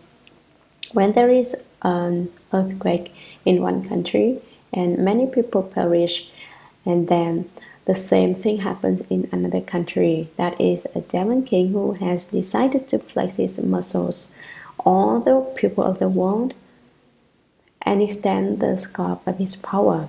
It is just order. It is just like a political demonstration. The demon king staged demonstrations for us people in order to say, take a look at how great my demonic powers are. I can overturn heaven and upset earth. Therefore, we should be careful to determine whether each experience we encounter is a good or bad situation, since there are many distinctions. Speaking of earthquakes, I remember experiencing an earthquake one night after my mother died. When I was practicing filial piety beside her grave, I was sitting in dhyana and everything was empty. There was no self and no others. When suddenly I felt a movement and agitation. I thought to myself, what is this demon that can shake my body this way? Its strength is certainly formidable. I didn't realize it was an earthquake. The next day, someone came to tell me there had been an earthquake, a very strange earthquake. During it, the well near where I sat had sprouted fire. This was a water well, not a volcano. And yet, fire had come forth from it. There are many strange things in this world. I believe someone is thinking, I'm sure that beneath the well there was a vein of sulfur which fed a volcano. That is why the well sprouted fire. Maybe that's the way it is. And thus, once the 6 kinds of earthquakes occurred, lands as many as 5 motes of dust throughout the 10 directions appeared simultaneously. How many 5 motes of dust are there? They are uncountable, yet the lands which appeared were as incalculably numerous as dust-motes. The great arhats, great bodhisattvas, great bhikshus, elders, lay people, and the king and his ministers all saw these lands appear simultaneously. What kind of experience would you say that was? Sutra, the Buddha's awesome spirit, caused all the realms to unite into a single realm. Commentary, the Buddha's awesome spirit. Shakyamuni Buddha used his awesome spiritual strength, the power of his spiritual penetrations, to cause all the realms, all the lands as many as the fine motes of dust, to unite into a single realm. Although the lands were innumerable, they all came together into one. For example, nowadays we can enlarge a very small photograph into a very large one and reduce a very large photograph into a very small one. Wouldn't you say that is a spiritual penetration? In the same way, Shakyamuni Buddha, by means of his spiritual power, made distant places close by reducing all the minor lands throughout the great trichiliocosm into a single one, as if he were reducing a photograph. And yet, though the lands were united into one, each remained perfectly intact in their original order, each still located in its respective position without being mixed up. The reason the Buddha brought all the worlds together was so that everyone in all the worlds could see and listen to him as he explained the inexpressibly wonderful Dharma. Sutra ends in these realms. All the great Bodhisattvas, each remaining in his own country, put their palms together and listened. Commentary, Shakyamuni Buddha brought all the lands and realms together into one because he wanted everyone to be able to listen to the explanation of the great Shurangama Samadhi, so that the Bodhisattvas in every land could come to understand this doctrine. So he emitted a great light from his face, a blazing light as brilliant as hundreds of thousands of suns, until every land was illumined. And in these realms, all the great Bodhisattvas, each remaining in his own country, put their palms together and listened to Shakyamuni Buddha. Sutra. The Buddha said to Ananda, all living beings from beginningless time onwards, and in all kinds of upside-down ways, have created seeds of karma which naturally run their course, like the yaksha cluster. Commentary. After the Buddha had reduced the worlds to the number of fine motes of dust to a single world, in which all the respective worlds remained in perfect order, the great Bodhisattvas in each of these worlds thirstily gazed at the Buddha with uplifted faces.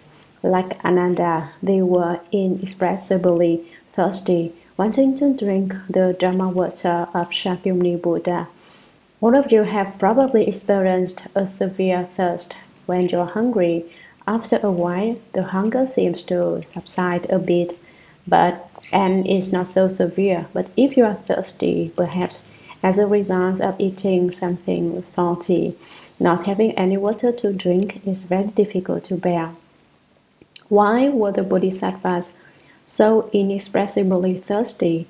They had eaten too much of the songs of affliction. Ananda, who had concentrated exclusively on being greatly learned and had neglected his samadhi power, had eaten too much of the songs of being greatly learned. They wanted the water of samadhi to quench their thirst, to irrigate them. So they thirstily gazed upward. In explaining this, my own throat feels dry, but my dryness comes from talking, whereas the great Bodhisattva's dryness came from not having obtained the Dharma. Some of you aren't clear about this and say, I don't understand what I'm reading. If you know that you don't understand, that itself is understanding. If you truly didn't understand, you wouldn't even aware of your lack of understanding. You would sit there and not know whether you understood. Now you are aware that you do not understand very much of the sutra you are reading, and that means you have some understanding. If you have the hope of understanding, the day will come when you will understand and be clear about the sutra. If you understood thoroughly right now, that would be something else again. In that case, this Dharma master would be left with nothing to eat. If you understood the sutra before I even finished to explain it, what use would there be for me in the future? I'd be useless. However, to understand the sutra immediately isn't possible. It's also impossible to understand everything there is to know about the affairs of the world in a single day. Some time is required. As you read more, you will quite naturally come to understand. Why don't you understand? Because you haven't read much. The Buddha said to Ananda, just as I am now explaining to you who are reading this, the Buddha explained to Ananda. But I'm not the Buddha and you're not Ananda. I'm just explaining this recorded history about Ananda for you. All living beings from beginningless time onwards, all living beings include those born from eggs, from worms, from moisture, or by transformation. Those with form, without form, with thought, or without thought, those not entirely with thought, and those not entirely without thought. When the Buddha spoke sutras, he himself couldn't completely explain the doctrines. He said, from beginningless time onwards, from time without any starting point. When would you say that was? If you were trying to be logical, you would say this passage doesn't make sense. But in fact, there is no way to state when people came into being. What is the beginning? By way of explanation, just take a single family. You say, I am my father's son. Whose son is your father? Your father is your grandfather's son. Whose son is your grandfather? You keep tracing your family tree until you can't trace it any further. This man was my family's very first founding father, you say. But who was his founding father? Trace that, find out. You cannot find out. It is said that people evolved from monkeys. What did monkeys evolve from? If monkeys can turn into people, how do you know that all people evolved from monkeys? Couldn't any have evolved from pigs or from dogs or from cows? If monkeys can evolve into people, then all other living beings can evolve in the same way. All can undergo mutual transference. So you trace back and forth and you find there isn't any beginning. Now, with scientific and archaeological discoveries, people know how many thousands of years ago things occurred, how many tens of thousands of years ago things occurred. They know where the remains of human bones from 10,000 years ago or 1,000,000 years ago are found. So what? Is that proof of something? You cannot say it is. It doesn't prove anything. If that's not evidence of anything, then why do societies invest so much money in research and experimentation? You say, that's the foolishness of this world. Having nothing to do, people look for something to do. If they hadn't done these muddled things, how could this world's resources have become so depleted and wasted away? If you truly understand, what can you say is real in this world? Find something real and bring it here for me to look at. Everyone is born in a stupor and dies in a dream. But they benefit the country, etc. You say, they are muddled people doing muddled things. They think themselves intelligent, but actually they are just cheating themselves, because one cannot find the beginning. From beginningless time onward, one need speak of nothing more than one person's life and his genealogy, which has no beginning or end. As to our lives, when would you say they began? Mine began at my birth of this life, you say. If it really did begin just that short time ago, then there's no problem. It is just to be feared that it did not begin such a short time ago. That is why there is a problem. And in all kinds of upside-down ways, that foolishness I spoke of before is just to be upside down, and to be born in stupor and die in a dream. You say, I've got to give this body some good things to eat and some nice clothes to wear. And then what? Ultimately, then what? As I said before, you're just putting finery on a toilet. What's so great about it? That's to be upside down. To invent something to do when there's nothing to do is to act in all kinds of upside down ways.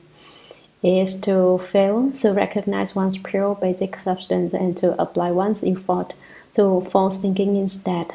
Ah, you say, so and so is really fine. So what if he is really fine? Or you say, so and so is really rotten. So what if he is really rotten? If you investigate a little more deeply, you find that these kinds of things do not exist. What is fine and what is rotten? It is discrimination through the eyes of living beings that divides things into fine and rotten, good and bad, right and wrong. In the treasury of the first Come-One, there are no such questions. There isn't anything at all in the treasury of the first Come-One. It is absolutely clean. Our eyes may see the mountains, the rivers, the earth, and vegetation, all the Maya things, but they are simply manifestations of consciousness. When you really understand the Dharma of no production and no extinction, then there basically isn't anything at all. But this doctrine is not easy to comprehend. We must come to understand its meaning gradually. They have created seeds of karma which naturally run their course like the yaksha cluster. Living beings' ignorance leads them to act in upside-down ways, and their various upside-down acts create every kind of karma. According to their various karmas, they undergo various retributions. Why do people do evil things? It is because of their ignorance, their lack of understanding, their state of delusion. Their delusion leads to the creation of bad karma. And since they create bad karma, they undergo the retribution of suffering. It is a three-part process delusion, leading to the creation of bad karma, which leads to the retribution of suffering. The Buddha compares the process to the yaksha, a shrub found in India which bears 3 fruits in a cluster on one stem.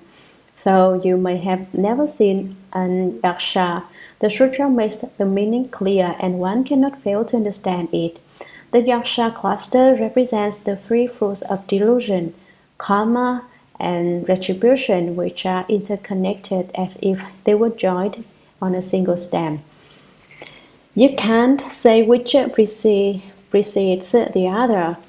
They follow after one another in a continuous revolution, life after life, aeon after aeon. Where would you say it all began? There is no beginning. It's an endless cycle on the spinning wheel of the 6 paths of rebirth. Each of us, people born here in the world, is like a fine mote of dust, which suddenly rises high, suddenly falls low, is suddenly up and suddenly down. When your actions are good and meritorious, you are born higher. When you do things which create offenses, you fall. Therefore, we people should do good things and accomplish meritorious deeds. Don't do things which create offenses, because this world runs on the principle of cause and effect, the law of karma, and the seeds of karma naturally run their course. You undergo the retribution for whatever you do. There is a distinction between karma and cause. It is said that whenever you plant a cause, you reap its effect. A cause is a particular action which will lead in the future to a particular effect. Karma is the general process by which this inevitably happens. It's like planting a seed in the ground in the spring. This is the cause which at the end of the growing season brings about the effect of the harvest in the autumn.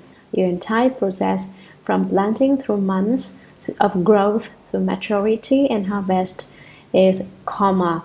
The causes you plant will determine what harvest you reap.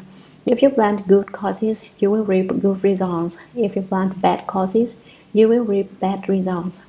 Your karma is made up of whatever you ordinarily do most. For example, when you run a business, you engage in commercial karma. Your occupational karma can be good karma or bad. If you are a butcher, for example, you have the occupational karma of killing. If you're a thief, your occupational karma is stealing. If you do nothing but engage in illicit sexual affairs, you have the occupational karma of lust. If you never tell the truth, your occupational karma is lying. In general, whatever you do continually is your karma, and your retribution will be in accordance with it.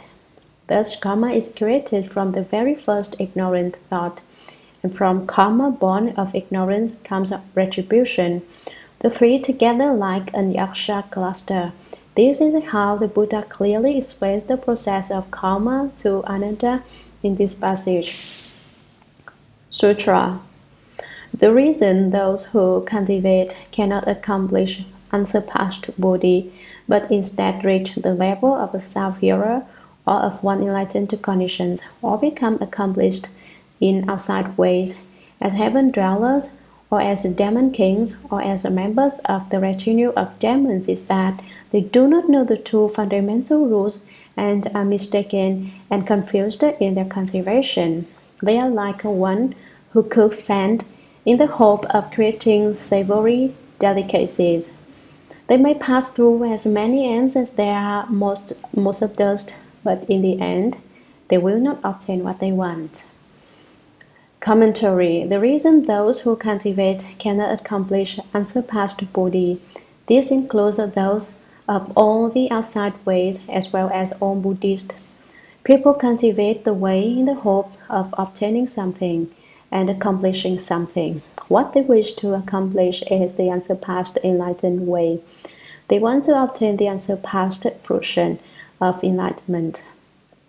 Bodhi is the accomplishment of Buddhahood. Bodhisattvas are called surpassed lords because above them is the Buddha, while Buddhas are the unsurpassed lords.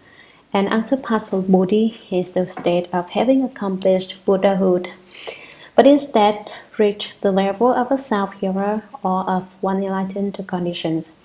Can cultivators reach positions other than Buddhahood? Self-healers are those who hear the Buddha's sound and awaken to the way. They cultivate the Dharma of the Four Truths. Those enlightened to conditions cultivate the Dharma of the 12 links of conditioned causation, or become accomplished in outside ways as heaven dwellers, or as the demon kings, or as members of the retinue of demons. What is meant by outside ways? The term has been mentioned often. Those who seek the Dharma outside the mind are said to follow an outside way. In fact, everyone who has not reached enlightenment or realized Buddhahood can be said, in a sense, to an externalist. There are many heavens. The old closest to us is the heaven of the Four Kings. It lies halfway up Mount Sumeru to the north, south, east, and west. The four heavenly kings are the heavenly king of increase and growth, the heavenly king of learning, the heavenly king of the broad eyes, and the heavenly king who upholds his country. The lifespan of the inhabitants of the heaven of the Four Kings is 500 years. However, 50 years among us people is equivalent to only 1 day and night in that heaven. Above the heaven of the Four Kings is the Chajashimsha heaven, where the lifespan of inhabitants is 1,000 years. 100 years among people is equivalent to 1 day and night in the Chajashimsha heaven. Chajashimsha is Sanskrit for 33, since the Chajashimsha heaven is made up of 33 heavens, 8 each on the north, south, east, and west sides of Mount Sumeru, making 32, with the 33rd, the Chajashimsha heaven located on Mount Sumeru's peak. The lord of the Chajashimsha heaven was a woman in the past. Once she saw a Buddha image in a temple which had a leak in its roof. She resolved to repair the leak so the rain would not ruin the Buddha image. She was a poor peasant woman, but she had friends, and she convinced 32 of her friends to join in her resolve. It was the merit and virtue derived from cultivating this vow which enabled those 33 people to be born in the heavens and become rulers of the heaven of the 33. In the Shurangama mantra is the phrase Namo Yin Tuo La Ye. Namo means homage to, and Yin Tuo La Ye is the heavenly lord of the heaven of the 33, Indra. The heaven of the four kings and the heaven of the 33 are the first two desire heavens. The rest of the heavens will be explained in detail later. The demon kings dwell in the sixth desire heaven. Not only demon kings, but an entire population of demons dwells there. Demon women, demon children, and demon grandchildren. Demons too have retinues or followings, and the demon kings hold court in the sixth desire heaven, where they reign supreme. Most of the dharmas cultivated in outside ways lead the cultivators to end up as demon kings at best, and more commonly as ordinary demons. At worst, they will end up as demon women. Demon women are particularly beautiful and quite seductive. It doesn't matter who you are. Ananda, for example, who had accomplished the first stage of arhatship, didn't have enough samadhi power to keep control of himself when he saw a demon woman. He was ready to try anything. Demon women are very powerful. You people who cultivate the way should be careful not to let a demon attract you. What do I mean by that? If you don't have sufficient samadhi power, you won't be able to maintain your composure when you encounter this situation, and the demon will spin you around and you will find yourself trailing along after a demon woman into a demon's hole. If I say any more, the demons will complain, "You're saying so much and exposing all our faults." So I stop talking. In general, just be careful. Develop your samadhi power thoroughly, and then there will be nothing to fear. This is a most wonderful test I'm giving you.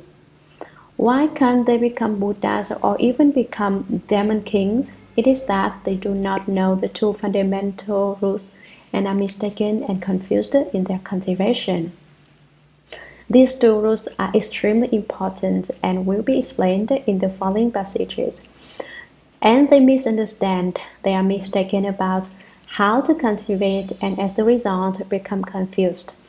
They don't know how to work properly.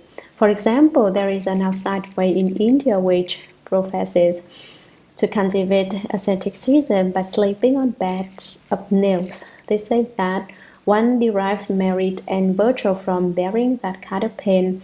What merit and virtue is there in that? Even if you were to sleep on knives, it would be of no use. Other people in India emulate the morality of cows and dogs. They mimic the behavior of those animals. Why? It is also a case of being mistaken and confused in their cultivation. They consider themselves genuine cultivators of the way, but they're practicing non-beneficial ascetic practices which reap no fruit, no matter how hard you cultivate them. What are they like? Now the Buddha gives us an example. They are like one who cooks sand in the hope of creating savory delicacies. They may pass through as many ants as there are motes of dust, but in the end, they will not obtain what they want. The Sutra. What are the two? Ananda. The first is the root of beginningless birth and death, which is the mind that seizes upon conditions and that you and all living beings now make use of, taking it to be the self-nature. Commentary. What are the two? The Buddha will now explain the two fundamental rules to Ananda, and I think everyone would like to know what they are. However, I'm not going to discuss them just yet. I'm going to tell you first about Ananda's elder brother, Sudarananda, since I haven't introduced him to you yet. Sudarananda got along very well with his wife Sundari. They stuck together like glue. All day long they stayed right beside one another. They were so compatible.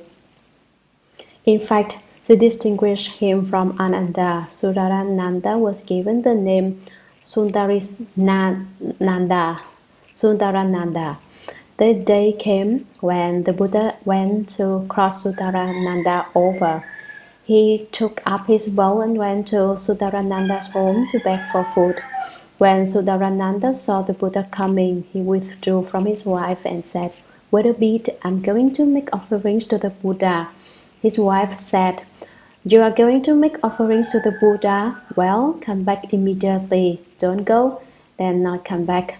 "Of course, I'll come right back," Sudarananda said. Sundari then spit on the dirt floor and said, "You better be back before that dries, or I won't let you in my bed." Sudarananda heeded the command and said, "I'll be back right away for sure." And he took vegetables and rice to fill the Buddha's bowl. He went to fill the bowl, but how was he to know that the Buddha would act so strangely? The Buddha used his spiritual power. Every time Sudarananda took a step forward to place the food in the Buddha's bowl, the Buddha backed up so that Sudarananda couldn't reach the bowl. Sudarananda kept advancing to keep up with the Buddha, and in just a few steps they arrived at the Jeta Grove, despite of the fact that it was a long way from Sudarananda's house. Once they got there, Shakyamuni Buddha said, "Don't go back. You stay here with me and live the home life."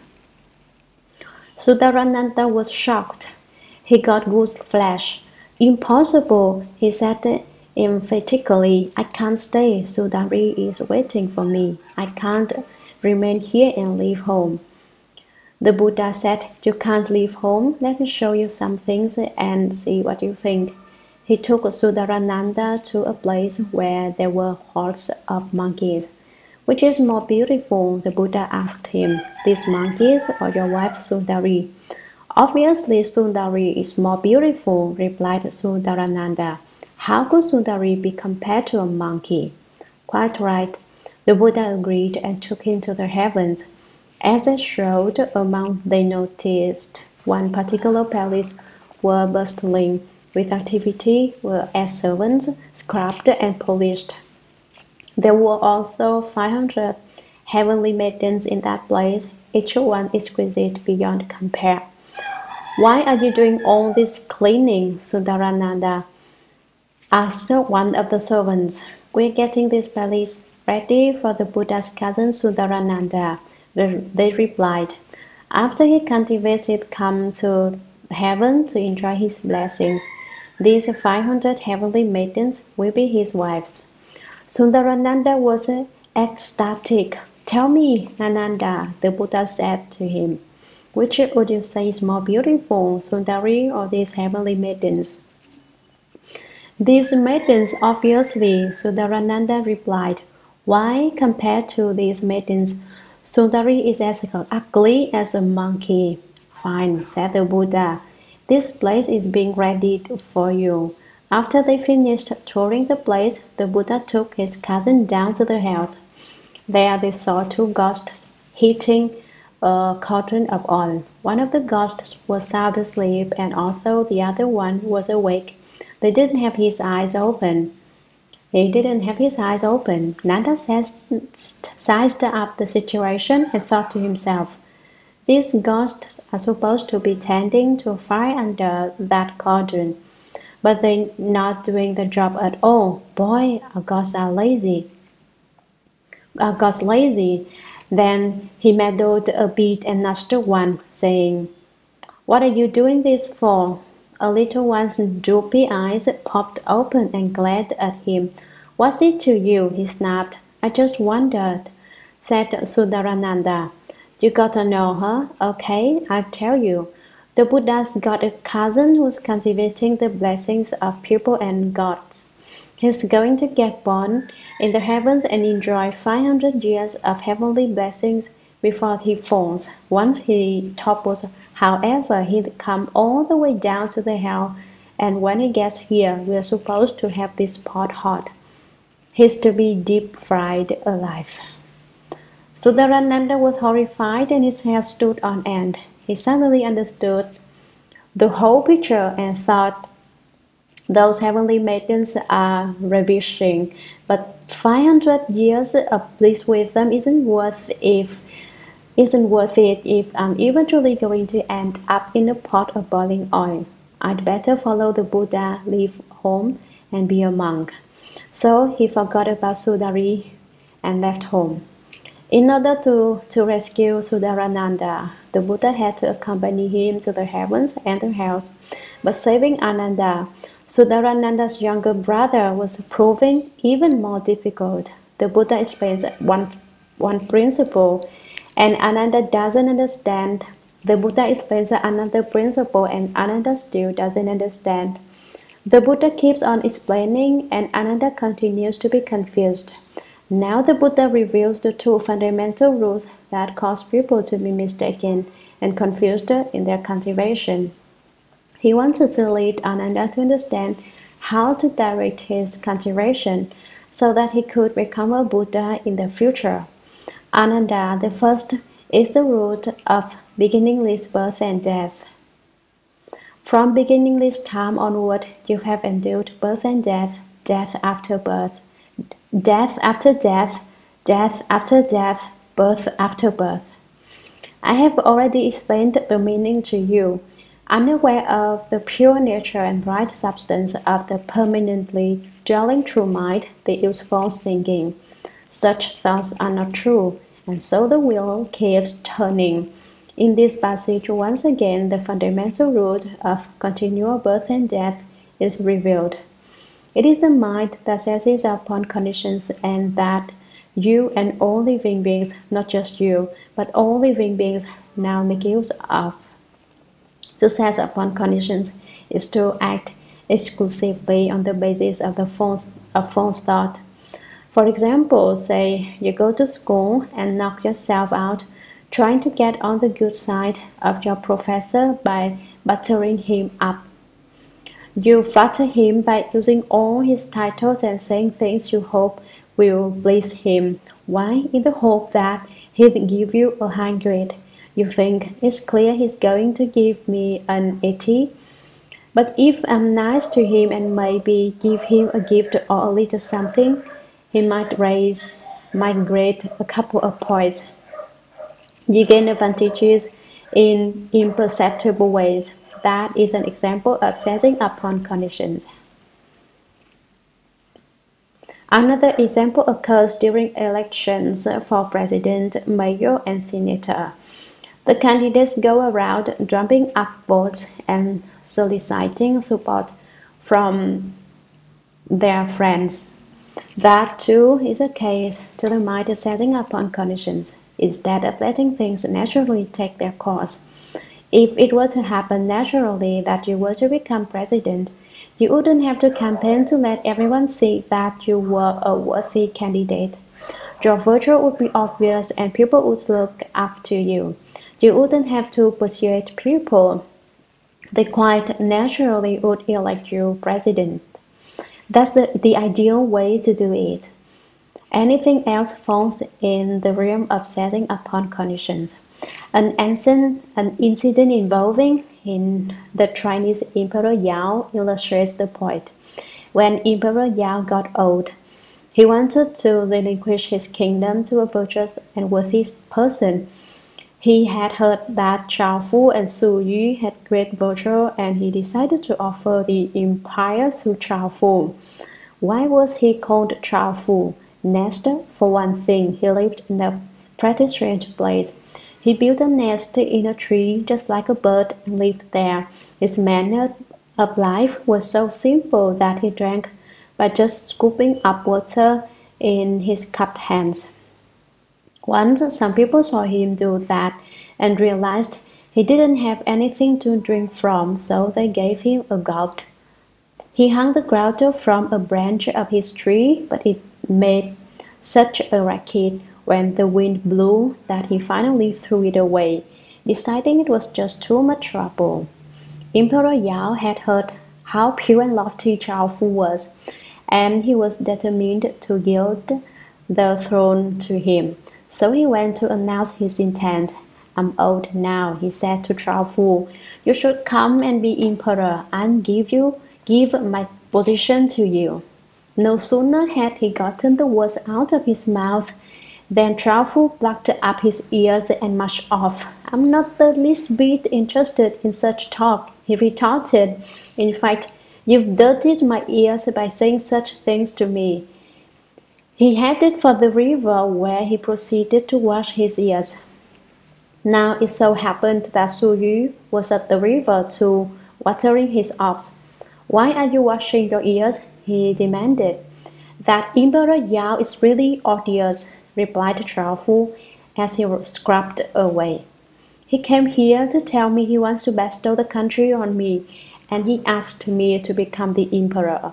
His proposal has made my ears dirty, so I'm washing them." "How can my ox drink the water you're using to clean your ear?" exclaimed Su Yu. "My ox can't drink such a filthy stuff."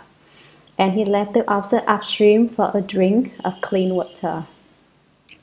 You see, in ancient times, a sage would not only refuse the imperial throne, he would even say the very request had sullied his ears. And yet today is, "Hey, vote for me as president, select me as your governor," as candidates barnstorm across country, making connections, winning and dining, wheeling and dealing, and even buy votes. But Chao Fu and Su Yu would not set upon conditions. They represent the ultimate in pure and lofty virtue, making use of the mind that seizes upon conditions. You take it to be the self-nature. You mistake your ordinary mind for your self-nature, and that is why you cannot end birth and death. You haven't recognized it for what it is. Instead, you take a thief for your son, who in the future will plunder all the gems in your household. It is nothing but a false thought to think you can have any accomplishment by using the mind that seizes upon conditions. This is a mistake Ananda made. Sutra, the second, is the primal pure substance of the beginningless Bodhi Nirvana. It is the primal bright essence of consciousness that can bring forth all conditions. Because of conditions, you consider it to be lost. Commentary. The second is the primal pure substance of the beginningless Bodhi Nirvana. There is no beginning, therefore the Buddha calls it beginningless. It was even before the beginning. The beginning itself had occurred.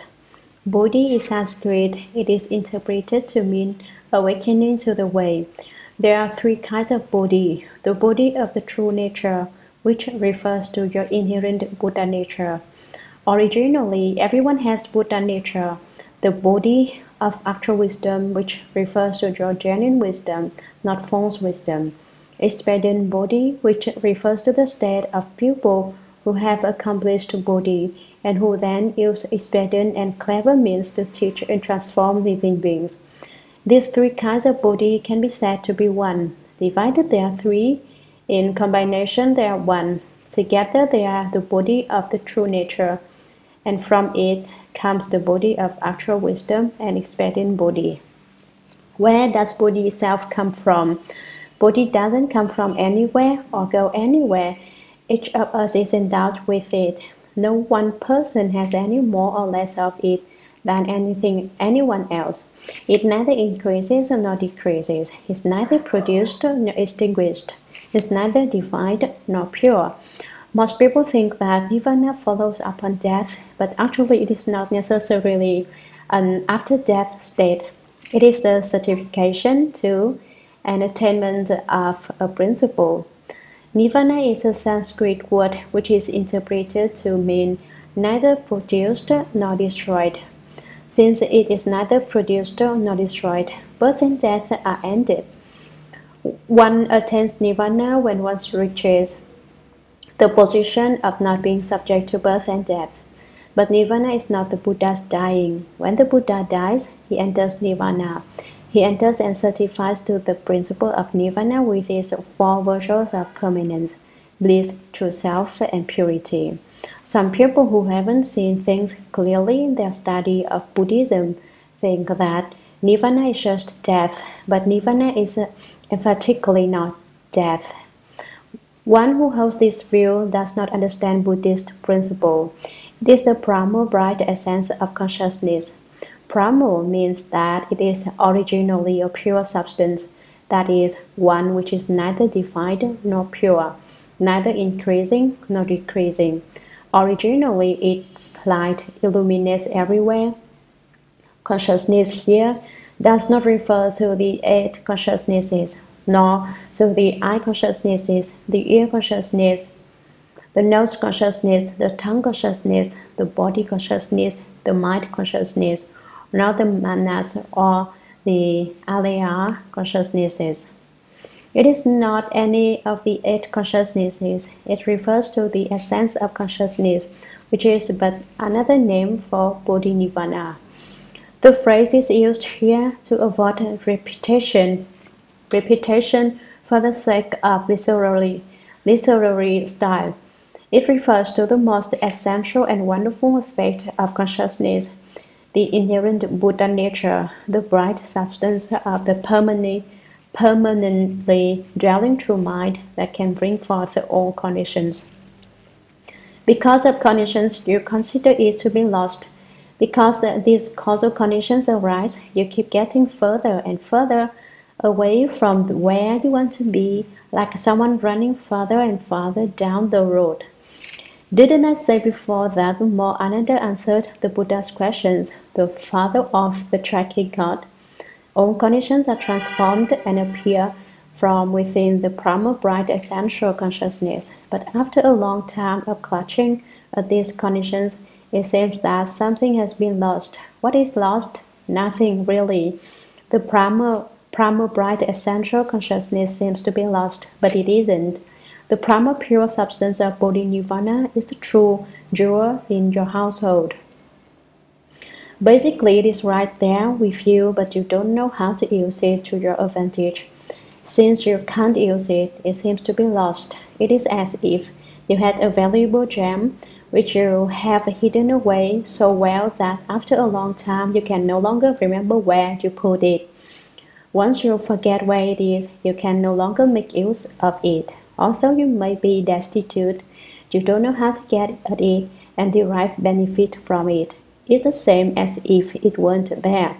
What do you use instead? You use your false thinking, your mind that seizes upon conditions. In the process, you forget the true mind, and once it is forgotten, it is as good as lost. And this is why you have not become Buddhas and are bound up by birth and death instead. You have not found your true mind.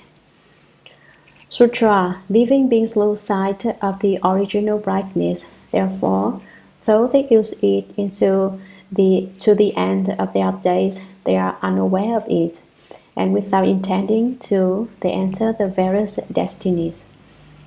Commentary. Living beings lose sight of the original brightness. Living beings seem to lose their pure basic nature, the bright substance of the permanently dwelling true mind.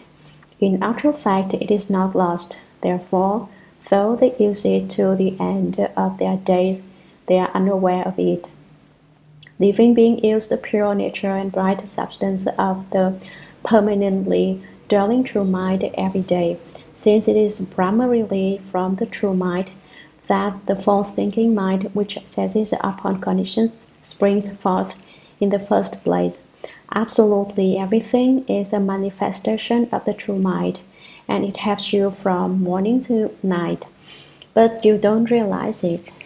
All you know how to use is your false thinking mind. The true mind is manifest in seeing, hearing, smelling, tasting, awareness, and knowing. What is the Buddha nature? Someone once asked. Shakyamuni Buddha replied, in the eyes it is called seeing, in the ears it is called hearing, in the nose it smells scents, in the tongue it tastes, In the hands, it is dexterity. In the feet, it is agility. He said, what is the Buddha nature? It is the seeing nature and the hearing nature. It is the natural way in which the hands hold things. All of these are imperceptible manifestations of the true mind, but people are unaware of it. Now Ananda is still confused, and so the Buddha uses all manner of analogies to explain to him. And without intending to, they enter the various destinies. Because they cling to the mind that seizes upon conditions, living beings enter their various destinies and yet are unaware of what they're doing. Your destiny is the place you tend toward. You walk right into it. Where do you end up? In the various destinies, that is, on the turning wheel of the six paths. There are the three good destinies of the god, the asuras and pupil, and the three evil destinies of the animals, the hungry ghosts, and the hell beings. Whatever karma you create, you undergo a retribution for it. Without realizing it, you end up by entering one of the six paths. It is not that you particularly want to, but for you do just the same. The destiny of the asuras is sometimes listed as an evil destiny. Asuras are said to be strong in fighting, since fighting is what they like to do best. They are always ready to pick a quarrel with people. Asura is a Sanskrit word which is interpreted to mean without wine and also as deformed. Asuras like to drink wine, but when they are in the heavens, they don't get any wine to drink. Deformed refers to the male asuras, whose bodies and faces are misshapen and ugly. They have hair lips and buck teeth, but the asuras' women are gorgeous. The Jade Emperor encountered one such particularly beautiful female asura and chose her for his wife. Now, the Jade Emperor Chakra that is liked to go hear sutras. He would transform himself into a man and come to this world to listen to sutras, but his asura wife drank vinegar, that is, she got jealous. You go off to the water every single day. I wonder what weird essence of false spirit has got you in her clutches. You're chasing after a false spirit, aren't you? He was accusing him of playing around with another woman. Worldly women are not the only ones to get jealous about their husbands. Eventually, Chakra's wife decided to make herself invisible and follow along to find out what he was up to. In this day and age, there are private detectives to handle such matters, but probably they didn't exist then. So she had to run her own investigation and spy on him for herself. So when the Jade Emperor arrived at the Dharma assembly, he bowed to the Dharma Master, paid his respects, and then took a seat in the assembly. It just so happened that on that particular day, there were women sitting on either side of him. When the Asura woman saw that, she was beside herself, and she made herself visible right there in the assembly to confront the emperor. It's no wonder you come here every day, so with so many women to keep you company. She began. The Jade Emperor was outraged. I come here to listen to sutras and you barged in and disturbed the Bodhimanda. You're really creating heavy offenses. He boxed her ears, and she burst into tears, ran off to find her father. She demanded a divorce and refused to go back to her husband.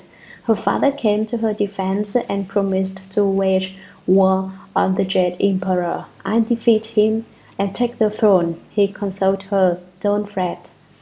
The fight was on. Every day the Asura king did battle with the Jade Emperor. The emperor called out his full regalia, but the Asura king's ferocious battalions were in their element, and little by little the Jade Emperor was beaten back. He was losing ground fast. As a faithful follower of the Buddha, He went to the Buddha and asked him to devise some strategy. The Buddha gave him his kashaya, his robe, saying, "Take this bag with you, tear it into strips, and have each of your soldiers carry a piece of it. Then tell them all to recite Mahapranara Paramita, great wisdom which has reached the other shore." The dread emperor did as he was instructed. The entire army began reciting Mahaprana Paramita, and when the next attack came, the Asuras fell. They were totally unprepared for the unprecedented force of the heavenly troops' blows and admitted defeat once and for all. Asuras are said to be deformed. They have the blessings of the gods, but not the virtue. There are asuras not only in the heavens, but also among people. Soldiers and thieves are examples of human asuras. But a distinction has to be made here. In this country, military service is mandatory and people are drafted. Some of them are not asuras. Some of these that go into battle are just kids. At 18, they are drafted, and at that age, they haven't the least bit of samadhi power. They get jittery at the mere mention of war. Front-line troops should be trained for 5 years. For instance, they'd be 23 if they enter the service at 18 and train for 5 years. And by that time, they have a little samadhi power and some experience so that they are sent into battle.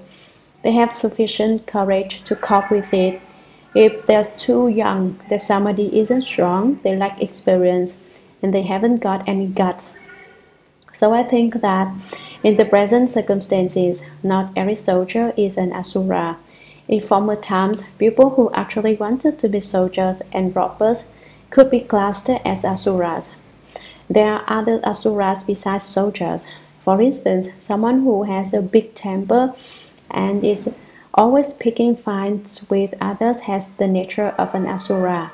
In general, asuras have violent tempers. White stallions are an example of asuras. There are also asuras among the hungry ghosts. For the most part, living beings enter the four evil destinies. This is the meaning of this passage of text. Some living beings don't lose their way. Sutra. Ananda, since you now wish to know about the path of samatha with the hope of getting out of birth and death, I will question you further. Then the Tathagata raised his golden arm and bent his 5-wheeled fingers as he asked Ananda, "Do you see?" Ananda said, "I see."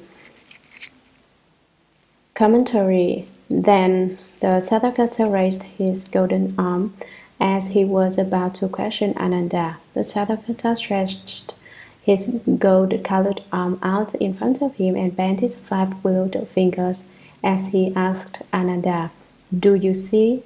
You can see how the Buddha is treating Ananda like a child by asking him such a simple question as whether he sees the Buddha raise his arm and bend his fingers.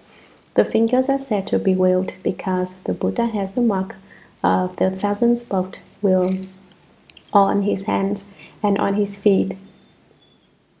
You could also say that wheeled refers to his bending his fingers in sequence 1, 2, 3, 4, 5. It was something everyone could see. Why did the Buddha ask about such a simple matter? You may see it as simple now, but actually it is not. The more the Buddha's question is delved into as the text continues, the deeper and more wonderful it becomes. It is just in the course of ordinary everyday matters that you can totally comprehend your inherent Buddha nature. The familiar places you come in contact with every day are the representations of the Buddha nature. But when you don't know that through your own experience, then what is wrong seems right, and what is right seems wrong, and what is not lost seems lost. Basically, you haven't lost it, but it seems lost to you. Basically, you haven't forgotten it, but you can't quite recall it. So your own family jewels, the scenery of your homeland, are not easy to understand. Why? Because from beginning with time, the fundamental root of birth and death, the mind that seizes upon conditions, has been so strong. If the mind that seizes upon conditions would disappear, you would understand your inherent Buddha nature in an instant. Ananda said, I see. Take a look at this point. Why did the Tathagata stretch out his golden arm and bend his five-wheeled fingers?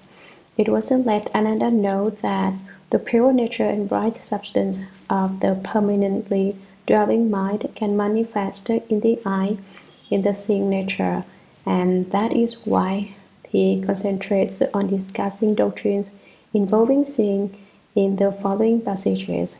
He wanted to lead Ananda to become enlightened through the seeing nature. So the Chinese patriarchs, the great virtuous ones of the Chen school, would often just point a finger when asked for instruction. That is another way of telling you to become enlightened through the seeing nature. Sometimes when you requested instruction from them, they stared at you wide-eyed and speechless. They were indicating that you should break through at that point and comprehend the meaning totally. So in the Chen school, they use ferocious stares. The Chen master may make some gesture in order to lead his disciples to become enlightened. If you understand, you become enlightened. If not, you miss the opportunity. A lot of Chinese patriarchs were that way, but they were enlightened, and so it was appropriate for them to use such methods to teach people. But you cannot say, I heard that patriarchs merely point their finger, so when I meet up with someone, I point my finger and bring about his enlightenment. Have you become enlightened yourself? If you yourself haven't become enlightened, how can you teach others to do so? If you haven't become enlightened, you shouldn't decide to go help other people while disregarding the fact that you yourself have outflows. So try to rescue others while paying no attention to whether you yourself have accomplished the way first. Is to be like a clay bodhisattva crossing a river. He has a hard time protecting himself. Until he tries to cross the river, the clay bodhisattva stays intact, but as soon as he hits the water, he disintegrates and disappears. If you haven't attained the state of no outflows, and you nevertheless go out to help people, you will be influenced by the social environment you find yourself immersed in. You'll be transformed and won't be able to transform others. You'll be turned around by the effects of the world instead of being able to turn them around. So before you have attained enlightenment and the state of no outflows, you are always in danger. Take this sutra, for example. If I didn't understand the doctrines in it myself, I wouldn't be able to explain it for you. I dare not say that I thoroughly understand it, but to be frank about it, I am clearer about it than you. Because I know more than you, I am explaining what I know so that you can also know it. But even at that, I'm just explaining a little. If I were to explain to you everything I know, there wouldn't be enough time. I'm just bringing up the important points. Sutra. The Buddha said, what do you see? Ananda said, I see the Tathagata raise his arm and bend his fingers into a fist of light which dazzles my mind and my eyes. The Buddha said, what do you see it with? Ananda said, the members of the Great Assembly and I each see it with our eyes. The Buddha said to Ananda, you have answered me by saying that the Tathagata bends his fingers into a fist of light which dazzles your mind and eyes. Your eyes are able to see, but what is the mind that is dazzled by my fist? Commentary. The Buddha said, what do you see? The Buddha is still talking. He hasn't entered samadhi. Ananda said, I see the Tathagata raise his arm and bend his fingers into a fist of light which dazzles my mind and my eyes. Wound honored one, I see you stretch out your arm and bend your 5-wheeled fingers, and your fist emits light.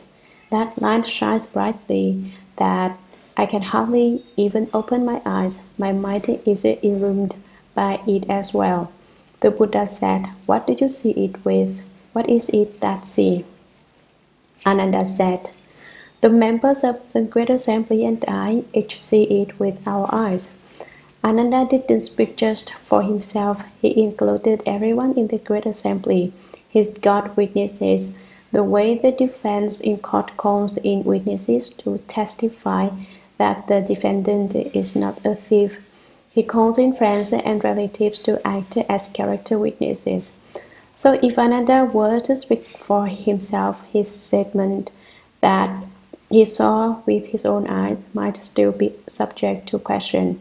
So he drags in some support by including the Great Assembly. Everyone in this assembly maintains that the eyes see. They all use their eyes to see it. The Buddha said to Ananda, "You have answered me by saying that the Tathagata bends his fingers into a fist of light, which dazzles your mind and eyes. Your eyes are able to see, but what is the mind that is dazzled by my fist? That is correct. Your eyes are capable of seeing, but what do you conceive to be your mind, which is being illuminated by my fist? What do you take to be the mind?" The Buddha is taking another step forward. Sutra, Ananda said, "The Tathagata is asking where the mind is located. Now that I use my mind to search for it thoroughly, I propose that precisely what is able to investigate is my mind." The Buddha said, "Hey, Ananda, that is not your mind." Commentary, Ananda said, "The Tathagata is asking where the mind is located. World Honored One, you now ask me where my mind is. Now that I use my mind to search for it thoroughly." He looked for his mind. "I have searched every which way, absolutely everywhere, exhausting all possibilities. I have been tracing my mind. I propose that precisely what is able to investigate is my mind.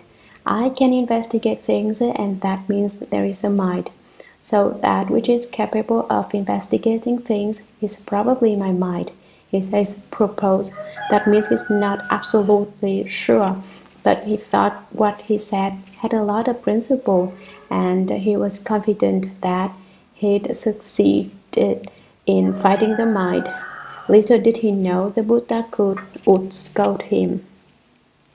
The Buddha said, "Hey," this was the same word the Buddha used to reprimand Aniruddha. Hey, how can you sleep?" He asked him, and as a result of that reprimand, Aniruddha didn't sleep for a week, went blind as a result, and then, with the aid of the Buddha, opened his heavenly eye. Here, the Buddha uses the same word to answer Ananda. He didn't say whether Ananda was right or wrong. He just used an expletive to yell at him. Why did the Buddha yell at Ananda? Because Ananda's answer was a grave mistake. It was totally wrong. Earlier, he had persisted in taking the conscious mind as the true mind, and that was already a mistake. Now he still hasn't understood. Sometimes people can wake up when they see something while their mind is totally concentrated. Ananda was extremely intent on his dialogue with the Buddha, and at that point, the Buddha showed him his dazzling hand in the hope that Ananda would realize that it is the seeing nature that sees. But Ananda disappointed the Buddha again by saying instead that it is the eyes and the mind that see.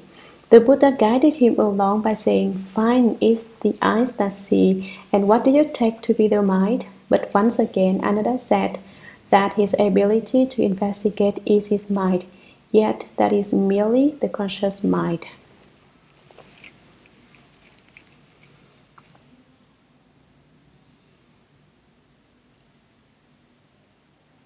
So the Buddha used sound to lead Ananda to awaken to the way through his hearing nature. He shouted, "Hey," in a harsh and stern tone. using his awesome virtue to cause Ananda to be enlightened upon hearing the sound. But Ananda had been steeped in confusion too long. He knew only scholarship and had neglected samadhi power. The Buddha had worked long and hard to teach and transform him, and Ananda still didn't understand. When the Buddha saw this, he used his compassionate heart to draw him in by explaining more gently. Ananda, that is not your mind. Sutra started. Ananda leaped from his seat, stood and put his palms together and said to the Buddha, "If it's not my mind, what is it?" Commentary. Ananda was so taken aback that he jumped to his feet, looking stunned and alarmed. He stood to avoid being disrespectful when he addressed the Buddha. Startled, Ananda leapt from his seat, stood and put his palms together and said to the Buddha, "If it's not my mind, what is it?" "If it's not my mind, what do you call it then?" Ananda didn't know what to do. Suddenly he was without a mind. Sutra. The Buddha said to Ananda, "It is your perception of false appearances based on external objects which dilutes your true nature and has caused you from beginningless time to your present life to recognize a thief as your son, to lose your eternal source, and to undergo the wheel's turning." Commentary. This section of text explains not only Ananda's problem, but the problem of you and me and everyone else. Everyone should know that from beginningless time we have all taken thieves to be our sons. We have covered over our basic nature so it cannot appear. The Buddha said to Ananda, "Ananda, don't be nervous. Ananda, don't be upset. You're asking what it is that is able to investigate, aren't you? Now I will tell you in detail. It is your perception of false appearances based on external objects. False means it is unreal. The mind that investigates is not your self-nature. It is not your true mind. It is merely a more subtle form of false thinking which makes distinctions. The shadow of external objects dilutes your true nature and has caused you, from beginningless time to your present life, to recognize a thief as your son. You have mistaken the false perception of externals for your son, and so you have lost your eternal source. You have lost all your gems, all your family heirlooms, your basic, permanently dwelling, unchanging true mind. The meaning here is the same as it was above. It's not that you have actually lost it, it just seems to be lost. This causes you to undergo the wheels turning, because you are unaware of your own family treasure. You do not know how to make use of it, and so you rise and sink on the turning wheel of birth and death. The wheel governs you and turns you, and you cannot transcend its cycle. That is why you are the way you are now. This life, next life, life after life will follow the same endless turning. Suddenly high, suddenly low, suddenly above, suddenly below. Sometimes you are born in the heavens and sometimes you fall back to earth. There is a saying that goes, "Out of a horse's belly into the womb of a cow." Many times back and forth have you passed by Yama's halls as you go from Chakra's palaces down into Yama's pot. Sometimes you become a horse, at other times you are a cow. In front of Yama's halls you trudge back and forth, one knows not how many times. You are like a Sundarananda, whom the Buddha took to the heavens, saying that if he cultivated the way, he would be rewarded with rebirth there, with 500 goddesses serving him. Sundarananda was beside himself with joy when he forgot King Yama's pot. For once your heavenly blessings are used up, you fall again, perhaps into the house where you are boiled into a pot of oil. The path of the turning wheel is dangerous. Once you start pinning on it, you end up going the wrong way, and if you are in the least bit careless, Once you get started in the wrong direction, it is difficult to get back. So now that you have been born a human being, you should hurry up and wake up from this sutra. Ananda said to the Buddha, "World Honored One, I am the Buddha's favorite cousin. It is because my mind loved the Buddha that I was led to live the whole life. It is my mind that not only makes offerings to the Tathagata, but also in passing through lands as many as the grains of sand in the Ganges River to serve all Buddhas and good wise advisors, and in marshalling great courage to practice every difficult aspect of the Dharma. I always use this mind. Even if I am slandering the Dharma and eternally withdrawing my good rules, it would also be because of this mind. If this is not my mind, then I have no mind, and I am the same as a clod of earth or a piece of wood. Without this awareness and knowing, nothing would exist. Why does the Tathagata say this is not my mind? I am startled and frightened, and not one member of the Great Assembly is without doubt. I only hope that the World Honored One will regard us with great compassion and instruct those who have not yet awakened." Commentary. After listening to the Buddha's explanation, Ananda still didn't understand. He still wanted to debate the issue. Ananda said to the Buddha, "World Honored One, I am the Buddha's favorite cousin." He said, "I am the Buddha's youngest and most favored cousin, and the Buddha loves me dearly. As I stand before the Buddha, I am like a child." The word favorite means that the Buddha let him have his own way. He didn't try to control him. Ananda could do whatever he pleased. It is because my mind loved the Buddha that I was led to live the whole life.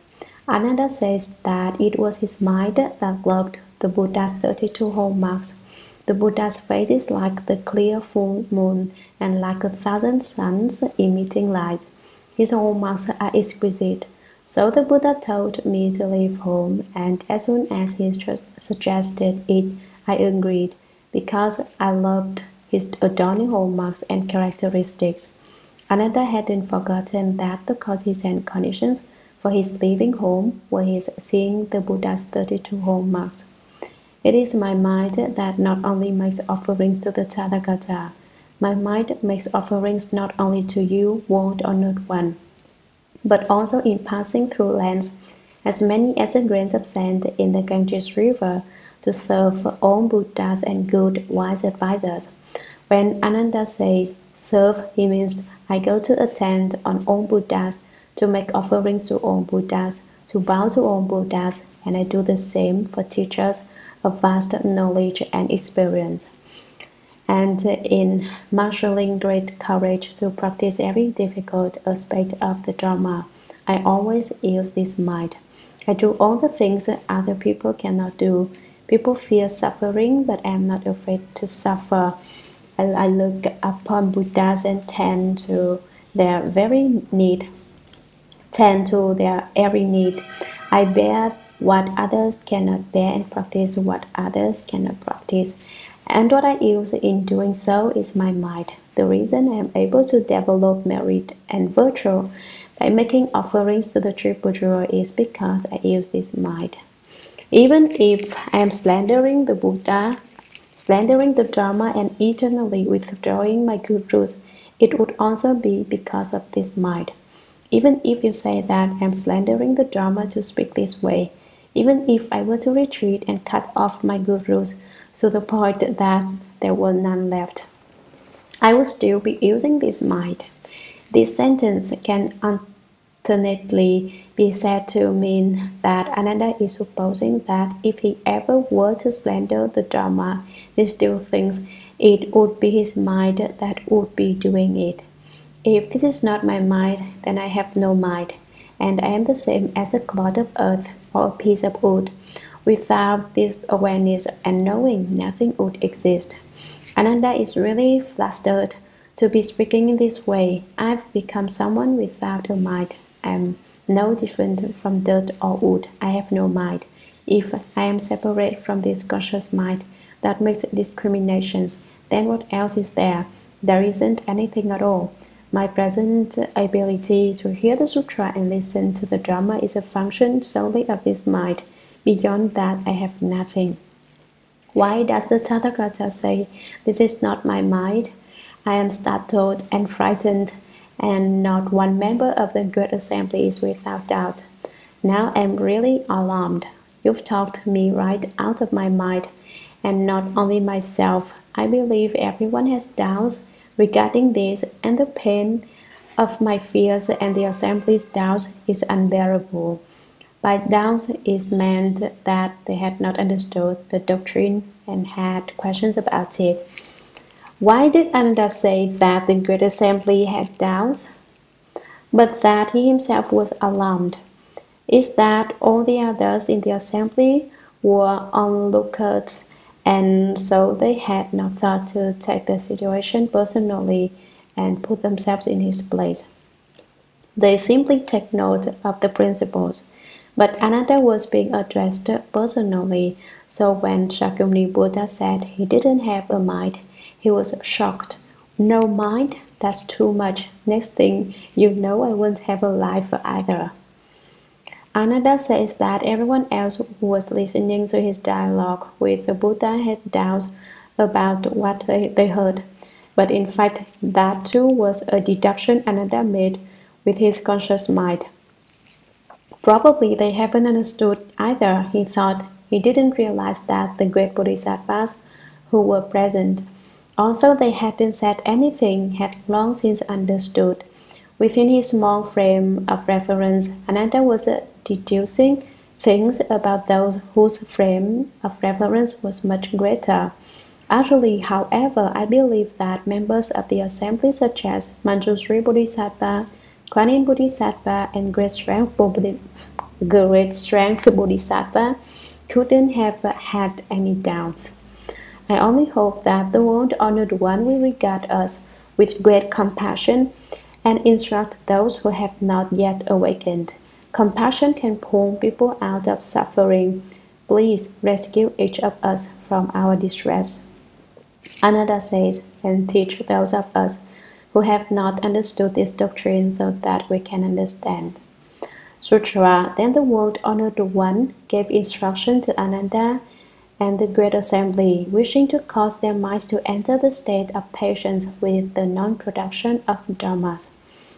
Commentary. Then the World Honored One, at the time that Ananda asked the Buddha to instruct those who had not yet awakened, Shakyamuni Buddha pitied his young cousin and felt a loving protectiveness for him. So he gave instruction to Ananda and the Great Assembly, wishing to cause their minds to enter the state of patience with the non-production of dharmas. What is meant by the patience with the non-production of dharmas? There are three kinds of patience: patience with production, patience with dharmas, and patience with the non-production of dharmas. Where there is neither production nor any dharmas, no dharmas are and no dharmas cease to be. When you attain patience with the non-production of dharmas, you see that in each of the four sagely and six ordinary dharma realms, not even the minutest dharma arises, and not even the minutest dharma is destroyed. The four sagely dharma realms are beyond the realm of desire, the realm of form, and the realm of formlessness. While the six ordinary realms are within the three realms, but in none of them is there any production or extinction. And yet, the fundamental substance of every dharma is in the state of unmoving suchness. Because they are in a state of unmoving suchness, there is neither production nor extinction. Before you understand, you think, oh no, there is no production or extinction, and all the 10,000 dharmas vanish. A fear arises in your heart. You can't bear the idea of it. But if you actually experience the state of non-production and non-extinction, in fact, it will not seem at all unusual, and you will be able to bear it, because you attain patience with the non-production of dharmas. then you will have gained a mutual response with the way. A mutual response occurs when you are about to attain enlightenment, but have not yet done so. When the mutual response occurs, the only thing you can do is cherish it in your heart. You yourself know, but you cannot go around telling people about it. It is inexpressible. That is what is called patience with the non-production of dharmas. When you can see that the mountains, the rivers, the earth, and all that grows forth from them are things within your self-nature, that the three realms are only the mind, and that the myriad dharmas are only consciousness. Once you attain that state, then everything, every dharma is devoid of production and extinction. Everything you see, the mountains, the rivers, the earth, the plants, are all one true appearance, that is patience with the non-production of dharmas.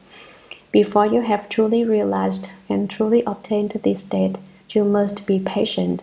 You must be able to bear it. That too is patience with the non-production of dharmas.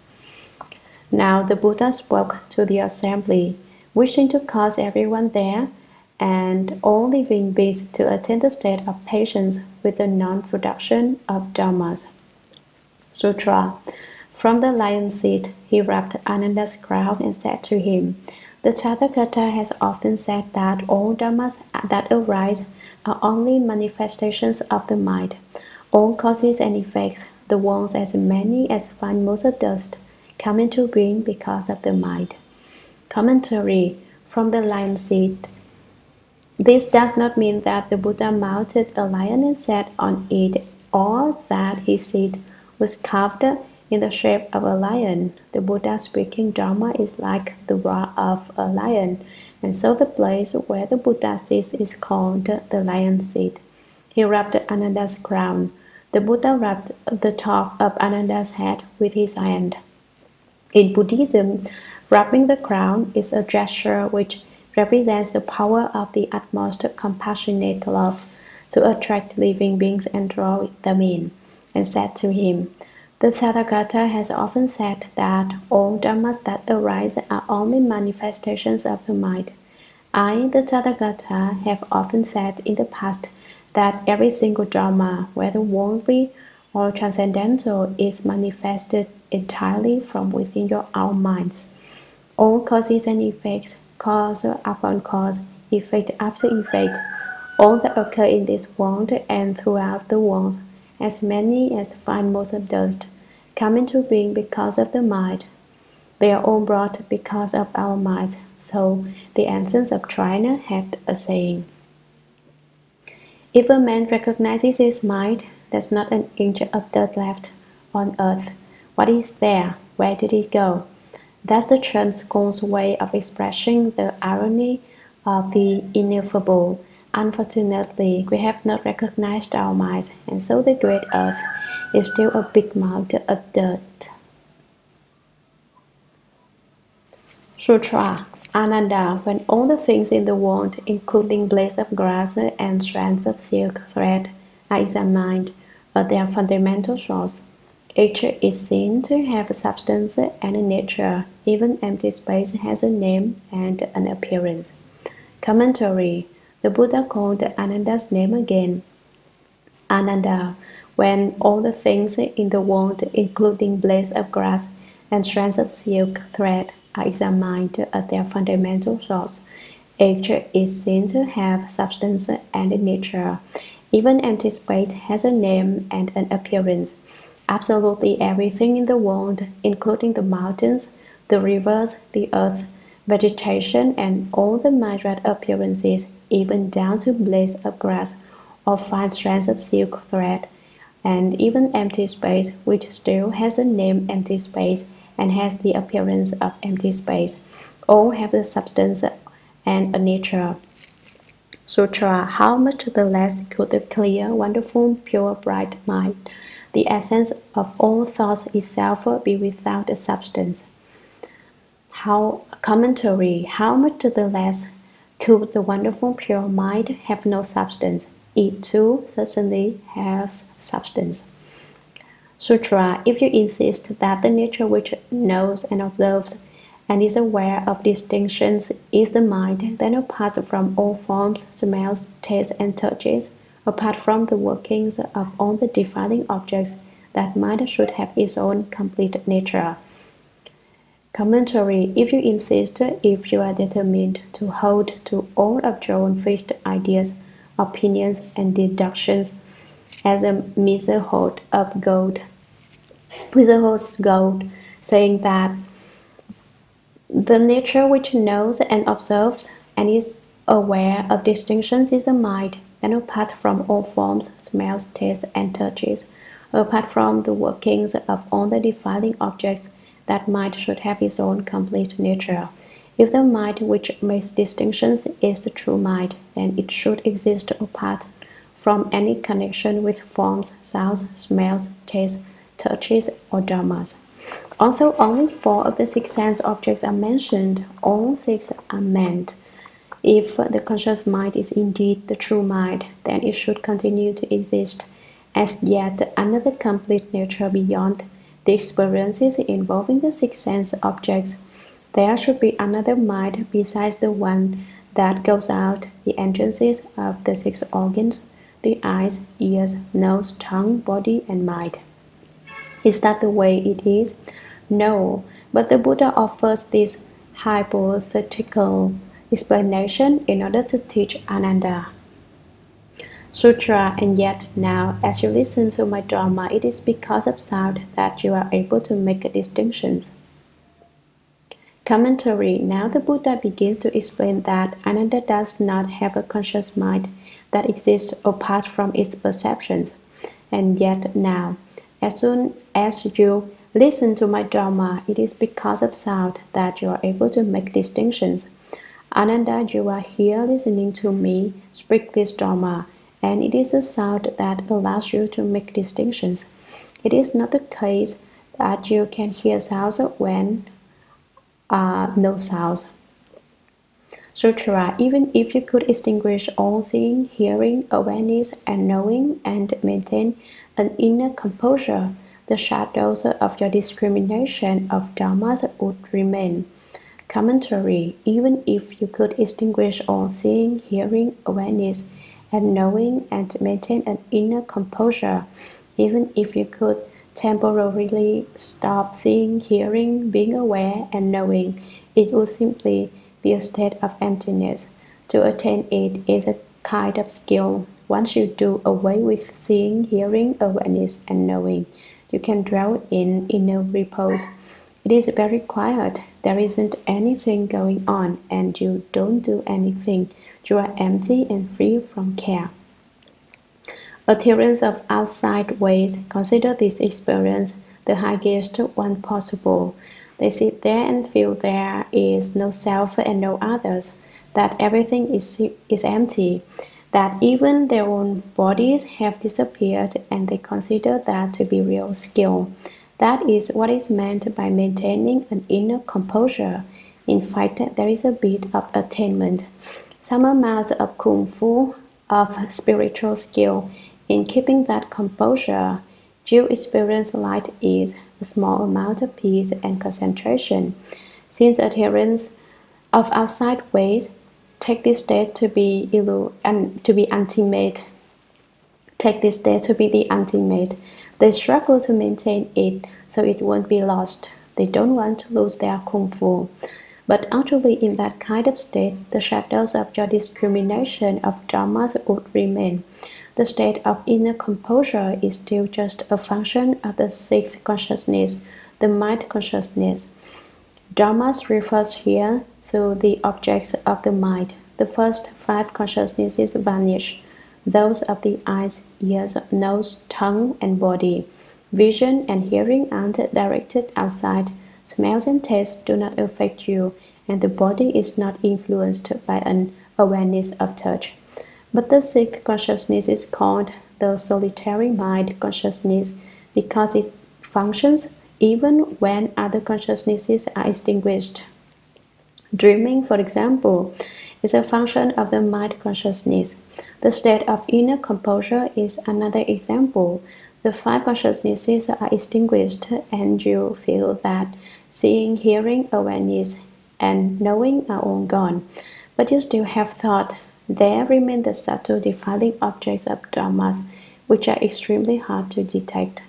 They are subtle distinctions of the mind, the shadows of discriminations that fall on the mind. It is not a real state.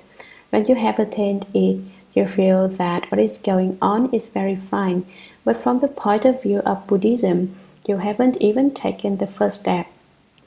Don't feel satisfied and think to yourself, oh, this is a skill that comes from sitting in Chan meditation.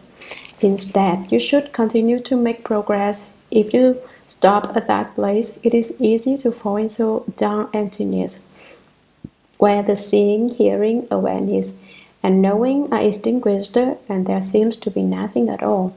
But dark emptiness is of no benefit in developing your Chan skill. The sixth consciousness, the solitary mind consciousness, is a place where it is easy to take the wrong road and go astray. There are four aspects of the solitary mind consciousness. The solitary mind consciousness in dissipation. This refers to our everyday mind, which is scattered and makes discriminations.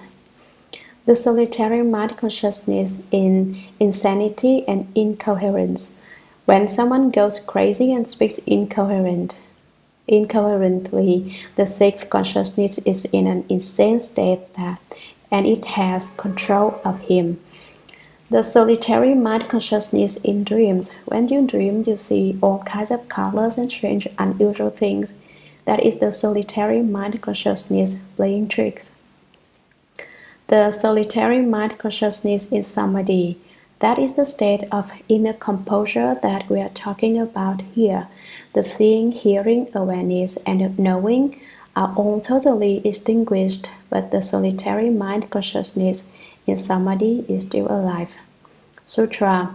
I do not insist that you grant that it is not the mind, but examine your mind in minute detail to see whether there is a discriminating nature apart from the objects of sense that will truly be your mind.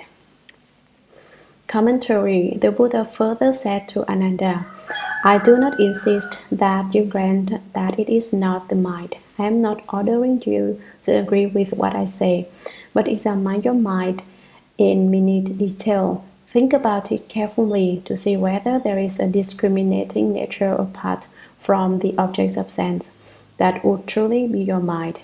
If when you're apart from the objects of sense, you still have a discriminating nature, that would be your genuine mind.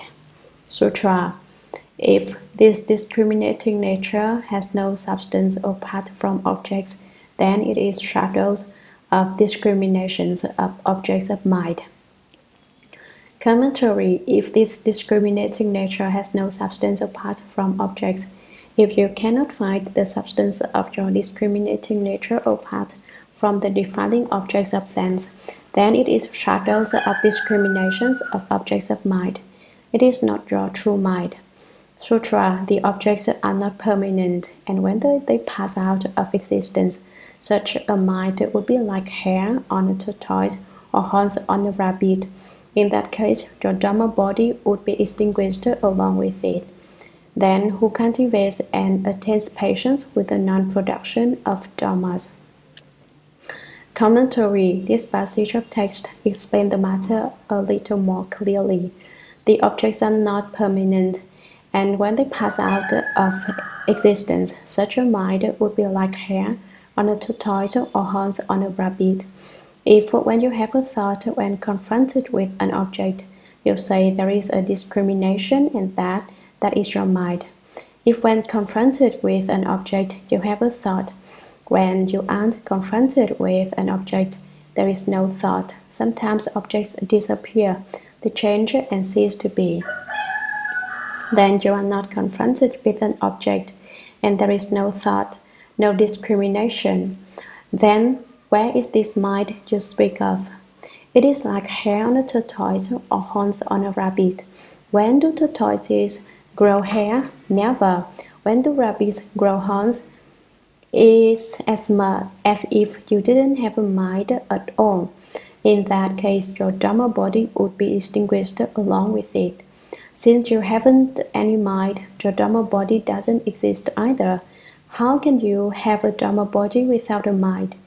Then who cultivates and attains patience with the non-production of Dharma? What do you see? What do you use to cultivate the way and achieve enlightenment? If you have neither mind nor body, who awakens to patience with the non-production of dharmas? Sutra. At that point, Ananda and everyone in the great assembly was speechless and at a total loss. Commentary. The Buddha explained that if the mind exists in the discriminations of external objects, then apart from objects there is no discrimination. So doesn't that mean there is no mind? If there is no mind, there is no Dharma body either. And with no mind and no Dharma body, who is it that cultivates and attains the patience with the non-production of dharmas?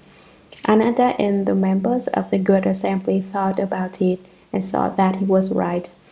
At that point, Ananda and everyone in the Great Assembly was speechless and at a total loss. Sutra. The Buddha said to Ananda, there are cultivators in the world who, although they realize the 9 successive stages of samadhi, do not achieve the extinction of outflows or become arhats, all because they are attached to birth and death, false thinking and mistake it for what is truly real. That is why now, although you are greatly learned, you have not realized the accomplishments of sagehood. Commentary. The Buddha said to Ananda, the Buddha saw that everyone was fidgeting and practically beside themselves, not knowing what to do. They had all lost their minds. In Mencius, Confucius says of the mind, its going out and coming in have no fixed time, and its location is unknown. Just that is called the mind. I don't know what time it leaves. I don't know. You don't know what time it leaves. You don't know when it returns, and you don't know where it went. Probably that is the mind. However, the mind Confucius speaks of is also the false thinking mind, not the true mind. How could the true mind go out and enter? It doesn't have any exits or entrances. Mencius also said, when a person strikes and dogs get loose, he knows he should go look for them. But when his mind escapes, he doesn't know that he should search for it. Here too, he is talking about the mind which strikes up false thoughts from morning to night, running east, running west, running back and forth. He doesn't know enough to watch over his own mind, to tell it not to run down so many roads in vain. I have said your false thinking mind allows you to be in New York in the space of a thought with no need to spend money on an airplane or train ticket, and you can play on the Brooklyn Bridge without bothering to take a bus. It's really a cheap way to travel, but it is tremendous exertion for the mind. That is what it says in Mencius about the conscious mind. The mind that Ananda is familiar with, the conscious mind, is impermanent. The true mind is permanent. There are cultivators in the world who, although they realize the 9 successive stages of samadhi, the 9 successive stages of samadhi are the first, second, third, and fourth stages of dhyana, the 4 places of emptiness. The place of heaven of boundless emptiness, the place of heaven of boundless consciousness, the place of heaven of nothing whatsoever, the place of the heaven of neither thought nor no thought, and the samadhi of the extinction of feeling and thought. They do not achieve the extinction of outflows or become arhats, all because they are attached to birth and death of false thinking. Why do they cultivate and achieve the 9 successive stages of samadhi and yet cannot obtain the penetration of the extinction of outflows and accomplish arhatship? It is because they are attached to false thinking of birth and death and mistake it for what is truly real. They make the mistake of taking that false thinking to be true. That is why now, Although you are greatly learned, you have not realized the accomplishment of sagehood. By this time, Ananda had reached the first stage of arhatship. So why does the Buddha say nevertheless that despite the advantages that come with erudition, Ananda hasn't realized the accomplishment of sagehood? The Buddha means Ananda has not obtained the penetration of the extinction of outflows. He is not devoid of outflows.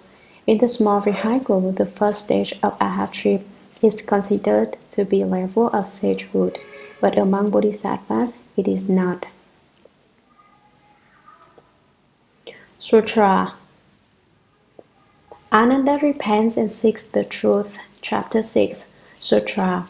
When Ananda heard that, he again wept sorrowfully, placed his 5 limbs on the ground, knelt on both knees, put his palms together, and said to the Buddha, "Since I followed the Buddha and left home, what I have done is to rely on the Buddha's awesome spirit.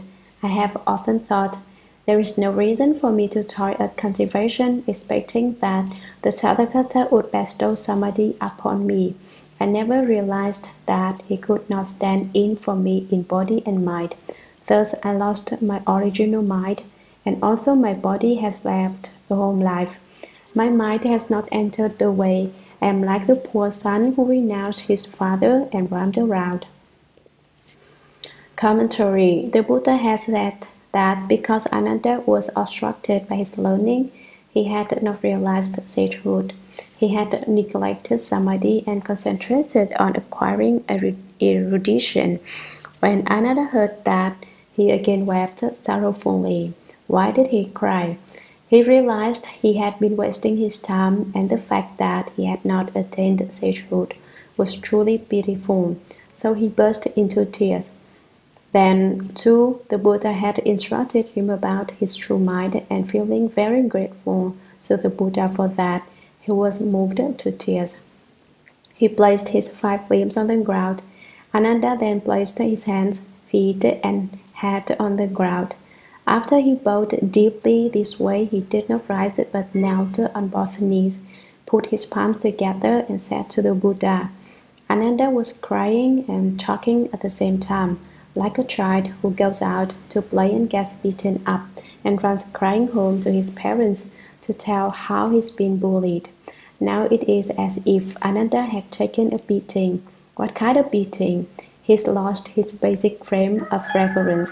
As he explains it, "Since I followed the Buddha and left home, what I have done is to rely on the Buddha's awesome spirit." Ananda was the Buddha's attendant, doing such things as helping straighten the Buddha's robe when he ascends the high seat.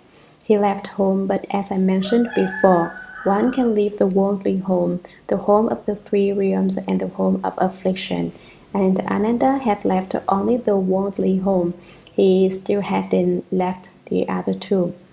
Now Ananda confesses that although he has left home and bowed to the Buddha as his teacher, he still hasn't changed his way of thinking. What was that? He relied on the Buddha's awesome virtue. He thought, as I have the Buddha for a cousin, who else in the whole world has the Buddha for a cousin? He was extremely arrogant. He thought he had something both powerful and influential to depend on. He relied on the Buddha's awesome virtue and spiritual penetrations. I have often thought there is no reason for me to toil at cultivation, expecting that the Tathagata would bestow samadhi upon me. He thought to himself, I have the Buddha for a cousin. I don't have to cultivate. I don't have to go through the bitterness and suffering of cultivation. Why not? Because my cousin had become a Buddha. Why should I have to cultivate? The Buddha can give me samadhi power. Ananda thought it wasn't necessary for one to cultivate samadhi power oneself. The Buddha could just give it to him. Think it over, isn't that naive? I never realized that he could not stand in for me in body and mind. Ananda says, I believe that none of us could think like that. We all know that one cannot stand in for another. But Ananda says that he really didn't know that the Buddha's body is the Buddha's and his body was his body, and that the Buddha's mind is the Buddha's mind and his mind was his mind. We cannot substitute for one another. The Buddha cannot represent Ananda in body and mind, and he cannot represent the Buddha in body and mind. He didn't know that he himself had to cultivate samadhi power. Thus I lost my original mind. Because of that, I took a great loss, Ananda admits. And although my body has left the home life, that is, he has become a monk, my mind has not entered the way, that is, he has not obtained samadhi power. I am like the poor son who renounced his father and roamed around. Ananda is referring, by way of analogy, to the case of an extremely wealthy elder who enjoyed many blessings. He had a son who didn't make use of his father's assets, but went out into the world to suffer poverty. What Ananda means is, I followed the Buddha to leave home, but I didn't cultivate the way. Because I lack samadhi power, I'm a poor son.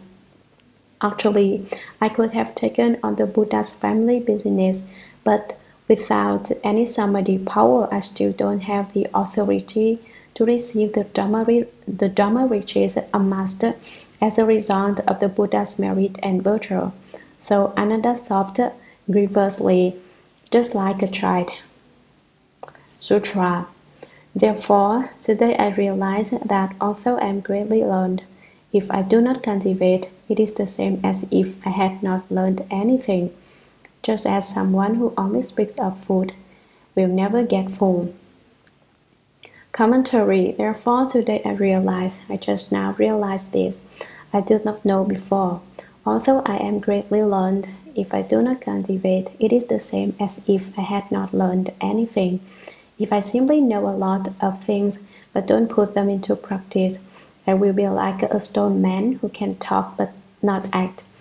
In other words, Ananda could remember things, he was widely learned and had a good memory, but he had no skill, no kung fu, when it came to actual practice. He had never actually done it. If he does not put his learning into practice, it is the same as if he didn't know anything at all. Just as someone who only speaks of food will never get full, it's like someone who continually talks about things to eat. For instance, people who like vegetarian food say, let's make vegetarian dumplings, they are really good. Or let's make oil cakes as they do in Manchuria, they are even better. Those who eat meat say, such and such a Chinese restaurant is the best in town. The food there is really good. The food there is really good. Let's go have Chinese food. Americans like to eat Chinese food, so they discuss the various dishes by name, but just speaking about them and never getting around to eating them is no way to get full. There's another saying, every day you count others' money, but not half a cent of it is yours. Not cultivating in accord with the Dharma amounts to the same thing. It doesn't matter what Dharmas you know. If you don't cultivate the way, that's being the same as someone who counts other people's money. You have no share in it. If you don't actually go and cultivate, there will be no result from your efforts. Sutra. World Honored One, now we all are bound by two obstructions and as a consequence do not perceive the still, eternal nature of the mind. I only hope the Tathagata will take pity on us poor and destitute ones and disclose the wonderful bright mind and open my way eye. Commentary. Another again called World Honored One, now we all are bound by two obstructions. Every one of us in the Great Assembly is tied up by two obstructions. The first is the obstacle of affliction. The second is the obstacle of what is known. The obstacle of affliction arises with the attachment to self. The obstacle of what is known arises with the attachment to dharmas. As to the obstacle of what is known, if you think, I know a lot, that is an obstruction. It is not that the more people study things, the more their knowledge increases. Rather, The more they study, the more they are obstructed by what they know. How is knowledge an obstruction? It makes people arrogant. Take a look at me. I know things that none of you know. I am way beyond you. I can't even compare to you. All of you are ignorant. But as for me, why? My learning ability stands second, so none in this world. It is rare even in the heavens. How much the less can it be found on earth? As soon as that arrogance arises, it is the obstruction of what is known. With the attachment to self comes the obstructions of afflictions. No matter what comes up, you cannot see through it. You cannot let it go. And so you become attached to it. And once the attachment arises, the affliction follows right along. That's the obstruction of affliction. These are the two kinds of obstructions which Ananda says have bound up the members of the Great Assembly. Bound means that they have not attained liberation. They cannot get free because they have these two kinds of obstructions. As a consequence, do not perceive the still, eternal nature of the mind. I don't know the tranquil, unmoving, permanently abiding nature of my mind. Now, because I do not understand this doctrine, I only hope the Tathagata will take pity on us poor and destitute ones and disclose the wonderful bright mind and open my way eye. Pity me, pity me. He is still relying on the Buddha. He is still not standing on his own. Poor and destitute means they have not obtained the Dharma wealth of the Shurangama Samadhi. Another wants the Buddha to take pity on him and show him the wonderful, bright, true mind and cause him to soon open his way eye so that his wisdom can increase and he can accomplish sagehood. The essential thing is to accomplish sagehood. Sutra.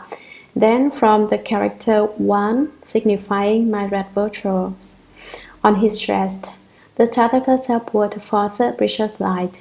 Radiant with hundreds of thousands of colors, the brilliant light simultaneously pervaded everywhere throughout the 10 directions to the Buddha realms, as many as the fine motes of dust, anointing the crowds of every Tathagata in all the jeweled Buddha lands of the 10 directions.